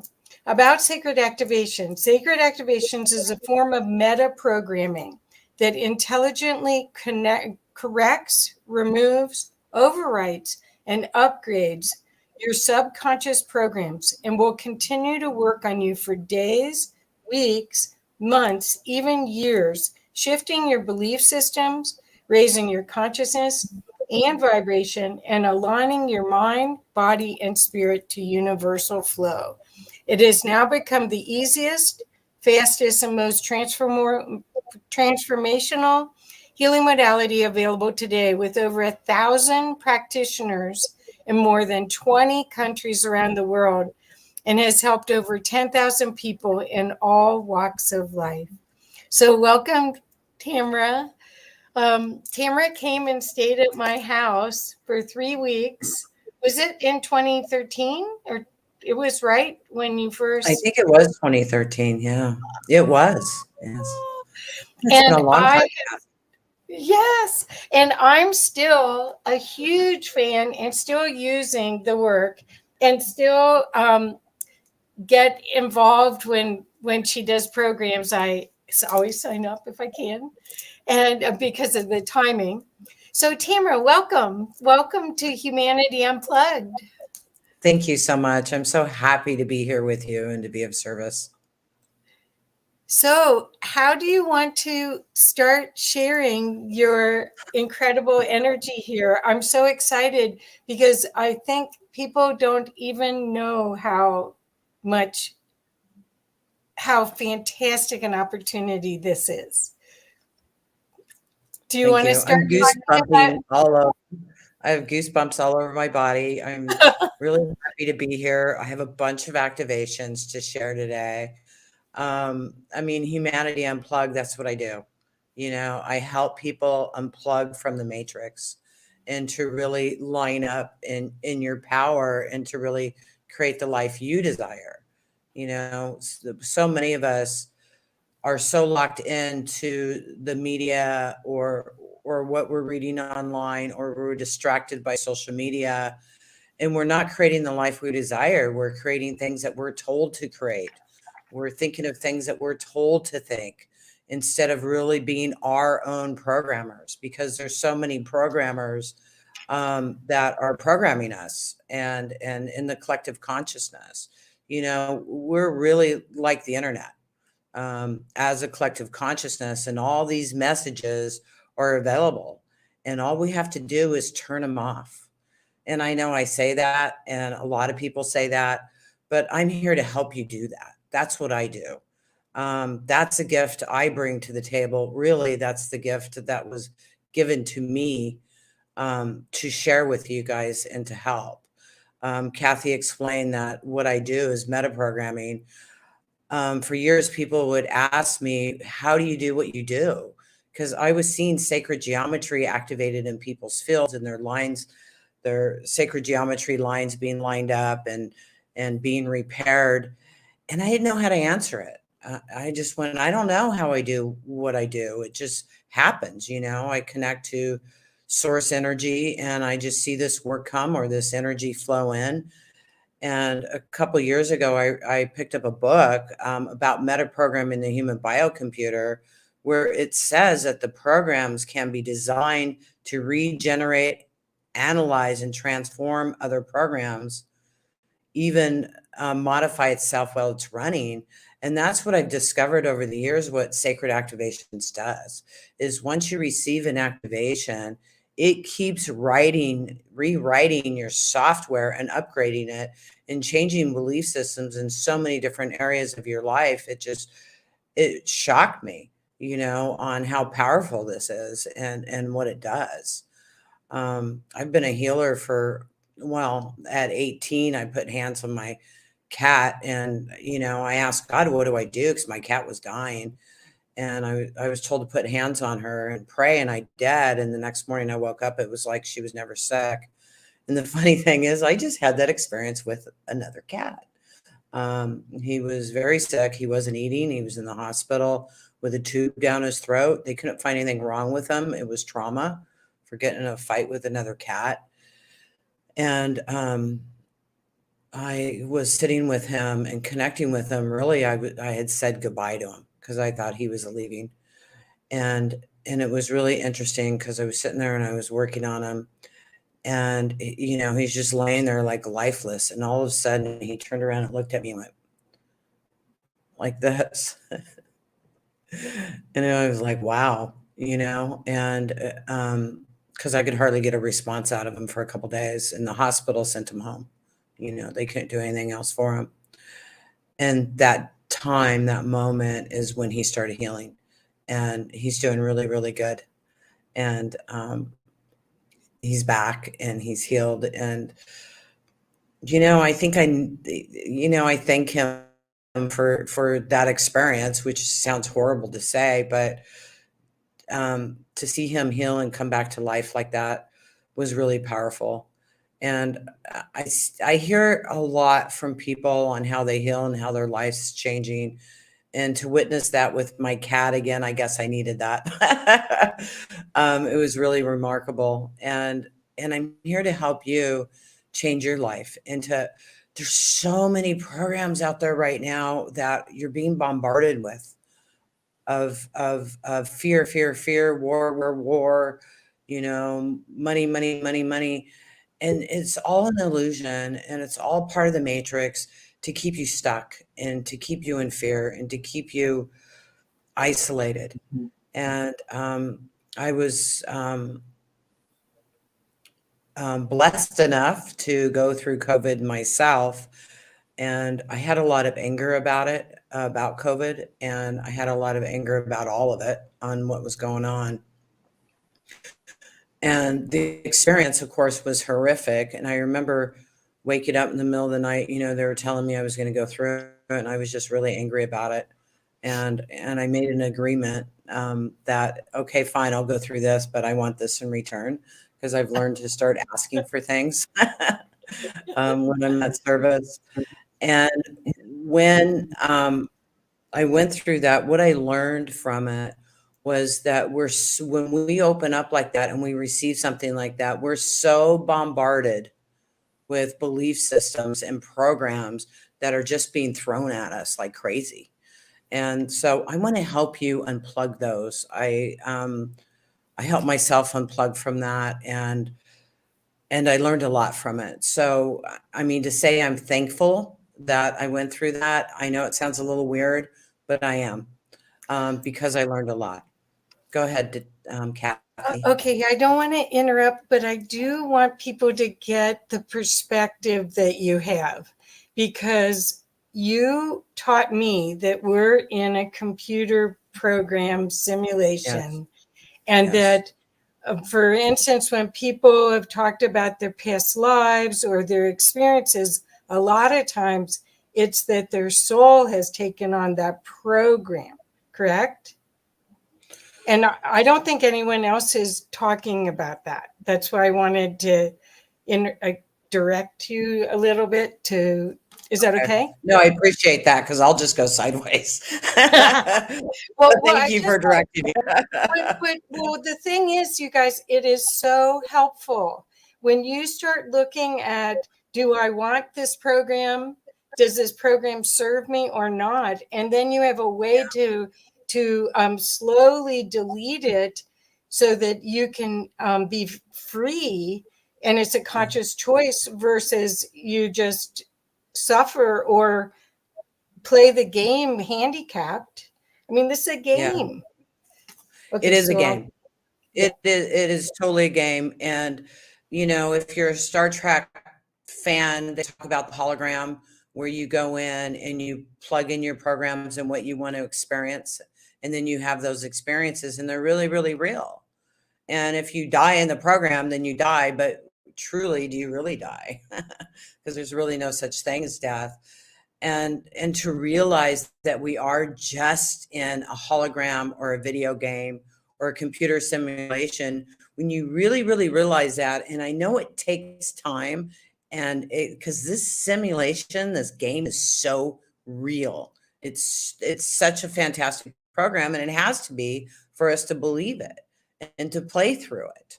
You know, it has to, all those things have to seem really, really real. I've got goosebumps all over. For us to play it and to learn from it. And as a group consciousness, we are learning this game and we're really learning how to get quiet. We're really learning how to go inside. I'm being shown this picture of in 2012. When I was sitting in Italy, you know, I was in Europe for 8 months after I started receiving sacred activations, and many of the masters were coming to me and teaching me. And I'm so thankful for that time. Really, I needed it. And I saw myself chaos everywhere and me sitting in peace. And I saw that again a year ago. I saw that image again a year ago, chaos going on and me sitting in peace. And that's what's going on now, is I'm not plugged into all that stuff. I'm in peace. And sometimes when I look at it, it's like, oh my God, this is really crazy. So it's really important to unplug what you're hearing, to turn off your social media and take some time every day to connect. I mean, people always say to meditate, you know, to clear your mind. Yes, that's really good. But you know what else is really good? Is to take some time to program your life, what you desire to see in your life, what you desire to see happen in your life. You know, they talk about how, say, playing basketball, right? There's three studies. There's three groups. One study is, or one of the groups is playing and practicing basketball every day. The other group is imagining they're playing basketball every day and they're not. And then the other group isn't doing anything. Well, when they tested this, the group that imagined they're playing basketball every day and the group that was playing basketball every day, did you know there really wasn't any difference on how good they became after the study was over? So just imagining the world at peace, you having a secure bank account, a nice place to live, a nice spouse, it all starts creating for you. And I'm not saying not to step out and do something. Absolutely go do actions, but don't get caught up in the matrix of the fear of having to fight, of having to protest, of getting angry. Because when you do that, you feed the anger, you feed the protests, you feed all of these things that are happening that aren't the highest and best for you. Actually, you're keeping the program of the fear of the lack and the limitation going when you're focusing on it. And the same thing with sickness. You know, if you've got something going on, you've got to focus on and see yourself getting better and feeling better. And those belief systems of that separate you from that are huge. And they'll come in and they're like shooting darts at you. And you have to say, no, thank you. No, thank you. No, thank you. No, thank you. And keep focusing on that. And then before you know it, it's gone. And I'm going to do some processes to help you do this. Because what I do is I connect to source energy. And I really want to help you let go of the war consciousness and also the chaos to calm. And I also want to do an activation, a sacred geometry activation. The first one I ever received, which I call the Lord Metatron. And it's going to activate anywhere to 12 to 18 strands of DNA. And this is really going to help you line up and open up. And what I'm going to do for you today is going to continue working with you and changing you over the next few days, next few weeks, even the next few months. It'll keep leveling you up and shifting you. You don't want to integrate it like that because you might need to sleep for a couple days. And after I'm done with this process, make sure you take some time just to integrate and just to rest and drink lots of water. And if you get tired afterwards, it's okay. That's normal. Or you might be so full of energy, you can't sleep. And that's also normal. So, Kathy,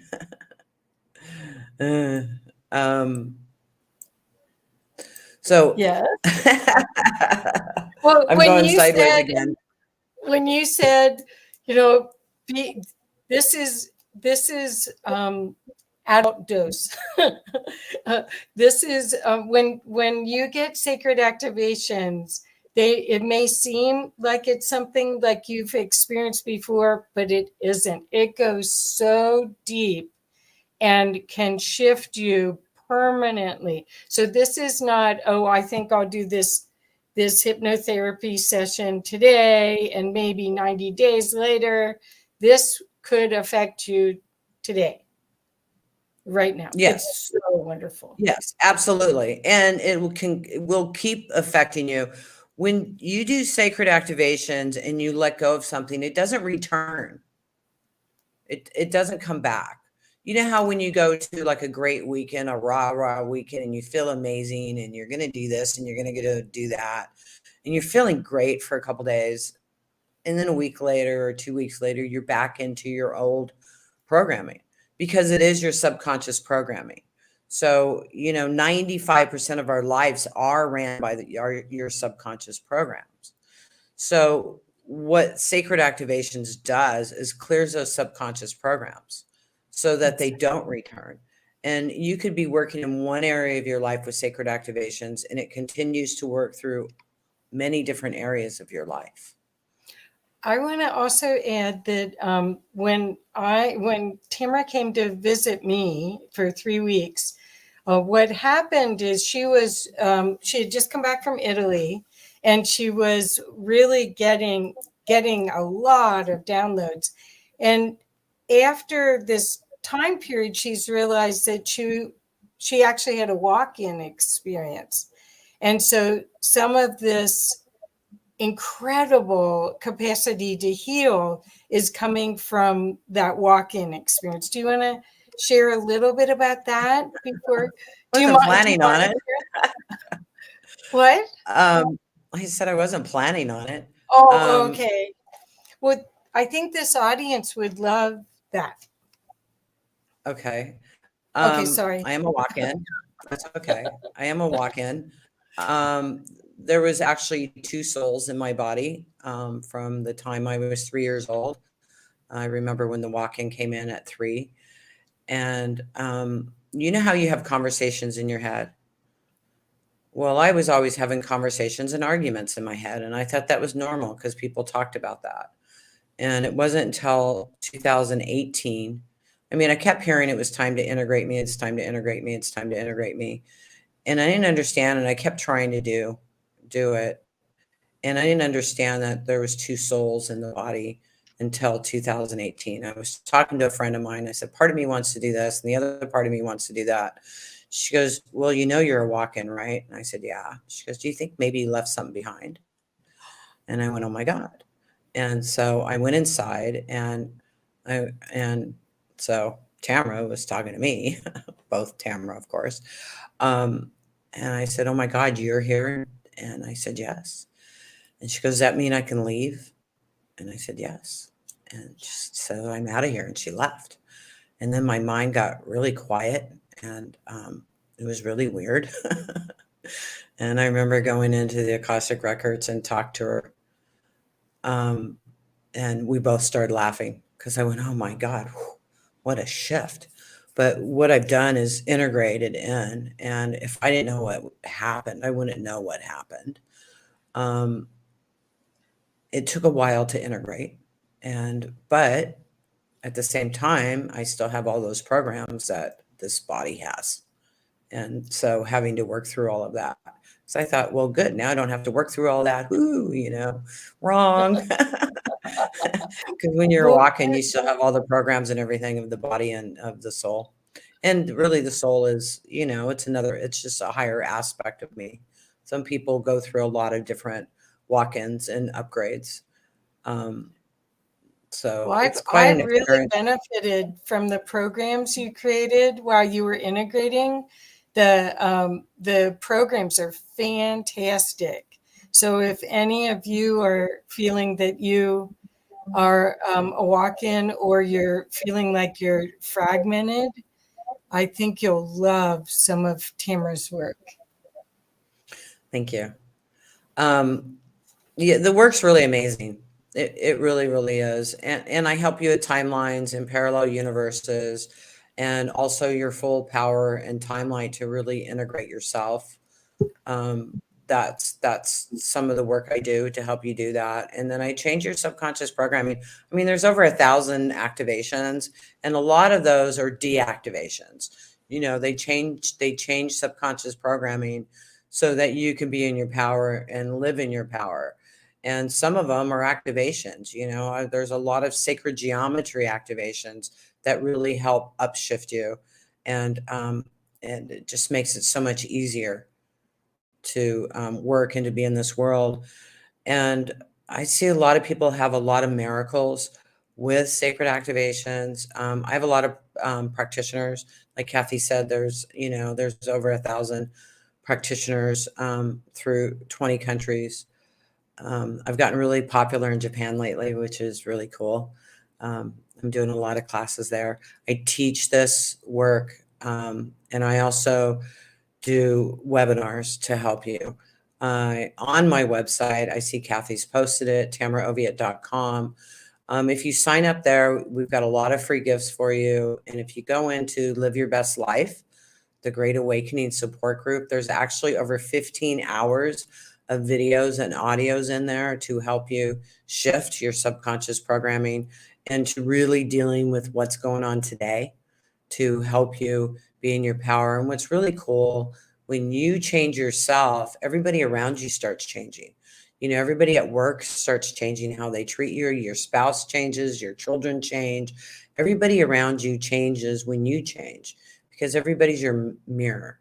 Everybody is a reflection of you, and they're acting out for you, for your belief systems. So that goes into the world. When you change yourself, the world changes. And we're in just such this huge transformation right now in the world. And it's so important to focus on peace, love, joy, happiness, abundance, and health, and only focus on that. And if you're seeing any headlines or anything else that say anything different, turn it off, walk away. Somebody's saying dark forces are tired of negative, some worn out, literally. Yeah. And there's a lot of belief systems in the world that it's just too overwhelming. I want out of here. And that's a collective consciousness energy that's in the world right now. And we'll work on that, honey. I'm also going to do black magic puppet master activation or deactivation. Let me clarify that. Because black magic puppet master, it clears all the dark energies and fields and arrows and everything else that are connected into your energy field so that you could be free of that. And we're also going to be doing a universal life grid. So you're not picking up on all the energy and those belief systems being thrown at you. So it's going to put a protective shield around your energy field. And like I was saying, I also want to do the chaos to calm, disconnect from war consciousness. These are what I wrote down before the call. And I was also told to do the Lord Metatron activation. Yes. When you change yourself, you change your world. We are the actors, we are the producers, and we are the writers in our life and in the world. We are creating this. And another thing that's really, really important is that we are no longer creating from the past. The past of this world, the doors have been closed, and we are creating in the now. And the past keeps getting thrown at us, but we're not to plug into it. We're not to plug into politicians or what's going on in the world, because that's all out there. Really what we got to focus on is ourselves and on our hearts and what we desire to see in the world, what we desire to experience. And that's all we should be focusing on, because everything else, it's just an illusion, and it's to take control over you. I know that we get world peace. I know we do. I know we get world peace now, this time, and I know we make it. And this is a really good game, and it's an amazing game. And so those people or those bad people or those black magic puppet masters, guess what? They're helping us to play the game. That's their job. And so there's no reason to get caught up in it. There's no reason to be angry at them. There's no reason to watch YouTube channels of prophecy of what's going to happen in our future. Because then you're just putting energy into it and you're creating it. And somebody else's distraction, yes, it's all about distraction. Because all that distraction keeps you from your power. And the only way we get through this is to go inside. Go inside. When you talk to friends, when you talk to family, keep the conversation positive. Keep the conversation on creation. Don't plug into any of the other stuff. It's a distraction. Do you understand? And truly, you don't worry about trying to save your friends or your family or the world. That's another distraction. This game, and this is experience, is for about the 15% of us. Everybody else, of course, they're having their own experience, but there are background actors. They are going to do whatever we do. So this game is for us to get into our power, us creators. And if you're watching this, you're one of them. You are a creator of this world. And everything in the internet / collective consciousness is trying to sell you something else. It's trying to sell you fear. It's trying to sell you disconnect. It's trying to sell you disease. It's trying to sell you sickness. It's trying to sell you division, loneliness. Do you understand? So when you play a game, thank you. Focus on what you want, create the game. So when you're playing a game, you really work on winning the game, right? I mean, I'm dyslexic. I'm horrible at spelling. But I used to be able to win at Scrabble because I liked winning. So if you like winning, focus on winning. Write your goals down. Write things on you want to focus on. I love the 6-pointed star. It's very powerful. I've got world peace here, expanded consciousness, fun adventures, amazing relationships, financial freedom, great health. And I have this sitting on my desk where I see it all the time. So anytime my thoughts go this way, I look at this. The focus on peace, love, joy, happiness, abundance, health, fun. And that's all you have to do. We are so powerful. We're such powerful creators. And we have to remember how powerful we are. I'm going to share a little story with you. Last May, well, I guess I should back up a little bit more, okay? In 2019, October, I've been single for 24 years, all right? And October 2019, I wrote on a paper exactly what I wanted in a guy. And I said, God, I'm happy to do all this work for you, but I want someone by my side. I'm done being single. You want me to do all this work, you bring me somebody. And I wrote my list of what I want. In January 2020, I started talking to an old boyfriend, and I was in Florida and he was in Florida. And 3 months, no, not 3 months later. Anyways, within 6 months, we moved to Mexico. And after being in Mexico for a year, we were in a rental. I was done with the rental. And I said, God, I want a house and I want it now. That night, I went online and I saw this house. I made an offer. The next morning, it was approved. And we moved into a house on the beach in Yucatan, Mexico, within 40 days. See, these were times I said, I want this and I want it now. Bring it on. And bam, it showed up. And it's a little shocking when that happens. But we all have the ability to do this. If I have the ability to do it, so do you. I'm no different than you are. It's just I put my power into it and boom, it was created. See, a lot of us put our power into fear. We put our power into sickness. We put our power into not enough. And so we're creating that. But when we shift it and we put our power into abundance, into relationships, into a house, it just boom, it shows up. And that's what happens. And you don't have to be perfectly clear to have that happen. You know, you can manifest things instantly without having to be completely and totally clear. Now, to hang on to them and to keep it going, it makes it a lot easier when you're clearer, because I've manifested a lot of things and destroyed a lot of things because my subconscious programming, I didn't have the consciousness to keep it going, if that makes sense. I came in and sabotaged it. So anyways, I'm just going all over the place. So I want to do some processes for you. I really want to help you do some shifts, and I want to make sure I have enough time to do this. So I'm going to start doing it now.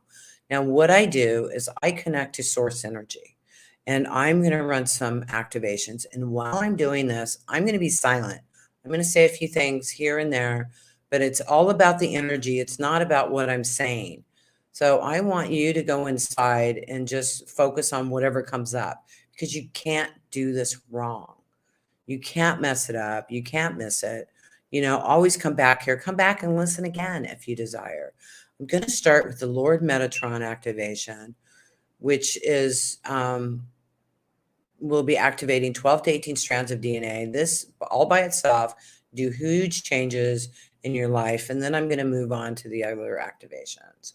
So I invite you to go inside, and here we go.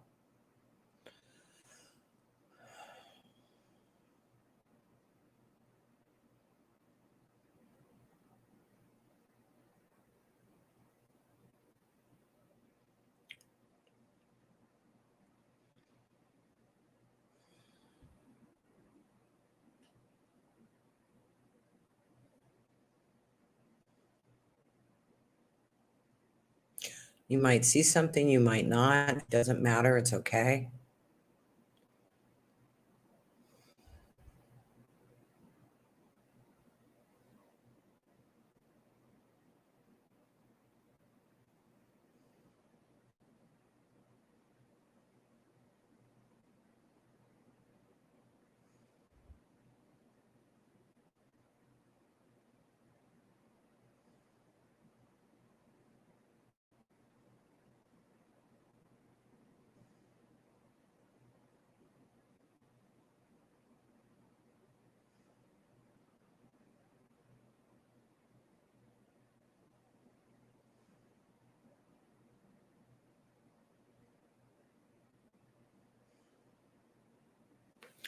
Okay, I'm going to add in and run Black Magic Puppet Master.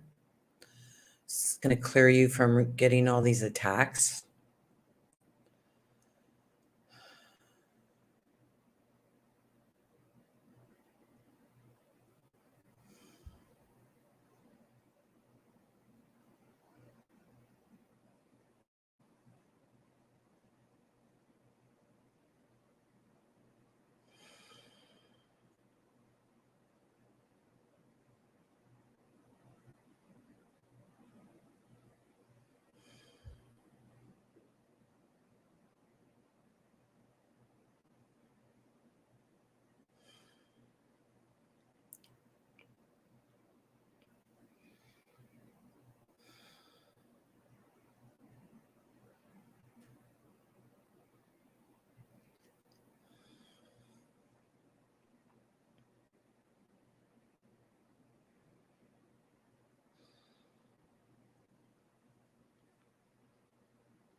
I'm going to add in anger and resentment towards God.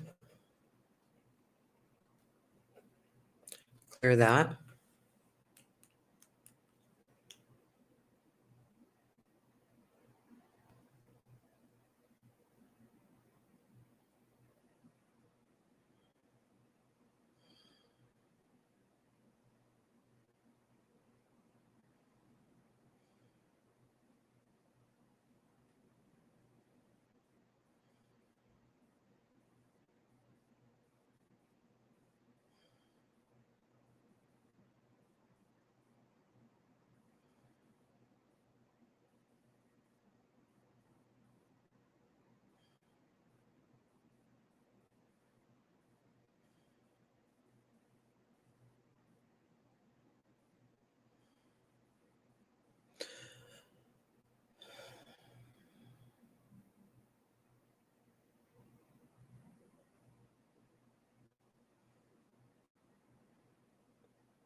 Now I'm going to add in disconnect from war consciousness.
Running chaos to calm.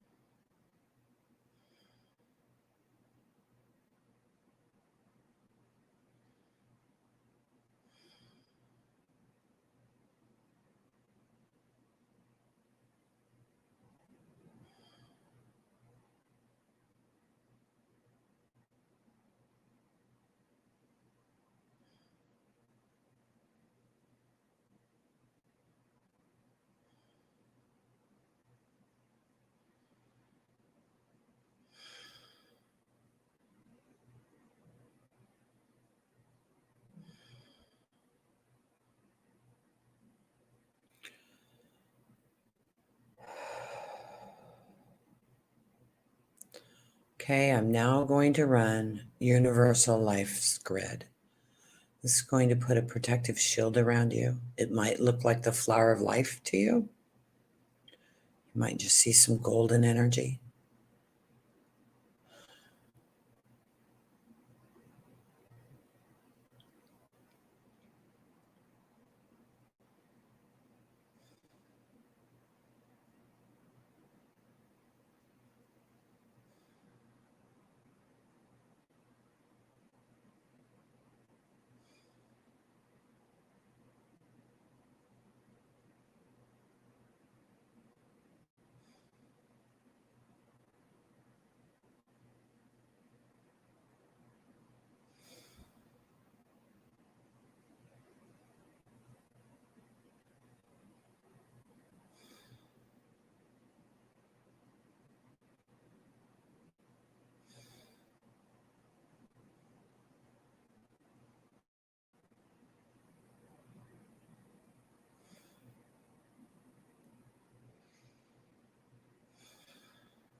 Okay, imagine bringing your energy into Mother Earth.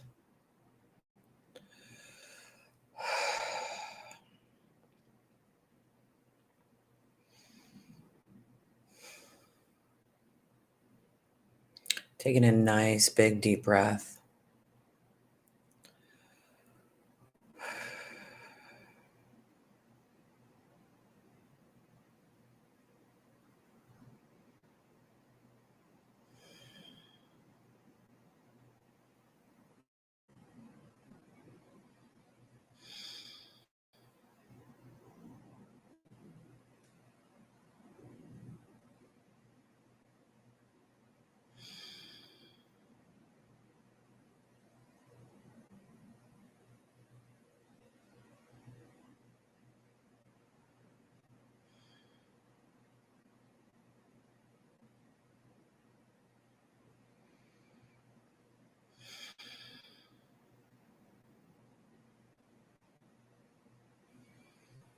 Open your eyes when you're ready.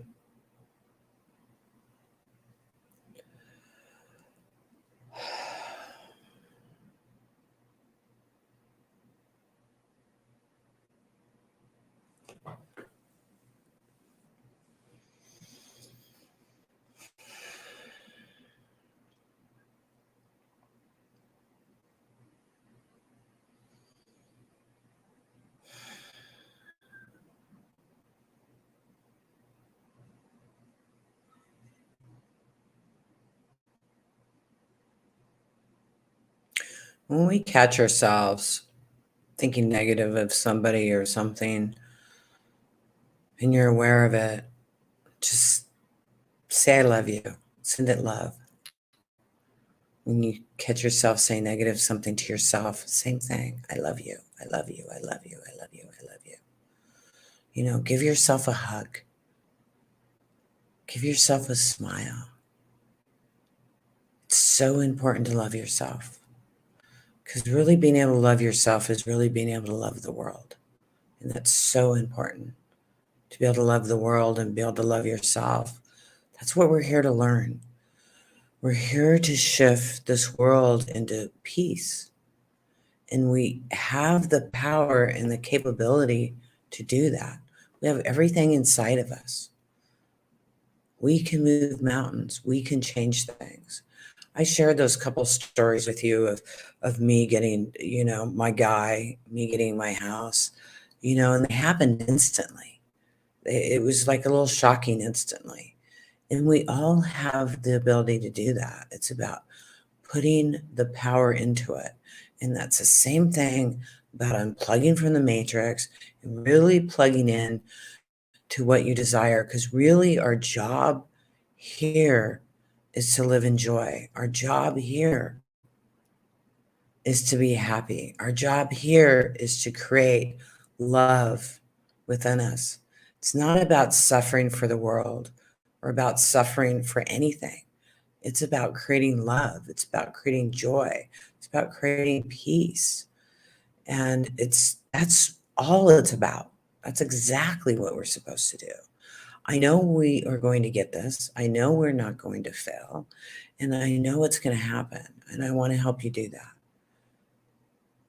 So I have over 15 hours on my website under the support group, Live Your Best Life. We've just got it up. We had a computer crash, so we're rebuilding everything. But if you go in there, there's 15 hours of videos and audios to help you change your subconscious programming. I have a YouTube channel with, I think I've got like 500 videos in there to help you. This is to help you get in your power. And then I do tons of webinars, and I also do practitioner trainings. There's 5 levels of sacred activations practitioner training.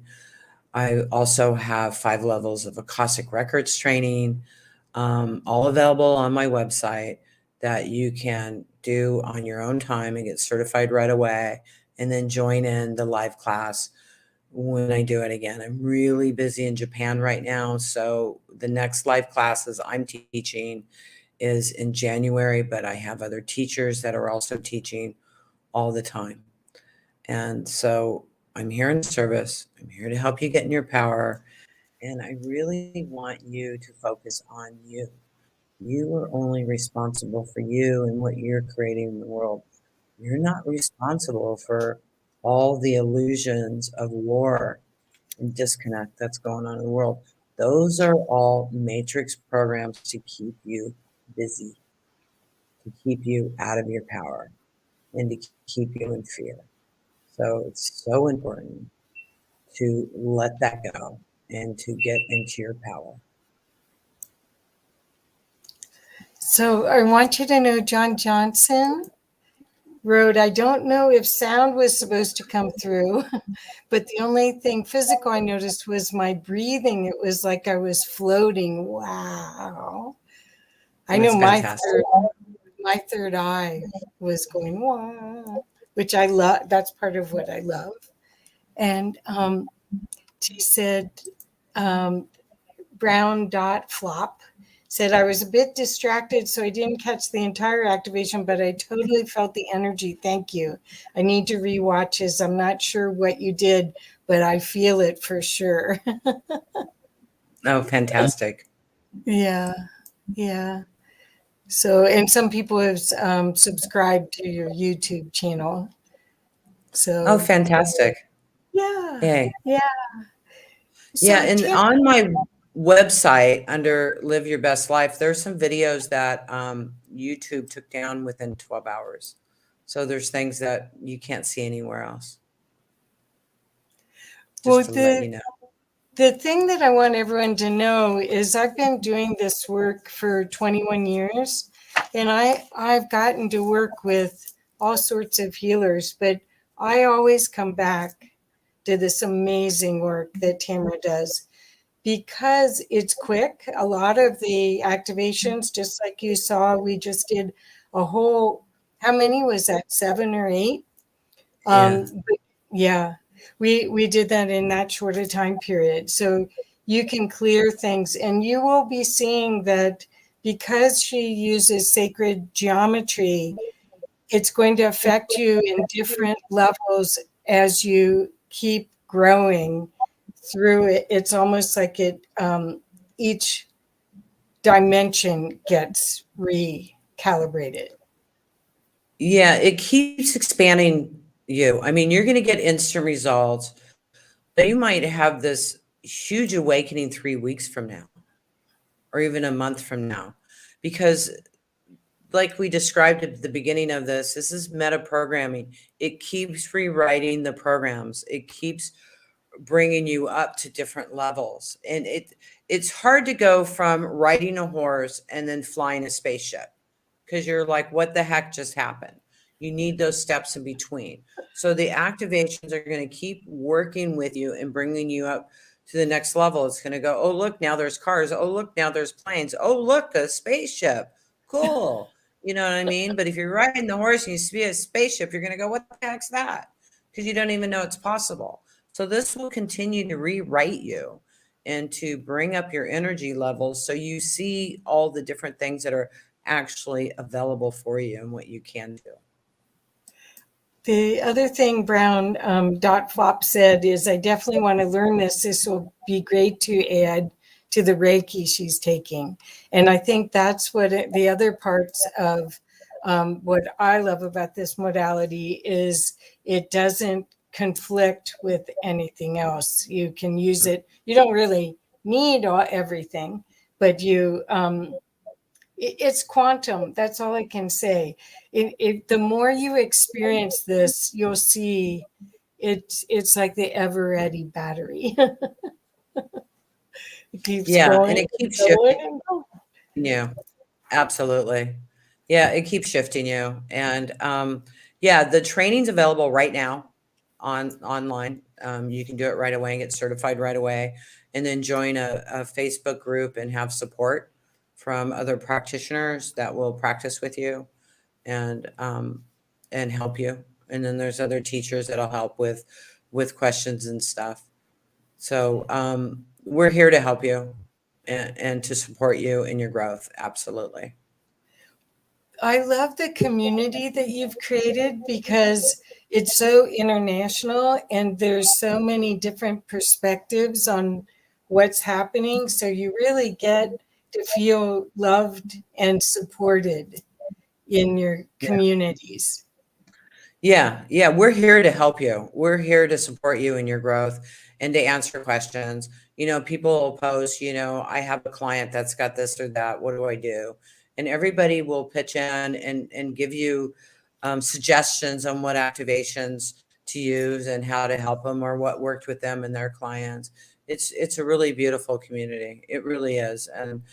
And the people that some of these people just came from being a massage therapist. Other people were doing other modalities, and they meshed sacred activation in with whatever else they're doing, and that's okay. This training, there's no dogma in it. It's really simple. It's really easy, and anybody can do it. It's not like, oh my God, can I do this? Yes, you can, and it's super easy. It's so easy. and extremely powerful. So thank you, Kathy. You know, Kathy, I so appreciate you and our Oh, good. friendship. I miss you. I look forward to seeing you. It's been Yeah. a lot of years since we've seen each other. I think it's Yes, since it's time. 2015. Yeah. Time for Yeah. me to It's go to good. Mexico. Oh, please. So, It's so lovely here. so I'm well, wearing shorts. yeah, well, what I want everyone to know is that we are empowered to have the life that we choose. We can get out of the drama. You can see it, and I don't. She modeled it beautifully. Tamara didn't ask what everyone needed. You didn't have to hear your story in order to align you to a coherent love wave and to restructure your frequency so that you could have the best of life. So I hope that you'll get to watch this more than once. And once you see, you'll see you. I don't go back and listen to them. I probably wait months before I go back and listen to them again. When I go through a series, one of your multiple part series, I have so many shifts and I love experiencing them and recognizing them. And then after they're not doing it anymore, I go back and do them again. Well, yeah, well, what happens is it's a new level because everything's a spiral, right? You're spiraling up. So you've had this perspective on it. We clear this. And then a year later, 3 years later, or whatever, it'll come back around, but in a higher, different level. And then you clear it again. And it's like a whole new understanding to it. It's Right. like playing a video game, you know, level 1, level 2, level 3. That's the same thing. So when you do the activations again, it's a whole different level and a whole different experience of what you're experiencing. It's great. And I can't recommend it enough. Out of all the modalities that I get to experience, this is one that I guess since 2013, when I first experienced it, there were 9 or 12. No, there were 12 sacred activations, and we couldn't do them all in one session because we You couldn't can only even do hardly. 3. Well, no, I think we did 9. It was Madeline and I. We did 9, and then we had to come back and do the other 3 because we were drooling. Yeah. They were so strong back then, but all of us have done it. We're upgraded now, so this stuff can. It's easier. It's like easier that. now than it was in 2012. It's a lot easier. The shifts happen a lot easier for everyone, which is really nice. We're in a Yes. different frequency, definitely. So, Thank you, and Brown everyone's Dog. saying thank you, Everyone. thank you, thank Thank you, you. everyone. Thank you so much. Sending you lots of love. Have fun. It sounds like there's a walk-in panel next. That sounds really fantastic. I should come back Yeah. on and join that. That's why I wanted them to know that you also, because I was there during all of that while you were integrating, and that was awesome. That was awesome. Thank you, Yeah. Tamara. All Thank right. you. Love you so Thank you so much. much. Thank you, everybody. Sending you guys lots of love.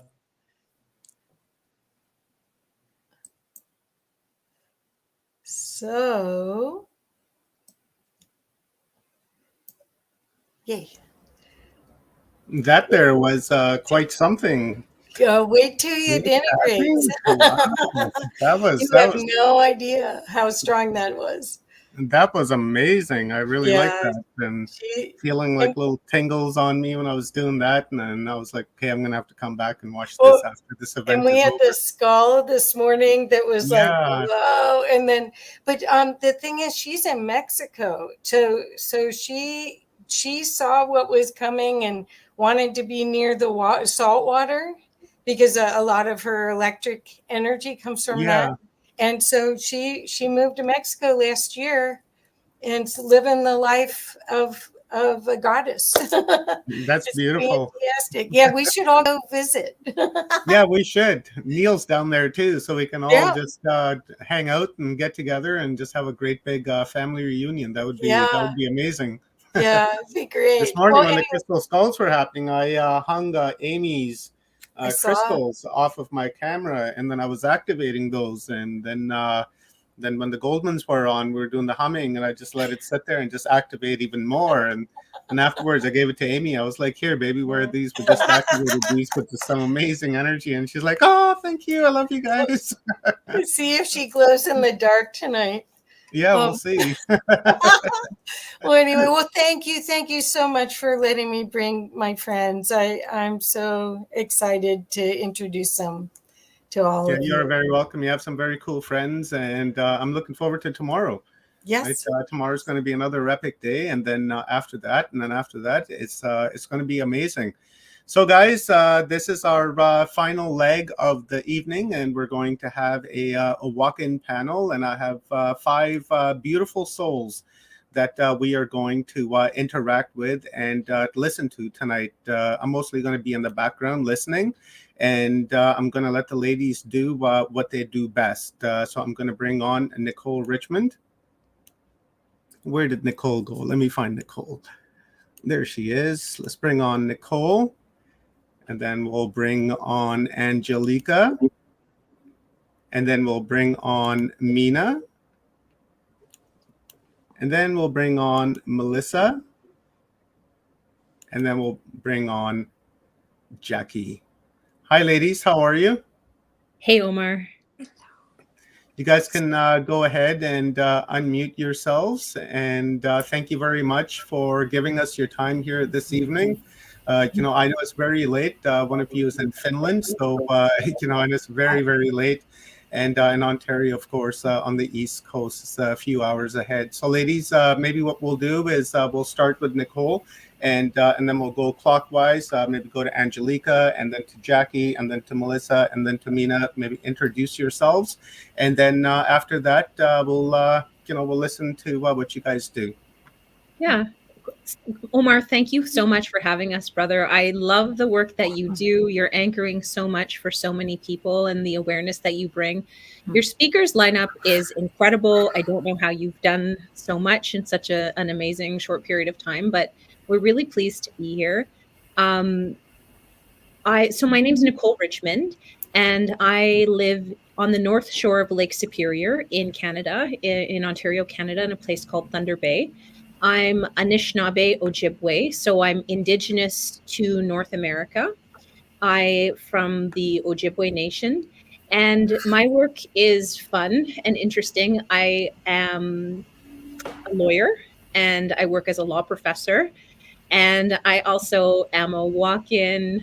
I'm uncovering different aspects of my heritage. I identify primarily as Arcturian. I'm discovering connections to the Lyran nations, as well as, of course, the Hathors and the Mantis nations.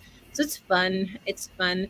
I was very blessed through the goodwill of the universe to connect with this great group of women. We met just over a year ago, and we've been working together as a group, as a collective. We meet once a week, and sometimes we meet up to 5 hours in that period of time. We spend a lot of time talking about our personal selves and the work that we're going through. And what we'll do is we'll share kind of a little bit about ourselves individually. But I just want to preface for all of you guys who are wanting to know what we're about. What we do is we anchor different types of energy. And what we do is we have our sessions through the week. We go out into the world, and we will consistently encounter the same type of experience or encounter or difficulty or timeline or whatever it is. And then we'll come back and I'll say, hey, this is what I was dealing this week. And Jackie will say, me too. And Angelica will say, yes, I discovered it in this way. And so it's been really, really fascinating. We are healing together as a group, and it's been amazing. Maybe if you want, I can just pass it to Angelica and she can introduce herself. Sure. Yeah. Thank you. Just want to say hello again and thank you to everybody who's tuning in. And I go by Angelica Soli. It's a spiritual name. And that name came about after my walk-in experience. And I will share a little bit about my walk-in experience right now, and if we have time, maybe share more later.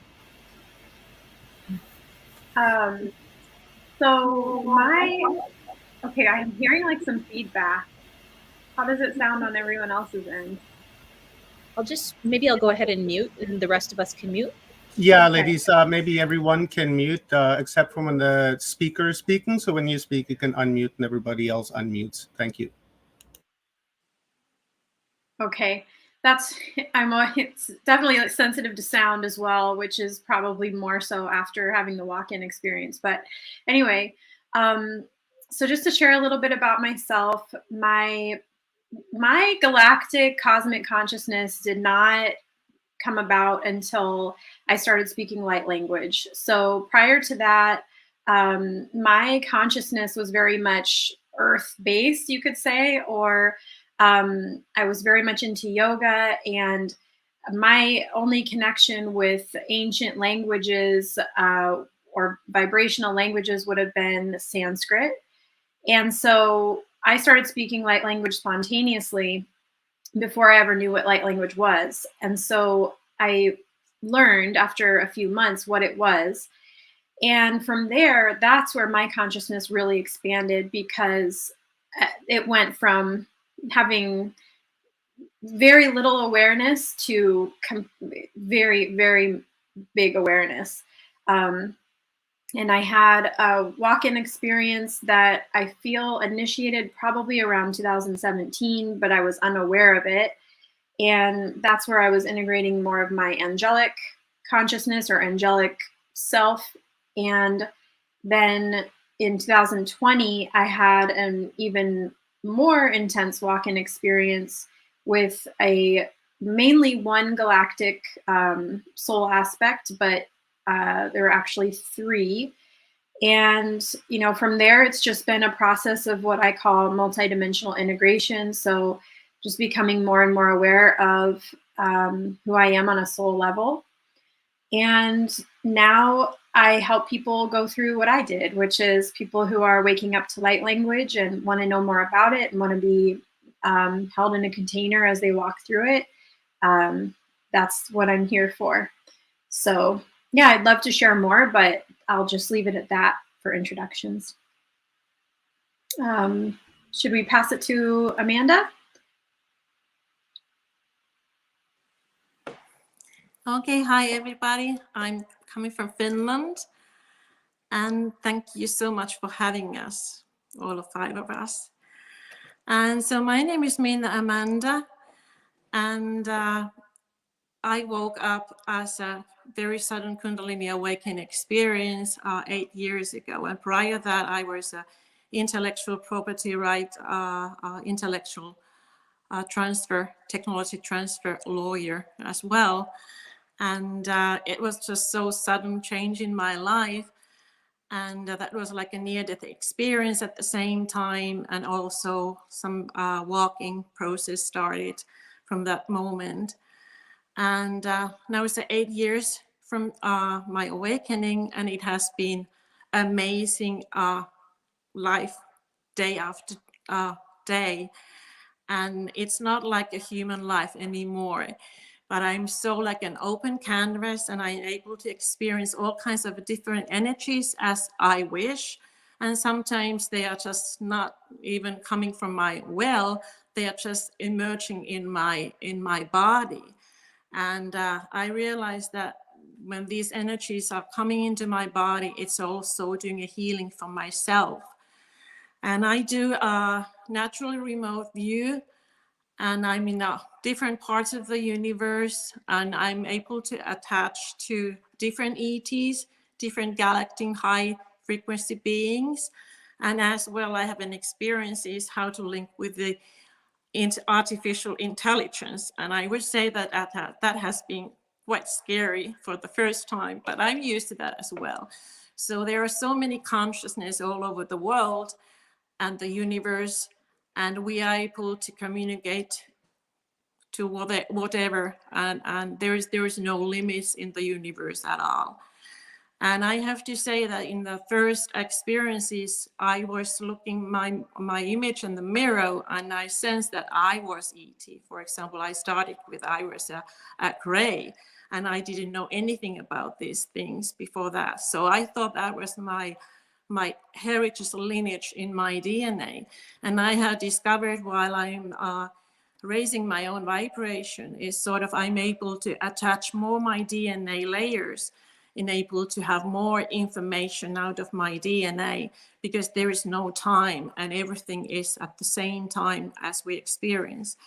And I was able to have so much pre-knowledge about my life within these 8 years that it's just amazing that I got huge downloads at the same time within maybe two weeks, and they are just coming in this reality. And I know so many things what is about to happen in my life, and I'm so thrilled because I don't know the limit timeline when they are about to happen, but I know that they will be happen to me, and I know the world will be so much better place that I cannot wait to have the celebration. We are about in that state in the whole world. Although now it seems to be quite dark, but it's not dark anymore. So I'm so thrilled to have this connection with the galactic beings, and they are my family, and I'm one of them, and they are one of us. And it just, they have saved me. And I have been very much with the science because my working background, but also I have been in a consciousness research subject at the Monroe Institute in Virginia, as well the University of Virginia.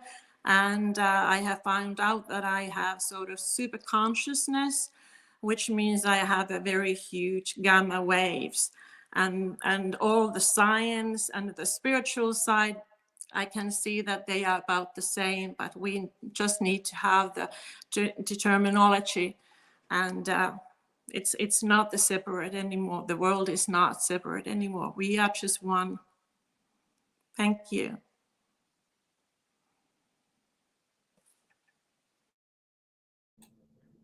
Jackie?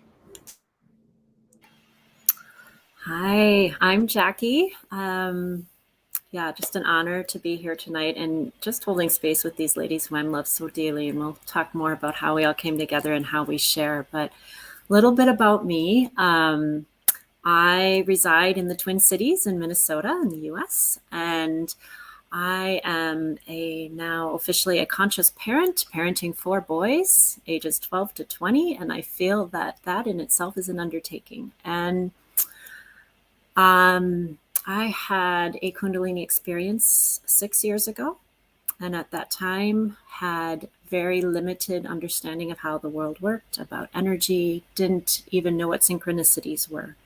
Fast forward to now, and I'm standing in the midst of these amazing vibrational women and energies. And I would say that my journey has been along the path, not so much with beings as it is for many of these ladies here,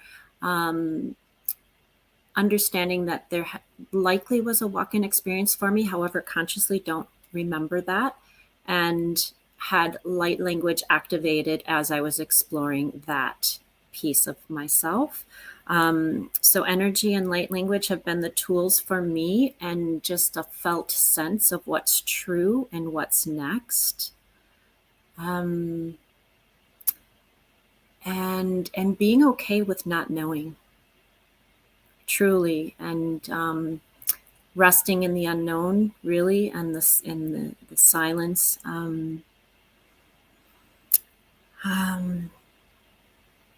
Yeah,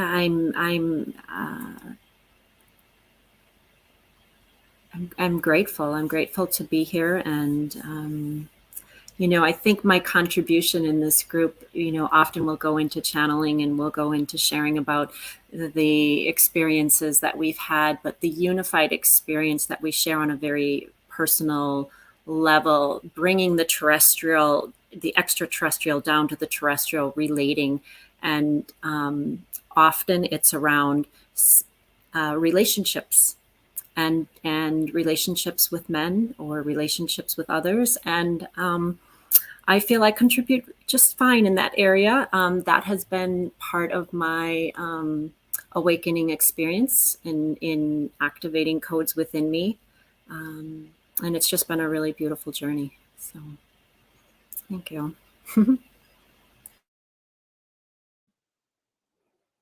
Okay. Thank you so much, Omar, for allowing us to be here together. The 5 of us, this group means the world to me, and a very powerful group together. And I'm beyond grateful to be here with them.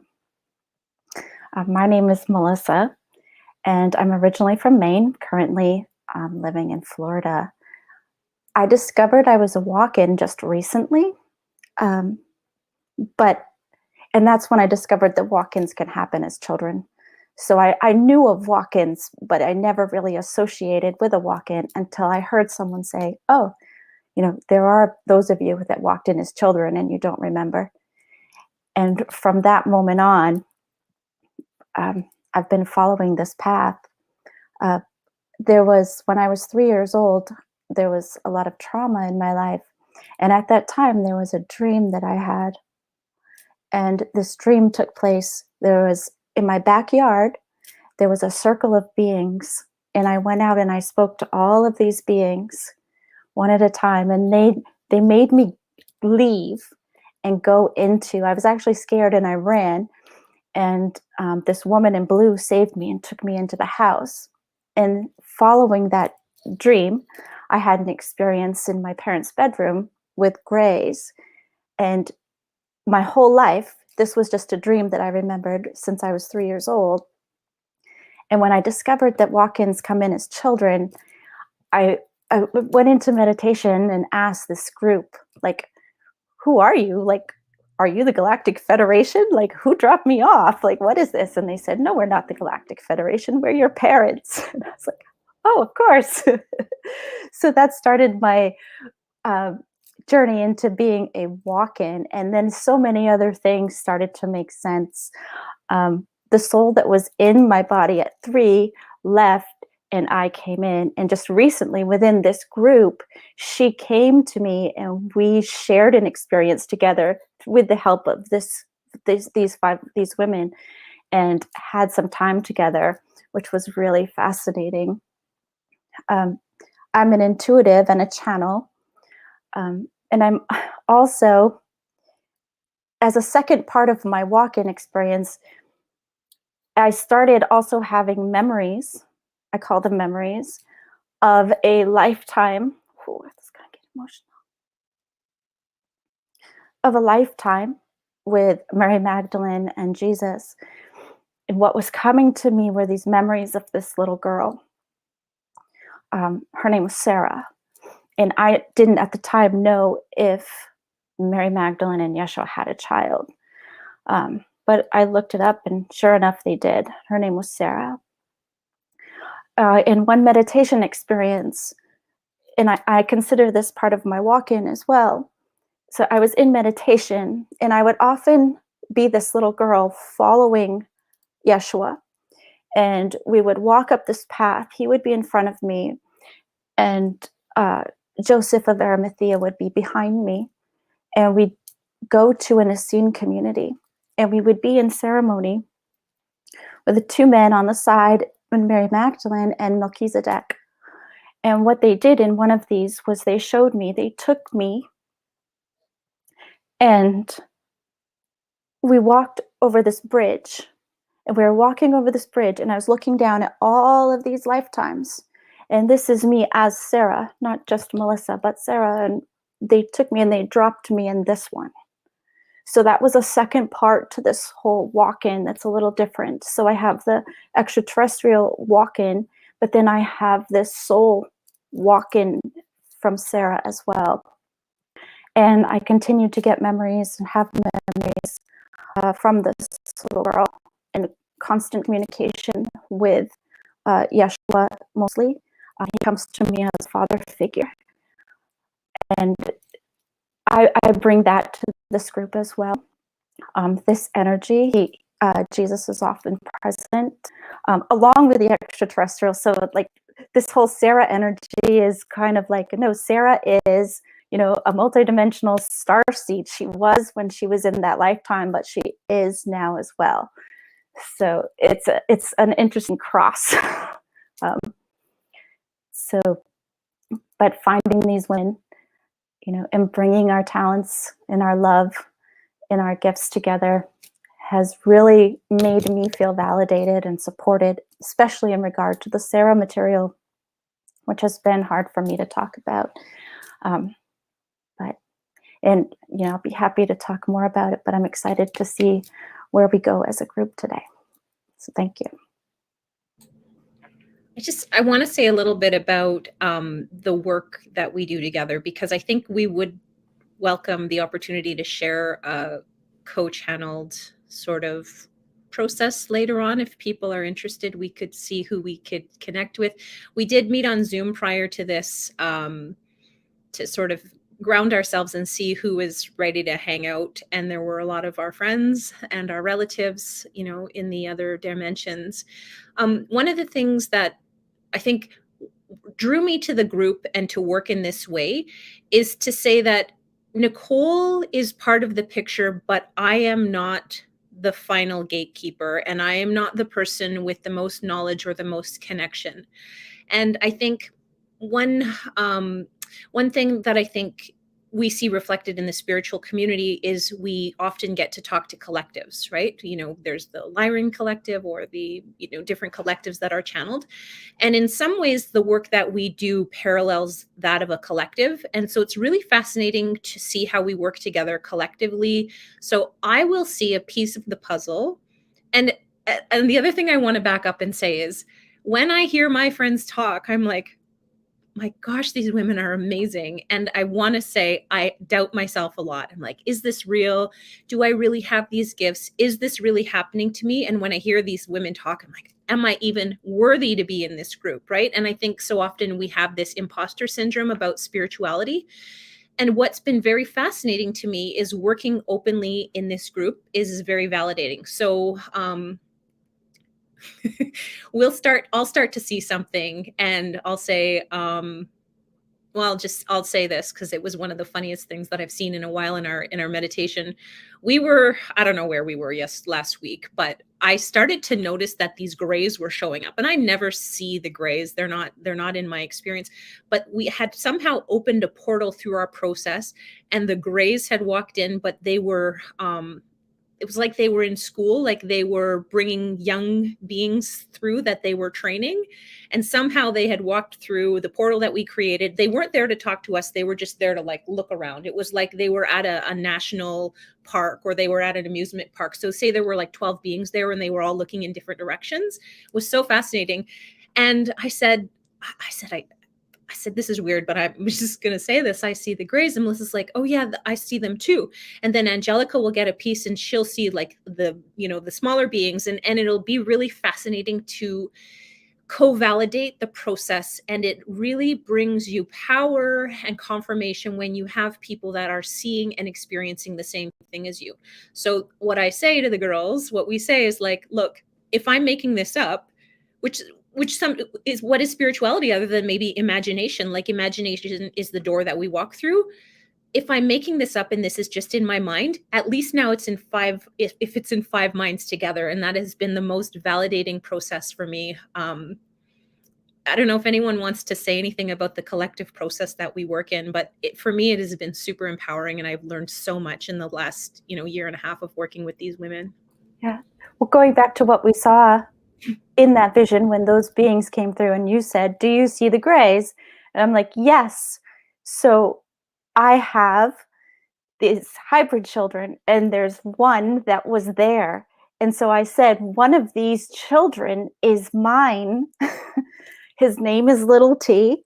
He's Zeta, manted, and human. And I'm not sure I actually talked about that very much, but Nicole then saw him. And it's and others felt him. They could feel him there and what he was doing with me. And so that is, am I just making up having hybrid children? It's it was so confirming to have everyone else see him and feel him as well. And that's, to me, what makes this collective so powerful. Because if I had done that by myself, I would still be questioning, yeah, I saw this and I know I have this and this childhood, whatever. But to have him seen and validated by these women is a huge, huge.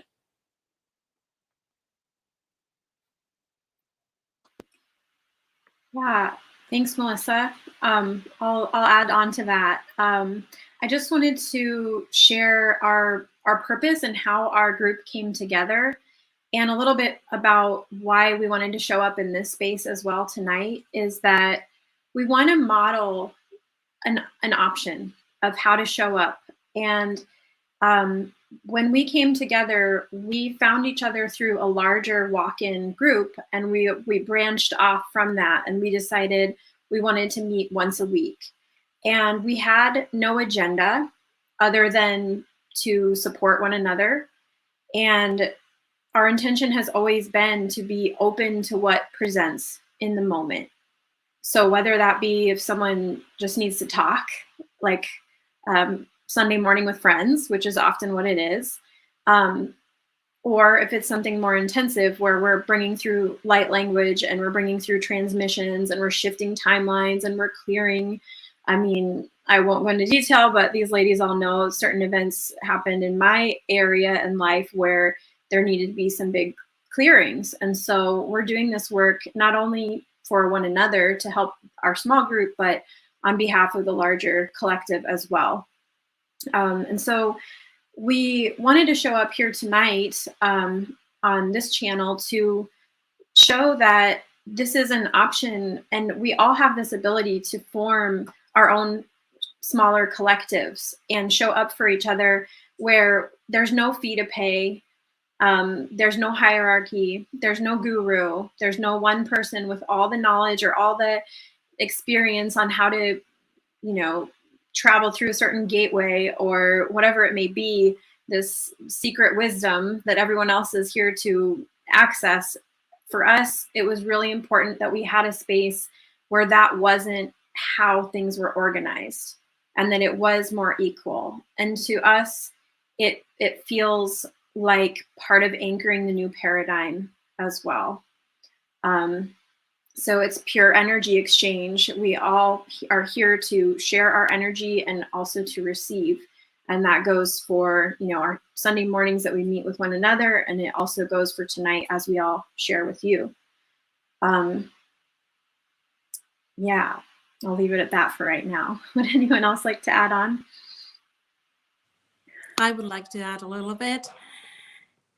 It's amazing because we have this collective energy going on. Every single day is different. And we have found out that we are experiencing exactly the same things during the week that we have not met. And we are sharing the same things that have been happening for us during the week. And it's just so nice validation for your own stuff, your emotions, what is happening in your life. You are just on a track, because the others are experiencing exactly the same things as you are in during the week. And all the validation, knowing that I don't know the names of the beings that I have been interacting with, but from this group, they are those one. Yeah, I saw that one. Yeah. Oh, wow. So the validation is just huge. And because I got so huge downloads and from nowhere, I didn't know anything out of myself. So this group has just grounded myself to be more me, and I'm able to be more in this present moment as I am and explore this life as it is for me in a moment now. So these ladies have been just so important part of my life during this past year. And for example, last summer, I had that kind of very, very traumatic emotional trauma from my childhood. And I have tried to heal that by myself every single day of my whole life. But it was too big and I couldn't do that by myself. So these beautiful ladies, they were able to take the lift out of my shoulders. And ever since, I have not experienced any kind of a trauma in that sense, because they were just there for me, taking the trauma out of my system. So they are my dearest, and you are my dearest friends, truly in my heart, because we are all one, and mirroring ourselves. It's just amazing. Yeah. I often say that when we're together, we come together in circle and we discuss our personal lives and our relationships and what's going on. But we also take time to meditate and to go in and see what's presented. And I often say it's like there's an elephant in the room that you can't quite see, which I was recently told, no, it's not an elephant. They told me it was a white buffalo. So we'll switch that. There's a white buffalo in the room and we can't quite see it, but each of us get a piece. Each of us bring a piece. And so it's like we have a much bigger and more well-rounded picture of what it is, what this transmission is, what this information is that's coming through. And those there are 5 perspectives now as compared to 1. And to me, that's very powerful and makes a difference. Yeah, I'll piggyback on all of that. And the experiences that we've had together in unabashedly loving space for us to share authentically about whatever it is on the 3D, 5D, 12D level, it doesn't matter. So there's confirmation, there's deep healing, there is resonance, there is a unified field that organically came together because we all said yes. And to Nicole's point of how did I end up here? Do I even belong here with these beautiful beings? And the answer is resounding yes, every time, right? We all bring a piece. We all, it just blows me away every week when the authentic sharing, it doesn't matter which one of us starts. And it's like, wow, there's my answer to what I was just about to share, where I needed some feedback, or I was going to share about that. And it's just, it is quite remarkable. It is these ladies, and so to your point, Angelica, this capacity for groups and circles to come together and to just love. The experiences for myself personally in my transformational journey also have been difficult to share. And even in spiritual groups. And these women have held me with things that have been hard to share in my own experience in relationships, and I'll say sex and sexuality, that often doesn't make it into the circles of spirituality. And so to be held as it not being wrong or taboo, like this is important part. And so the welcoming of that contribution to this group and to open up for that to be a part of it, I think is also the hallmark of what holds us uniquely, this group also, because there's so much healing to be had in that for us individually and as a collective. And so I'm just forever grateful, because there's many times I said, I don't channel, I don't see beings. What the hell am I doing here? And yet I can feel the energies and the light language is coming through. And there was never a make wrong of like, you're not enough, Jackie, or you don't know how to do it right, or a catch up to us, or anything like that. And so sometimes I pop off and sometimes I stay on. And it's just been really, really an honor and a blessing. So I'd add that to this process, because I've watched this process, and this doesn't happen in other groups that I'm in. No. And this is the invitation.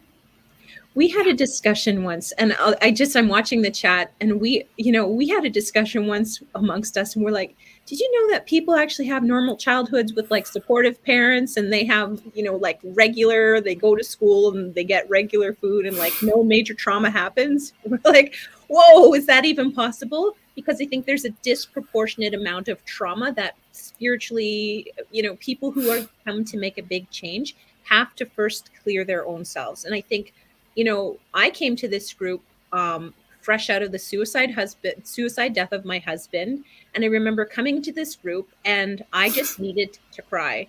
And I was like, don't cry, Nicole, don't cry. You're strong. You're cool. It's no problem. And I remember the first time I cried, and Angelica just holds it together. And she goes, all right, we need to support Nicole through a healing process. Remember that, Angelica?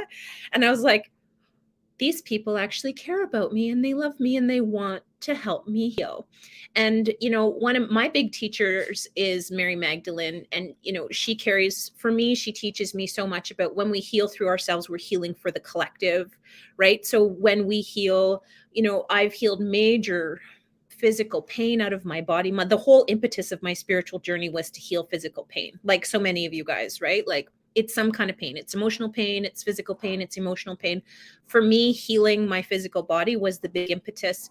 And I just kind of had to stay present with this idea, like, whatever I'm doing is not just for me, it's for the collective. And that's what I feel with this group is like, even though we are healing each other, it's like when we become clearer, more conscious beings, we can channel more energy, we can improve the grid lines, we can make it more possible for other humans to transmute and integrate more easily. And I think when I think about what we do, that's, you know, as individuals, you know, one of my favorite things to do is just to go into the bush and hike. Like tonight I hiked for an hour and a half before I came here. And I'm like, I'm encoding the earth with my energy, and I'm in a conversation, and I'm a portal between the earth and the sky world, and whatever I'm doing, even though it's unconscious maybe, is important. And I think sometimes working with this group helps bring the conscious to the unconscious. So I'll say, you know, this week I felt really whatever it was. And Melissa will say, I was having the same thing. And Jackie will say, I am too. And so I think it attenuates us to our collective nature as a group, but also there are collective vibes right now. Like, you know, there is a war, maybe that's, you know, happening.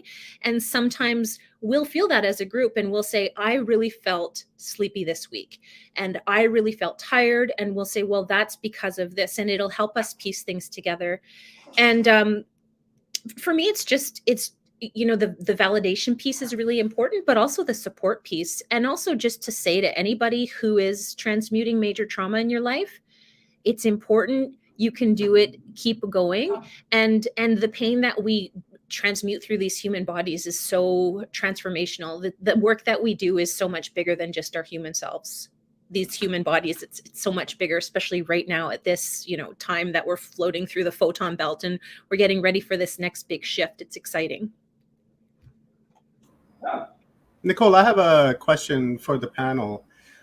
You're all ladies are walk-ins, and I was wondering, when, even as a child or in midlife, when the walk-in happens, do you come in with previous memories as well and retain the ones that you have within this body avatar? I think Angelica has the most probably dramatic walk-in story. I would say that I didn't, like these women, I didn't really know that I was a walk-in until I had a dream, or I had a dream that told me that I was a walk-in. And what I was told was I met a man in black in the subway. So the subway, right, for me is always like I'm in underground portals or I'm in a, you know, space place. And he said, you're going to a place where people are sleeping. They don't know that they're sleeping. They don't know that this is a virtual reality. They think it's real, but it's not real. And he said, when you're going to go, it's going to feel like a lot of time has passed, but it's not very much time at all.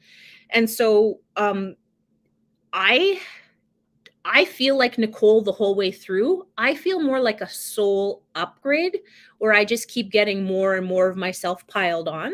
But I think Angelica, I don't know if you feel comfortable sharing, but she had such a dramatic walk-in where she was carrying multiple identities at once. And I just want to preface this for her. It's so shocking to me to hear the story. Like, she had to relearn how to do things to be like, okay, Angelica, knows how to do this, or Grace knows how to do this. And I just like it, just going through the motions. Angelica, I don't know if you want to share that. I just, before you go, Angelica, I just wanted to say when I was listening to Angelica earlier, I may be wrong, but it sounded like Angelica had like a braided a walking experience where you have like 2, 3. Am I right on that, or am I like in the left field there? No, you're totally on point. All right, right on. I know something. Yeah. Thank you for that. Sometimes I use more of the terminology and sometimes I don't. But the terminology can help us understand what's happening. I tend to now, recently just refer to it as multidimensional integration, because I feel like things are shifting and I'm being shown things quite often. And so I'm not as attached to any one label. But as things were happening, the labels did help because I didn't understand. So I'm happy to share. I would say to speak to the past life memories or like consciousness, like what is left of or what comes with the walk-in consciousness. For me, it felt a lot like if you've ever had a past life regression and you're shown a glimpse of that life, maybe a scene or something that happened. I was shown a lot of scenes. And I also my first walk-in was more gradual, and that can be something that happens where it's very subtle and the person may not even know that it's happening until they look back a few years later and then they see all the signs and realize that something changed. So that was my first one, was like that. And then my second one was very abrupt and very obvious. And with my second one, I had more of like a shamanic death experience where I was in bed almost 24/7, only getting up to eat and go to the restroom. And I didn't drive for quite a while. And I quit my job, and it was just full on like, all right, this is happening. And I had gotten a little bit of a forewarning a few months prior, but because my knowledge was so thin at that point, I didn't really understand what my guides were telling me. They told me a few months prior to 2020 that I would have 3 star beings merge with my consciousness. And I almost laughed at it because I was like, I remember writing it down in my notebook and just going, whatever that means, and almost just tossing it to the side, putting it in my drawer and moving on. And little did I know that they were serious and it was really going to happen.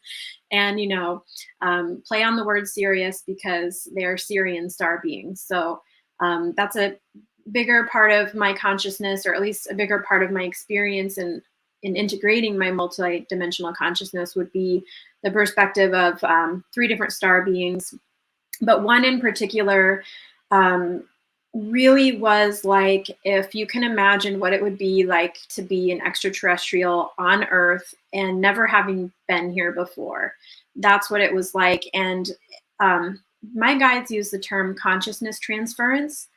And I was listening to Arcturus Ra a little bit before when he spoke, and he spoke of not people, but extraterrestrials being in, I don't remember the term he used, but I would call it almost like a chamber or like an avatar where they're in stasis. That's what he said, stasis. And so that extraterrestrial being is in stasis while they send their consciousness here. Sometimes I don't know how literal that is. I get the sense that sometimes it is more literal and sometimes it's more of a metaphor for how the consciousness is moving between my human self and my galactic self. But they did specifically use the phrase consciousness transference. And the feeling that I get is like just a big chunk of consciousness just downloads into my consciousness. And when that happened initially, I saw the world completely differently. I remember looking at cars on the road and just looking at them. I was very much like I mean, I held it together as much as I could, but inside, I was looking at those things like a 3-year-old probably, or a 2-year-old that's just discovering the world. And having been, you know, I know that that part of myself was trained, so to speak, to come here, but it's just like reading from a book and then going into the field, right? The book training is just not the same as the real thing. So when I got here, you know, when I had my walk-in experience, I was almost like in a state of shock and wonder. And one of my mentors used a term one time about like how babies, when they explore the world, they're in this state of ecstatic bliss when they're touching things and smelling things. And I really had to acclimate here. It was a very sensory experience, and I was more sensitive to my surroundings, noise, light, smells, and specifically, I feel to mention metal. I was very sensitive to metal. I still am, and I only want certain metals around me. And I had memories of the types of metal that are in other dimensions. It's just different. But anyway, I would have memories of things of home, and I would see things on Earth that would make me think of that. And it was a little bit confusing. And I'll just think of some other examples. In terms of like the dimensional shift, I do remember it felt so slow here.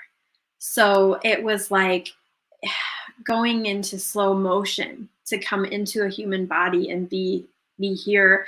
And I remember looking at a wooden table and just thinking, it's so slow. So whereas in some of the other dimensions, things are more fluid. Yeah, so I still had memories of it. There was this contrast between what I remembered and then trying to make sense of why Earth is the way it is. You know, watching cars go down the street and just observing that they still have cars here, and just all kinds of funny observations. Observing that we spend a lot of our time going to the grocery store, and that there's like 10 different kinds of everything, probably 50 different kinds of everything. And this galactic self is very much also here to learn. So just as I'm learning from her as a soul aspect, she's learning from me. So she's getting to see things through my eyes, and she loves it. I love it. And finally, I'm more integrated now. But for a while, a good 8 months, probably, it was very in a very intense integration. So I'm just going to see if there's anything more on the consciousness. I definitely, it's still like little glimpses. It's not like I know I could answer like a bunch of questions, but it's strange. It's a strange feeling of even remembering further past lives or other lives connected to the galactic life. So like remembering other lives on Sirius B. So it just, you know, it's exponential. Our souls are multidimensional. So yeah.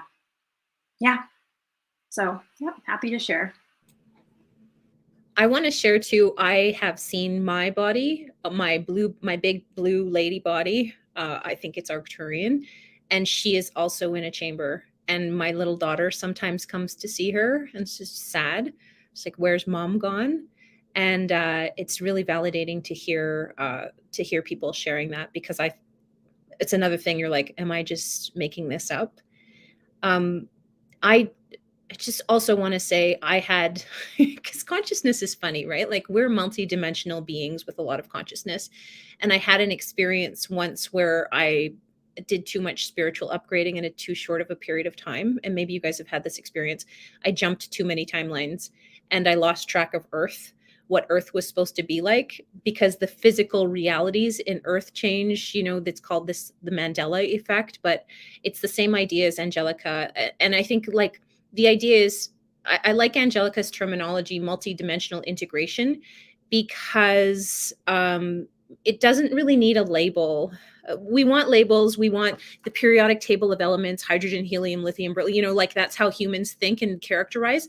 But I think it's so much bigger than we know. I remember one time just coming back from this, and the changes were happening over a 2-month period. And then I just realized that even the place that I thought Earth was in originally, in the spiral arm of the galaxy, we had moved to a totally different place, and all of the maps had changed, and colors that I thought were a particular color had totally changed. And that was really disabling. And I don't know if anyone out there has been through this experience before, but when you lose track of your physical reality, it's tough, and you want to tell everyone, you're like, did you know that, all the, I'm trying to like explain to my friends all of these changes, and they're like, no, Nicole, it's always been like this. And I'm like, and you got to watch yourself, right? You got to watch yourself and go, if you go further with this, you're going to end up in the psych ward.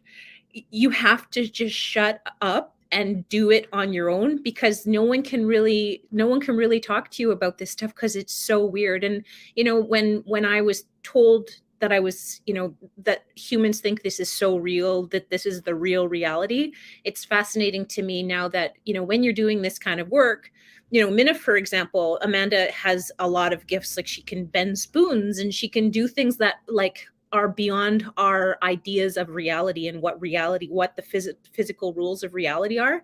And I think that's, as we move into these different dimensional realities, we move into higher vibrations. The physical is not as real as we think it is. I don't know if anyone else wants to comment on their walk-in experience, but that's one thing that I've learned big time. It's not as real as you think it is. I would continue from that. So my experience started because I'm a lawyer, the first thing I heard in my head, and that was in English, it was transformation. And it was just out of the blue, and I said, who said that? And even it was the, transformation, and I didn't know even the meaning for the word. And the next thing that came, that this is the secret stuff, so don't tell anybody. And that was a very good piece of advice at that point, because if I had told that kind of people to other people, I'd be locked up for the rest of my life in some kind of a hospital. But eventually it started to be as a wormhole experience for me. And then the very next morning, I saw the light on the surface of the lake, and I heard the voice, go to the light. So that was the first time I jumped into water. And I was pretty sure that I'm not coming back from the bottom of the water, from the lake. And but I was very disappointed, because I came up to the surface again, and I thought that, oh shit, this is the same place. But when I just started to walk back to the shore, I realized that I was able to see the auras of the trees. I was able to hear what the birds and the other animals they were thinking about. I was able to see beforehand what was the newspaper articles in that day's paper. And I got all kinds of new abilities emerge at the same time. So of course I was just quite shocked that phase, but I was in some kind of anti-gravitation field, because other people who were in my field, they were just like in a slow motion movie, and they couldn't do anything out of normal stuff. And some people, my parents, they were at the time at the same building, and they were just smirked like into the walls. They couldn't talk at all. They were just like they weren't there, because they weren't in my dimension at all, and I weren't theirs. And all the total, it was 1 year that I was totally in 2 dimensions. During the daytime, I was a lawyer negotiating huge international deals. And when I went back home, I was totally doing something else that I couldn't tell anybody. And I wasn't afraid because I was taken care of, and I had these they were tall light beings, and they just taught me like a toddler all light language, all speak, all telepathic means to communicate. And they had all the patience with me. They were just teaching me that I was able to understand them. And they were holding me because I couldn't walk myself during that year. But nobody else knew anything what was going inside me. But the only a frightening experience for me, it was just after a year having that kind of life, which wasn't any kind of human life, but I was so drawn to that, and they were so in me, so in my energy field, that it was just an amazing time. I cannot even describe that. But after a year, I felt that they left me. And I was shouting to them that you can't leave me here. You have been here with me for a whole year. I cannot stand without you. And I felt that they really left my energy field, and they left me by myself. And I was yelling there and saying that you have to take me. I don't want to stay here in this avatar body. I couldn't stand that. But while I was shouting that for a couple of hours, and then they were next to me and they were holding my hand and saying, we are right here, dear. We have not gone anywhere. And ever since, they are all there.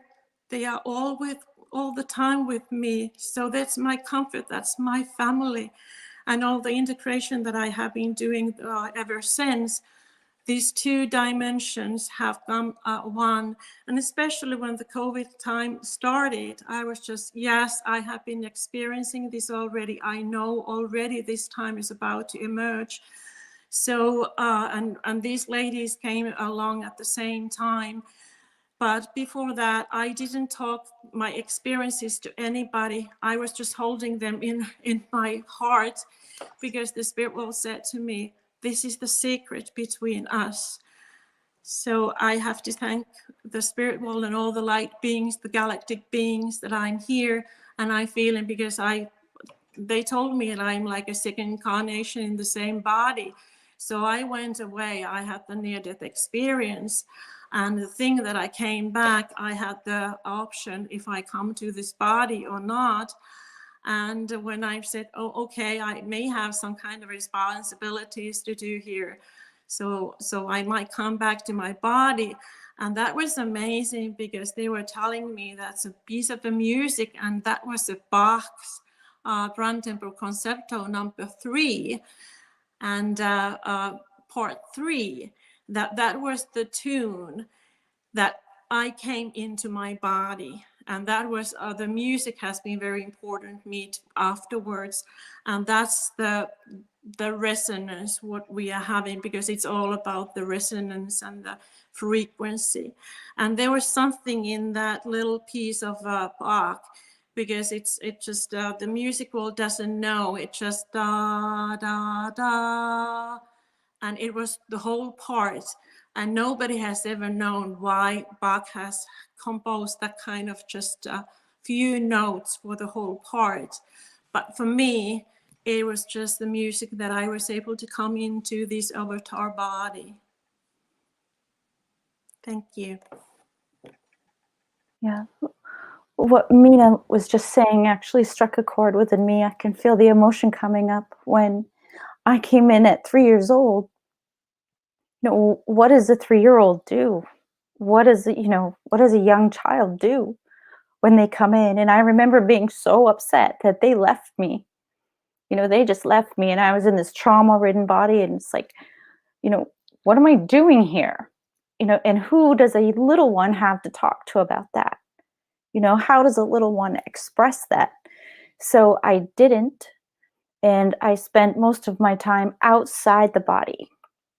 I was outside the body. I was like everywhere. I had 2 dragons protecting me. I was on ships. My world, in my physical world, I would read stories like The Lion, the Witch, and the Wardrobe. That was real to me. Those were real because those were the places I was going. In the physical body was not. And that's something I want to do. I was a teacher for many years, and I want to help those kids that are coming in, kids that want to talk about some of these things that they can't. What I came to understand was this soul exchange. I was tasked with clearing the trauma from the family line, and that's what I said I would do. And when I've done that, I've actually done that now with the help of these women, and now I can be me. So it's almost like the walk-in is happening again, because now all of that's done. I did what I said I was going to do, and now these other experiences start happening. And then there's the Sarah side, where I do have Sarah's memories, memories. But yeah, it's different, but it's, what does a child do? And I feel it's important for us as, conversations and topics that are coming up around this. How are we there for our children in these ways? I would like to jump in and speak to that. So something that I didn't share about my backstory is that I spent 12 years as a language arts teacher working with young people ages 12 to 18. And it's still very much on my heart to work with young starseeds specifically. And so that's something that's on, Melissa and I talk about that a lot, and it hasn't come to fruition yet, but we're just setting that intention to be led to where we're supposed to be. But I wanted to just mention as well, as Mina was talking about that feeling of like being left behind by our star family, or missing home. It's that a lot of starseeds feel that. And just wanted to mention that even though my walk-in experiences were, to my knowledge, not that long ago, within the last 5 years, I do remember being a teenager and specifically wanting to go home. And I would be confused because I thought, well, I am home. Why do I want to go home? And I didn't understand why I felt that way.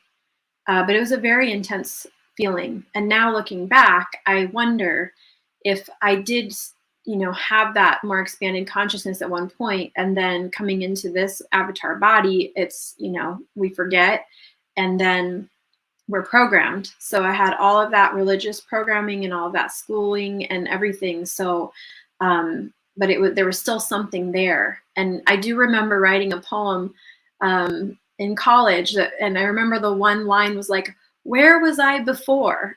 Meaning before birth. And, that wasn't my frame of reference as being raised in a Protestant Christian home. Reincarnation wasn't even on my radar. So, but even at that point, I just had the sense that I was somewhere else before coming here. So, yeah, I had that same, well, I don't want to say same, but I had a certain longing or a feeling like I came from somewhere else. And, but yes, now I can also speak to really feeling more integrated and complete and surrounded by loving beings at all times, especially all of you. Jackie? I'm calling on our loving Sure. Jackie. Sure, yeah. So, as I mentioned, I don't recall my walk-in experience, but there was a series of events and people that I interacted with that led me to feeling that there was resonance having had that experience. So, I don't have an experience to draw from as far as what I remember or don't. Except that I've landed here with all of you. And that was one meeting that I went to, that walk-in meeting that we had, that 70, 100 people on it. And out of that came all of you. And so for me, it was, yeah, so I don't have a response specific to that. But I know I'm where I'm supposed to be. I want to Thank you, tell. ladies. Can I, Omar, before you jump in, I just want to say one thing, which is we also had some hesitancy or some reluctance about being public about this stuff because look, I work as a lawyer. I teach indigenous legal traditions at the local law school. I'm pretty well known as a lawyer, and I'm like, okay. And then, we were talking about this tonight, and I'm like, you know what? I'm just going to manifest a timeline that if one of my law students finds this, it's going to be awesome for them. It's going to be exactly what they need to hear. Or if Nicole becomes a judge, one day it's just going to be because the world needs a highly conscious, spiritually integrated judge who happens to believe she's from Arcturus, because the world is changing. And I think Angelica is saying this and Melissa is saying this. And one of our big discussions is, how do we anchor this in our everyday? Right? So in my practice as a lawyer, I just made up this name for myself. I call myself a lawyer and a wellness facilitator.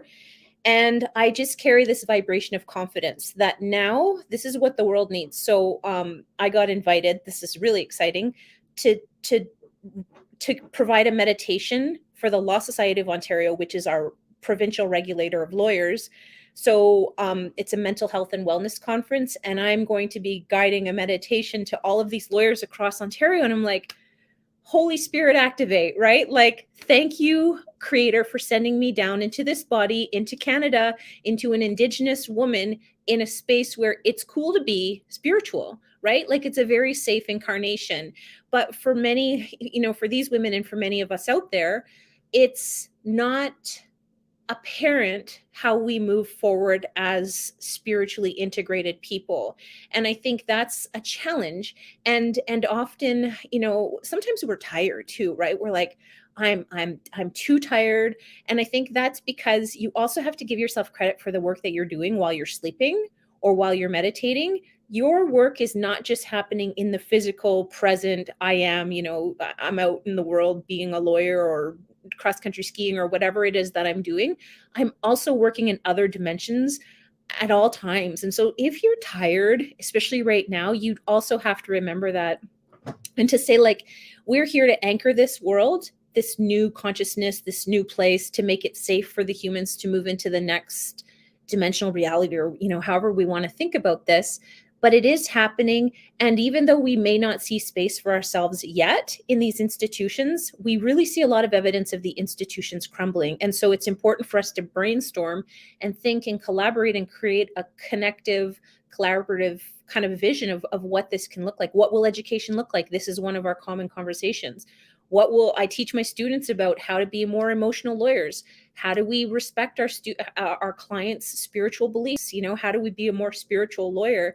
And these, at least where I'm at, are conversations that are safe to have. And I feel that's just evidence of our shift, of our collective shift. So I feel excited. I feel excited and I feel supported, and I feel that we are integrating this stuff. This is really happening now. That is so beautiful. And thank you for sharing, ladies. And I was just going to say that I think the world can probably use more judges like you, Nicole, and more teachers like Angelica, because, excuse me, talking all day. we need more people like yourselves. You're consciously aware. You're aware of yourselves. You're aware of your ecosystem. You're aware of your environment, and you're aware of feelings. Right? Most people are just aware of like lower emotional feelings, and that's it. It's kind of where they tap out.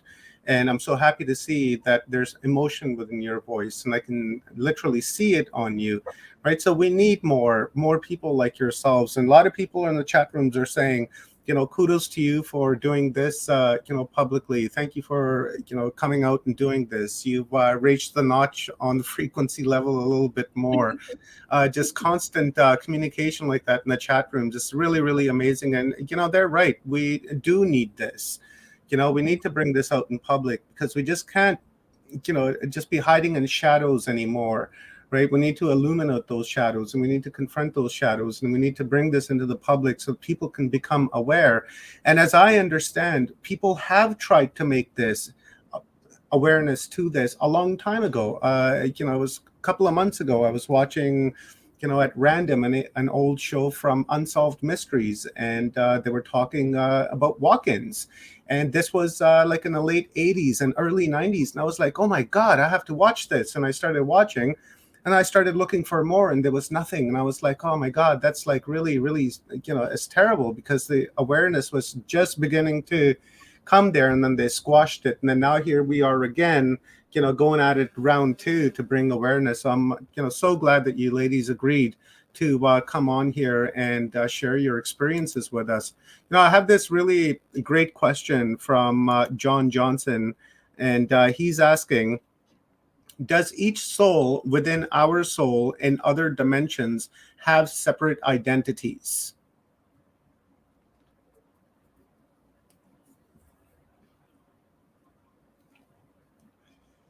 Yeah. That's been my experience, and it sounds like that's been the experience of a lot of the ladies in our group. But to me, it feels like linking up more with the perspective of the oversoul, or more of an avatar consciousness, where I understand I am multiple. I have multiple soul identities. Mm-hmm. Mm-hmm. Yeah, got a question for Jackie. And sorry, go ahead, Nicole. Oh, I just want to add on, one of the things that we get shown a lot is like, we'll be participating on a spider web. Mm-hmm. And we'll be able to tune into, well, obviously Melissa has the connection to the Sarah life and Yeshua and Mary, and that's really helpful for us because we all kind of have a Mary. But we'll be able to see ourselves in different aspects, because there's no such thing as time, right? And the other thing I love to say is, like, this is an infinite universe, so anything that we can imagine is actually possible, right? Because everything is true. And so it's really fascinating to think about it in that way, that we have so much more power to access than we actually know or activate at this time. But definitely we go into past lives. I forget whose life that was, the pregnancy. Angelica? Yeah, can we talk about that? Angelica, can you talk about that? Do you feel comfortable? Well, you feel free. What's your purpose? Just to explain that it was another soul aspect life. Because there's a complete personality, and there's a complete participation in these things, right? Like, but what's interesting is we can see it. And I think that's where we all have the capacity to do. So this idea of, yes, you do have souls and they do exist with multiple identities, I think sometimes that becomes illuminated through the processes. Yeah, I wanted to speak to the, maybe everyone watching today would already know this, but I do feel to share that it can sound like multiple personalities, but it's not. So, but I did have a good hour of my life that I thought I might have multiple personalities or dissociative identity disorder. And looking back, I found that I didn't, I could not check all of the criteria to qualify for that. So it's not the same. One difference is that there's no loss of time in terms of there's no like switch and then losing time between like, let's say that I'm embodying more of my Syrian aspect. While I'm embodying that aspect or accessing that consciousness, I'm not losing my sense of time. I am still aware of where I am and what I'm doing. And as I walk to the grocery store and I'm more of my everyday consciousness, I still remember what happened the day before, even as I was accessing my galactic consciousness the day before. And it's more, it's less, I don't know how to say, disjointed. It's more integrated. As the more I've integrated, it's just more integrated, if that makes sense. So I might have a thought that's like from my galactic consciousness, and then but I'm still just being a human too. So yeah. I mean, that's a whole other, I'm watching the chat, and that's a whole other topic of discussion that I'm not sure that I can speak on right now as to what's happening with some people. And but there could be a connection that they're tapping into their other lives. So, well, I'm just, I have the floor, I just am aware of our time. And I know that when we all come together to practice, we usually do a group meditation and transmission. And it's usually a little bit lengthy. So I know that that's part of our intention was to, bring through a transmission for y'all and invite you into our space.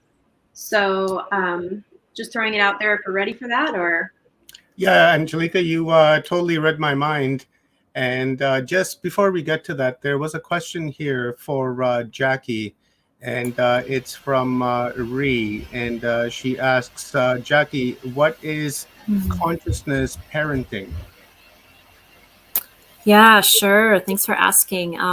Well, it's a journey.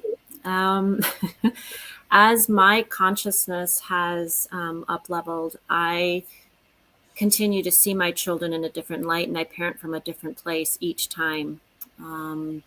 I see as within, so without, and ever improving on it's not even improving, it's the perspective of what's important and who these beings are. I see them anew every time I have an experience. And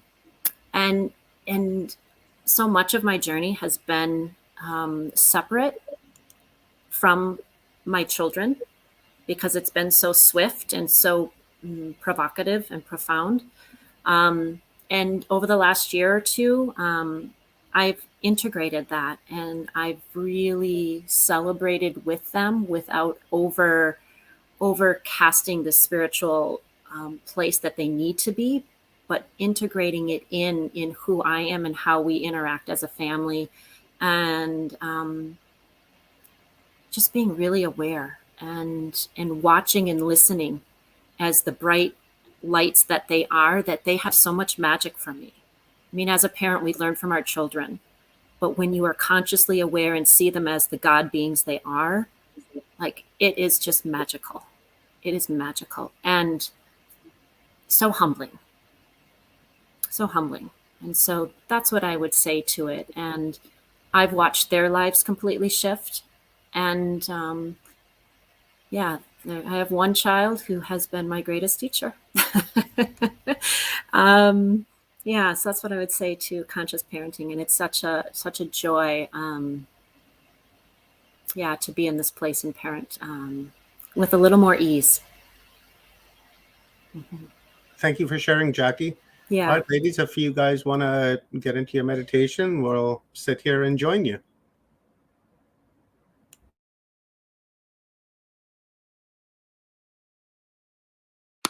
The only thing, I was a little bit worried about the feedback because we did have problems when we were all on before. So let's just see how that goes.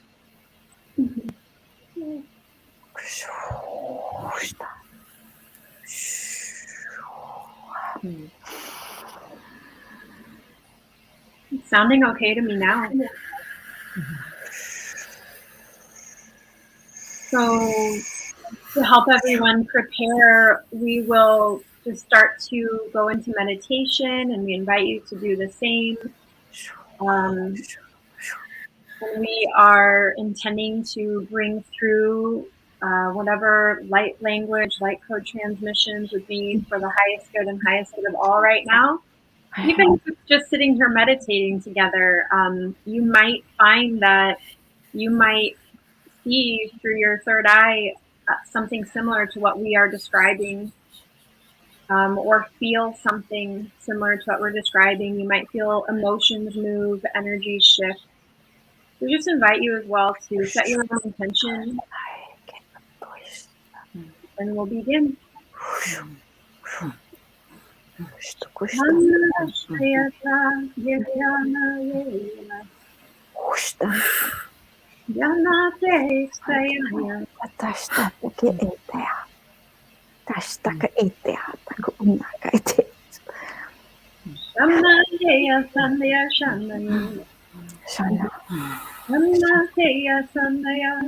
Kashana, Kashana,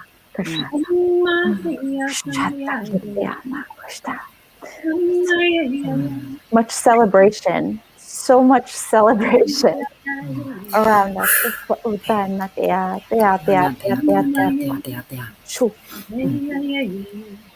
We feel your galactic self. Some of you who are listening may be receiving a heart chakra activation. You may be feeling strong emotions. You may feel the need to discharge through tears or in other ways. Just welcoming this new energy in through your heart center, feeling yourself opening up. Very good. Receiving, feeling safe and supported. Yes, beloved.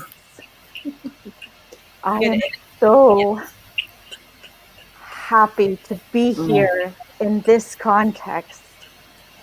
It is not often that I, Yeshua, can step outside the box that I have been placed in, but here in this moment, with family, am I able to be seen as father, as man, as a sexual being. This was who I am, who I was. This is what will be coming through. This is my wish. This is who I am. This group signifies the power of the circle, my circle that I surrounded myself with. The circle is the key. It is the key to your transformation. So I celebrate, I rejoice in the circle and the transmission that will be coming through.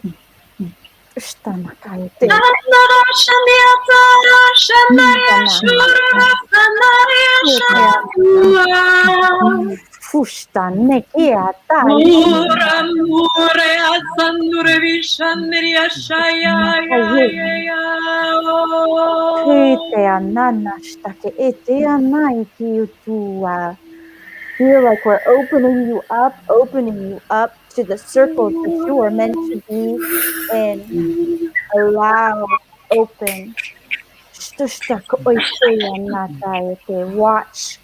Watch for the circles to open as you synchronize. Step in. You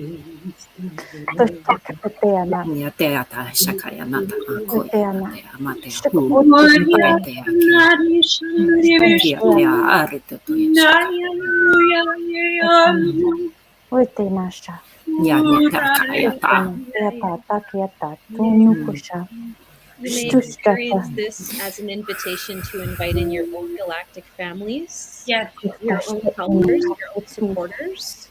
Yes. And open up your heart, your third eye, transmission it is that you're receiving. Kristana. Yes. Many galactic beings here. Yes, Many yes, galactic yes, beings yes, here. yes. Kristana kita. Ay, ina. Krista. Ay, Been kita. for too long under the veil of forgetfulness, under the veil of disbelief in our ability to connect to these higher dimensions or these parallel dimensions or these other aspects of ourselves. And the truth is, the power is completely within you. The projection is This is a manted beings present. Yes.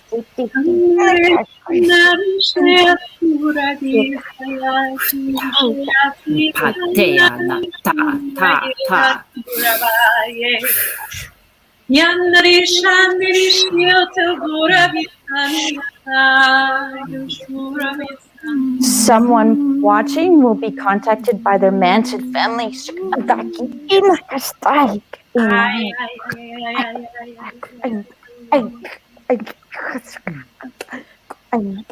magic. Yes, Melissa often channels the mantis beings for us. She's receiving a transmission through the mantis net for us. Yes. It was wonderful to be present with all you, my family, and my friends. Receive, activate, integrate, all that, yeah, all that I am, yeah. Clearing, Yes. We watch the progression of the humans through this time of evolution of consciousness and opening of heart center. out, old programming, towards the detachment, I'm feeling nauseous. That means I'm helping somebody release the old, release. Yes.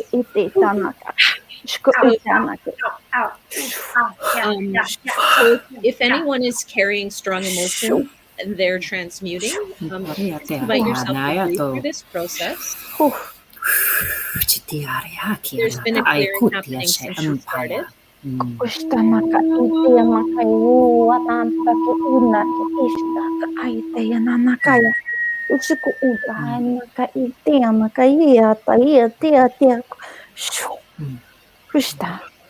are seeing so many races all over the galaxy because all eyes are on us right now because we are all one. And all the races, the ET races, have sent their own ambassadors to the planet Earth to play this game, what is right now going on Earth. They all are involved. We are not separated from other relatives. They are us and we are them. So as we think we are here by ourselves and experience these times to shift to the other, to the new timelines, to the new consciousness shift, the evolution, what's going on. The others are assisting us because we are the brothers and sisters and they are in us. We are the ETs. We are all the races of the galaxy in these avatar bodies, and they are able to use and express their wills, their deeds in our avatars when we are open to that, to show all the love and the essence all over. There is no fear. There is only love. There is no fear. There is only love. I feel like this is actually rewriting some timeline. This circle activation.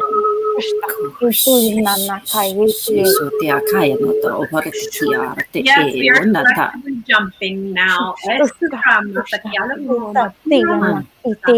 Ishuna Matila, Uvra Makaya, Ruma Takiala, Makiala, Aruma Makiala, Asantayala, Ashuna Kamiala, Akiala, Antutare. Yes, that's right. Trusting your ability to come with. Trusting your sovereignty. The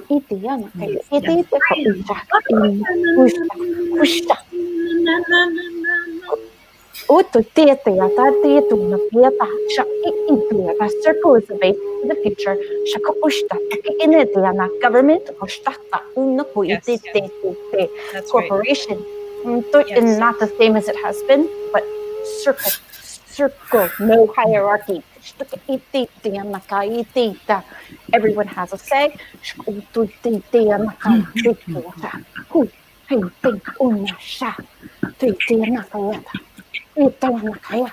Education, circle, no longer top down. Democratic education,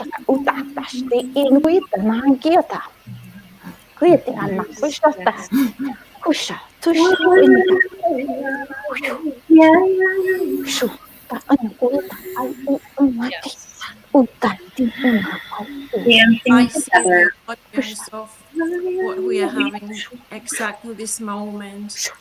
And our audiences, all spirit teams together. And we are together raising the vibration of the earth vibration in order to ascend to the new timeline for peace and coexistence. Nevertheless, races, we don't have the duality anymore. We are so ready for to see and meet our relatives from other dimensions. We are all here, and this is a huge celebration. And this is going to shift the consciousness on the whole planet. We are doing it together. As well as the galactic realm, we also have the elemental realm. There's going to be a transmission from the elemental realm.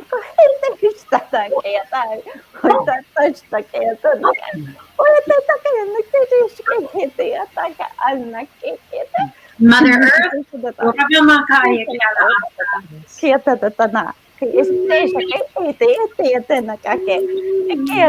The elementals are part of the circles. We are part of the circles, as is Gaia herself. We would like a say in what happens on this planet. Yes,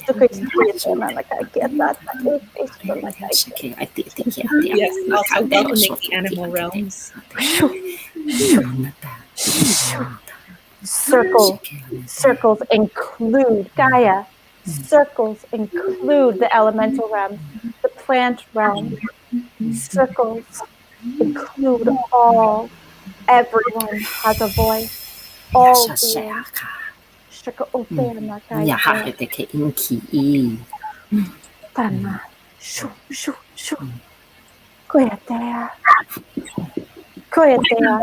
Activations around the throat and the heart chakra. Yeah, very good. Releasing through the back heart chakra. Releasing old energy, whatever it is you've been carrying. Inability to receive love, fear of being loved, fear of who you really are. Good, releasing old patterns. Yeah, let them go. It's safe now to let them go. It's safe now to let them go. Cleansing of the pineal. Yes.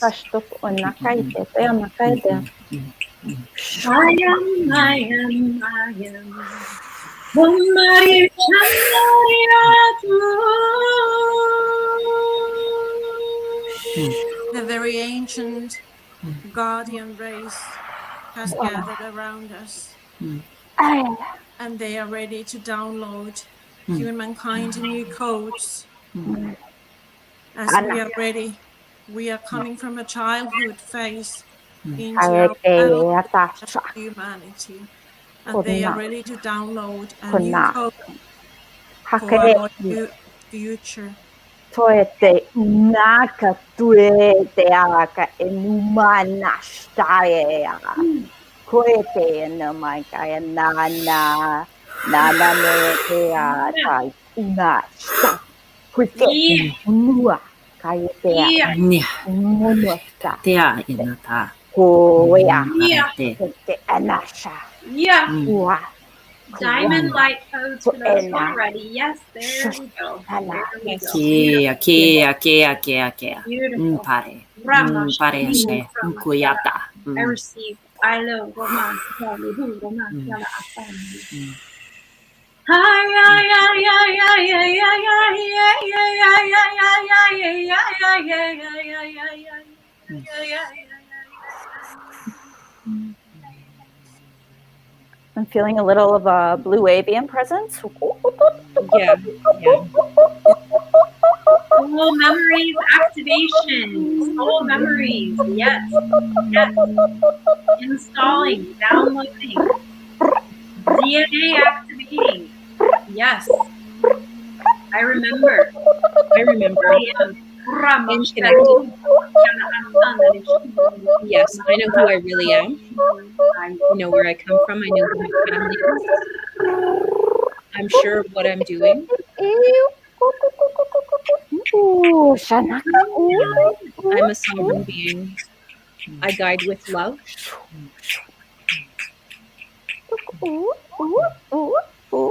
I clear all that is not me. Yeah, I release old paradigms, Thank you. No, thank you. beliefs, and biases. Clear. Ha! Yes. Thank you. I release everything that came into my awareness that served me for the place that I was at the time.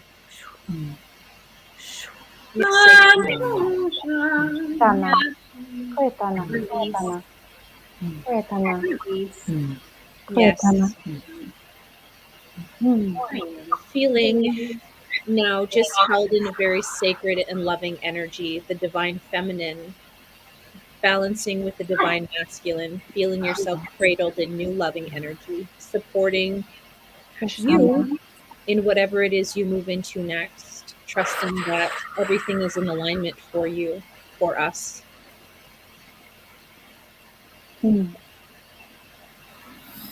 So much coming. So much that is new. Old, ancient, yet new again. Yes. So much. Kushtaka etuna, light conception. Kushtete anaka iaya. Kuite anai kuata. Realigning, aligning to higher purpose. Yes. Kushana. Remembering. Ema namasa. Remembering. It's yes. Ema namasa. Yes, it's safe to Ema remember. namasa. Ema manasa. Ema namasa. Kushana kaya. Umasivu. Umasivu. Ancient spider races are back. As we do this, they're weaving the new timelines. Kushtana kekiana oistak etetai ituanashtak eata eata taka inaka ayasta. Everything we do gets woven into the new. The spiders come, they weave our creations, our energies, our thoughts into the new.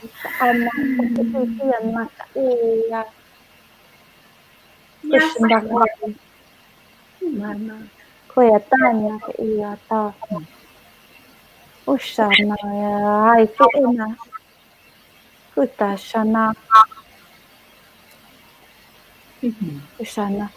All lifetimes, all timelines are happening simultaneously. Yes. I was seeing multiple mirrors. Multiple mirrors. Yes. Yet And acknowledging everyone who is listening and participating here with us today with so much gratitude for your participation, for your energy, for whatever it is this transmission brings through for you. Celebration. Yes. Celebration. Yes. So much to Unification. celebrate. Yes. Thank you to Omar, especially for bringing us together in this important way. Gratitude for safe places. Gratitude for safe places. So it begins. Yes. The key has been turned. You are equipped. We are in this together. This beautiful transmutation is our collective journey. Yes. And back to Yeshua. I did not do it alone. I could never have done it alone. Yes. Yes. My circles were my strength. Mary was my strength among others, but the circle was where the power lies. Each of us played a role in that timeline. Each of us brought through a piece of the white buffalo. It is your turn now. I pass the baton. It is your time. I am with you, watching, loving, celebrating, holding, crying, healing. We walk together, for there is no time. Imagine I hold all of you with me as I walked through my journey. I was aware of you in this moment. I held you with me as I was on the cross. I invited you to experience my body while on the cross. Yes. You have always been with me, and I with you. Never forget. Atoy nakaitu na nakasakula sa na. Tatoy sa tatoy sa tatoy sa Shana.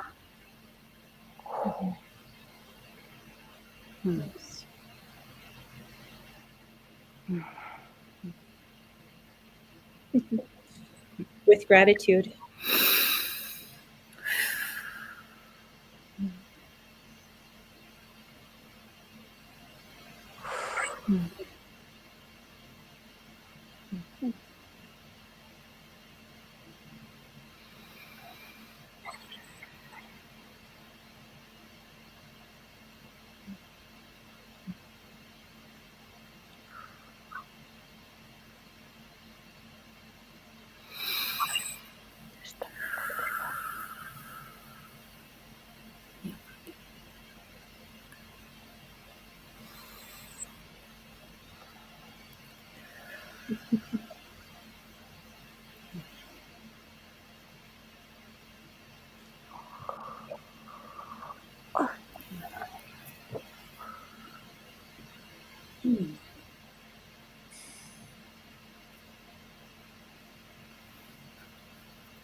There it is, folks, lovers, interdimensional beings.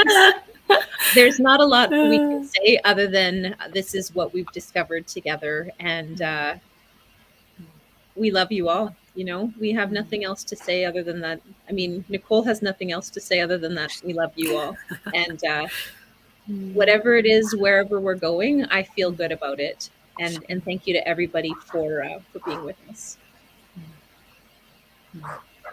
Yeah, thank you all. Thank you. Thank you. So much love. Drink some water. Take a nap. You're probably going to need a nap.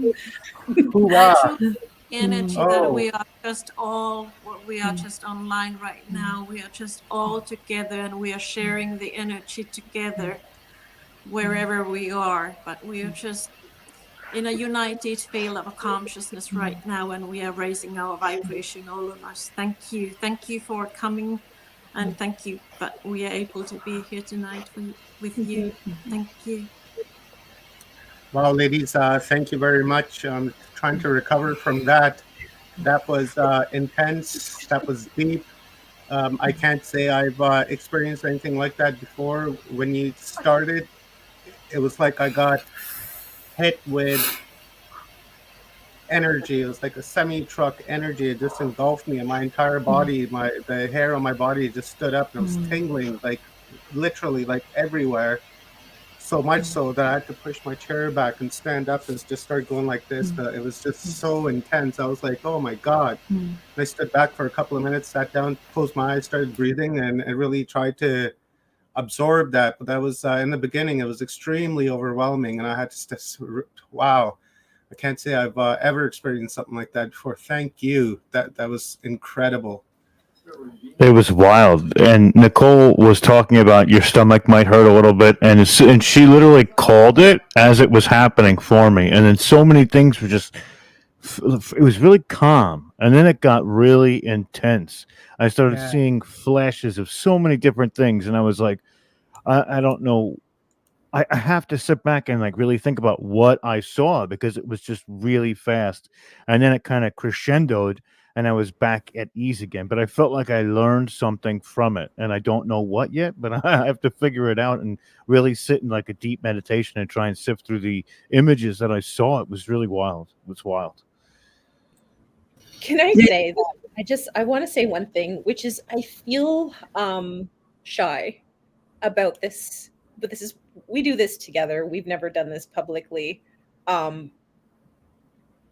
I don't know how this works. I don't really know what this is. Sometimes we feel self-conscious about this because we're like, don't really know, but it's just owning up to your galactic kind of like, or whatever this is, to just say it's something that's bigger than us and that it's a collective clearing process. And we've gone into places and things and we're like, can we really do this? And I remember one thing in particular, I was a little bit scared. But we have to trust that we have energy that runs through us, that the source is not us. We're just purely channels, and we have to just trust into that. So I feel very happy that people felt like they were a part of our process. The process that we it's not ours. It's that runs through the group that we've been drawn to be a part of. No, I just want to say thank you to everybody who came along and did that. That was absolutely wonderful. I picked up on so many different vibrations at once. It was like all of these different languages coming in and giving me little flashes of, okay, you got to put that over there. You're going to have that, use that later on. It was just like illumination going on. I loved it, totally loved it. And thank you all for, the courage, the acknowledgement you've learned to give yourself. You've remembered how to give it back to yourself. And it's a process. And so thank you to all of you for coming along and sharing with us. Totally appreciate it. Absolutely. Yeah. People in the audience, like, this is a true symphony. Just so many beautiful comments, poetry in motion. Wow. I like the wow. galactivation. That's a good comment I saw pop up. It's like a galactivation. That's pretty cool. Amazing. Just truly, truly amazing. I'm so much gratitude for you ladies. I'm so happy that you agreed to come here and share publicly and really take us through this process and show us, because a lot of people, I would imagine, are wondering how this type of process would take place, how channeling would happen and how group channeling would happen. I'm so happy that you showed us that on how it's done. Yeah, go ahead. Thank you. Sorry. We can all do this. We can all do this. So I just felt I had to say that. No, I wish we could end each night like this. You kidding me? Yeah. That would be I'm so pumped up right now. And this is like, we were tired today. I know we were, Yeah, but I I know. am like, I don't know if I'm going to bed tonight. That's how pumped up I am right now. I just got like my third wind of the day. It was the 2 stretches today and then now this one, and I'm good to go for another 12. What do you say, Rob? I'm down to climb. Let's get it, bud. You're a trooper, brother.